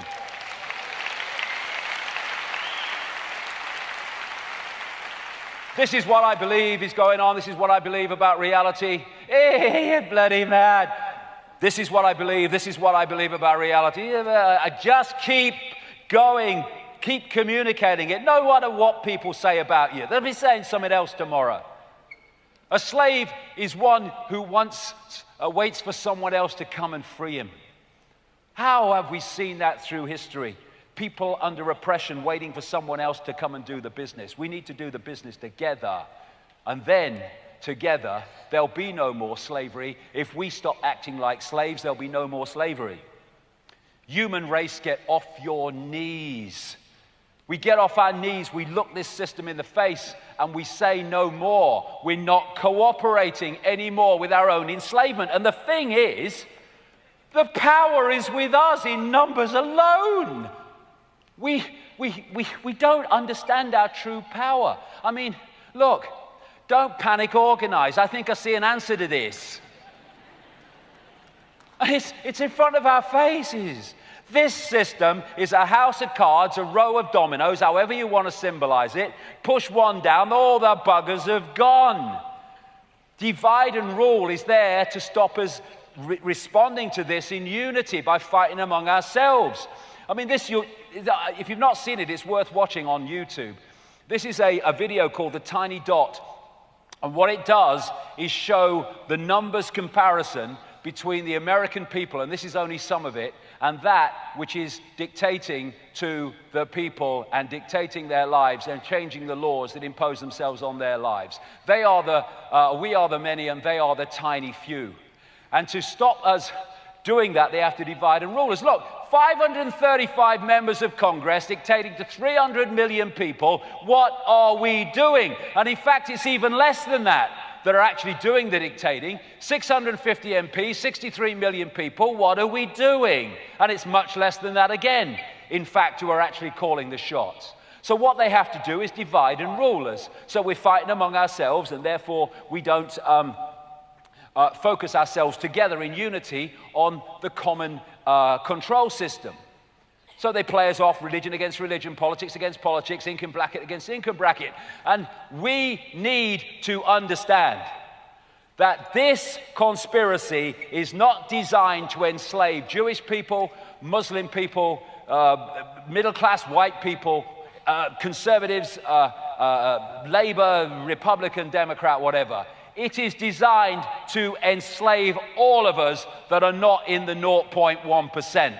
That is, for goodness sake, let's concentrate our minds, put down our dividing belief systems, put them aside, and let's unify with what all of us are going to be affected by and increasingly are affected by. Let's look at the control system that wants to enslave us all, and let's work together to bring it to an end, because we have the unity, we have the numbers to do that. We fight among ourselves. Resentment, Carrie Fisher, great quote, resentment is like drinking poison and waiting for the other person to die. Well, let's put this aside, for goodness sake. All this internet stuff you see, all this abuse. You know, at Anonymous, typical example, at Food Nutrition, I'm a 30-year-old fitness fanatic and food expert, and you're wrong, you dumbass. All this is going on. All this abuse. All on these conspiracy sites where all this abuse is going on, and they say they want to change the frickin' world.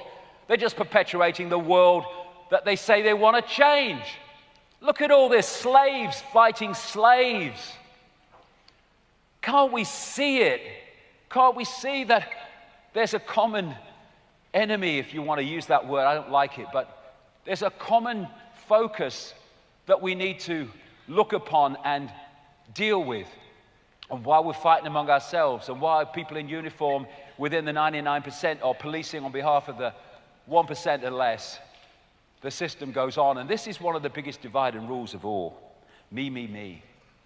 At least, you know, if you're in a religious group or belief system or political, whatever, at least as a group if you're divided from a group. What me, me, me does is divide every individual in me, me, me mode from the rest of humanity. Because the only decision that's being made on actions is what is right for me, me, me. Therefore, the rest of humanity is excluded from the decision-making process. It just isolates every individual in a little island, a little bubble, outside the rest of humanity. And what would change this world overnight if we started doing what we believe to be right and not necessarily what we believe to be right in the moment? Not screwing someone because we can, but doing the fair thing because we can. And if we just do what we believe to be right as opposed to what we believe to be right for us in that moment, that will transform everything, because this world's been created by people making decisions for their own benefit instead of the benefit of the greater humanity, the greater oneness, the greater I. And when we cut off the energetic sustenance of this force, which depends on low vibrational distorted emotion and distorted thought, then the power is withdrawn from that which oppresses us. If we withdraw that energy source and bring in that energy source, the game is over. Because we turn the electricity off. We turn the nutrition off that feeds the beast. And again, we're back to the same thing in that Native American wolf image. Think love, think peace, think harmony. And then we turn the collective energy field, the energetic sea into love, peace, and harmony, and the world is not what it used to be. Kindness, it doesn't cost a thing. Sprinkle that shit everywhere.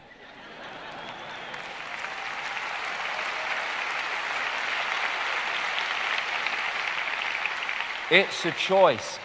You know, and I'm not standing here like, you know, cross-legged Buddha on a mountain. We all have these challenges to deal with.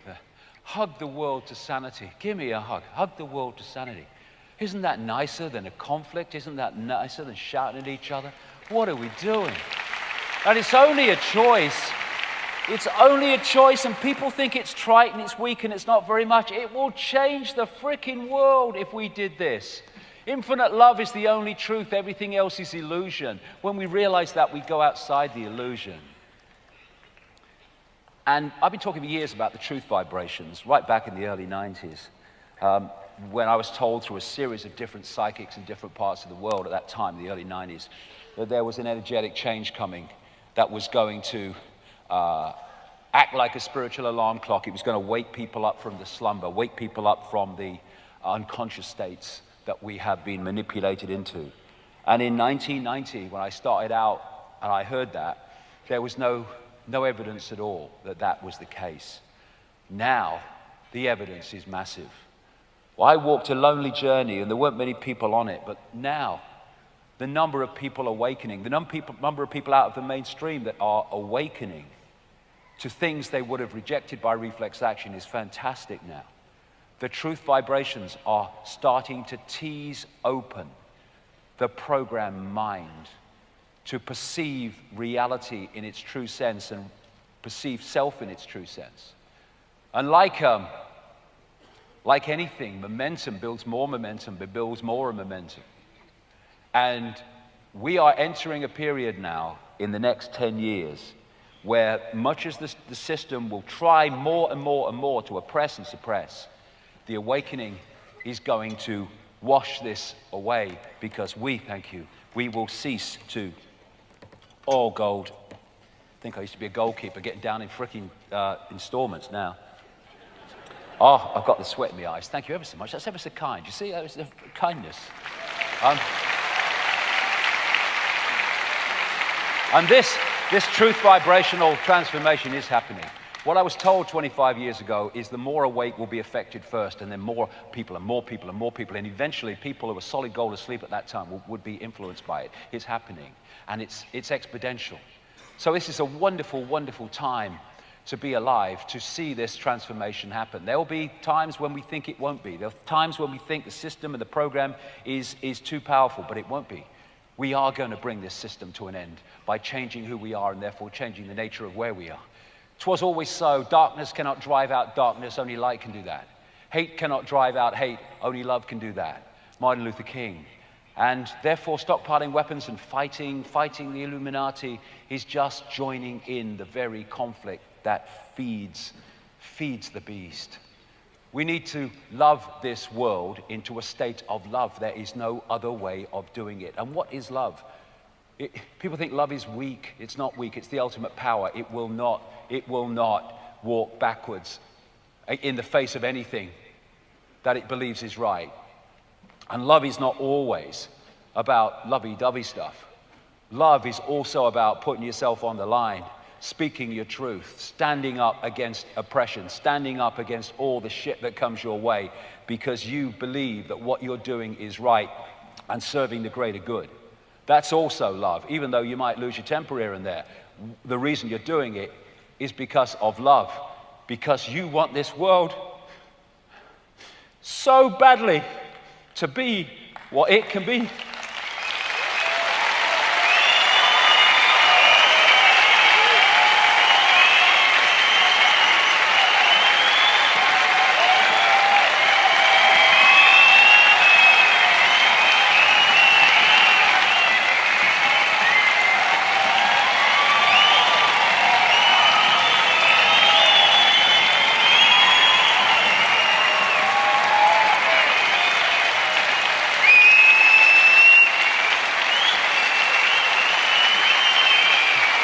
And as the man said, As the man said, I've been to the top of the mountain and I've seen the promised land. I may not get there with you. I'll fricking get there with you. I'll get there fricking with you. I'm not going until this change, this transformation is over. I've invested too much of my life in this.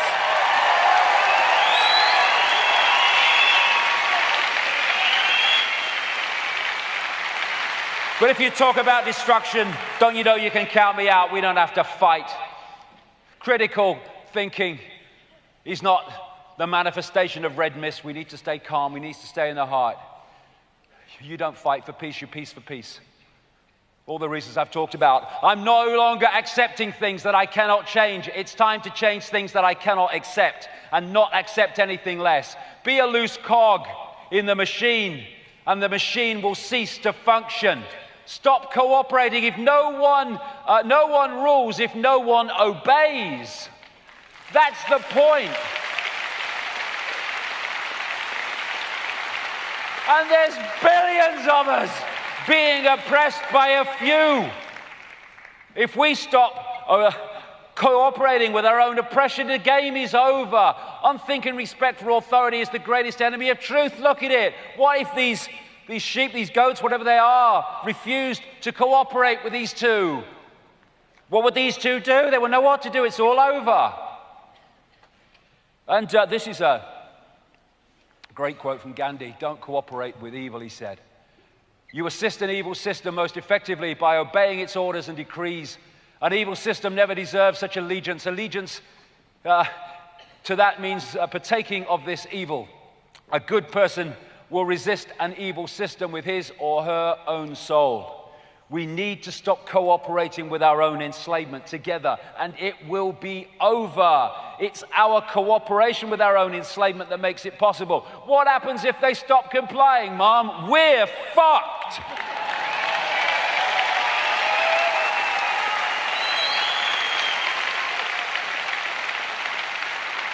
If they didn't comply, they're fucked. Stop complying, start defying. There will be no change. There is no change through the political system. We're not going to change anything through the political system because its very structure is there to stop anything changing. We have to change it by not cooperating with the system. Nothing strengthens authority so much as silence. Freedom or tyranny, that's the choice. Blue pill, red pill. And it is a choice, that's the wonder. We are in a situation where we are still in control of our destiny by the choices we make, but we need to make them together and work together. Mind prison or free thought, choice. Matrix has us or Matrix doesn't have us, choice. Awaken from the program. Open your mind to consciousness. Open your mind to all possibility. Open your heart to infinite forever. That, again, is the revolution, and this conspiracy and this fake matrix will not survive that revolution of perception, that revolution of energy, that revolution of frequency, that revolution of human society beyond the bounds of time and space. Open your heart. Open your heart. Make that the point that we interact with reality. Open your heart to beyond time and space so intuitively we get the inspiration, the insight, the knowing that is there to be tapped beyond time and space. Not ahead of our time, beyond time. It's all there just waiting to be tapped into. Saying, come to me, come to me, come to me. People say, when's the cavalry coming? If the cavalry came, it would not be the cavalry because it would be in our frequency and thus in our perceptions. Thus, we have to open our heart to the cavalry, and the cavalry is us. It's not some guy in a spaceship. It is the greater self that we've become disconnected from. Rise of the truth vibrations, this vibrational information change. The heart tunes us into them. The heart starts the revolution, the adventure out of the program into true self. And we start to dance to a different drum. What a great line that is. Those who danced were thought to be quite insane by those who could not hear the music. More and more are starting to hear the music. Awaken, awaken, awaken. We now have a period of vibrational expansion coming up. if we can open our hearts and just tune with it and go with it. Lose yourself, girls, as my mate used to say in the 60s. Go for it, girl. Open your heart and just see where it takes, where the vibration takes, out of mind, out of program, into heart, just flowing with the energy, the information, the awareness that this space is now pulsating with after the day that we've had. So let's dance to a different drum. Go for it.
Fantastic.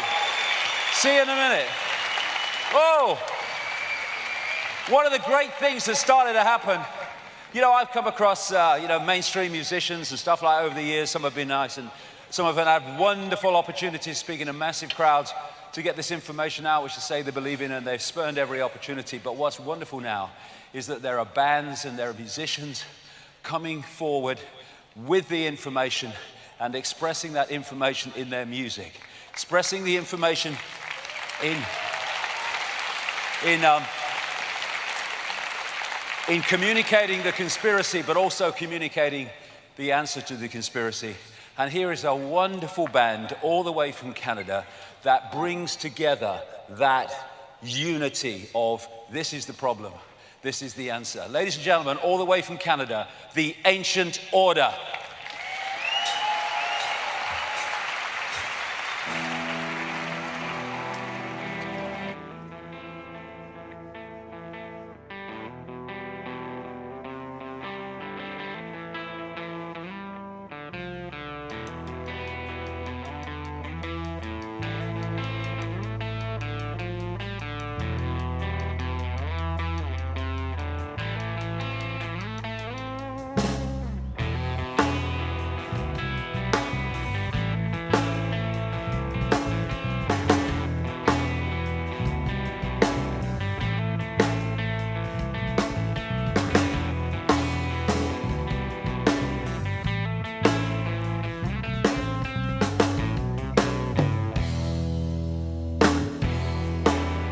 Once upon a monarchy,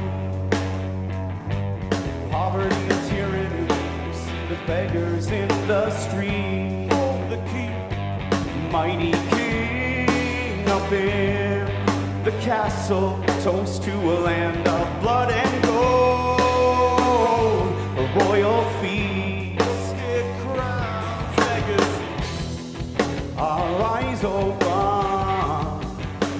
Devastation, the crisis caused by the corporation.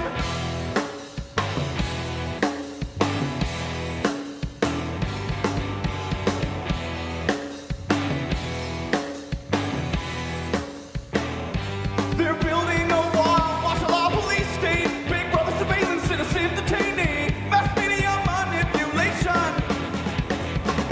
Earthquake destruction, volcanic corruption, rain down hail to the terror storm, cloud, blizzard, hurricane, tidal wave, nature's warning now. Bridge the divide between you and I.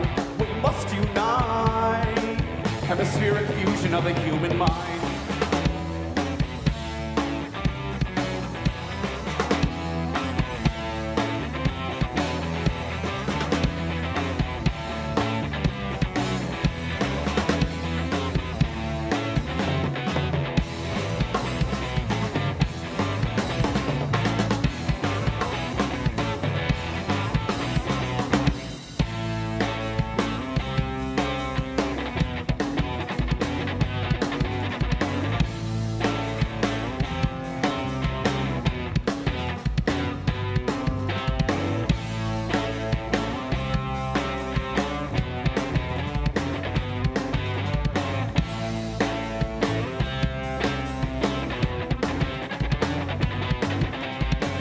Victorious resistance, decapitate this system of lies and join the alliance of nonviolent defiance and reclaim your pride like the heart of a lion's courageous sacrifice.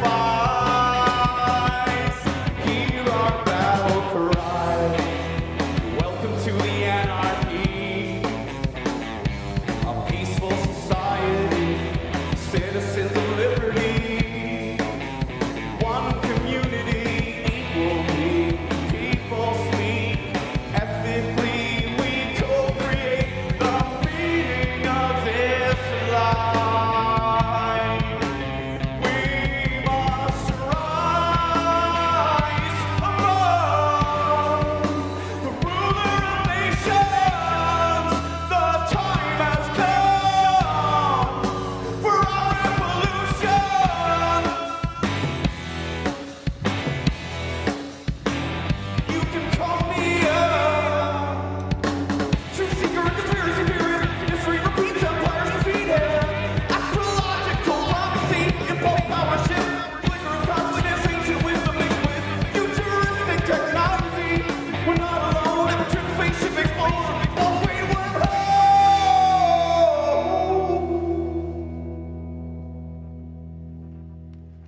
Soldiers under the bed smell the scent of fear. Shepherd kings wearing old fat cows. Now bow down, feel the power of great old owl deception. Ride the nightmare stallion through hell's fire. Flames rage, walking zombie brain slaves. Lab rats in a chaotic maze. Consume the culture, strip the skin off the bones. Carnivorous vultures scavenge the carcass of gold. Snakes, venom, and vampire bloodlust. A pig's greed for an ivory tusk. And the burden is on the few of us.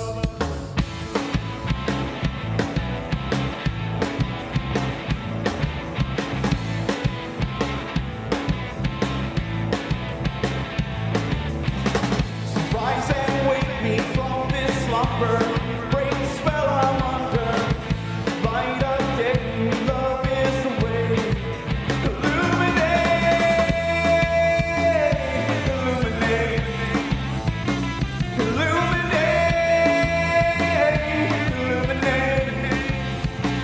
illuminate, illuminate, illuminate, illuminate.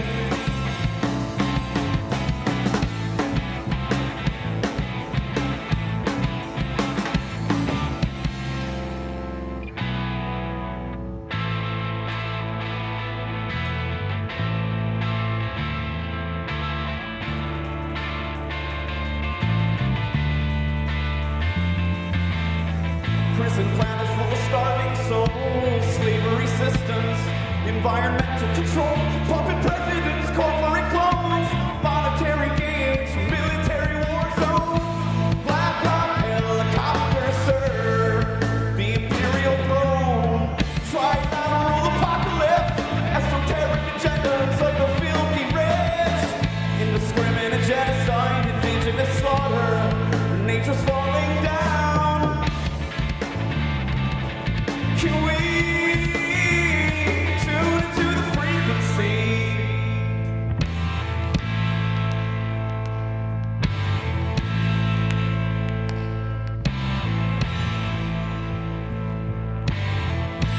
There is love and inspiration if we aspire to a higher vibration. Ego had to go. See the phoenix soaring. Metamorphosis. Ceremonial morning. Ceremonial morning. Morning. Morning. Morning. Rise and wake me from this slumber. Break the spell I'm under. Light of day, love is the way to illumination. Illumination. Original intention. A spiritual connection with the world tree and the flower of light, polar energy. Original intention.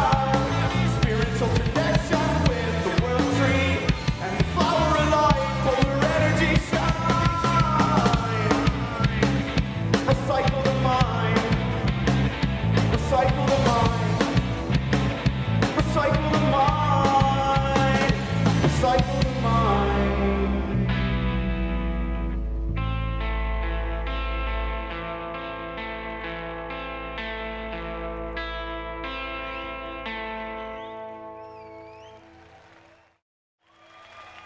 Thank you very much.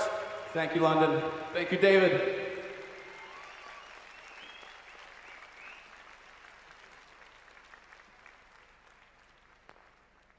As I said, we love to play Wembley, and I heard their music, and I said, I'd love you to play Wembley, so here they are. And we are looking for a video now, so we can have a bit of a meditation with the heart, and there it comes. And just for a few minutes, if you want to, open your heart and see what it feels like to interact with the world beyond time and space, beyond the point where there are any Jews or Muslims or Christians or black or white or sky blue pink, because we are all one infinite awareness having a different experience. And when we realize that is who we are, then we see the madness of the world we are experiencing. A madness that comes from the illusion of disconnection from each other. The world of holographic illusion, which gives the impression that we are all isolated from each other, when actually we are all the same one infinite awareness having different experiences. And if our perceptions came from this world of the heart, then this world of the gut would cease to be. We have been manipulated to move from heart-centered reality to gut-centered reality. And as a result of that, we live in a world that comes from the gut. It's a choice just to change the point of interaction with the world. And in doing so, change the world we're interacting with. Because this reality is not a one-way download. We post and we receive. And what we post is our sense of being. When we come from the heart, that's what we put into the energetic field. That collectively is what the energetic field becomes. And this is happening, this is changing. Many years ago, I met a man in Canada called Kenneth Mills, who was coming from the heart and produced some beautiful music and some beautiful words that came from the heart about how there will be and there are breaking apart what he called the encrustations of the mind of man. And that's what the truth vibrations, that's what heart-centered reality is doing. It's breaking through the encrustations of mind and letting the true self in. And when this music is completed here, we'll hear Kenneth Mills with a beautiful description of this transformation of human reality.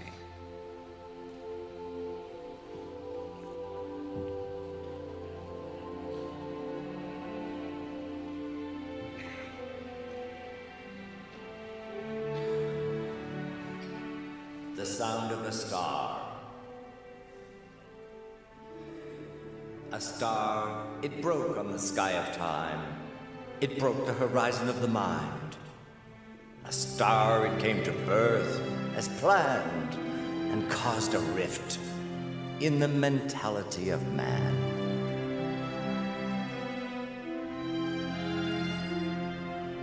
With the sound of the star on the dome of earth, heaven smiled with a chance of birth. The earth, it waited for a sound to be heard, and in the song it happened that a spoken word ascended aloft on the wings of power, given to inspiration of the bower where a rose could be found, and a message told of love to be found within its folds. The thorn of time,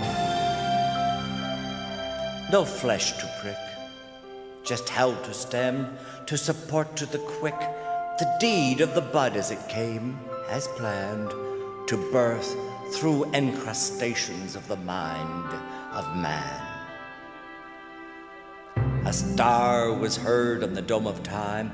It caused a rift in the mentality, the mind, and man became aware of a cause to spring beyond the star. What is to be found? Leap and find how a tone abounds.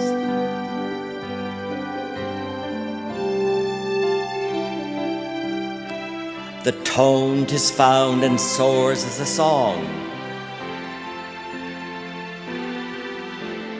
A star is found and it sings so long, for on the dome of heaven's gown it beckons earth to be unbound. Among those who see on the dome in sight, there is the star, it shines so bright. It's not in the north, south, east, or west, but in the center of love that eye is addressed. There is found the balance divine, and every step that is taken in time is given to be. And thus rhythm is found, and truth is marching on earth unbound. In thoughtful reverence to the sound of a star, breaking the limits of earthen jar, may you take the contents and find the awe becoming a star divine. Look up and see.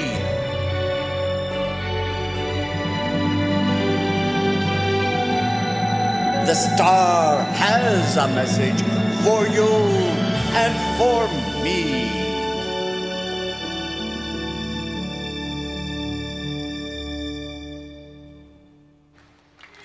Yay.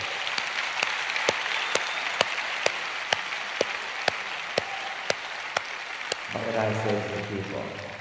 Wake up, wake up, wake up. The great Kenneth Mills, he's a wonderful, wonderful man. Okay, from London this time, another band really into the vibe and coming from that space of understanding about the awakening, the healing, the nature of reality. Rebel Control, ladies and gentlemen.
to care about. We got to hold on to love. Yes, we got to hold on. Hold on to love. Oi, oi, oi, oi. Hold on to love. Yes, we've got to hold on. Hold on to love. Oi, oi, oi, oi.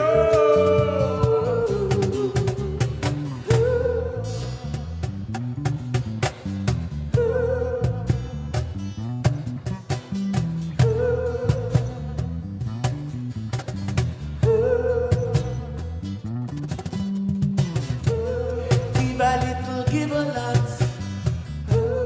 Give it everything you got. Give a little, give a lot. And give it everything you got.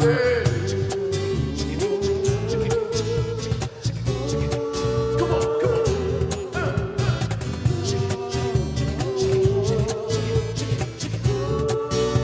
Come here.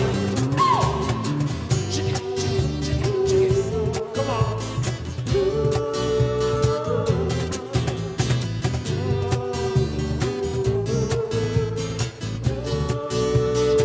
What we gonna do? Hold on to love. Yes, we got to hold on. Hold on to love. Oi, oi, oi, oi. Hold on to love. Yes, we've got to hold on. Hold on to love. Oi, oi, oi, oi. Hold on to love.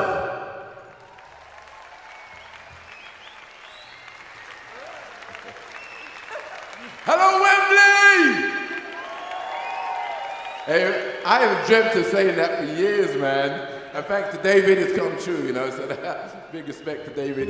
And it's good to see you lot here, you know, because I think today is about enlightenment, you know, and so it's all good, man. Anyway, listen, we're Rebel Control. This is Marcus B, Fayola, Concrete Johnson, Robin, Jeff Scanterbury. My name's Andy. Yeah, we got some, listen. All right, listen, we got some CDs, okay? They're just down there. Please help yourself. They're free of charge, okay? But if you want to leave a donation, that's great, that's really cool. If you don't want to, that's cool too. So they're just somewhere down there at the front, somewhere there, you'll find them. So please do help yourself. Take a little bit of us home with you. All right? All right. So this one, I'm going to give you one more. This song is a new song, it's the latest song we've written. It's called Healer. And I hope you like it.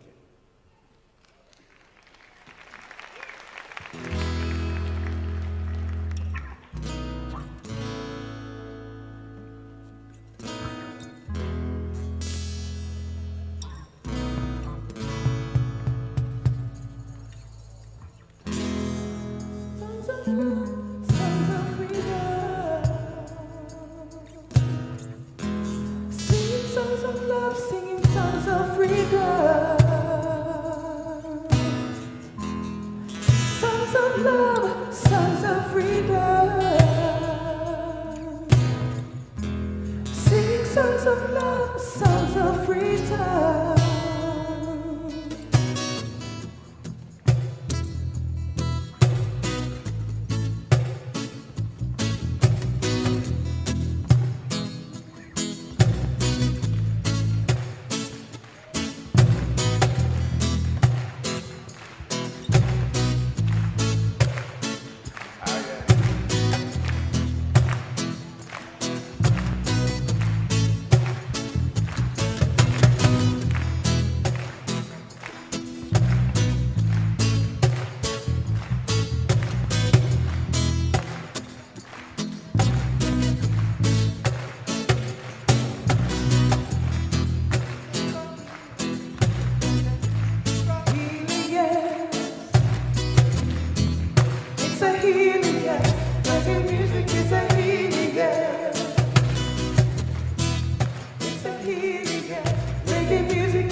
pick you up in times when your spirits are dropping down low. A meditation for the heart and soul, uplifting us all in a world that can be so cold. Share a little smile, share a little love, spend a little war, smoke a little bud, spread a little peace, love and understanding.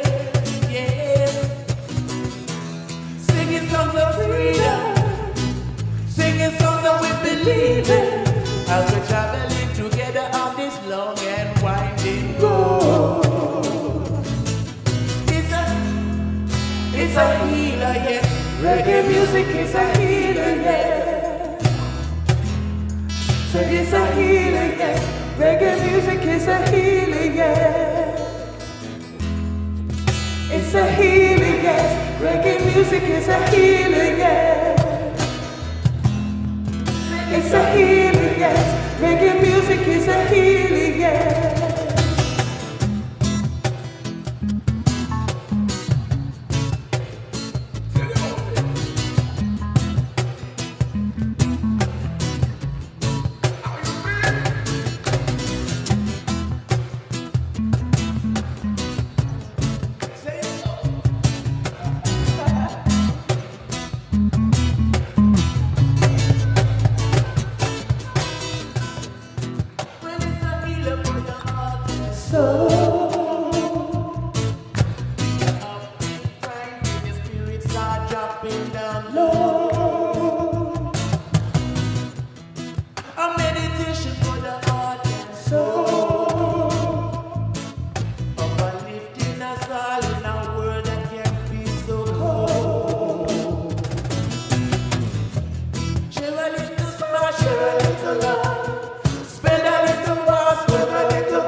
It's a healer, yes.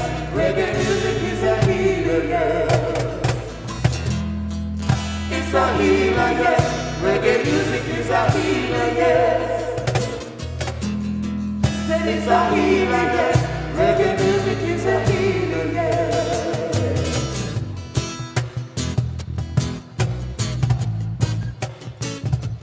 So how you feeling? I said, how you feeling? Well, I know David has entertained you for the day and the dances and the other bands.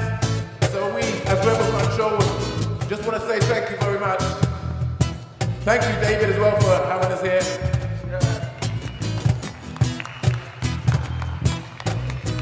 And don't forget, we got some CDs there, so please help yourself.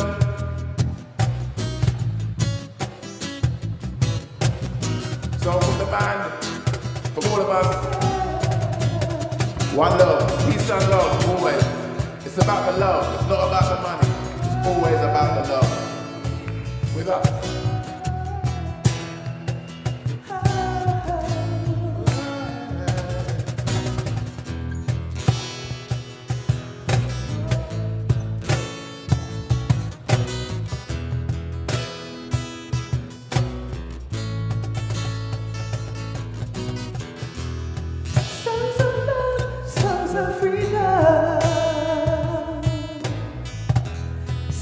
Songs of love, songs of freedom.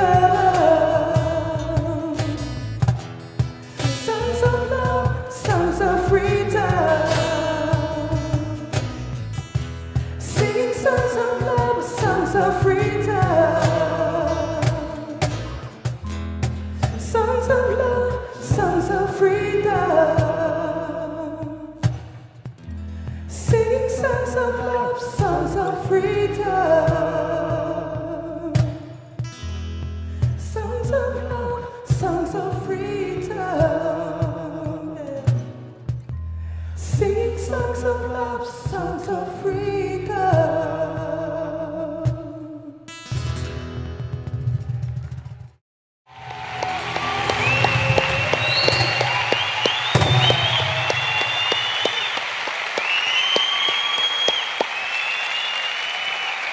Level control. Now, if anyone was here 2 years ago, they'll know I love me Irish music. And you know what I love about the Irish jig and the Irish music? Is Richie Allen here? Where are you, Rich? There you go. This is for you. This is for you, an Irish jig. Because what it's about, it's joy. It's this freedom of expression, this wonderful joy that comes from the Irish jig type music. So, cue Irish jig type music. Go, here we go, here we go.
Love Tribe. See you for gas. Whoa, thanks, guys. Oh, dear, I need a drink. Oh dear. Now, another thing that I love, and it's a wonderful, wonderful vibe, is the pure female voice, which has just a beautiful vibration of its own that for me is unbeatable. And here is a beautiful female voice, Louisa Love, just getting ready now. And all these different things, all these different expressions of music, they're all vibrations that awaken us, that open the heart, that open the soul, that open us to the joy of another level of awareness beyond, oh yes, it's so bad. Okay, Louisa Love, the beautiful voice of Louisa Love, ladies and gentlemen. Thank you. Thank you, David. Wembley, we're ready to wake up. Do what it takes to wake up.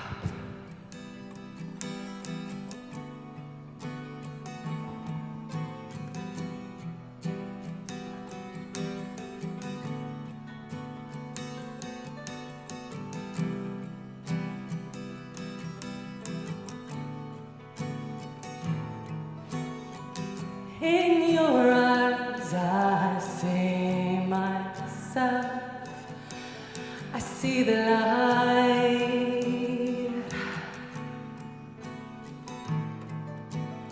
So much space between the two of us, and I'm lost.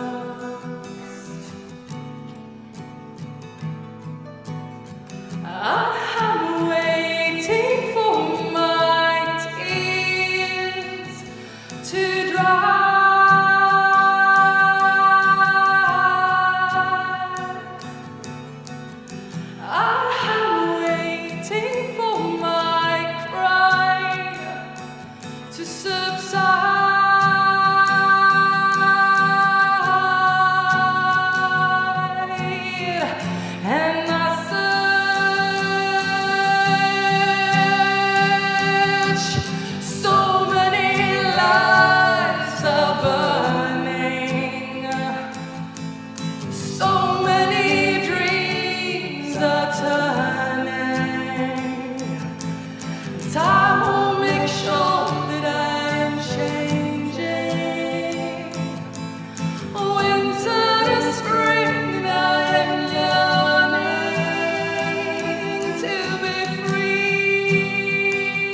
search for a piece of you left in me.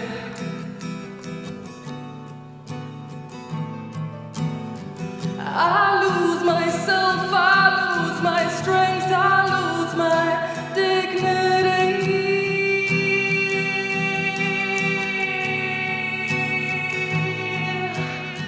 It's with fear that I cling to a memory.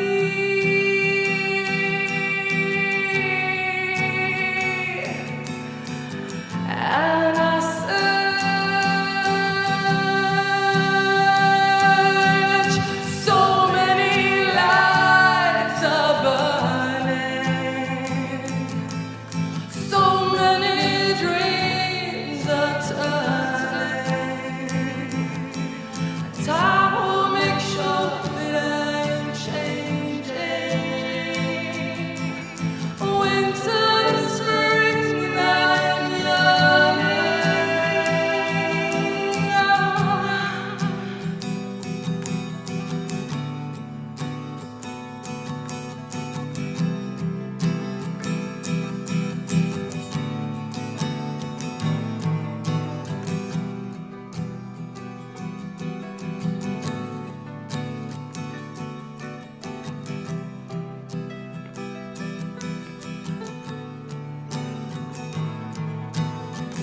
divided, divided, divided, divided, divided, divided.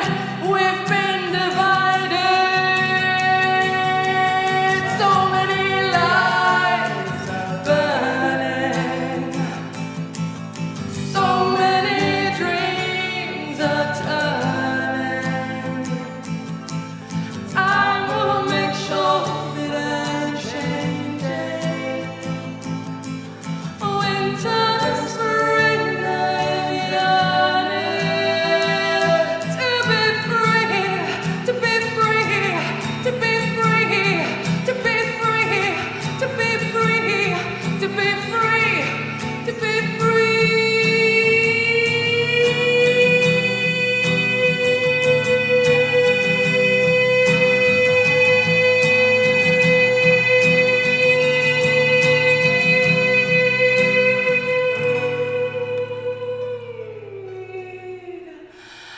to be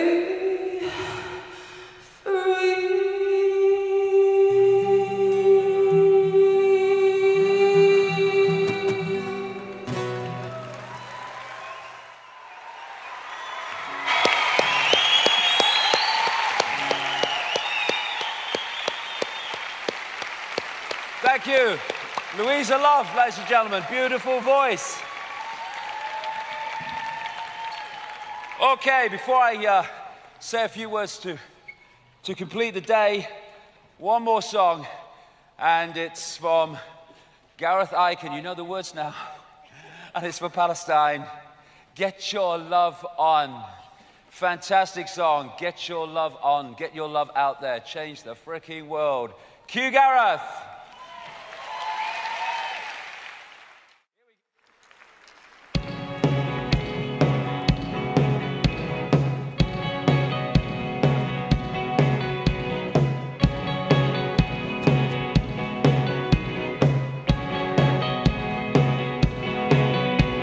Something that you said, spin around my head. You said the goodness isn't dead. We believe I'm right. To you, bye-bye, Lord. To you, righteous, Lord. To you, bye-bye, Lord. To you, righteous. Get up, get up, get up, get up. Just get your love on. Get up, get up.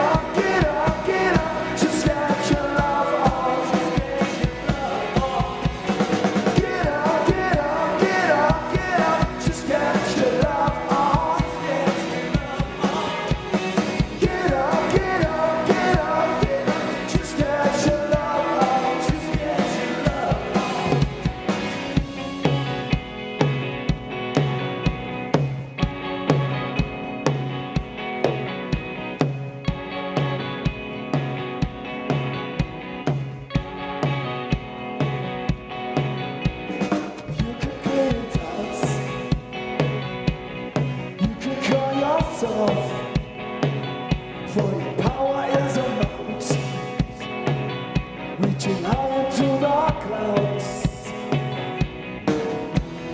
To you right, Lords, to you righteous, Lords, to you right, Lords, to you righteous. Get up, get up, get up, get up, just get your love on. Get up, get up, get up, get up, just get your love on. Get up, get up, get up, get up, just get your love on. Get up, get up, get up, get up, just get your love on. Take some man,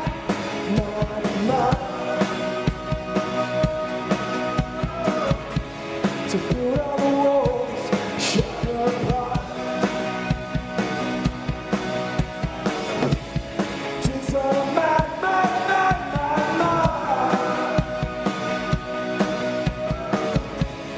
build all the walls, shatter apart. Do you abide by laws? Do you write your laws? Do you abide by laws? Do you write yours? Get up, get up, get up, get up, just get your love on. Get up, get up, get up, get up, just get your love on. Get up, get up, get up, get up, just get your love on. Get up, get up, get up, get up, just get your love on. Just get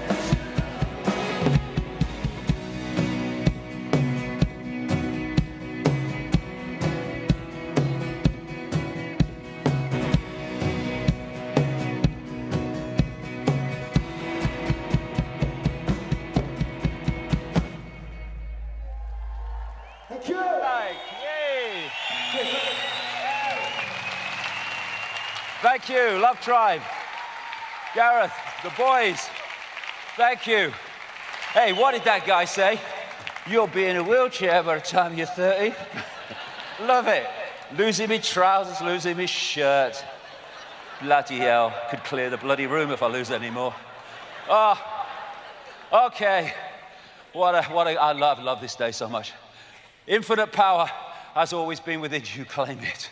It's just there to be taken. They've kidded us that it's not. We are not this. This is a joke. This is a parody of who we are. That's who we are. Infinite awareness, all that is and has been. And I see now, I believe now that we are at the end of the beginning. The end of the beginning of the conscious awakening, the manifest awakening, where for a long time it seemed that there was nothing going on, that it was all a lost cause, and now suddenly the human mind has started to tease open in greater and greater numbers. We are beginning, or we are at the cusp of the end of the beginning, where enough people have now started to suss what's going on and to look at another level of self, another expression of self and awareness, to actually start making a difference. And from that, we need to kick on and make it bigger and bigger and bigger and bigger by people who have awoken or started to awaken. It's all about awakening, not awakened, full stop. Start to speak their truth and get this stuff out there, no matter who and what the stuff we get back for doing so, because persistence is the way we bring an end to this. We have the power. Awakened, we have the power. Asleep, we are what we have become. Open your heart, change the world. This is the key. This is the key. I am love. You are love. We are infinite consciousness.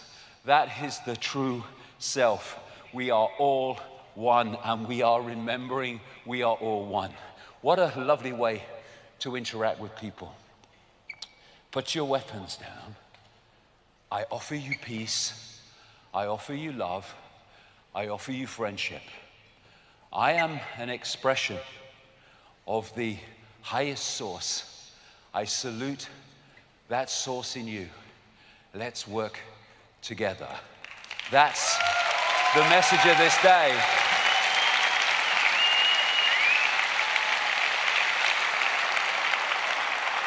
When we come together, the tyranny is over. When we love each other, the tyranny is over. We will paint a new picture, a new tapestry of human experience because we have the power to do so. Human race, awaken, awaken, awaken! Thank you, good night. Thank you. Thank you. Thank you very much. Thank you. Thank you. Thank you very much. Thank you.